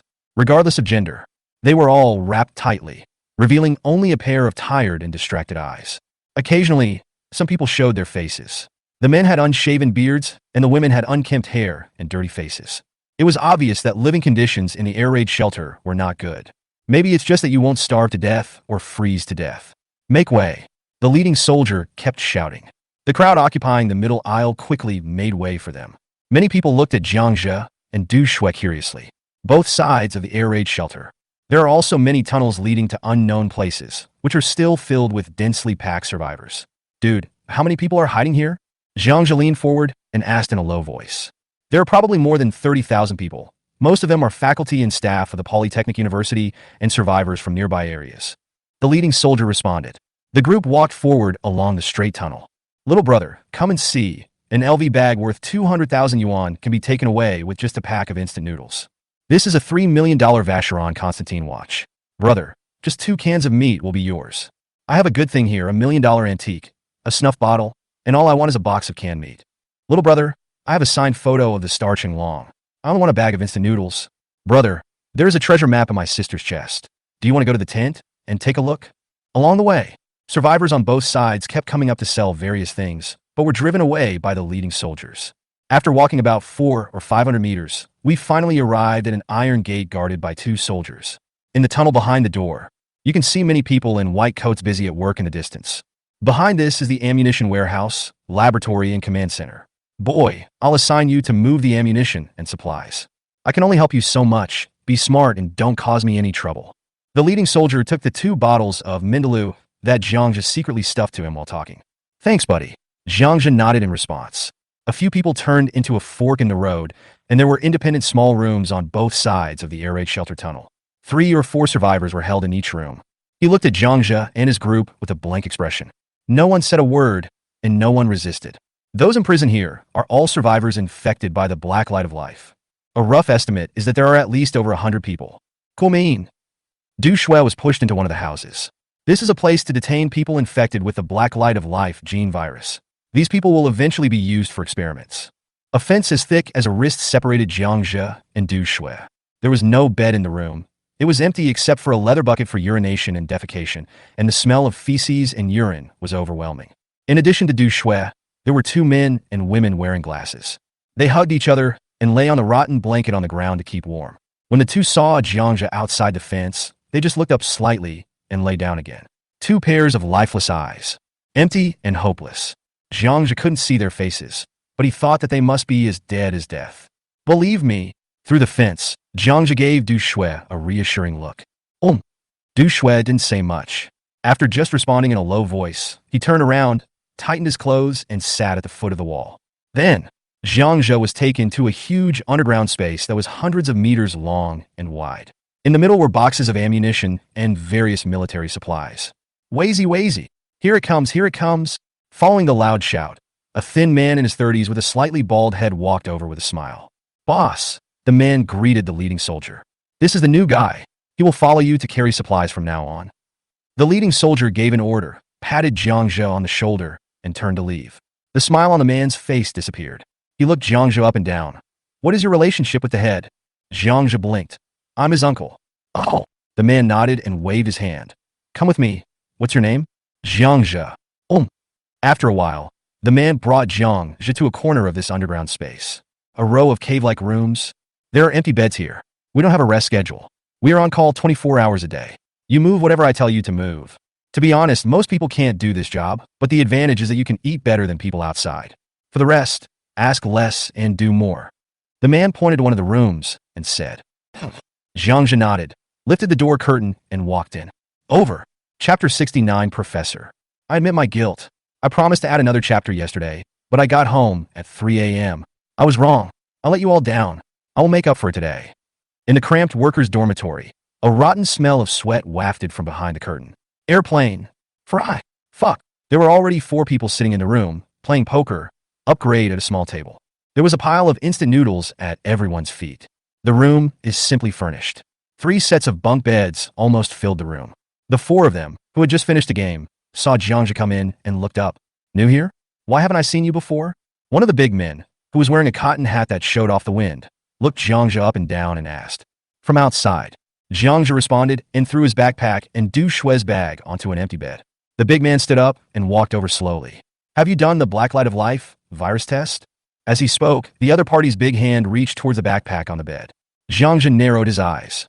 His right hand shot out like lightning and grabbed the big man's hand like an iron clamp. The big man looked at Jiang Zhe's hand and sneered. I'm the captain, kid. The rule here is that newcomers have to pay homage to the mountain leader. Jiang Zhe also sneered. I also have rules, that is, don't tell me about your broken rules. No matter what the environment.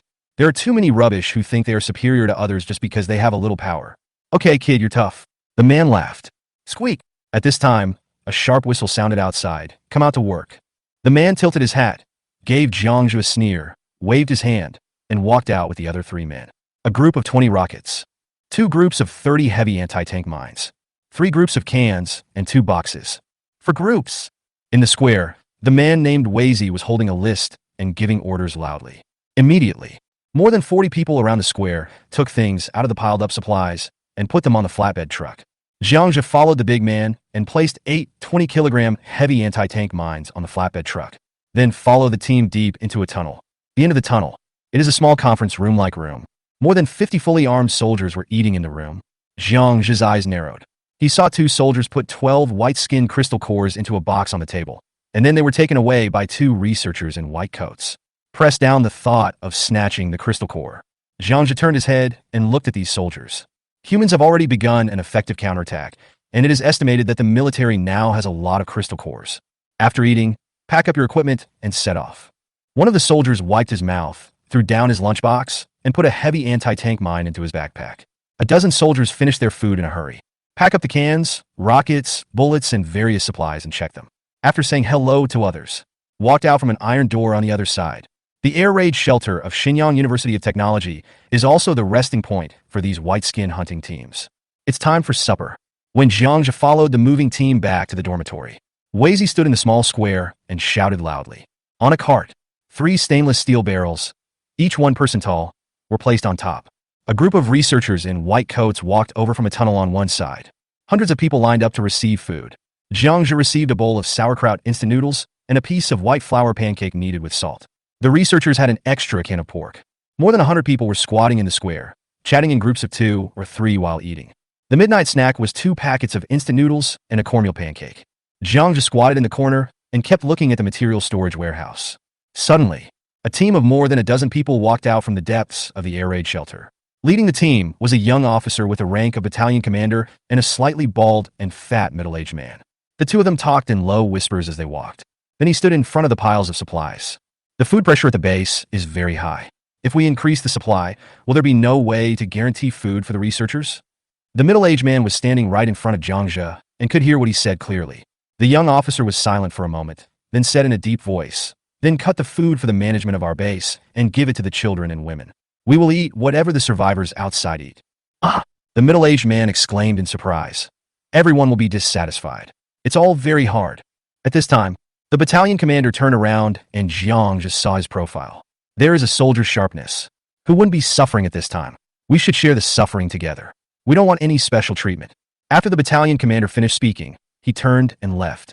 The middle-aged man behind him slammed his palm lightly and followed. Jiangzhe looked in a certain direction. He stood up and walked over. "Sister, who are those two people?"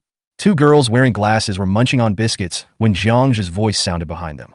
The girl looked up and saw Jiangzhe's deep eyes. Their faces quickly turned red. "Ah, you mean Captain Qin and Principal Li. One is the battalion commander Qin Shi, who is in charge of the military at the base. One is Principal Li Gang, who is in charge of logistics management." One of the girls finished talking like pouring beans. Jiangzhe was very familiar with people and squatted between the two of them and asked, "I have a younger brother named Luo Shun, who is a biology major. Have you heard of him?" "No." The two girls shook their heads. "Maybe they have been moved to the military shelter." "Oh." Jiangzhe blinked. "What do you mean? Did the biology major transfer away?" One of the girls leaned closer to Jiangzhe. "All students and teachers related to biological research have been drafted by the military. We are the last group left here." Jiangzhe frowned. "What's going on? Could it be that the female lecturer who played poker with him in his previous life lied? Didn't they say that everyone here was abandoned? Damn, something unexpected happened again." Jiangzhe pinched the pancake and decided that he would get the two researchers back to Luozi Mountain even if he had to kidnap them. It is actually not difficult to purify the genetic medicine of the crystal core. I guess any student who is familiar with the process can complete it. The reason why the military has not produced any extraordinary people so late is that all the time was wasted in the human experiment stage. Not really, it's just a pity that Teacher Li is such a good person. One of the girls actually choked up while eating. Jiangzhe thoughtfully handed the girl a tissue and asked, "What's wrong? Who is Teacher Li?" The girl wiped her tears. He raised his freckled face and said, "Teacher Li Qiong is a professor of biology at our school. She participated in the research and development of the Black Light of Life detection potion. Unexpectedly, she and her husband were both infected with the virus. God is so unfair." Integrated into a subhuman, Jiangzhe also felt deep regret and sympathy.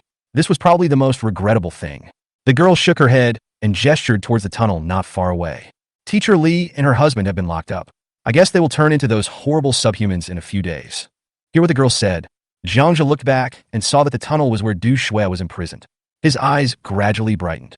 Then, the corners of his mouth curved up imperceptibly. "Professor, is there anyone more suitable than this?" There was no need to explain in detail, just tell them that they could survive. Jiangzhe didn't believe that Professor Li would not follow him to Roi Mountain. "Don't worry, maybe good people will be rewarded." Jiangzhe comforted the two girls. By this time, most people had finished eating. The two girls stood up reluctantly. "What's your name? Can we chat with you when we're free?" Jiangzhe pretended to think for a moment. My name is Jiangzhe. You're always welcome to chat. I'm good at flirting." The two girls happily gave Jiangzhe an okay sign and left. What a sin. You're not afraid of giving birth to a son without an asshole. Alas, who dares to have children these days? Just live as long as you can. It's all in vain. Just as Jiangzhe was about to turn around and leave, a middle-aged man next to him glanced into the distance, shook his head, and complained to his friend. Jiangzhe followed his gaze. The man named Weizi and the man in the dormitory who wanted to snatch the bag were walking arm in arm towards the tunnel where Du Shui was imprisoned. Jiangzhe pondered for a moment. Then he followed her. Chapter 70 Unbearable Pain. 1 o'clock in the morning. The tunnels holding the survivors infected with the genetic virus were quiet. In the cells on both sides, the survivors huddled in the corner in a daze, waiting to be transformed into subhumans and taken away for dissection and experiments. The tunnel is not a straight line, but an L shape. Just turn the corner. Jiangzhe saw two big men carrying Type 81 rifles standing guard on both sides of a cell door. He was smoking and chuckling. From time to time, he looked back at the cell. "Kid, get out of here. This is not the place for you." When the two men saw Jiangzhe coming over, they frowned and warned him. At the same time, remove the 81 bar from your back. Isn't Weizi in there too? Jiangzhe ignored the two of them and walked straight over. The sound of playing poker could be heard in the cell. Looking through the fence, with an inexplicable roar, a long-haired woman had her hands and feet chained to the wall, unable to move. Behind, the man who snatched the bag was stuck on my back, wriggling like a maggot. The long-haired woman looked greedily at a can of pork on the ground. He totally ignores the existence of the person behind him. Hey you? Are you fucking deaf? The two men with guns became furious when they saw that Jiangzhe was not paying any attention to them. Snap! The bayonet at the front end of the Type 81 rifle suddenly popped out. One of them was ready to draw his knife to force Jiangzhe back. Jiangzhe dodged and slapped away the opponent's spear. Hey kid, are you looking for death? The man with the gun growled. Ah! At this time, the sound of the motor in the room suddenly stopped. The man who snatched the bag opened the woman's handcuffs and turned around. He smiled contemptuously at Jiangzhe, picked up the can of meat, and walked out. After locking the cell to death. Throw the can in, eat it. Next time, there's only half a can. I'm tired of playing with it. The woman in the room stood up and ran over. Grabbed the can. Click, click, click. He pulled the ring open and started to eat voraciously. At this time, Zhang Luo finally saw the woman's face clearly. Very young, most likely just a student. Because he ate too fast, the edge of the can scratched the corner of his mouth, and he didn't even notice the blood flowing out. Boy, these women are going to become subhumans, so I'm going to be kind and give them 2 delicious meals before I die. Otherwise, you will starve to death. Unfortunately, I don't like you. Even if we play, you won't have a chance. The man who snatched the bag lit a cigarette and said proudly to Jiangzhe. Jiangzhe ignored him. Instead, he looked at the woman in the room. After she finished eating, she curled up quietly in the corner. Glanced at Jiangzhe. A barely perceptible trace of shame flashed across his eyes, quickly replaced by a look of despair, and then he lowered his head. Where's the crooked one? Jiangzhe's eyes were calm. The 3 men opposite sneered and were about to speak. Ah, my dear Dandan. A painful roar came from deep in the tunnel. You deserve it. People like you don't die. God is really blind. At the same time, there was Du Shui's angry scolding. Jiangzhe's face changed. The 4 of them didn't bother to argue and ran forward immediately. In the room where Du Shui was imprisoned, Weizi covered his crotch with his hands, leaned against the wall, his face pale, his lips trembling, and stared at Du Shui viciously. The couple who were sharing the room were huddled in the corner. Huzi, hurry up and kill this woman for me. Just don't kill her. Fuck her, ah. Weizi saw his 3 companions coming over and pointed at Du Shui and shouted. The man who snatched the bag was about to rush in. Jiangzhe grabbed his hair and sent him flying onto the opposite fence. The violent impact knocked him unconscious. This guy is so disgusting. He wants to sleep with me with canned food. He is blind. Du Shui saw Jiangzhe. He kicked the can off the ground, but it was picked up by the couple in the corner. They pulled open the iron ring with a click and started to eat it voraciously. Crash! The 2 men at the door took down their Type 81 rifles. The gun was aimed at Jiangzhe. Unfortunately, Jiangzhe was faster. Before the 2 men could steady their guns, Jiangzhe already had a saber in his hand. Gulp! The 2 men's bodies remained still, and with a hissing sound, blood suddenly spurted out from a red line on their necks. Then, as several people watched, the head fell off. Ah! Weizi was stunned. He just shouted out half a word when Du Shui kicked him between the legs again. Huh! Weizi kept rolling his eyes. The remaining couple in the room huddled in the corner, hugging each other, and saw Jiangzhe's gaze coming over. The woman was stunned for a moment. He quickly grabbed the remaining meat from the can and stuffed it into his mouth. You two, I want to ask you something. Do you know which house Professor Li Qiong from the Polytechnic University is being held in? As he spoke, Jiangzhe handed over 2 packs of instant noodles. I am Li Qiong, and this is my husband. The short woman wearing a pair of glasses stopped chewing in surprise and said in a daze. Jiangzhe laughed and shook his head. This is a coincidence. The couple looked disheveled and no different from the other survivors. He looks a bit like Zhou Qi in temperament. They're the kind of intellectuals who are purely engaged in scientific research and academics. Her husband protected Li Qiong behind him with some caution. What do you want to do? We have been infected with the genetic virus.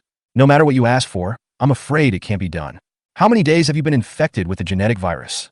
7 days. Amid the 2 people's surprised looks, Jiangzhe leaned over and whispered a few words in their ears.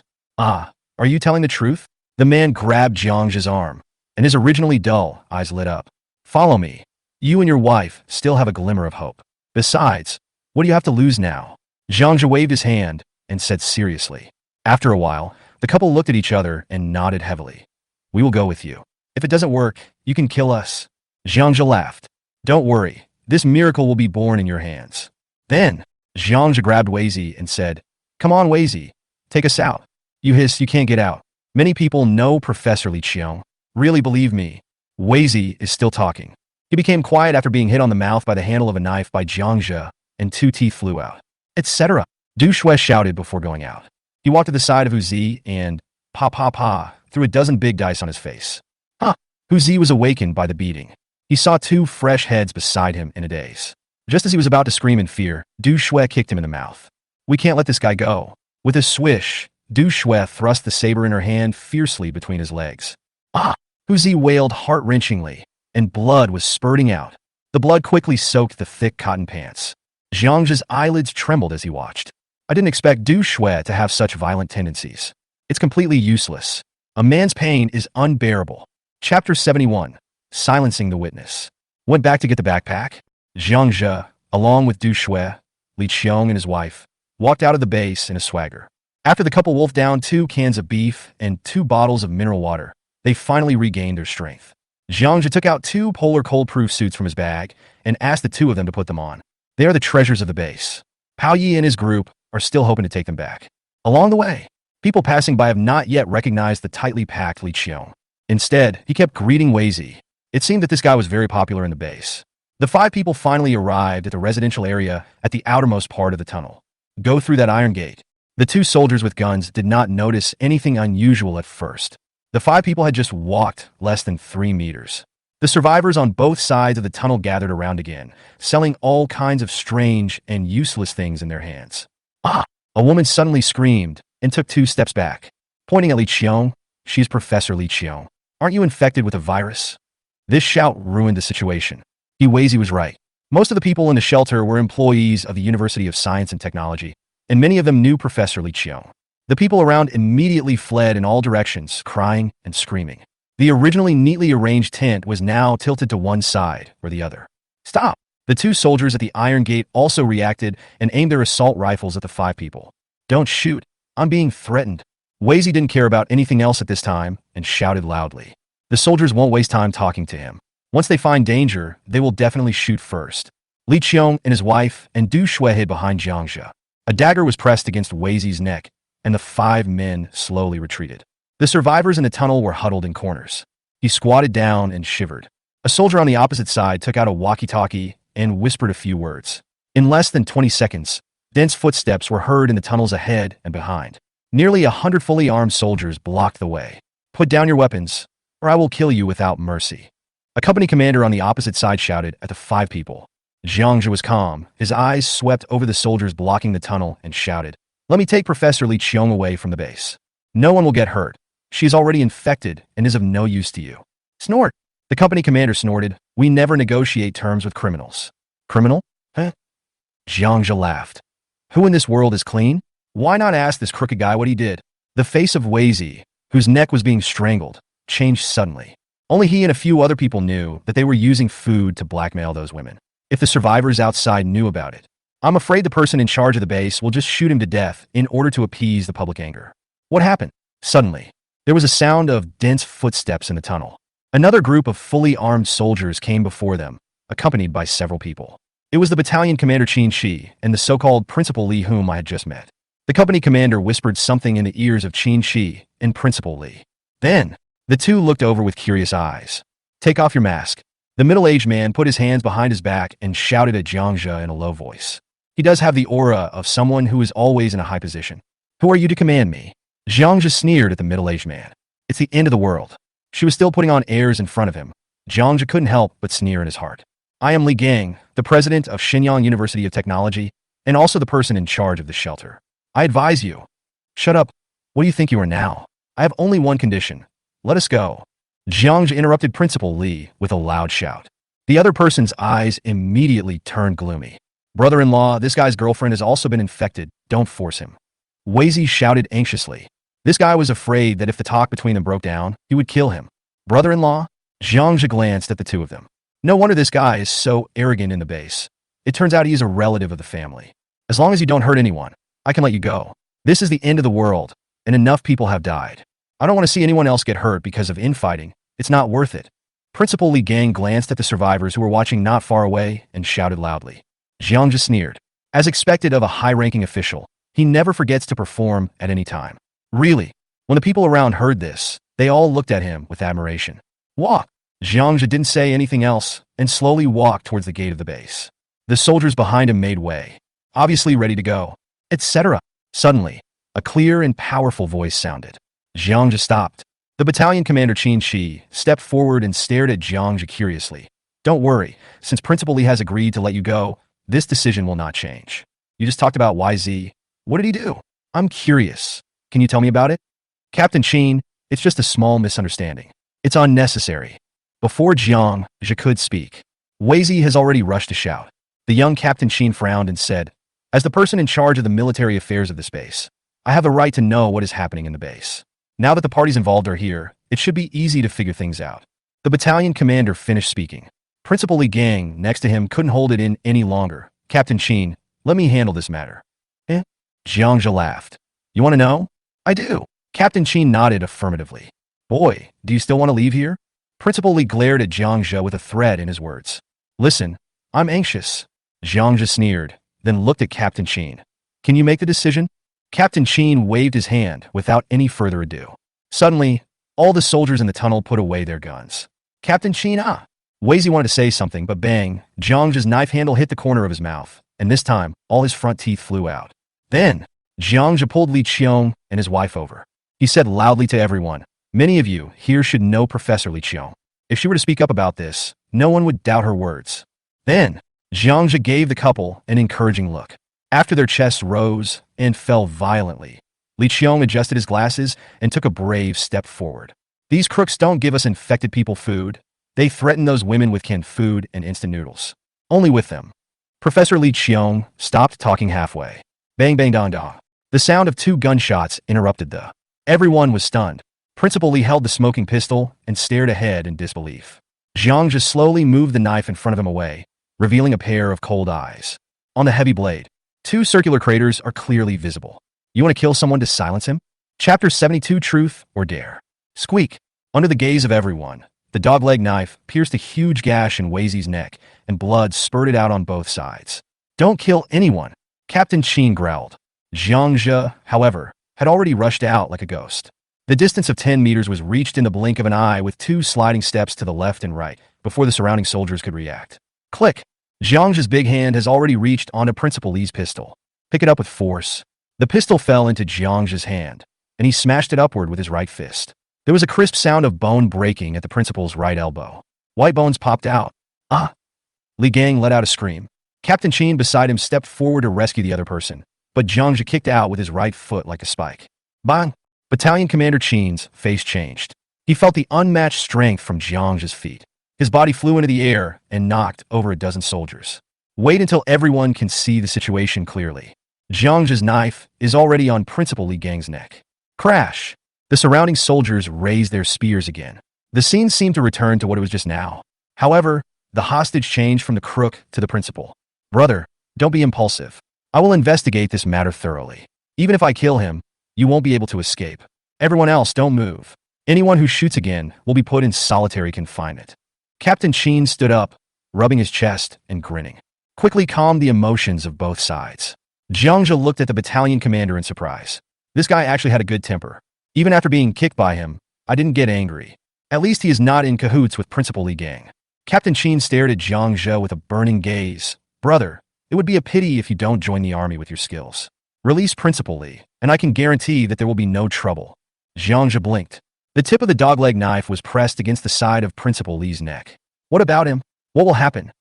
Li Gang, who was under the knife, panicked. He quickly said, little brother, don't be impulsive. I was wrong just now.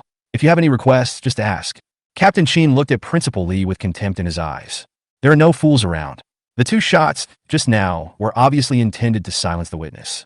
The military will investigate this matter thoroughly. Don't forget that those women are still in the cells. Jiang Zhe laughed and looked at Captain Qin calmly. Don't worry, let me play truth or dare with Principal Li. After saying that, Jiang Zhe took out a large pair of pliers from his pocket. Gently placed it on Li Gang's thumb. First question, Li Gang. Do you know anything about YZ? I don't know. Crack. A tragic wail sounded as the pliers directly cut off his thumb. Blood spurted out, and only a thin layer of skin remained connected to the finger. Then, the pliers were placed on the index finger. With a scream, the index finger broke into 2 pieces. Jiang Zhe stared at Captain Qin calmly, shaking his head slightly, signaling him not to interfere. Then, the pliers were placed on the middle finger. I know, don't pinch it anymore. Li Gong begged, trembling all over. Captain Qin, I have investigated it for you. Now, the second question is, Li Gang, Have you ever slept with those women? This is a fatal problem. No, really not. Li Gang was shouting loudly with snot and tears streaming down his face. Ah! The middle finger was broken. Everyone around frowned, watching this scene quietly, compared to the principal's miserable condition. They also wanted to know whether this usually high-handed head of the base had ever violated those women. Ah! With a scream, all 5 fingers on his hand were broken off. That's enough. Principal Li hasn't admitted it. Don't force him to confess anymore. When Captain Qin saw Jiang put the pliers on the fingers of his other hand, he couldn't help but let out a low growl. Jiang smiled and shook his head. This answer determines his future. He won't admit it until the end. After saying that, with a swish, Jiang cut open Li Gang's pants with his knife. The pliers reached into his crotch. Li Gang, think about it first. Have you ever slept with those women? Li Gang shook his head, his face pale. Perhaps he felt the force of the pliers and nodded quickly. Yes. Ah! Then, a heart-wrenching wail sounded from his mouth. With Li Gang's personal admission, the survivors and soldiers around looked at Li Gang with disgust. Go to hell. It's the end of the world, and you're still thinking about that trivial thing in your crotch. Suddenly, a woman's voice came from among the survivors. Brute! Beast! The crowd around him kept cursing. Captain Qin took a deep breath and asked, Can we let him go? Jiang shook his head. The dogleg knife was placed on Li Gang's neck again. I was helping you just now, but now it's my business. Captain Qin's expression changed. What on earth do you want to do? Everyone looked at Jiang in shock. A thought popped up in their minds at the same time. Madman. This is a madman. Doesn't he leave himself a way out?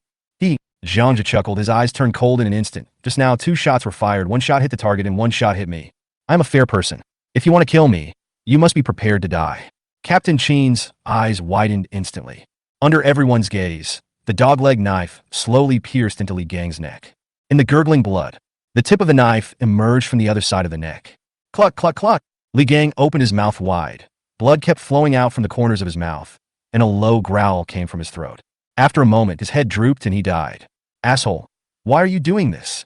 Captain Qin shouted, his eyes filled with anger as he stared at Jiang. Because I don't trust you. Jiang pulled out his dagger. Wipe it clean on Li Gang's clothes. Then, Jiang slowly straightened up and looked at Captain Qin calmly. I want to leave. Will you stop me? Captain Qin's face changed. After a moment of silence, he shook his head and said, You killed the person in charge of the base. There is no room for negotiation. You cannot leave, otherwise I will be derelict in my duty. Everyone listen up, put down your guns. I don't believe you can defeat everyone here. The words fell. Battalion Commander Qin took a baton from a soldier nearby. Jiang glanced at the hundreds of soldiers around him who were eager to fight. Is it possible for me to leave as long as I knock you down? Okay, but that's because we don't have the ability to keep you. Battalion Commander Qin nodded. Moment. Jiang's favorable impression of the battalion commander increased again. This is a smart solution.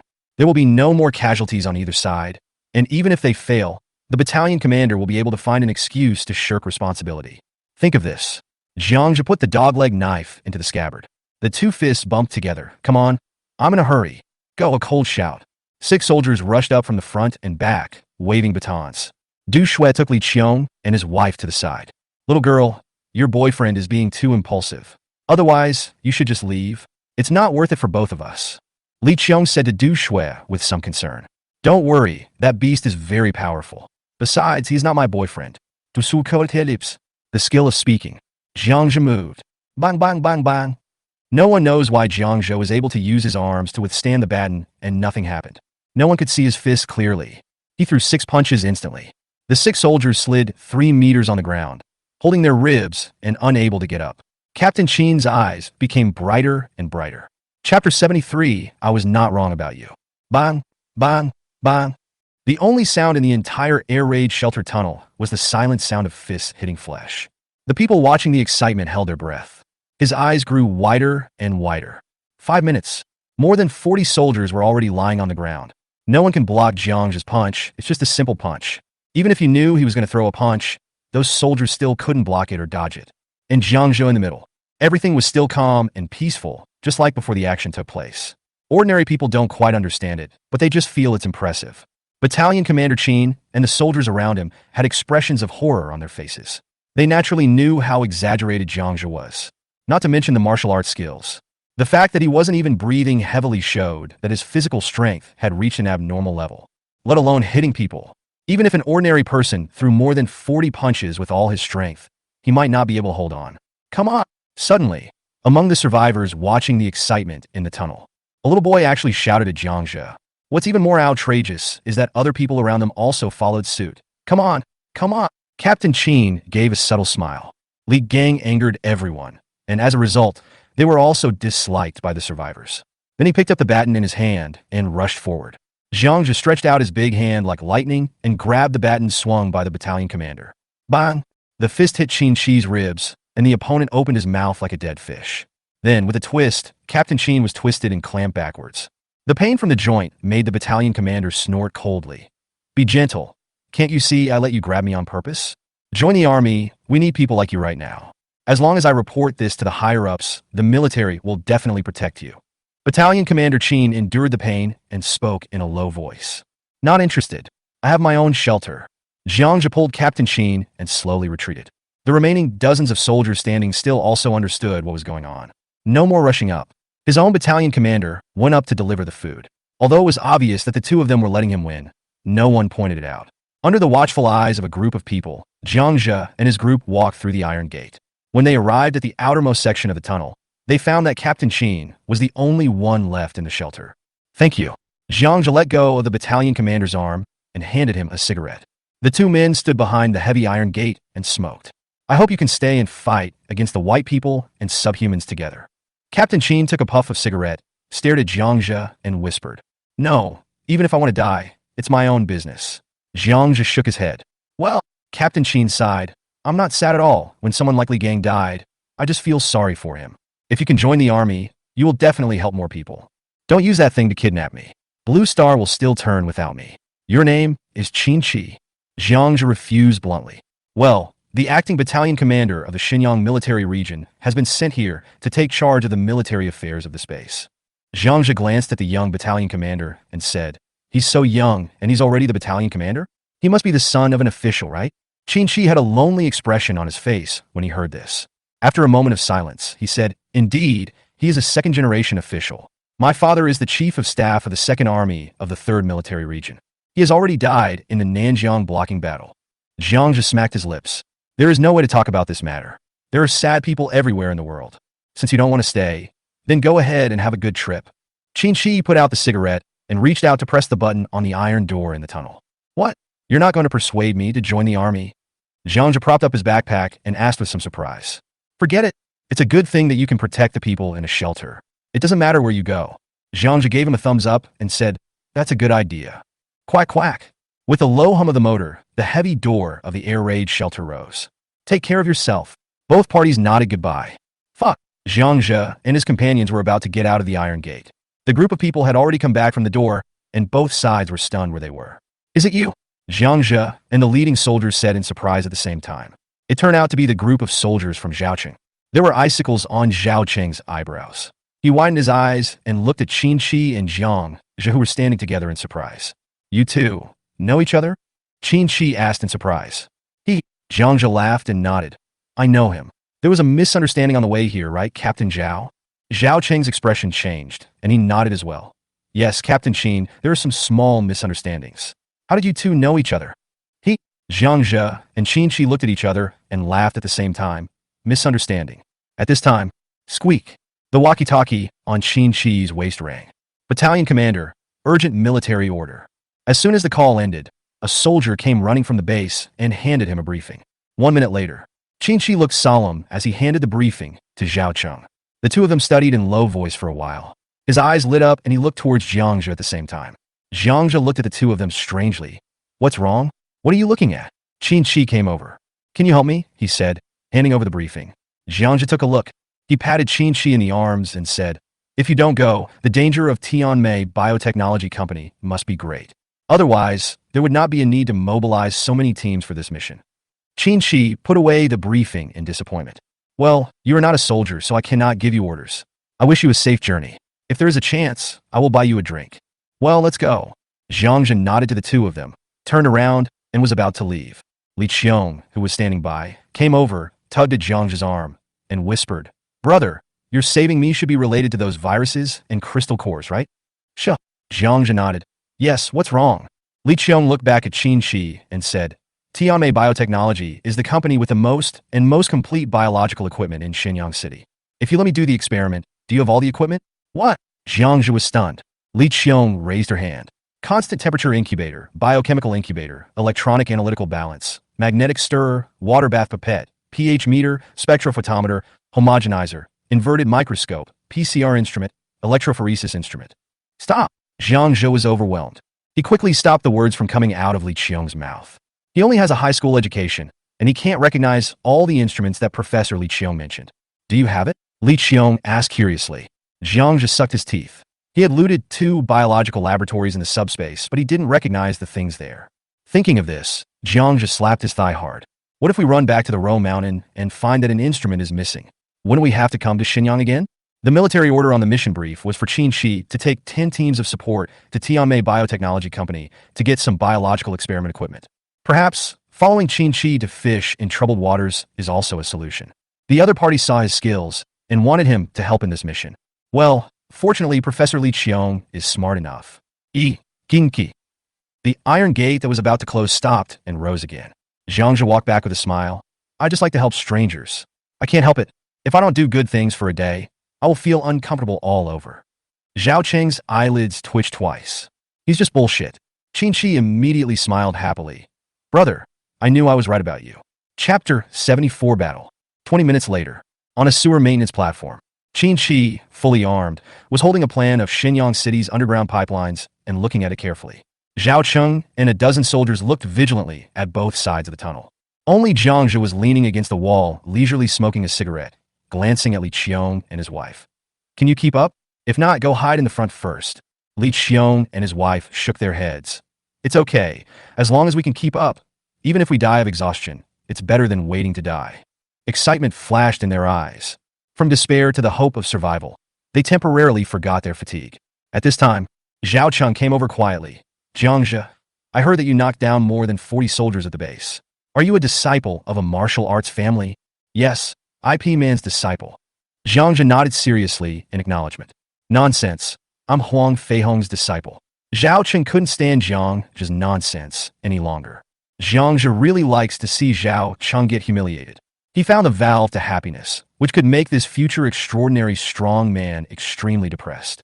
If Ip Man can beat 10, I can beat 40. Don't you believe it? Puff. Du Shui at the side chuckled. Humph. Zhao Cheng glared at him angrily. I will definitely challenge you again. Soon, I will become a super soldier. Jiangzhe narrowed his eyes and looked at the indignant Zhao Cheng. The super soldier this guy mentioned probably refers to someone who becomes a superhuman. It seems that extraordinary people will soon appear in the military shelter. At this time, Jiangzhe took a deep puff of his cigarette with some helplessness. He still had about 200 crystal cores in his pocket. Unfortunately, these 2 days I have been either traveling or saving people. There is no time to swallow the crystal core. The most recent time was the night when he drove Xiao Mi away from the Road Deer Mountain, which enabled him to advance successfully. Now, Jiangzhe is at the 2nd level of physical energy, 2nd level of space energy, 2nd level of fire energy, 2nd level of water energy, and 2nd level of gold energy. Want to upgrade to any 3rd level? We have to quickly take Li Qiong to the Rome Mountain to purify and classify the special powers in the crystal core. So, Jiangzhe doesn't need to open the blind box. It can also allow Mule and Peoi to upgrade in a targeted manner. Most of the extraordinary people who appeared in the early days of the apocalypse were elite soldiers like Zhao Cheng. Later, the number of crystal nuclei gradually increased. Ordinary people then have the opportunity to become extraordinary people. In his previous life, Jiangzhe waited for more than 4 years before he got a space gene potion. Okay, I'll wait for you. Jiangzhe smiled evilly at Zhao Cheng. Snap! Qin Shi put away the blueprint and said, the other teams are already on their way. The drones did reconnaissance during the day. Tianmei Technology Company is located right in the city center. There are a lot of demi-humans around, so be careful when you get close to the warehouse, especially you 2 female comrades. Speaking of, Qin Shi winked hard at Li Qiong and Du Shui. Qin Shi, isn't it just the monthly bleeding that women experience? It's already this late, and you're still trying to hide it. Jiangzhe interjected with amusement. Humph, you know I just finished my job. Do you think this is my first day in the apocalypse? Du Shui glared at Qiang Qi. As soon as he finished speaking, a group of people looked at Jiangzhe with strange expressions. Du Shui also realized that there was something wrong with this sentence. He coughed softly and turned his head. Jiangzhe grinned. Okay, I'll make a watch when I get home to mark your days clearly, so you don't get into trouble. Let's go. Let's discuss this in private. Seeing that the topic had gone off topic, Qin quickly took the lead and walked to the front. Squeak, squeak, squeak. The group of people walked along the narrow sewer for less than 10 minutes. Suddenly, screams of countless sawtooth rats were heard from the front. At the same time, there seemed to be faint cries of humans mixed in. Qin, who was at the front, changed his expression. Oh no, our people encountered a swarm of rats. With a swish, Zhao Cheng and other soldiers behind him drew out the machetes behind them. Now, the machete has become the standard equipment of Daxia soldiers, so that it can be used in situations that require silence. Just turn the right angle. Several beams of light illuminated the tunnel ahead. Countless sawtooth rats with long black and gray hair, as big as wild cats, were frantically attacking the Daxia soldiers who were surrounding them in a circle. The light attracted the sawtooth rats' attention. A large number of black and gray figures turned around and rushed towards Jiangzhe and his group. Du Shui, you stay behind and protect the professor. Jiangzhe turned around and gave Du Shui an order, then drew out his knife. Squeak, squeak, squeak. The front has been blocked by Qin and Zhao Cheng. Jiangzhe could only protect everyone from behind. The powerful thing about sawtooth rats is that they have a pair of hard incisors and their number is despairing. The machetes in the hands of more than a dozen people flash cold light. Dozens of saw-toothed rats that pounced from the air were chopped off. Amid the chirping sounds, the dead saw-toothed rats were eaten to death by their companions. The military's equipment is updated in a timely manner. With Qin's strength, it was difficult to kill the sawtooth rats with one sword, and at most he could knock them away. But now, they're wearing simple mechanical exoskeletons. That thing can double the limb strength of an ordinary person. With the help of a heavy machete, ordinary soldiers can directly split the sawtooth rat. Jiangzhe is no stranger to mechanical exoskeletons. He wore them a lot in his previous life. They can greatly improve work efficiency when he is working. One is worth two. However, its biggest drawback is its slow movement speed, so it can only be used in bases and special environments. Once you go out on a mission in the field, no one wants to use that kind of thing. There are too many saw rats. Although Qin and his companions killed monsters very quickly, there were still quite a few sawtooth rats climbing onto their bodies. Fortunately, there are large areas of alloy steel plates all over the body, so the sawtooth rat could only bite it in vain. Squeak, squeak, squeak. Squeak.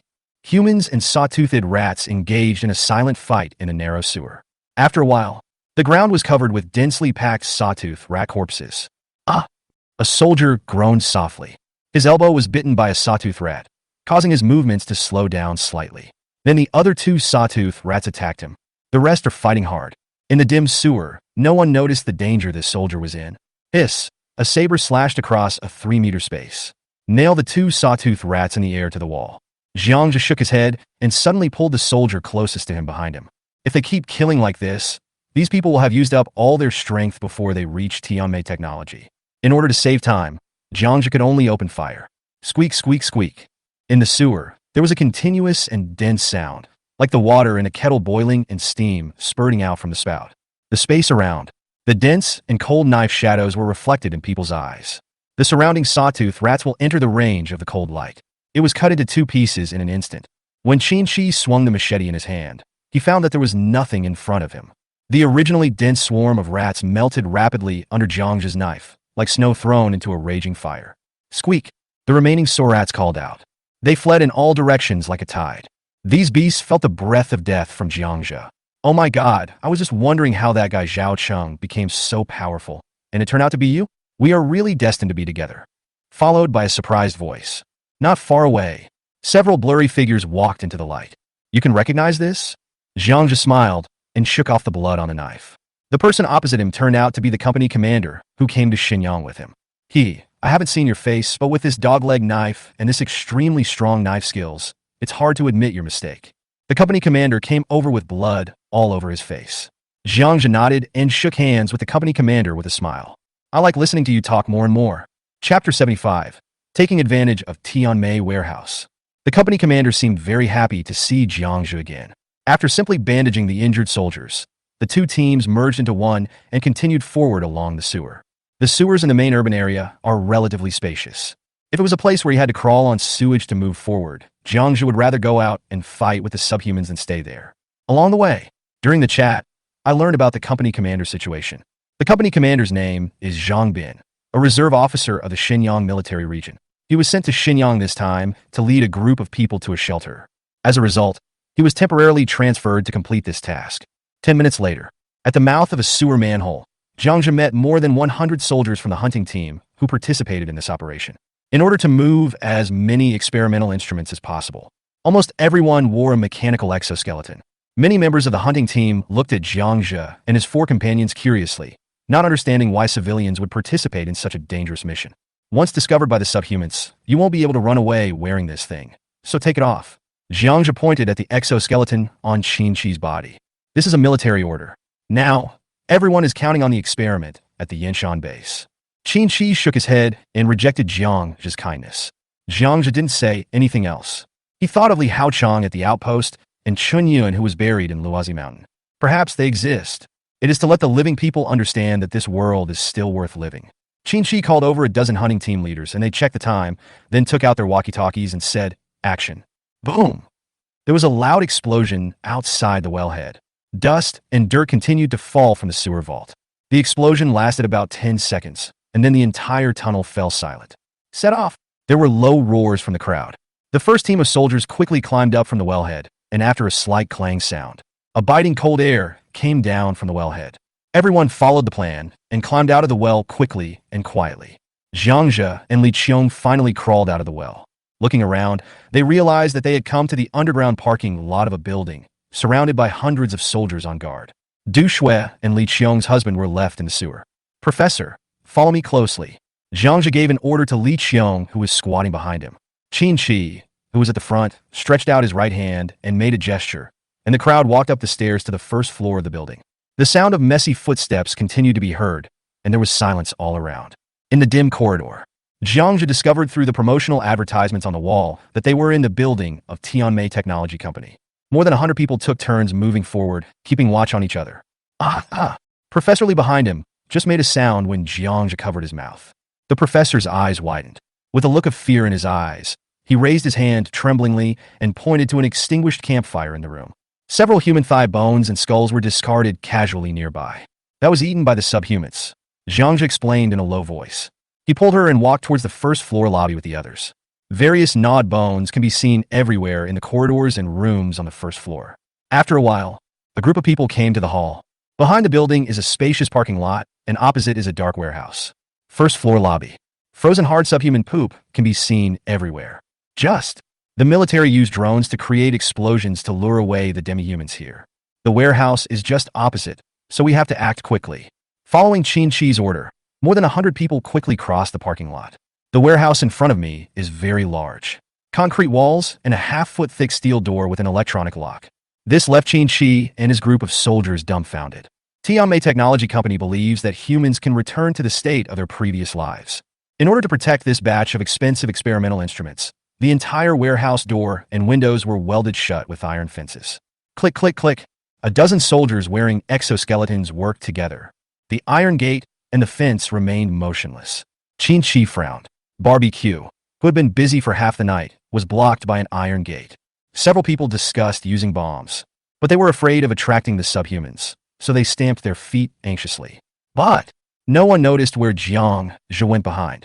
"We can't wait any longer. Use explosives immediately. Pick 2 people from each group to guard the door, and the others should get the experimental equipment as quickly as possible." Just when Qin Shi had no choice but to give the order. "Get out of the way, everyone. I'm telling you guys off. Didn't you expect people to lock the door when you came out? Come on, get out of the way." Jiangzhe's voice stunned everyone. He pushed through the crowd and walked over with 2 oxygen cylinder-like tanks behind him. Squeak! A blue flame came out from the spray gun in his hand. "Huh? Where did you get the cutting machine?" Qin Shi said excitedly. "I just picked it up while taking a shit," Jiangzhe said as he sprayed the thumb-thick fence with a spray gun.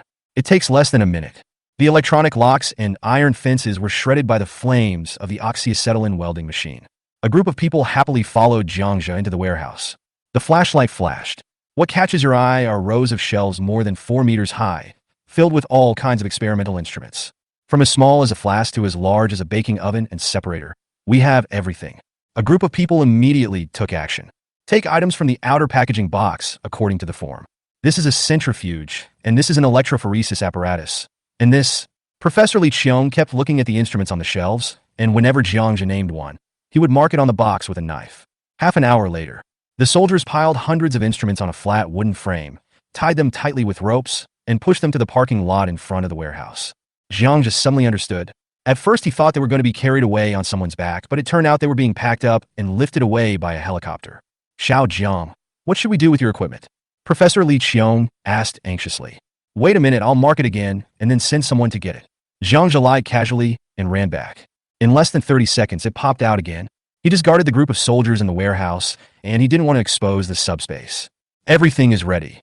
Zhang Zhe and a group of soldiers hid back on the first floor of Tianmei building. Hundreds of soldiers stared at the parking lot and the mountain of instruments through the broken windows. The most critical moment of action is coming. As long as we wait for the military transport helicopter to lift the equipment away, the mission will be successfully completed.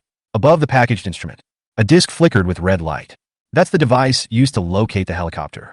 The signal has been sent, and a group of people are holding their breath, waiting for the plane to arrive. 5 minutes later, boom! A low roar was heard in the dark night sky. In the sky, 3 helicopters swooped down to Tianmei Technologies' parking lot from a height of 200 meters.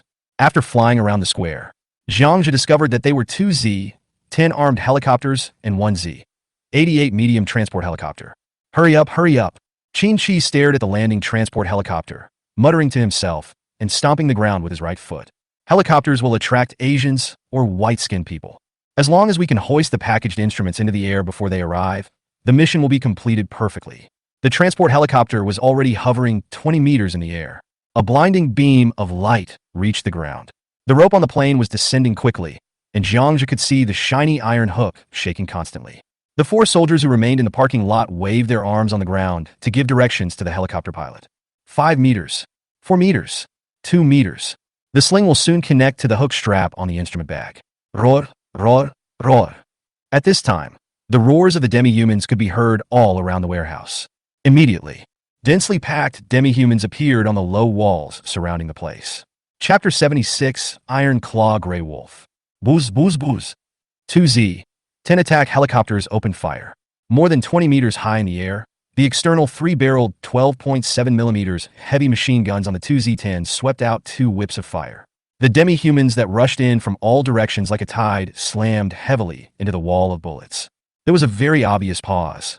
The powerful kinetic energy of the bullets blew away dozens of demi-humans who were rushing in front. The armed helicopter bought the transport plane critical time. The hook finally caught on the hook strap. Boom! As the sling tightens, the hill-like instrument package slowly rose. Call! Everyone watching this scene from the window breathed a sigh of relief. Zhang Zhe straightened up, wiped the non-existent cold sweat from his head, and lit a cigar. So exciting. It's like watching a Hollywood blockbuster. At this time, the bullets on the armed helicopter had been used up, and the package of instruments had risen to more than 3 meters in the air. Retreat! Qin Shi shouted. A group of people immediately prepared to return along the same path. After waiting for the 4 soldiers who were running wildly from the parking lot to come back, this was a perfect action worthy of being included in military textbooks. Shanzi! The roar came from the first floor, and Zhang Zhe just turned his head. 2 gray figures knocked the 2 soldiers who were running at the end to the ground. Base! Zhang Zhe was startled and pulled out his knife. Oh wow! A wolf howl was heard that echoed all around. Fuck, it's the Iron Claw Grey Wolf. At first Zhang Zhe thought it was the white-skinned man attacking, but when he heard the shout he realized he was wrong. Ban, ban, ban. In the first floor window, hundreds of guns opened fire at 2 gray, long-haired figures in the snow. Its body, nearly 2 meters long and 1 meter tall, was covered with palm-length gray hair. On its calf-thick forelimbs were 5 curved claws. With a slight scratch, blood would spurt out from the soldier on the ground. There was a creepy light in those pale green eyes. Ah! The soldiers on the first floor of the building kept holding assault rifles and shooting at the running Iron Claw Grey Wolves. The entire parking lot. Hundreds of iron-clawed gray wolves kept leaping and attacking. It wasn't just the 2 soldiers who fell, but more importantly, the demi-humans who were charging over. The parking lot was in chaos. At this time, a gray wolf that was incredibly large, only slightly smaller than the white wolf, suddenly jumped up and was 4 meters high. 2 sturdy front legs were resting on the straps below the instrument bag. Not good. Hurry and hit that wolf. The huge impact force of the gray wolf's sudden rise caused the instrument bag in the air to shake violently from side to side. The instrument bag, weighing several tons, brought the entire transport plane down suddenly. Then the entire fuselage began to sway from left to right. In the air, a column of black smoke billowed from the helicopter, a sign that the engine was overloaded. In desperation, the pilot had to descend and lower the instrument bag again, and the sling was disconnected from the fuselage. Hundreds of guns were shooting at the largest gray wolf. Jiangzhe frowned. He was sure that this gray wolf was the king of the pack. And what was even more terrible was, this gray wolf must have eaten the white wolf's crystal core. Gray wolves generally live in the northernmost jungle bordering Daxia and Daxiong Kingdom, a bitterly cold place. Now, without humans and threats, they began to enter urban areas to hunt. They came following the sound of the helicopter. Large intestine and small intestine. Life is unpredictable. The good situation suddenly changed. Qin Shi and a group of soldiers from the hunting team gritted their teeth and continued to fire at the iron claw gray wolves and demi-humans in the parking lot. Several giant wolves and hundreds of demi-humans noticed this place. They rushed over one after another. Prepare for close combat. Qin Shi shouted. Base! Hundreds of soldiers drew the machetes behind them. The next second, countless demi-humans broke through the window and rushed in. Fortunately, they had the exoskeleton device and teamwork. The hunting team was not overwhelmed. However, they were still being pushed back by the demi-humans. Two giant wolves rushed into the hall, knocked down a soldier, and bit him on the neck, causing blood to gush out immediately. Zhang Bin, who was at the forefront, chopped down two of the subhumans who were rushing towards him with a machete. But he was tackled by another tall subhuman. Just as the other party opened his mouth wide and was about to bite, a saber flew over and pierced his neck. Thank you. Zhang Bin wiped the cold sweat from his forehead and nodded towards the back of the team. Withstand! Qin Shi couldn't help but shout when he saw more and more subhumans rushing towards him. Pop! A slap hit his helmet, making a buzzing sound. Shabi, fuck you, there are at least tens of thousands of subhumans here. Can you kill them all? Jiangzhe grabbed Qin Shi's collar and roared. This guy's a little hot-headed. Although Jiangzhe didn't want to meddle in other people's business. But after all, I don't want to see these men die here in vain. Qin Shi was stunned for a moment and was unable to react. The soldiers around were also confused. I don't understand who this person is. How dare he spit at Qin Shi? Will the subhumans eat those instruments? Can't you wait for them to disperse before calling a helicopter? After saying, Jiangzhe let go of the other person's collar. Get out of the way. A loud shout came from a man holding a dagger. Squeak, squeak. One kill, one head, one step. Kill hundreds of demi-humans crowded in the corridor. Then he grabbed 5 grenades from a soldier next to him, ripped them open, and threw them at the charging demi-humans. Boom, strapje. The demi-human who was in the front was blown away. The corridor became quiet for a while. I won't die with you. Jiangzhe glanced at Qin Shi, turned around, and ran towards the basement. Qin Shi's eyes changed. He hesitated for a moment and finally uttered one word. Retreat. The entire parking lot behind the Tianmei building was in chaos. Subhuman, iron claw gray wolf. The roar of helicopters and the roar of wild beasts mixed together and spread far away in Shenyang City. In the basement of a 5-story building opposite the Tianmei building, Jiangzhe, Du Shui, and Professor Li Qiong and his wife were hiding in a warehouse. Outside the corridor, there lay the headless bodies of a dozen subhumans. Through the narrow window of the basement, one could see countless subhumans on the street pouring towards Tianmei Company like a tide. In the basement, a portable natural gas stove emitted a glowing flame. Let the temperature in the room continue to rise. Baji. The 4 of them were munching on beef jerky. Xiao Jiang, aren't you going to help Captain Xin and the others? Professor Li asked in the room. No. Jiangzhe responded straightforwardly. Professor Li Qiong glanced at Du Shui, who shook her head and said nothing. The atmosphere in the room was a little awkward. If Qin Shi is not a fool, he should hide now and think of a solution after those subhumans disperse. Professor Li hummed and lowered his head to eat beef jerky. It's been a busy day. Jiangzhe decided to rest here for one night, wait for the professor to recover his strength, and then return to Luozi Mountain tomorrow morning. Roar. Suddenly, on the street outside, the originally chaotic roars of the demi-humans suddenly became uniform. The people who were drinking ginger sugar water were stunned. Jiangzhe stood up and rushed out. Hide well and don't make any noise. After saying this, he disappeared. On the wide street, countless demi-humans stood on both sides, holding various weapons and roaring continuously. A figure about 2 meters and 5 meters tall, with exposed skin like pieces of rock, like a titan giant in mythology, slowly walked towards the Tianmei building. On each shoulder, there was a bone spur more than half a meter long and as thick as a wrist. In his hand was a guillotine as big as a door panel. So imposing. The surrounding demi-humans looked at this demi-human who stood out from the crowd and roared. It seemed as if they were welcoming their king. Thank goodness the demi-human king appears so soon. Jiangzhe, who was hiding on the rooftop, couldn't help but exclaimed. The demi-human king was a unified name given by humans in previous lives to those demi-humans who had swallowed the white-skinned crystal core and become mutated. The more crystal cores it swallows, the larger its body becomes and the stronger the demi-human king becomes. Judging from the current situation, this should be a first-level subhuman king.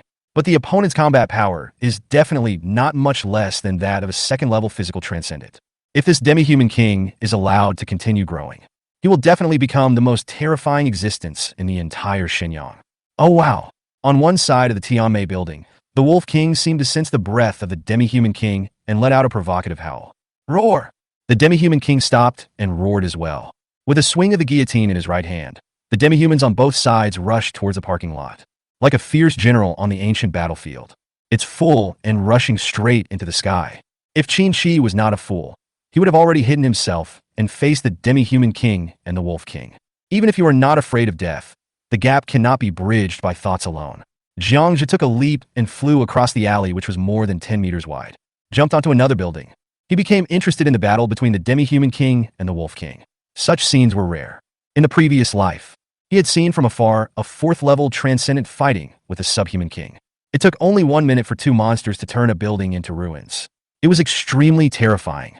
A few dozen seconds later, Jiangzhe just jumped onto the roof of the nearest building. I saw the two huge bodies of the Wolf King and the demi-human king collide fiercely. Good job. He just gets down to business and is ruthless without saying much. Chapter 77, No Martial. The entire parking lot was littered with corpses. Scattered there were the broken limbs of countless subhumans and the corpses of more than a dozen giant wolves. More than 103-meter-long giant wolves and a large number of subhumans were lined up on both sides, watching the duel between the central demi-human king and the Wolf King. This scene, it's clearly the same feeling as in gangster movies, where the bosses of two gangs are negotiating with each other. Roar! The two sides separated at the first touch.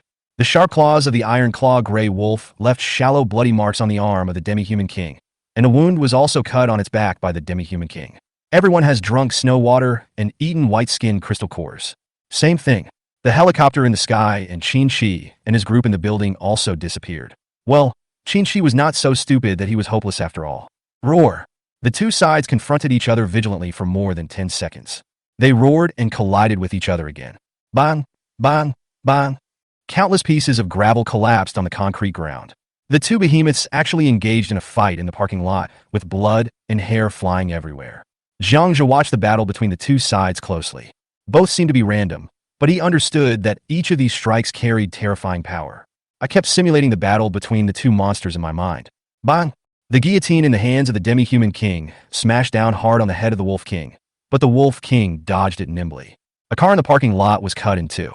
The lightning-like figure of the Wolf King rushed over like lightning at the moment when the demi-human king raised his knife. Dodged by the demi-human king. He grabbed the Wolf King's hind legs with his big hands, roared, and smashed it behind him. Bang! Dozens of demi-humans were knocked to the ground. One of the demi-humans tried to take advantage, but was bitten on the head by the Wolf King. More than 100 giant wolves in the surrounding area rushed into the group of sub-people like lightning, and both sides watched as another melee began. That's boring. The duel turned into a group fight, and Jiangzhe lost interest in watching any further. If the Wolf King was smart, he should have run away. There were too many demi-humans. Even if they piled up, they would be able to kill more than 100 giant wolves. Roar! Just as Jiangzhe was about to turn around and leave, a low growl sounded that did not belong to either side. The entire subgroup of people was like a bucket of water poured into a frying pan, and it began to boil instantly. Hey, what day is it today? Why do you want to come and sing? Just turn around.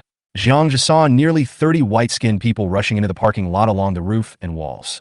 The demi-humans and giant wolves that were blocking the way were knocked away by the even larger white-skinned man. Moment. In the small parking lot, the subhumans, the white-skinned people, and the wolves were in a complete melee. Roar. When the demi-human king saw Bai Pai killing his demi-humans wantonly, he roared.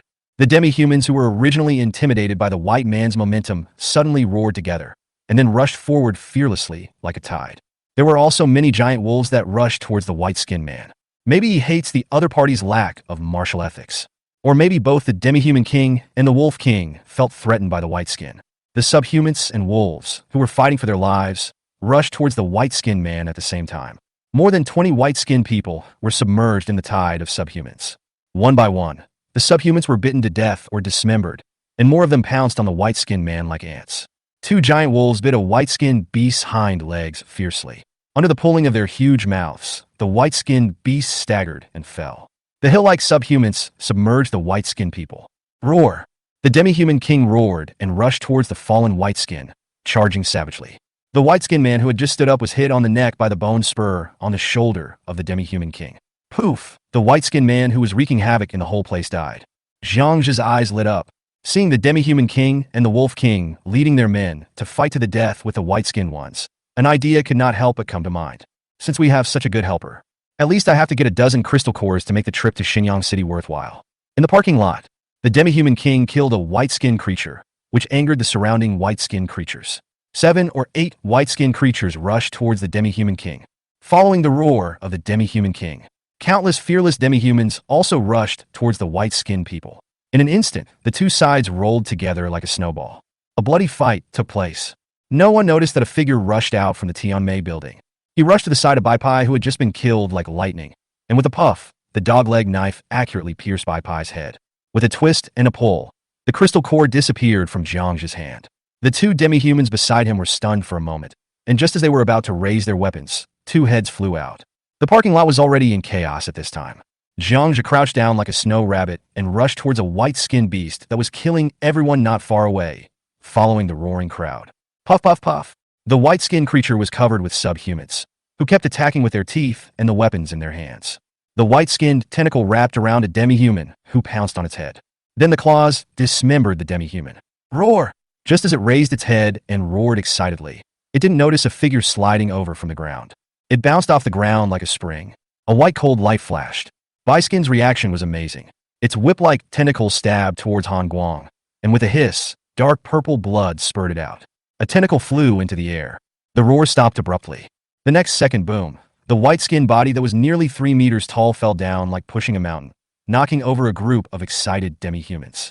Zhang Zhe, wrapped tightly, looks like a ghost assassin on the battlefield. In the fight between the white-skinned and giant wolves or subhumans, he would suddenly stab out a fatal blow. Just a dozen minutes, Zhang Zhe has already obtained 8 crystal cores. Boom! At this moment, the Wolf King brought a giant wolf to fight with Bai Pai, knocking down dozens of subhumans beside him. The Wolf King, who was slightly inferior in size and strength, was pinned to the ground by Bai Pai. Another giant wolf wanted to come up to help, but he was whipped away by the white-skinned tentacles. A big mouth bit towards the Wolf King under it. Suddenly, a figure appeared silently above the white-skinned creature and gently hooked its neck. Before Bai Pai could react, puff, the space blade pierced through the white-skinned man's head from the lower jaw. The huge body smashed down. The Wolf King struggled to turn over and leaped away, but Zhang Zhe had already swiftly taken out the white-skinned crystal core. Zhang Zhe half knelt on the ground and looked at the Wolf King. There was an inexplicable light flashing in the other's dark blue eyes. The Wolf King was very smart and knew that the man in front of him had just saved his life. Call! A whistling sound was heard. Zhang Zhe jumped out sideways, and boom, pieces of cement under the snow flew up. The demi-human king discovered Zhang Zhe at some point. He actually attacked him from behind. Fuck, you have no martial ethics. I'll just help you kill the white guy. Zhang Zhe shouted as he rushed to the side of a white guy. The space blade in his hand cut off the opponent's waving tentacles. Roar! The white-skinned man screamed in pain, and the other 10 or so white-skinned men in the parking lot rushed towards him. Day! This female white-skinned creature is a white lotus, yet she has so many bootlickers. Zhang Zhe turned around decisively. He pulled out a 12.7 heavy machine gun in his hand. Da-da-da! The bullets tore a path through the demi-humans blocking the road ahead. Zhang Zhe's body shot into the lobby of Tianmei building like a sharp arrow. Behind, a dozen white-skinned people chased in. Chapter 78, Cannons as Guns. On one side of the lobby of Tianmei building is a corridor nearly 20 meters long.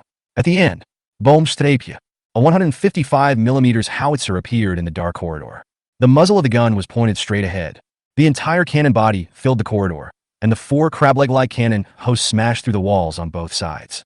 The howitzers were collected by Zhang Zhe from the Nanjiang artillery position, and there are still hundreds of them in the dimensional space. In the previous life, Zhang Zhe learned a lot about artillery firing from Pao Yi at the base. Although not as accurate as Pao Yi, but simply firing the cannon is no problem. Bombstrapia. A dozen white people rushed in one after another. Snap, Zhang Zhe lit a cigar, and a steel plate as big as a door panel and half a foot thick appeared in front of him. The noise attracted Bai Pai. Squeak, squeak, squeak. 10 white-skinned people came into the corridor and rushed over. A group of huge white people almost filled the entire corridor.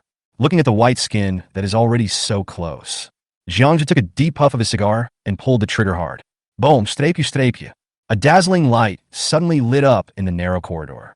The powerful air wave from the muzzle directly collapsed the walls on both sides. Dust flew up and flooded the corridor. The building began to shake. Fuck, this is too big. Jiang Zhe and the steel plate were blown away by the air wave and hit the wall behind him. If Master Pao were here, I'm afraid my jaw will drop. No one had ever used a howitzer like he did. The cannon with a maximum range of dozens of kilometers was used as a heavy machine gun.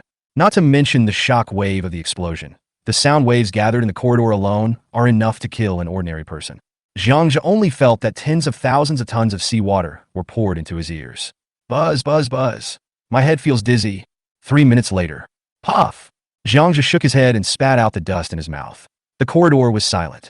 All that could be heard was the sound of the subhumans and the remaining white people fighting in the parking lot. After putting away the howitzer, Jiang Zhe discovered that the entire corridor had been destroyed. The broken limbs and arms of 10 white-skinned people were stuck in the rubble wall. Even so, these monsters have amazing defensive capabilities. Even though a 155mm shell hit him in the face, he still couldn't escape being torn apart. Jiang Zhe smiled. He pulled out his dagger, dug out the white-skinned corpse, and quickly harvested the crystal cores. No more, no less, exactly 10. All the white people who rushed and were sacrificed. Just as they finished cleaning up, the roar of the demi-human king was heard from the square. Your uncle. This time it's your turn, you bastard. Just now, the demi-human king launched a surprise attack without any moral principles. Jiang Zhe had already marked him with lines. A 14.7mm flat-fire machine gun was placed at the entrance of the hall. Da-da-da. Among the crowd of people who were celebrating their victory, blood flowers suddenly burst out. Bullets thicker than a palm tore into the demi-human's body. A cloud of snow exploded from the demi-human king's chest. Roar! The demi-human king let out a roar that shook the earth, and the demi-humans around him rushed towards Jiang Zhe. A box of bullets was used up in less than 10 seconds. The area in front of the building also turned into a bloody hell. Draft? That's mine. Jiang Zhe looked at the demi-human king, who was trying to dig out the crystal core of a white-skinned man, and shouted anxiously. Base! He drew out his dagger and rushed forward. Squeak! Without Bipe, Jiang Zhe no longer needs to worry about being ambushed. The two knives flashed with dense cold rays. The heads of the demi-humans rushing towards us from all directions kept flying into the air. The demi-human king roared, and the demi-humans beside him made way for him, and the guillotine in his hand smashed down towards Jiang Zhe. He dodged it with a quick move. A blazing flame appeared in Jiang Zhe's left hand, and with a bang, the flaming right fist smashed hard into the demi-human king's chest. Squeak, squeak, squeak. The aroma of barbecue wafted in. The demi-human king roared in pain and swept the guillotine in his hand. A 2-meter-high steel ingot suddenly appeared beside Jiang Zhe. Clang! Amidst the flying sparks, the demi-human king staggered back due to the recoil, and the guillotine in his hand shattered into pieces. Squeak! A ball of water hit the demi-human king's head out of thin air. It instantly formed an ice ball. Roar! The roar stopped abruptly. A huge head flew up and was kicked away by Jiang Zhe, taking advantage of the time when the surrounding demi-humans were stunned. A dozen heavy anti-tank mines flew in all directions, and Jiang Zhe jumped towards the Tianmei building like a rabbit. Boom, boom, boom, streepje, streepje. The subhumans just reacted. The entire parking lot was filled with clouds of gravel and smoke rising into the sky, as well as countless pieces of subhuman body parts. Huff, huff. In the dark sewer, Jiang Zhe laughed breathlessly. This trip was worthwhile. Not only did I get the experimental equipment, but I also accidentally got 22 white-skinned crystal cores. It's a pity that although he is a second-level physical transcendent, with a physical fitness nearly 8 times that of an ordinary person, fighting with subhumans is exhausting enough. Otherwise, all the crystal cores in the square could be dealt with. What made Jiang Zhe most happy was not the crystal core. Instead, he became a superhuman in all aspects. In the battle with the demi-human king, just now, he used fire psychic energy and water psychic energy. Finally, he was killed with one blow from the space blade. These seemingly weak attack methods can often double his combat power, which is much more powerful than simple physical attack methods. Think of this. Jiang Zhe's heart was burning with anger. I wish I could fly back to Luozi Mountain right now and push my strength to a higher level. The next morning, the first ray of sunlight shines on the Tianmei building. At this time, the parking lot was silent. The dense crowds of subhumans have dispersed. Crunch! Hundreds of figures holding assault rifles slowly walked out of the building. Qin Shi, who was in the lead, stopped. He glanced at the countless demi-human corpses and heads in the parking lot and couldn't help but frown. Several hunting team leaders came to examine the demi-human corpse. Fuck! A captain exclaimed. He is definitely an expert with a knife. They were all killed with one strike. Look at the cuts. I said, could it be the guy from yesterday? That's amazing. Everyone heard the captain shout.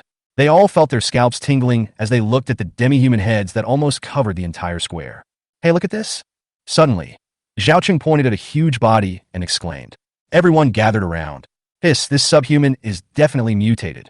Although the demi-human king had turned into a corpse, his huge body still brought considerable impact to everyone. Qin looked at the demi-human king on the ground. He couldn't help but be thankful for the slap Jiangzhe gave him on the back of the head last night. It woke him up and saved his life. Even if there were 100 hunting teams, they might not be able to kill a monster like this. All teams alert. Qin was silent for a moment, then left and called for a helicopter. This time, the military sent 3 armed helicopters. There is no more demi-human king. The number of demi-humans attracted was much less than yesterday. Under the cover of the helicopter, the packed instruments and the body of the subhuman king were quickly taken away by the transport helicopter and left Xinyang. Qin, who was hiding in the corner, saw that the mission was completed. I couldn't help but breathe a sigh of relief. Jiangzhe, who are you? In a whisper, the hunting team disappeared into the sewers. Chapter 79. 2 rabbit legs are not enough. Xiao Jiang, what did you do before? I'm just a delivery boy. At this time, on a road about 10 kilometers away from Xinyang City. Jiangzhe lifted up his ski sunglasses and grinned at Professor Li behind him. Xiao Jiang, you really prove the saying that experts are found among the people. Professor Li Qiong praised Jiangzhe. Jiangzhe smiled and brushed off the snow on his legs. It was all forced out. It is less than 5 kilometers away from the ski resort. We will be able to take a helicopter back to the Road Deer Mountain base soon. Suddenly, Du Shui beside him exclaimed, drew out his straight knife, and pointed at a small forest not far away. Professor Li Qiong and his wife crawled behind Jiangzhe. Hundreds of giant gray-haired wolves walked out of the woods and surrounded Jiangzhe and his 3 companions in a semicircle. Just when Jiangzhe pulled out his knife, a bigger, stronger gray wolf came out. He was on all fours with a height of nearly 2 meters, and he brought with him a strong sense of oppression. Jiangzhe couldn't help but wonder. It turned out to be the Wolf King from last night, with subhuman bloodstains on its fur. The Wolf King stopped about 10 meters away from the 4 people. A pair of deep blue eyes looked at Jiangzhe quietly. Deep, but not murderous. Jiangzhe, is that a wolf? Du Shui swallowed and spoke with a dry throat. Yes, Iron Claw Gray Wolf.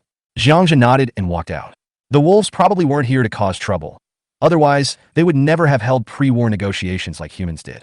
Jiangzhe walked 3 meters away from the Wolf King and stopped. Base. He put the dogleg knife back into the sheath and said, what do you want from me if you rob me on the road? If you want to thank me for saving your life, then you don't have a single hair on your head. Your sincerity is not enough. After finishing speaking, Jiangzhe burst out laughing. He was amused by his own childish behavior. It's stupid to chat with the wolf. The Wolf King tilted his head, hissed, sniffed at Jiangzhe, and then looked back. Rustle. 2 giant wolves ran over with furry prey in their mouths. Bang bang. Then he threw it in front of Jiangzhe. This scene stunned the 4 people. Looking at the snow rabbit with a bloody hole next to its feet, Jiangzhe frowned. What is going on? Hey buddy, are these 2 big rabbits for me? Both sides were silent for a moment. Jiangzhe pointed at the rabbit on the ground and spoke while gesturing with his hands. The Wolf King stepped forward and pushed the rabbit towards him with his mouth. Watch this action. Jiangzhe couldn't help but laugh. It was confirmed that the other party really came to deliver the rabbit. He accidentally saved the other person's life last night. This guy is here to return the gift. Well, he is really a loving wolf who knows how to repay kindness, which is very good, better than many people in the apocalypse. Jiangzhe took out his dogleg knife. Cece cut off the 4 hind legs of the 2 big rabbits and tied them to the back of his backpack. Okay, it's really difficult for you. I'll just take for legs. Jiangzhe patted his legs behind him and said. The Wolf King tilted his head and looked at Jiangzhe, as if he understood what he meant. After a low hum, he turned and walked towards the grove. Jiangzhe smiled, shook his head, and turned away. This is quite a mysterious experience. In previous lives, telekinetic beings were indeed able to tame some ferocious beasts through mental communication. He had once seen a superhuman in the base tame a mutant tiger. He rides on his tigress and runs around like a show-off every day. This made him and Pao Yi very envious. Oh wait! Suddenly, Jiangzhe turned around and shouted. The Wolf King turned around in confusion. You are the Wolf King. 2 rabbit legs are not enough to buy your life. I'm just saying this. Think about it yourself. Take your time to think about it. Jiangzhe winked and grinned at the other party. Then he walked back under the Wolf King's puzzled gaze. Du Shui and the other 2's eyelids twitched. This guy was so speechless that he even wanted to pull the fur of a wolf. Xiao Jiang, do you know that wolf? Professor Li asked curiously. Well, I saved that guy's life last night. The professor and the other two looked in amazement at the Wolf King, who was still thinking. The four of them quickly disappeared into the vast snow. The sun sets. 3 hours later, Du Shui landed the helicopter in the previous valley. Xiao Zhang, you have given me so many surprises. I didn't expect that you not only have a helicopter, but also your own refuge base. How do you do this? Do you have the ability to predict the future? The professor and his wife said with emotion as they looked at the helicopter behind them. Originally, Li Qiong didn't hold out much hope. Even the most powerful Daxiao military couldn't do it. So Jiang Zhu was not expected to be able to do it at the beginning. They just wanted to leave the air raid shelter base that made them desperate. Mr. and Mrs. Li Qiong hoped to die outside. Now, Jiang Zhu has given them too many surprises. Not only did he take them away from Shenyang safely, but he also negotiated with the giant wolf on the way. And the helicopter in front of us. It's all so dreamy. Professor, I'm a fan of apocalyptic novels, so I prepared some things in advance. Moreover, before the end of the world, there was a post that mentioned this. Jiang Zhu found a common excuse to get away with it. Well, I've heard about it at the base too. Many of them have heard about that post, and now they're regretting it terribly. Alas, sometimes there is only a fine line between madness and truth. After Professor Li put on his equipment, followed Du Shui towards the Road Deer Mountain base. Jiang Zhu stayed. As the three people disappeared into the mountain road, a dark green python-shaped articulated all-terrain transport vehicle appeared out of nowhere in the valley. That's right. This car was the one we took on the way to Shenyang City. Jiang Zhu picked up the abandoned transport truck that had fallen into a pit when passing by the town.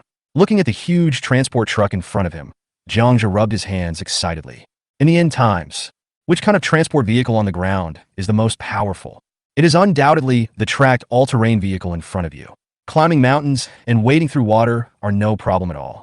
This thing's off-road capabilities are better than a tank, and its carrying capacity is outstanding. All it needs is a slight modification. It is a deadly weapon that roams the wild. After a bonfire had been baking for half an hour, the python-shaped transport vehicle finally caught fire. Boom! Jiang Zhu in the cockpit lightly stepped on the accelerator, and with the roar of the engine, the all-terrain vehicle rushed forward. Although I am not yet fully proficient in this big guy. However, there is no problem in moving it, mainly because it is very easy to control, only slightly more difficult than driving. The thigh-deep snow was no problem for the terrain vehicle. Soon, the terrain vehicle passed through the dilapidated two-story building at the foot of the mountain. Go all the way up from the foot of the mountain. Squeak. When Jiang Zhu drove the transport truck to the Luozishan base, Luo Shun, Pao Yi, and their men were already waiting at the door. Ginger slices, it's over, it's over. As soon as Jiang Zhu jumped off the car, the mule ran over, hugged Jiang Zhu, and wailed softly. What's wrong? I lost control and did that with Shan Shan. Do you think I will become a subhuman? Jiang Zhu shook his head. No. The mule patted his chest, and a smile suddenly broke out on his face. Jiang Zhu looked at the dark circles under Mule's eyes and punched him. You call yourself a mule, but you are not a real mule. You're almost like a human. Chapter 80 Base Renovation Movement. Things have changed at the Road Deer Mountain base. Even the tunnels are equipped with voice-activated sensor lights, so they are no longer pitch dark. In the small square, the originally black and red mineral walls around were freshly painted. In the gaps, some simple bamboos and flowers were painted with colored paint. The monotonous base becomes visually alive.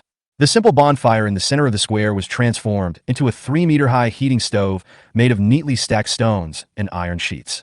Several iron tubes are rolled into a flue through the vent on one side.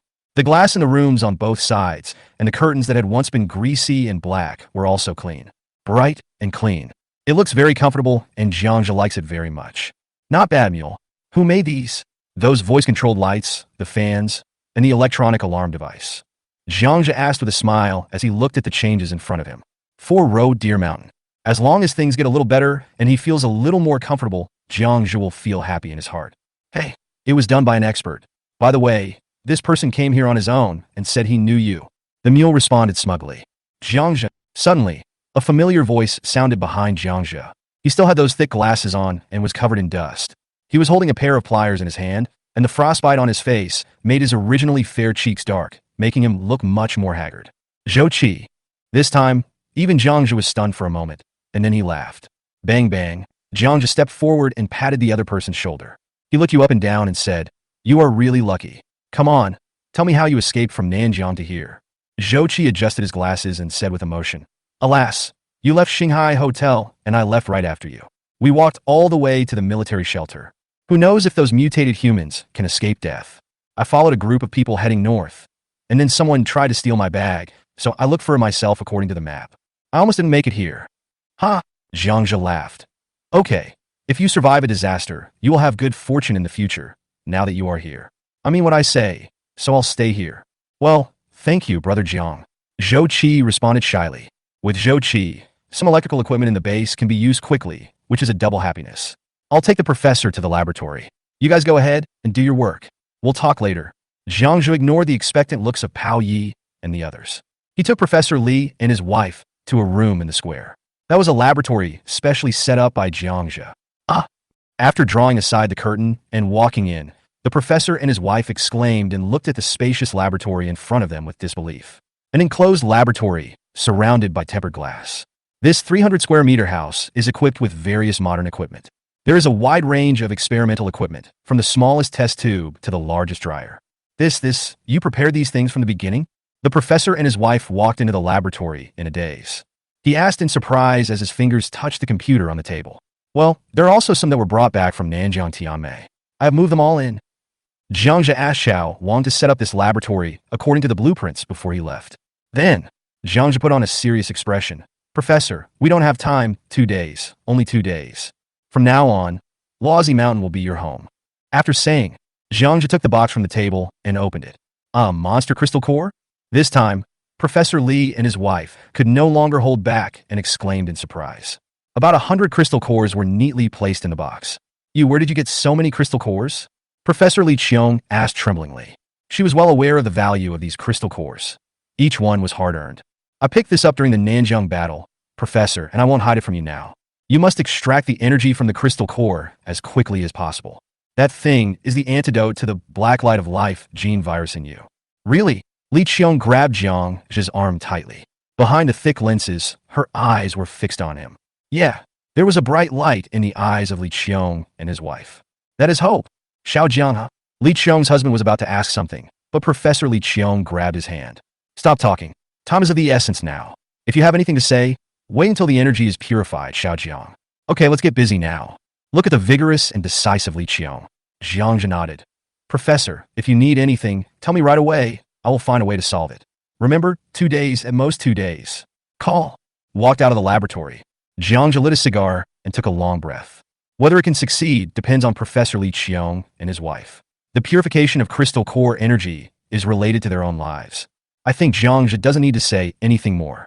The mobile power generation vehicle was placed outside the laboratory. Now, electricity is fully supplied to the entire laboratory, and in the center of the small square, there is only one LED lamp emitting light. Pao Yi and Lu Zi and a group of people surrounded them. Jiangzhe knew that they were concerned about the virus. A group of people came to the 3-meter-high stove in the middle of the small square and sat at the tables around it. Jiangzhe took out a cigarette and passed it around to Pao Yi. Just wait. We'll know the result in 2 days at most. A group of people nodded without saying anything. Xiao Wang, how are those miners doing? What's the current situation in the mine? Jiangzhe looked at Xiao Wang. Boss, don't worry. We didn't mistreat them.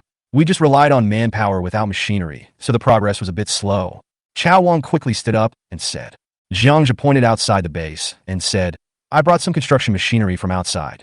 You can bring people to drive all the machines back later. There might be a hot spring in this place, so hurry up.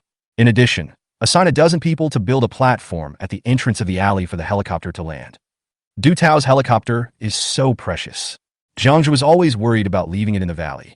Although this area is relatively remote, there are still many subhumans and shelters in case they are discovered. By then it will be too late to cry. No problem, boss. Xiao Wang agreed. When he came back, Jiangzhe had already placed more than a dozen construction machines at the foot of the mountain, and Xiao Wang had to lead people to collect them. Boom! At this time, Mule drove the python-shaped articulated transporter and slowly stopped in the small square. A group of people looked at this huge creature curiously. Fortunately, the mine is spacious enough. Otherwise, we would have to park it in the wild. Du Shui and Alan didn't know the girls, but Pei Oi and Liuzi and others surrounded them. This is a good thing. I didn't ask just now. This thing belongs to the military. Did you pick it up? Pao Yi stroked the python-shaped car and asked curiously. Outside Shenyang City, we happened to run into a military transport team, and this vehicle got stuck in a pit. I just happened to get it back. Jiangzhe chuckled and opened the car door. Ban, ban, ban. The equipment was taken off the car one by one. Fuck, is this a mechanical exoskeleton? And heavy machine guns? Pei Oi, Liuzi, and Dabing exclaimed. The mechanical exoskeleton was stolen from the warehouse of the University of Science and Technology, and the 6 14.7mm heavy machine guns came from the Nanjing battlefield. There are also a bunch of odds and ends. Steel plates, steel bars, oxy-welding machines, acetylene cutting machines, various PVC pipes, and wires and other debris piled up into a small mountain. Zhang Zhe glanced at the people around him. He shook his head sadly, saying there were still too few people. Next he, as the nominal leader, will most likely have to take part in the battle himself. Base excavation and transformation. Python-shaped car transformation. Build a helipad. There are too many things that need to be upgraded and renovated at the Lauzitian base. He doesn't have big ambitions. He just hopes that the base will be more solid, the food and accommodation will be more comfortable, and the strength will be more abnormal. In the end times, with the brothers eating and drinking well, hunting and pulling radishes, a lifetime passed quickly. This life would be perfect. Just do it. Everyone in the base was busy again. Boomstrapje. In the tunnel, Chao Wang led 3 people who knew how to operate mining machinery and drove the excavator, minecar and crusher at the foot of the mountain in. Zhang Zhe, together with the mule wearing a mechanical exoskeleton, and Pao Yi set up the venue. Started the transformation of the python-shaped all-terrain transport vehicle. Zhang Zhe's idea is very simple. They always have to go out hunting and gathering resources. On the ground, there are python-shaped all-terrain vehicles used as combat platforms and transport vehicles. In the air, Du Shui was flying a helicopter to provide surveillance and cover. In this way, he doesn't need to do anything. There is no need to worry even if thousands of subhumans come. Chapter 81 Murderer. Xiaowasan número 1 Stelter.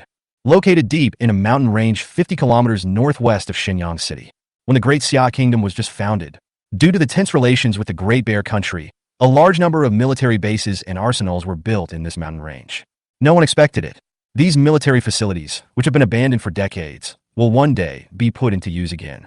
The refuge was in a meeting room deep in the mountain, and it was quiet. The only sound was the rustling of papers. In the first seat, a general with gray hair on his temples was quietly looking at the information in his hands.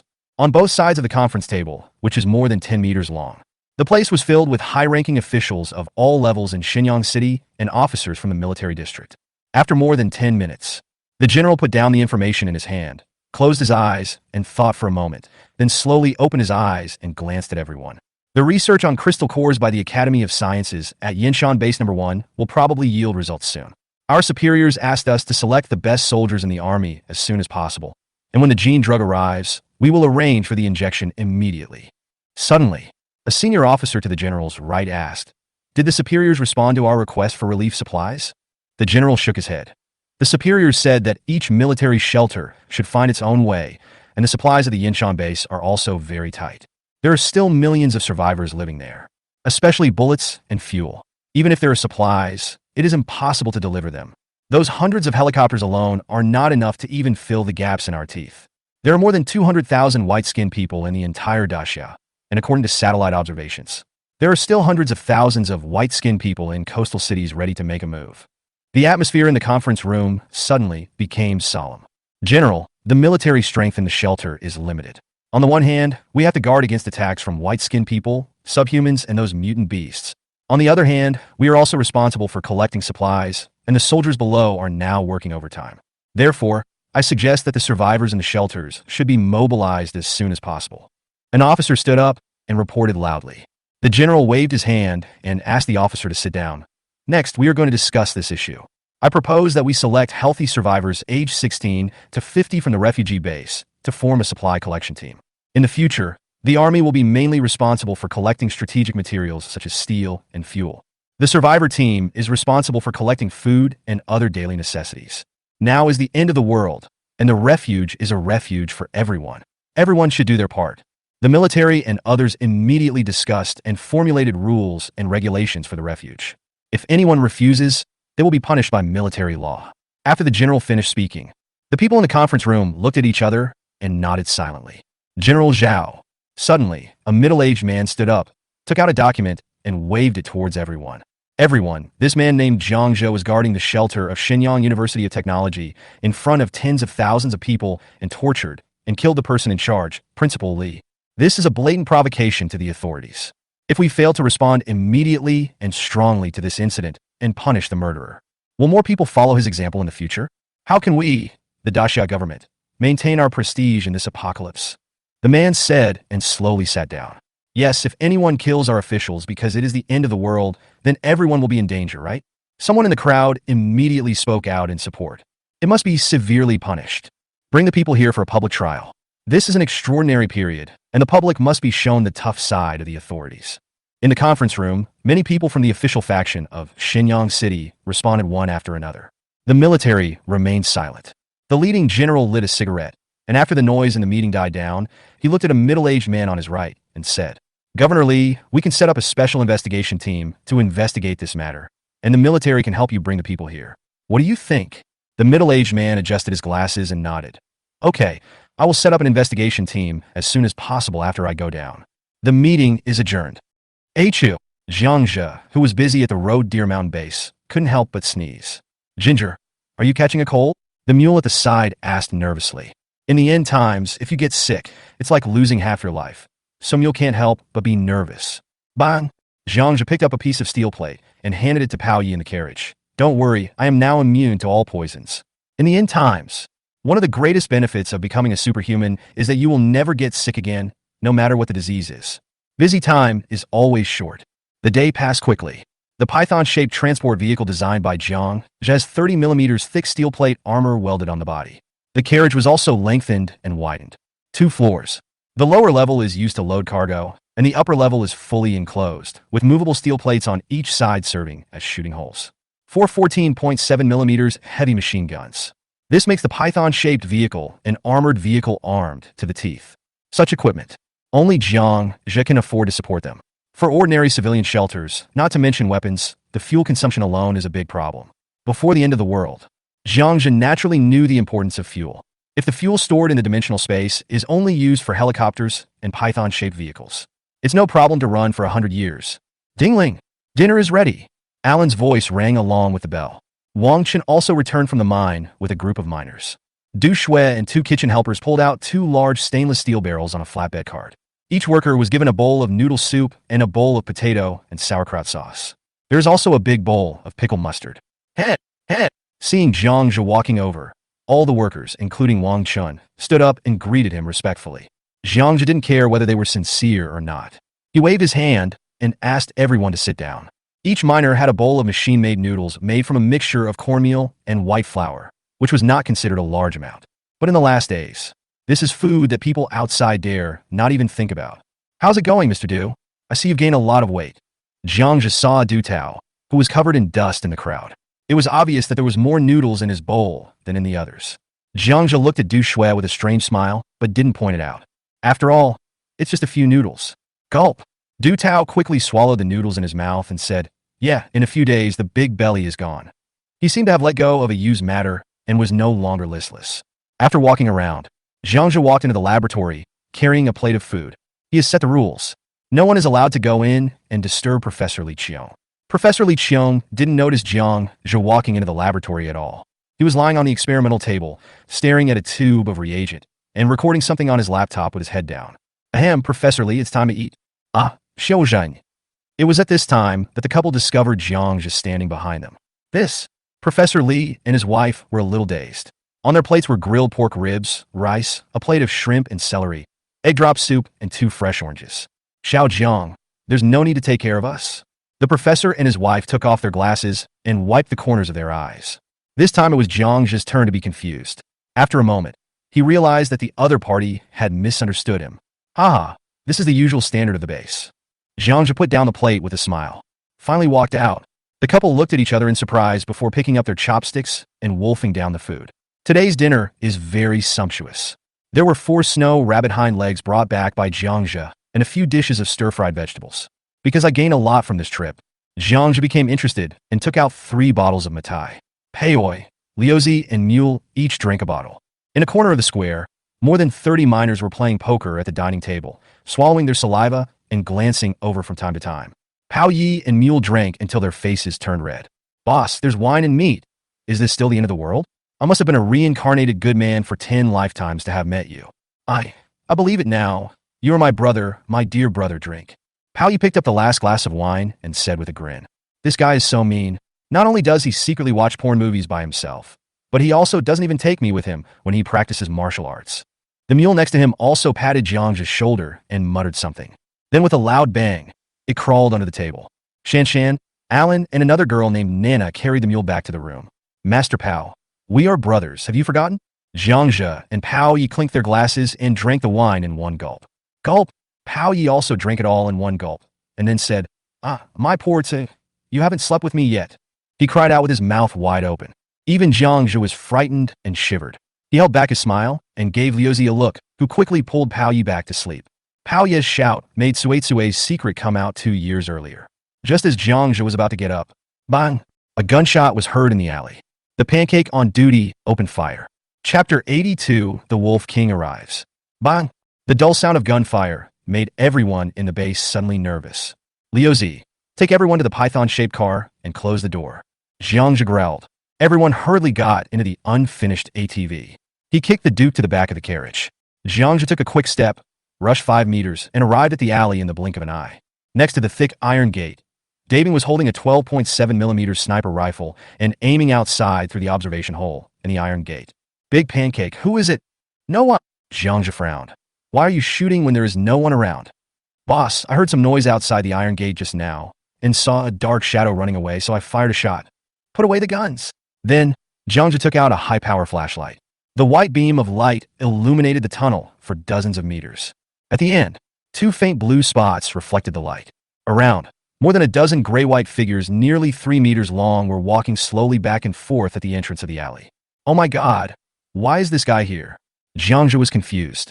Dabing's head came closer and said, fuck wolf, it's a big bad wolf. With a strange cry, he raised the sniper rifle again. Stop, stop, stop. Don't be in a hurry. This is my friend. Jiangja stopped Dabing and reached out to open the iron gate. Friend, Dabing stood there in a daze, then quickly laid down at the observation port and watched Jiangja slowly walk towards the giant wolf. It is indeed the Wolf King. Jiangja walked up to the Wolf King with a confused look on his face, leaned forward slightly to look at him, and frowned. I said I discovered this place first. Even if you have 2 more legs than me, you still have to be reasonable, right? Oh! The Wolf King let out a low growl from his throat. 2 giant wolves jumped out from the pack behind him. Bang bang. The bodies of the 2 snow rabbits were placed in front of Jiangja. No, you ran dozens of kilometers to chase me just to give me a snow rabbit? Jiangja widened his eyes.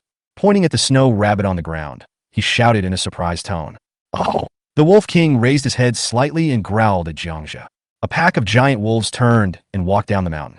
The picture is a bit weird. On a desolate mountain road, a group of giant wolves were walking together, but a man behind them waved goodbye with a smile. Ordinary people would be scared to death when seeing this. Is this the end of the world? This is clearly Liao Zhai. The cold moonlight sprinkled on the white snow, making the entire ground look hazy and bright. Etc. Jiangja shouted loudly, and hundreds of giant wolves suddenly stopped. They all turned their heads. Hundreds of blue eyes were staring at him, and thanks to Jiangji's bravery, he was not frightened by this horrific scene. Jiangja squatted down and stretched out his hand to twist the snow. Then he walked quickly forward. Sure enough, he found a bullet wound on the Wolf King's hind leg, although it was not fatal. But the blood still flowed out slowly. The drops falling on the snow are particularly eye-catching. Swish! Jiangja took out the wound-cooling agent and shook it towards the Wolf King. Well, it was just a misunderstanding. I will help you treat the wound. This thing can stop bleeding and reduce swelling, and it feels numb and cool. We are respectful people.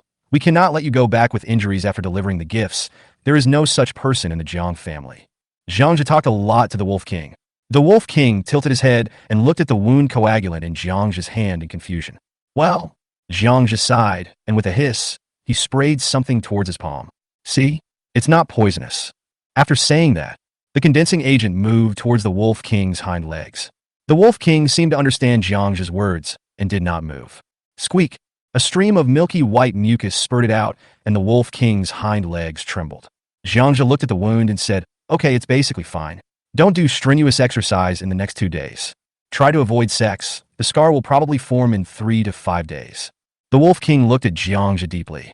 Then he turned and walked down the mountain. This is a bit fantasy. Jiangja wiped his cold face with both hands, then turned around and returned to the base tunnel. Boss, did you just talk to the wolf? Back at the iron gate, Dabing came over, looked at the 2 snow rabbits with a shocked look on his face, and asked, Jiangja stamped his feet and shook off the snow on his trouser legs. I met him in Shenyang City.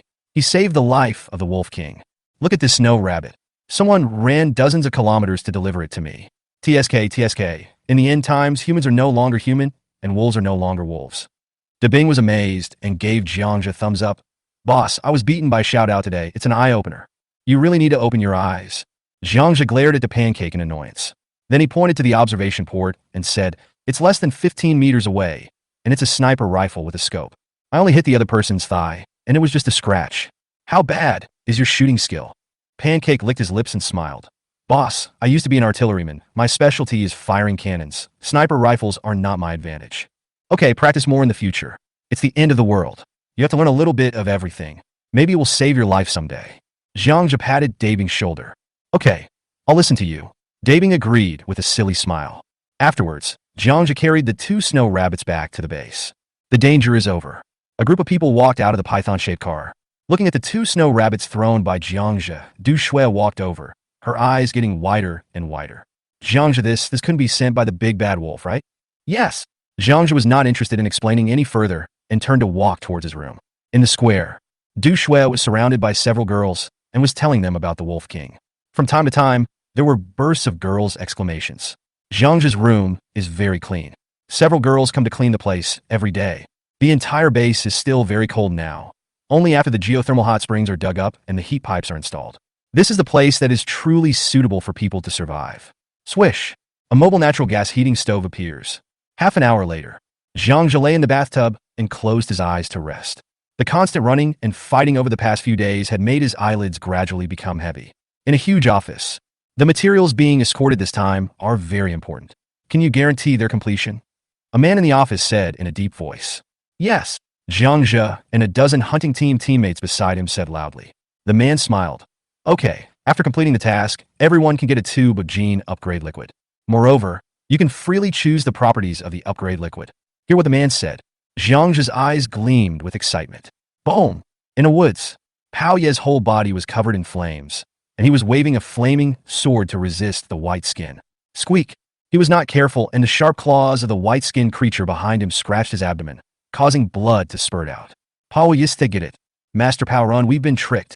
Jiang rushed out from the snow, holding a large-caliber sniper rifle that was more than 2 meters long in his hand. Boom! The bullet blew away a white man. Jiang was also knocked over by the huge recoil of the sniper rifle. Pao Yi endured the severe pain, picked up Jiang and rolled down from the foot of the mountain. And behind him, it is densely packed with white skin. Then boom, a glory bomb rang out in the sparse woods. Jiang slowly opened his eyes. This dream again. Call. Rubbing his brows, Jiang stepped out of the bathtub and dried his body. He looked at his angular muscles in the mirror and puffed out a puff of cigar. Zhao Dane, you must live well. Chapter 83 Talent. Bang! Be careful. Jiang caught a fallen steel pipe. Pao Yi, who was squatting and working, gave a dry laugh and stole a glance at the laboratory without leaving any trace. Master Pao, if you lose focus again, you won't even have the chance to take the antidote. Jiang helplessly threw the steel pipe onto the python-shaped car. A whole day, Pao Yi and his colleagues were absent-minded while working and kept looking at the laboratory.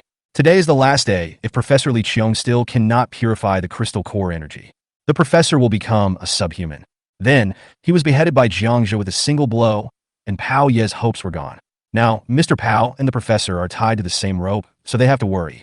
Boss, do you think the professor can succeed? As Pao Yi spoke, he took a paint bucket and a brush and painted the python-shaped transport vehicle white. After 2 days of renovation, the entire python-shaped car became more rugged. Except for the tracks, a finger-thick movable steel plate is installed on the outside of the entire carriage. Even the cockpit was wrapped. Only a narrow gap is left for observation. It's not very aesthetically pleasing, but it's durable enough, a true doomsday tank style. Boss, do you think the professor will succeed? Pao Yi couldn't help but ask. Jiang stuck his head out of the car and said, Master Pao, if your arms become as thick as your thighs, or your penis becomes 2 meters long, either become a subhuman. Which would you choose? Master Pao, is there any need to think about this? If you want me to, I will choose a bird that becomes 2 meters long. Mule lifted his hat and came over and said. Pao Yi glanced at Mule's crotch with disdain. You cow, strangle the white man with your bird? Mule continued to work with a smile. This is the real artillery master. Except for the 2-meter-long bird, everything else is acceptable. Pao Yi looked at Jiang in confusion and responded. Boss, come here quickly. Your friend is here again. Chao Wang and the others are all scared to death. Suddenly, Dabing's voice was heard over the intercom, interrupting their casual chat. Before Jiang could speak, The mule and the artilleryman beside him had already put down their tools. Run towards the alley entrance. I heard from people in the base yesterday that Jiang knew a Wolf King. Now, the Wolf King comes to the door, and everyone wants to see this magical thing that can only be seen in the movies. A group of people followed Jiang out of the base. At the door, the Wolf King was still like a cool and aloof male god, standing quietly in the middle of the road not far away. Hundreds of giant gray wolves were pacing back and forth beside him. Chao Wang and his men, who were originally leading people to dig a helicopter landing platform on the mountainside, were so frightened that they stood like sticks. Dare not move. Several gray wolves around kept sniffing at the people. Head. When Chao Wang saw Jiangja coming out, he was about to cry. Jiangja suppressed his laughter and said, "It's okay, come back."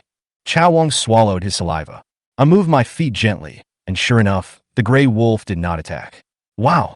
A dozen people finally ran back to the crowd at the base and sat down on the ground. Pao Yi and Mule smiled heartlessly and pulled a few people up. The Duke next to Jiangja kept growling, as if he was demonstrating to the Wolf King. How about you go up and have a fight? Jiangja took a step back and let the Duke stand in front.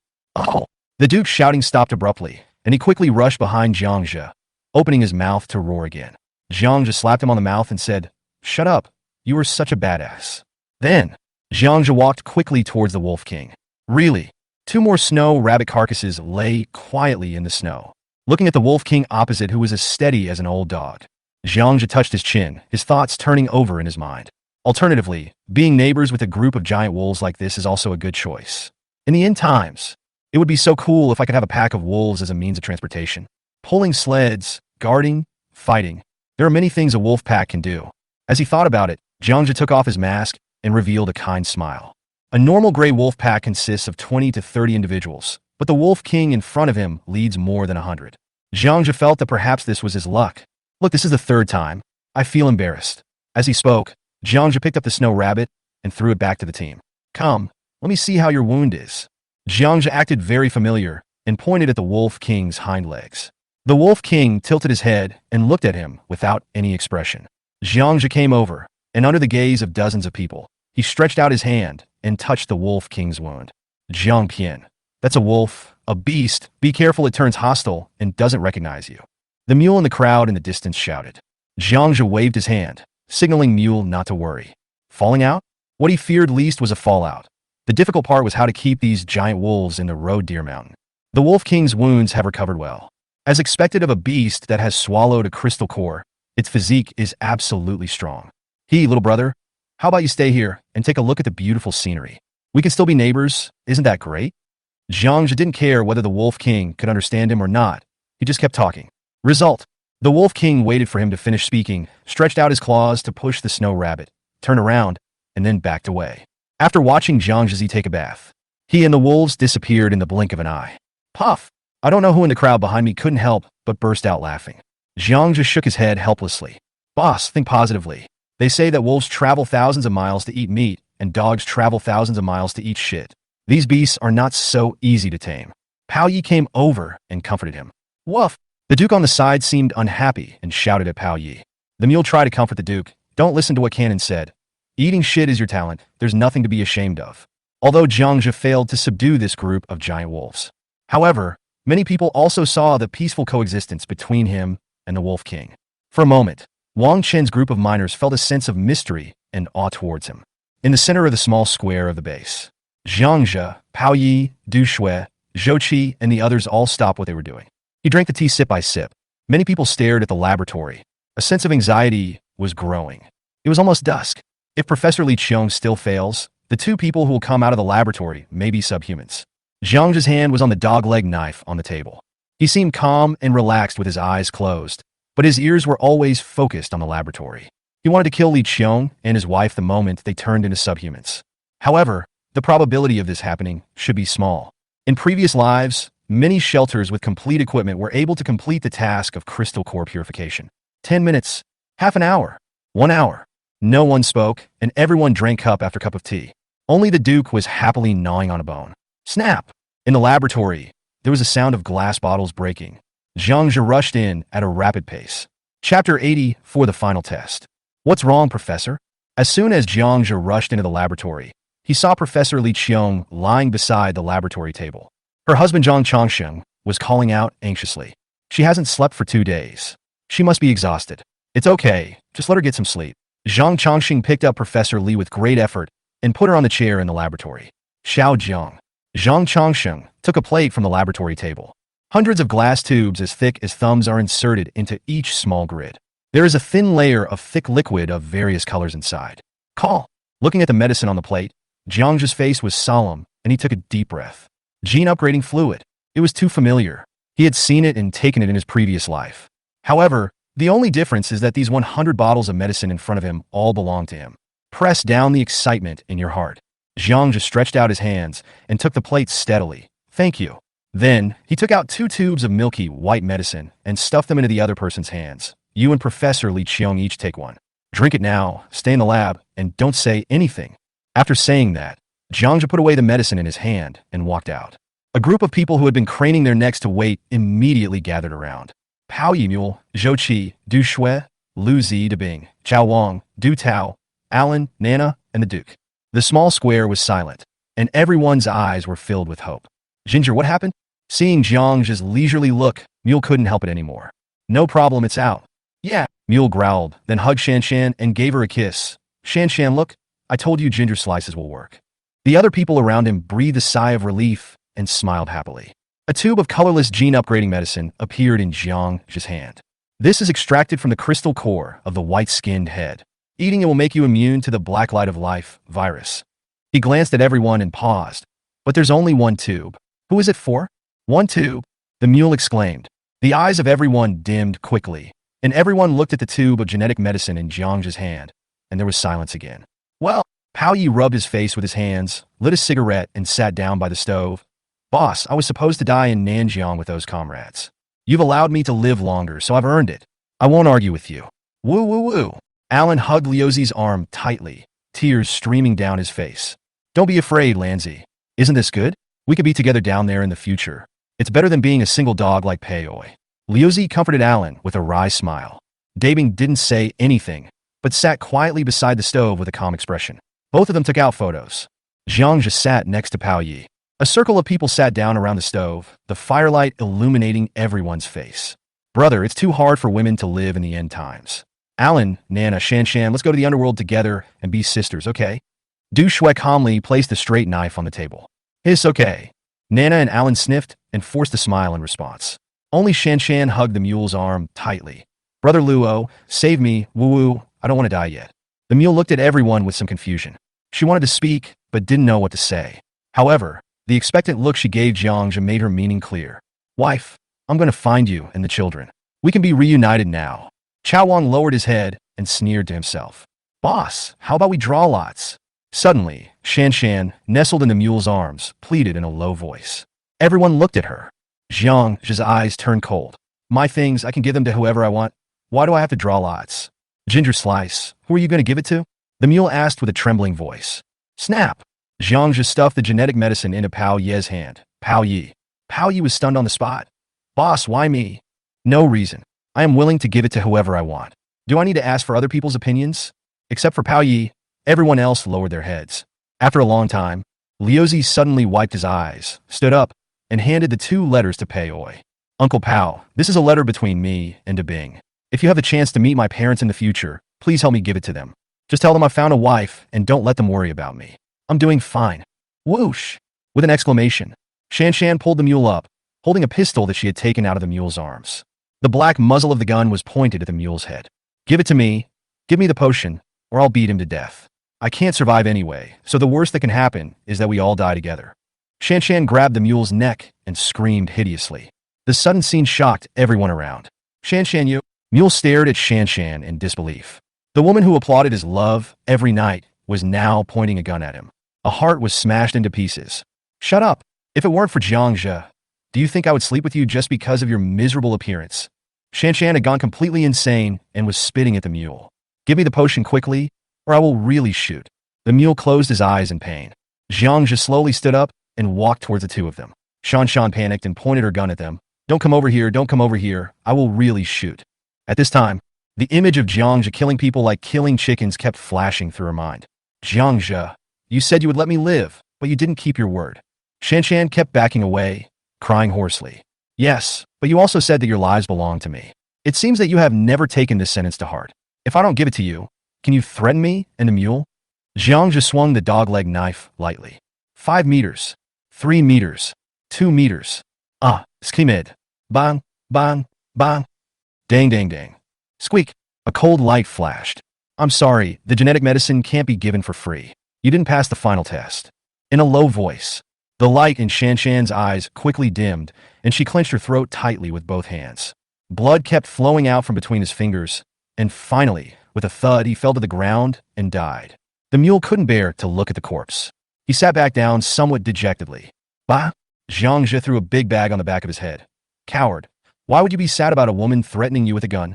While talking, with a wave of his hand, dozens of bottles of medicine appeared on the table. Everyone around was stunned, and couldn't help but feel lucky that they had made the right choice just now. Now, they finally understood what Zhang Zhe meant by failed the test. These are all antidotes? The mule asked stupidly. Zhang Zhe nodded, then looked around at the people around him and said, to be honest, I'm not sure whether I can become a demi-human in the end. Who of you wants to try it first? I'll do it. A delicate voice was heard, and it was Du Shui who squeezed in. Zhang Zhe, tell me first, why are there so many colors of these antidotes? What are the differences between them? Zhang Zhe sat down slowly. He tapped the tabletop with his fingers for a long time before speaking faintly. These medicinal liquids are extracted from the crystal core. Now, the military has probably already started using it in human experiments. I also learned about it accidentally from someone. In fact, the most valuable thing about these potions is not that they are antidotes, but that they can turn ordinary people into extraordinary people. A group of people stared at Zhang Zhe in confusion. After saying that, Zhang Zhe slowly raised his right hand. Boom! A blazing flame more than a foot long jumped out from the fingertips. Wow! The people around took 2 steps back as if they had seen a ghost. The Duke even forgot to retract his hanging tongue, and his dog eyes were full of shock. Fuck. The mule forgot his sorrow, rushed over, took out a piece of waste paper from his pocket, and handed it over. Boom! The paper turned into ashes in an instant. Fuck, ginger slices, what is this? The mule asked with his small eyes wide open and his mouth wide open. The extraordinary ones, those who have taken these genetic drugs are called extraordinary ones, and they have abilities that surpass those of ordinary people. From now on, humans will leave their shelters and confront the white-skinned people head-on. Following Zhang Zhe's explanation, everyone's eyes became brighter and brighter. Snap! Zhang Zhe grabbed the hand the mule stretched out to him and said, why are you so anxious? Don't you see that this potion has many colors? Let me tell you, each person can only awaken 2 abilities. The light blue is water. Yellow is soil. Silver is metal. Green is plant. Orange is fire. The colorless and transparent one is the body. There is still space and mental strength, but I don't have it for now. The lecture lasted for 20 minutes. Zhang Zhicai finished talking about the awakening, classification, and upgrading of the extraordinary people. Zhang Zhe, is it because you took the physical gene potion that you were able to kill the demi-human with 1 strike? Du Shui reacted quickly. I immediately thought of the source of Zhang Zhe's ability. No, I just took the genetic medicine. Zhang Zhe's eyes were calm. In the crowd nearby, Zhou Qi's eyelids twitched and he lowered his head. Okay, I want to become a physical and spiritual type. Zhang Zhe grabbed Du Shui's wrist with his big hand and said, you have to think clearly. To become a physical system, you have to go out of the base and participate in the battle. If you dare to go back on your word, I will kill you no matter where you run to. He stared at Du Shui with calm eyes and spoke slowly. You saved my life. Even if I die, you should bury me in Luozi Mountain. Du Shui looked at Zhang Zhe without fear. Okay, I like your attitude. Zhang Zhe picked out the colorless physical gene medicine and handed it over. Gudong. Du Shui swallowed it without hesitation. Suddenly his brows frowned. A muffled groan came from his throat, and then his whole face was distorted with pain, and he knelt on 1 knee on the ground. Aksu, what's wrong with you? Alan, who was standing by, wanted to go over and help him up. No need. This is a side effect of swallowing the medicine. It hurts. It hurts a lot. Isn't it said that childbirth is a level 10 pain? This is 10 times more painful than that. Zhang Zhe's words made the people around him gasp. Everyone watched as cold sweat rolled down Du Shui's head, and she curled up on the ground with her mouth open like a dead fish. After 2 minutes, Du Shui returned to normal and stood up from the ground. Then he stared at his fist in disbelief. Base. The straight knife was pulled out and chopped towards the corner of the wooden table. A triangular piece of log fell to the ground, as smooth and silky as cutting a piece of cake. Du Shui's face showed ecstasy. The rest is easy. Pao Yi didn't say anything. In his previous life, he majored in physical strength and psychic fire. In this life, following Jiang's suggestion, I still chose these two. The mule chose physique and metal. Liuzi and Dabing must be soldiers of the base. Jiang gave each of them a tube of physical gene medicine. Chao Wang and Du Tao have the psychic power of Earth. They will be responsible for engineering work at the base in the future. Jiang didn't expect the two men to fight. Alan was given psychic water, and Nana was given psychic plants. After, vegetable greenhouses and water supply systems will be built in the base, and their extraordinary abilities can be used to do just that. At last, Jiang gave Zhou Qi telekinesis, and he will be the electrical engineer of the base from now on. Except for Pao Yi and Mule, everyone must awaken a superpower. Suddenly, the screams of men and women could be heard throughout the base. The top of Reborn Mountain. The three people and the dog quietly looked out at the snowy mountains in the distance. Each of them had a cigar and puffed out smoke. Is this still a human? The mule looked at his hand that had turned silver and muttered to himself. Of course it's a human. What else could it be? Mutants are also human. Pao Yi regained his spirits and waved his hand to throw out flames. Bang bang. Jiang stamped his feet and said, Master Pao, Mule, from now on, Luozi Mountain will be where the three of US brothers will settle down. Mule, don't blame me for being cruel. Shan is the one who sleeps in the same bed with you. If you betray someone once, there will be a second time. Ginger slices, no need to say anything, I understand. The mule blew out a smoke ring. Then he fiercely flicked the cigarette butt away, cupped his hands to his mouth, and shouted towards the sky. Fuck your love, I don't want it anymore. Love can go wherever it wants. Pao Yi also shouted wantonly. Chui, I miss you so much. Chop these two monsters to death. The three of them looked at each other and burst into laughter. All the unhappiness disappeared with the laughter. Chapter 85 The Real Big Dog. Reborn Mountain Base. Those who have become extraordinary people are constantly becoming familiar with the changes in themselves. Ginger, I want to challenge you. First, beat 1, then beat 10.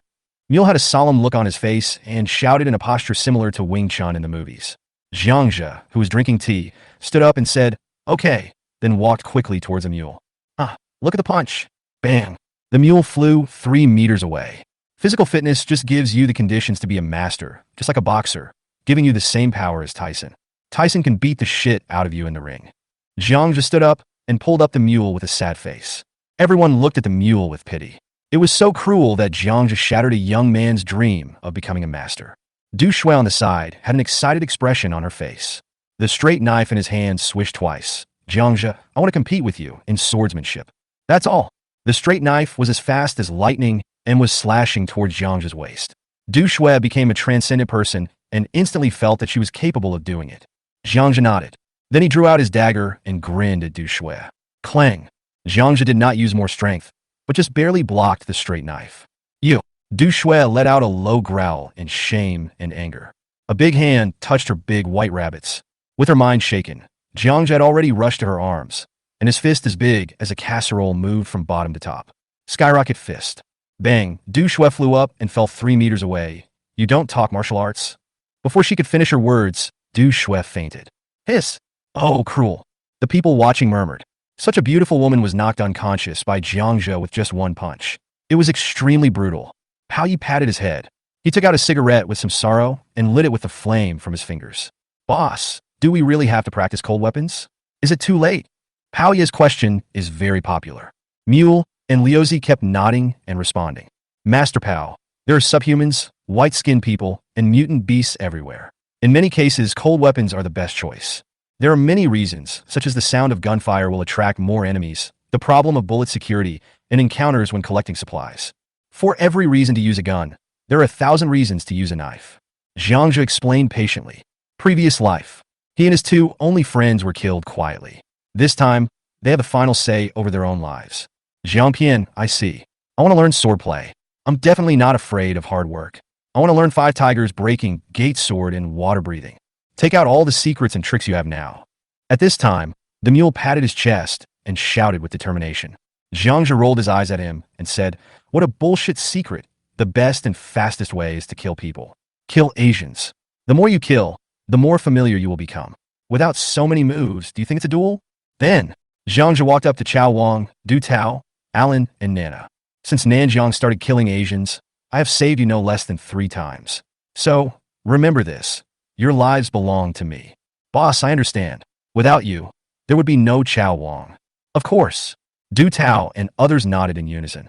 Zhang Zhe glanced at the few people calmly and said, I am a person who judges actions rather than intentions. In the future, if I find out that you are doing something fishy in the base, I don't need to say more about the results, right? Boss, don't worry. I'll be the first one to beat anyone who doesn't listen to you. Chao Wang was the first to express his loyalty. Looking at the few people nodding their heads like pecking at rice, Zhang just said nothing more. Xiao Jiang, thank you. At this time, Professor Li Qiong and his wife also came over to express their gratitude to Zhang Zhe. Just now, Zhang Zhe gave them 2 tubes of telekinesis gene upgrading fluid. For 2 people engaged in scientific research, there is nothing more suitable than a superpower that enhances mental strength. Zhang Zhe's idea is very simple. The purpose is to put the strongest combat power in the base in the hands of him, Mule and Pao Yi. From now on, even if other people in the base make any small moves, they can also crush everyone with the force of thunder. Finally, the biggest crisis that could affect the base's operations has passed. Leaving the people in the square who were getting familiar with the extraordinary abilities, Zhang Zhe took the Duke back to the bedroom. Squat down, looking at the Duke with a puzzled look on his face. Zhang Zhe took out a tube of milky, white telekinesis genetic medicine. Open your mouth. A tube of medicine was poured into the Duke's mouth. Roar. As soon as he swallowed the potion, the Duke began to tremble all over. Just as he was about to turn around and run out the door, he was pinned to the ground by Zhang Zhe's big hands like iron clamps. Roar, roar, roar. The roars continued. The Duke's body had grown visibly larger. 2 minutes later, the Duke looked at Zhang Zhe with fear in his eyes. Zhang Zhe felt its simple emotion in a mysterious way. Fire dog? Water dog? Earth dog? Vegetable dog? Gold dog? Big muscle dog? Zhang Zhe stroked his chin and thought. He was considering temporarily allowing this old friend in front of him to awaken some other attribute skill in addition to telekinesis. In the psychic department, nothing except gold is suitable. Just like the Wolf King and the Demi-Human King, they must have psychic energy in their bodies. But unfortunately, they don't use it to fight. Can only rely on pure physical strength to fight. After a moment, Zhang Zhe took out a physical gene potion and stuffed it into the Duke's mouth amidst his painful wails. There was another low growl. Wang. The Duke stood up and shouted at Zhang Zhe in dissatisfaction. Zhang Zhe lowered his eyelids, his eyes sharp as a knife. The Duke shuddered, then immediately closed his mouth and came closer with his tail swung. He immediately returned to being a good dog. His height, which was originally close to 1 meter, was now over 1.5 meters. The limbs, which are thicker than most people's legs, stick to the ground like pillars. Zhang Zhe touched the Duke's dog head. He smiled with relief. This physique is not much worse than that of the Wolf King. Go! Zhang Zhe waved his hand and drove the Duke out. After taking the telekinetic genetic medicine, the Duke became smarter than before and could understand Zhang Zhe's commands and gestures in seconds. Wow, the Duke has grown bigger. It still feels hard. The girls screamed in surprise in the square outside. Zhang Zhe took out all the genetic medicine. When returning to the base from Xinyang, he had a total of 220 white crystal cores on his body, and he asked Professor Li to purify 100 of them first. Pao Yi and his group consumed a total of 16 tubes of gene upgrading potions, excluding the 6 tubes they drank for physical and mental health. At this time, he still had 78 tubes of medicine left in his hand. Among the 100 crystal cores purified by Professor Li, 20 physical bodies, 17 psychic fire bodies, 12 plant bodies, 12 water bodies, 10 fire bodies, 13 earth bodies, and 3 telekinesis bodies were opened. The only pity is that there is no space system. Next, things become much simpler. Take drugs to upgrade and build Road Deer Mountain. No words were spoken that night. At 5 o'clock in the morning, everyone has gotten up and started working. Zhang Zhe couldn't even sleep in. After washing up, Zhang Zhe ate his breakfast leisurely, and no anxious expression was seen on anyone's face anymore. He waved and called Chao Wang over. Make 2 iron cages with a length, width, and height of more than 4 meters today. Finish them before dinner. After that, he drew a sketch on a piece of white paper with a pen. A group of people immediately got busy. After Zhang Zhe finished a cup of coffee, he drove the python-shaped car out of the base alone. Chapter 86. There must be a first time. When the sun sets, the python-shaped vehicle that had disappeared for a day returned to the base. Bang, bang, bang. The busy people in the base heard the continuous banging sounds coming from the carriage and cast puzzled looks. In the small square, 2 large iron cages, more than 4 meters long, wide and high, were placed side by side. Zhang Zhe drove the transport truck and moved the carriage to an opening on an iron cage.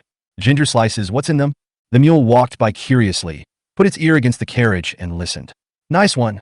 Zhang Zhe smiled mysteriously. and then opened the back door of the transport truck with a bang. Mule, Pao Yi, and a few girls stretched their heads curiously and looked towards the carriage. Roar! A grayish-white figure rushed out with a low growl coming from his throat. Ah! Screams suddenly rang out in the small square. Mule, Alan, and several others staggered and fell to the ground. A female demi-human rushed over. The frightened mule was pinned to the ground. The subhuman's mouth and hands were sealed with pencil-thick wire, and he used his head to push hard against the mule. Help, Ginger, help! The mule howled, its hands pressed tightly against the demi-human's shoulders. The extreme fear made it impossible for him to fully exert his strength, which was no less than that of an ordinary person. His legs and hands were weak, and he even forgot the most basic counterattack. Jiangzhe ignored the mule. He stretched out his hand to stop Peiyou and Liuzi from shooting. However, Alan, who had run away, stepped forward to help Du Shui to choke the subhuman and pin him to the ground. Immediately afterwards, dozens of demi-human figures rushed out of the carriage. Bang! Bang! Bang! Jiangzhe kept punching and kicking. Soon, more than 30 subhumans of different heights were kicked into the iron cage. He growled at the crowd in the small square through the wrist-thick fence. Because I can't close my mouth. The demi-humans were drooling. Fuck, Jiang Pian, couldn't you give me a heads up? The mule watched the female demi-human being thrown into the cage by Du Shui. He cursed with a sad face, then turned and ran back to the room. I was really scared to death. Boss, you don't want us to engage in hand-to-hand combat with these subhumans, do you? Pao Yi bravely came over. After all, he has served in the military and is braver than ordinary people. Hey! Jiangzhe looked at the demi-human in the iron cage and smiled with satisfaction. Master Pao, don't you think the base is too boring? Pao Yi looked at the demi-human in the cage. Finally, he shook his head helplessly. I knew I couldn't escape it. An hour later, everyone finally adapted to the existence of subhumans and their actions returned to normal. Everyone in the base gathered around the cage, curiously. Even Li Qiong and his wife temporarily put aside their work of refining the genetic medicine and came out of the laboratory to watch. The female Asian who knocked down the mule was driven into another empty large iron cage. 8 miners stood outside the cage, pulling tightly at an iron chain locked around the demi-human's neck. Dinner has already been eaten. Jiang just sat on a stool drinking tea, glancing at the people around him. Peiyou, Mule, Du Shui, Liuzi, Dabing, come on, everyone has to have a first time. Jiang's voice sounded. I'll do it. As expected, Du Shui was the first to speak. Under the gaze of everyone, she opened the iron cage and crawled in. Everyone around looked at him with admiration. Mule, Peiyou, and others also had an eager look on their faces. Jiang's mouth curled up. This is exactly the effect we want. He didn't want Mule and Pao Yi to be paper masters who were made up of drugs. There was a solemn silence in the small square, and everyone held their breath. There was only the roar that continued to sound from the demi-human's throat. Du Shui raised her fist slightly and looked at the female Asian opposite her vigilantly.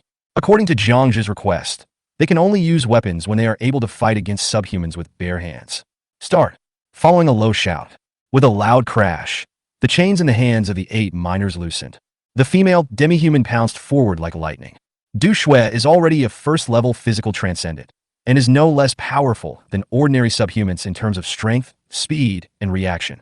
Du Shui dodged the attack from the female Asian by leaning sideways. He kicked the female Asian hard in the waist with his right foot. However, an accident happened suddenly. The female Asian did not dodge or avoid. Bang! She turned around and hugged her calf. With an exclamation, Du Shui's face turned pale, and she wanted to pull back her right leg but couldn't. He could only use his right fist to hit the demi-human's head. This blow gave the Asian man an opportunity. He pounced on Du Shui, opened his big mouth, and bit Du Shui's neck hard. Crash! The chain suddenly tightened. The female demi-human's head tilted back, and the 8 miners held the chain tightly. At this time, Du Shui rolled out from under the female Asian in a panic and ran out of the iron cage. If no one had rescued you, you would have died just now. Looking at Du Shui, who was walking towards him with her head down, Jiang just said with a smile, I didn't expect the other party to hug my legs. Du Shui replied in a low voice. Didn't expect that? Jiang's smile became even happier. Do you think this is a taekwondo match? When facing a subhuman, the more afraid you are, and the more you hide, the faster you will die. After saying, Jiang just stood up and raised his leg straight. Come, let me show you what I should have done if I didn't have a knife just now. Du Shui looked up, stretched out her arms, and hugged Jiang's calf. Your biggest mistake just now was that you tried to pull your legs back when they were trapped. Your powers are almost the same. Do you think you can do it? Jiang just said calmly. So, you must overcome your fear and fit in like the demi-human just now. The words fell. Jiang's body suddenly rushed forward, and with a bounce he landed on top of Du Shue's head, tightly gripping her head with his legs. Lean your body back. Under the tremendous force, Du Shue's entire body flew out and hit the ground 3 meters away with a bang. Hiss! Du Shue had been knocked away for 2 consecutive days. I'll do it. The mule strode into the iron cage. Du Shue on the side climbed up silently, with a look of neither sadness nor joy on her face, staring closely at the mule and the demi-human in the cage. Come on, you've embarrassed me this time. I'm going to beat the shit out of you. The mule cursed, staring at the subhuman. Start. Roar. The demi-human suddenly pounced into the air. Under the gaze of everyone, the mule rolled over and slipped under the demi-human. Without waiting for the subhuman to turn around, the 2 arms hugged each other around the waist, and with a loud shout, "Get up!" the mule suddenly lifted up the subhuman and fell backwards. Snap! The demi-human was caught off guard and thrown overhead, breaking his neck. The head was almost touching the shoulders. Fuck mule sure. Liuzi and Dabing exclaimed. Wow wow wow. The people around immediately applauded the mule in the cage. Zhang just stood up and also applauded with a smile. This good brother of his gave everyone a surprise. No one expected that it would result in a fatal blow. The mule waved excitedly to everyone, then turned around and saw the Asian man's eyes that were staring blankly. Ah! His face turned pale and he ran out of the cage. Chapter 87. Steel Stray Wolf. Fuck him. At the Roll Mountain base. In the small square, cheers of encouragement continued to be heard from the crowd watching around the big iron cage. The mule was in the cage, punching and kicking the demi-human. Because of Shan Shan, Mule put all his depressed emotions into fighting against the subhumans. The battle 5 days ago was also his only highlight moment. Then, he didn't win another fight. In 5 days, every after dinner, the fight in the cage became a must-see for people in the base. Du Shui, Pao Yi, Lu Zi, Debing, and Mule would go in every day and fight the Asians with their bare hands. Every night, there would be ghosts howling and wolves howling. Zhangzhe was in the bedroom at this time. On the table, 120 tubes of gene upgrading potions were in various colors. In the afternoon, Professor Li Qiong and his wife completed the purification of the remaining 120 crystal cores. Gudong, Zhangzhe picked up a tube of spiritual energy fire and swallowed it. These gene upgrading potions in front of him can make Zhangzhe 3rd level transcendent and a 3rd level transcendent in all aspects. The only pity is that out of the 220 crystal cores, only 2 spiritual energies space were produced. This means that his spatial abilities can only remain at the 2nd level for the time being. As the level of the extraordinary person increases, the number of crystal cores required will also increase exponentially. To ascend to the 4th level transcendent, 48 crystal cores with the same attributes are needed.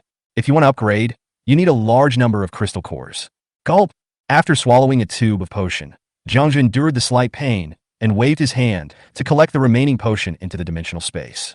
The present Zhangzhe, taking a tube of medicine, is no different from eating candy beans. Payoi, payoi. Get out of the bedroom. Cheers rang out. The small square was transformed into a boxing arena, and except for the absence of the DJ girl on the scene, the atmosphere was absolutely perfect. When Zhangzhe squeezed into the crowd, Pao Yi had already walked out of the cage with a cigar in his mouth. His nose and face were bruised, and he looked a little funny. But it still can't stop the showy look. The demi-human in the cage had his limbs broken, lying on the ground and roaring. After 5 days and destroying more than a dozen demi-humans, these 5 people finally got over their initial panic and were now able to defeat the demi-humans head-on. So to speak, only fighting, constant fighting is the fastest way to grow. Originally, the challenge with the Asians tonight was over. But no one moved. There was an eerie silence in the small square, and everyone's eyes were all on Du Shui. Every night's activities would end with Du Shui challenging Zhangzhe. 5 consecutive days. Du Shui will be knocked out with 1 punch. But this stubborn woman seems to have a perverted obsession with improving her strength. Zhangzhe was also aroused by Du Shui. He wanted to see how many days this little pepper could last. Base. Du Shui drew out his straight knife, and the crowd around him dispersed. No nonsense. The straight knife cut through the air and slashed towards Zhangzhe's neck with a low whistling sound. Clang! The dogleg knife blocked the straight knife. With a hiss, a streak of sparks flew out, and the dogleg knife cut towards Du Shui's arm along the straight blade.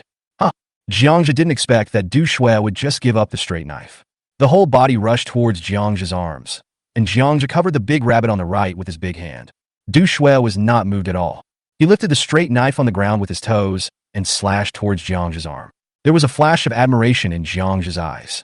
The girl was not distracted like she was the first time when the rabbit was attacked. The dogleg knife in Zhangzhe's hand flashed with a light wheel, blocking the straight knife while slamming into the opponent with his back. Then, Bang! Du Shui flew out again as expected. Well, many people in the crowd around sighed. Many people shook their heads and dispersed. The evening's activities still ended with Du Shui's failure.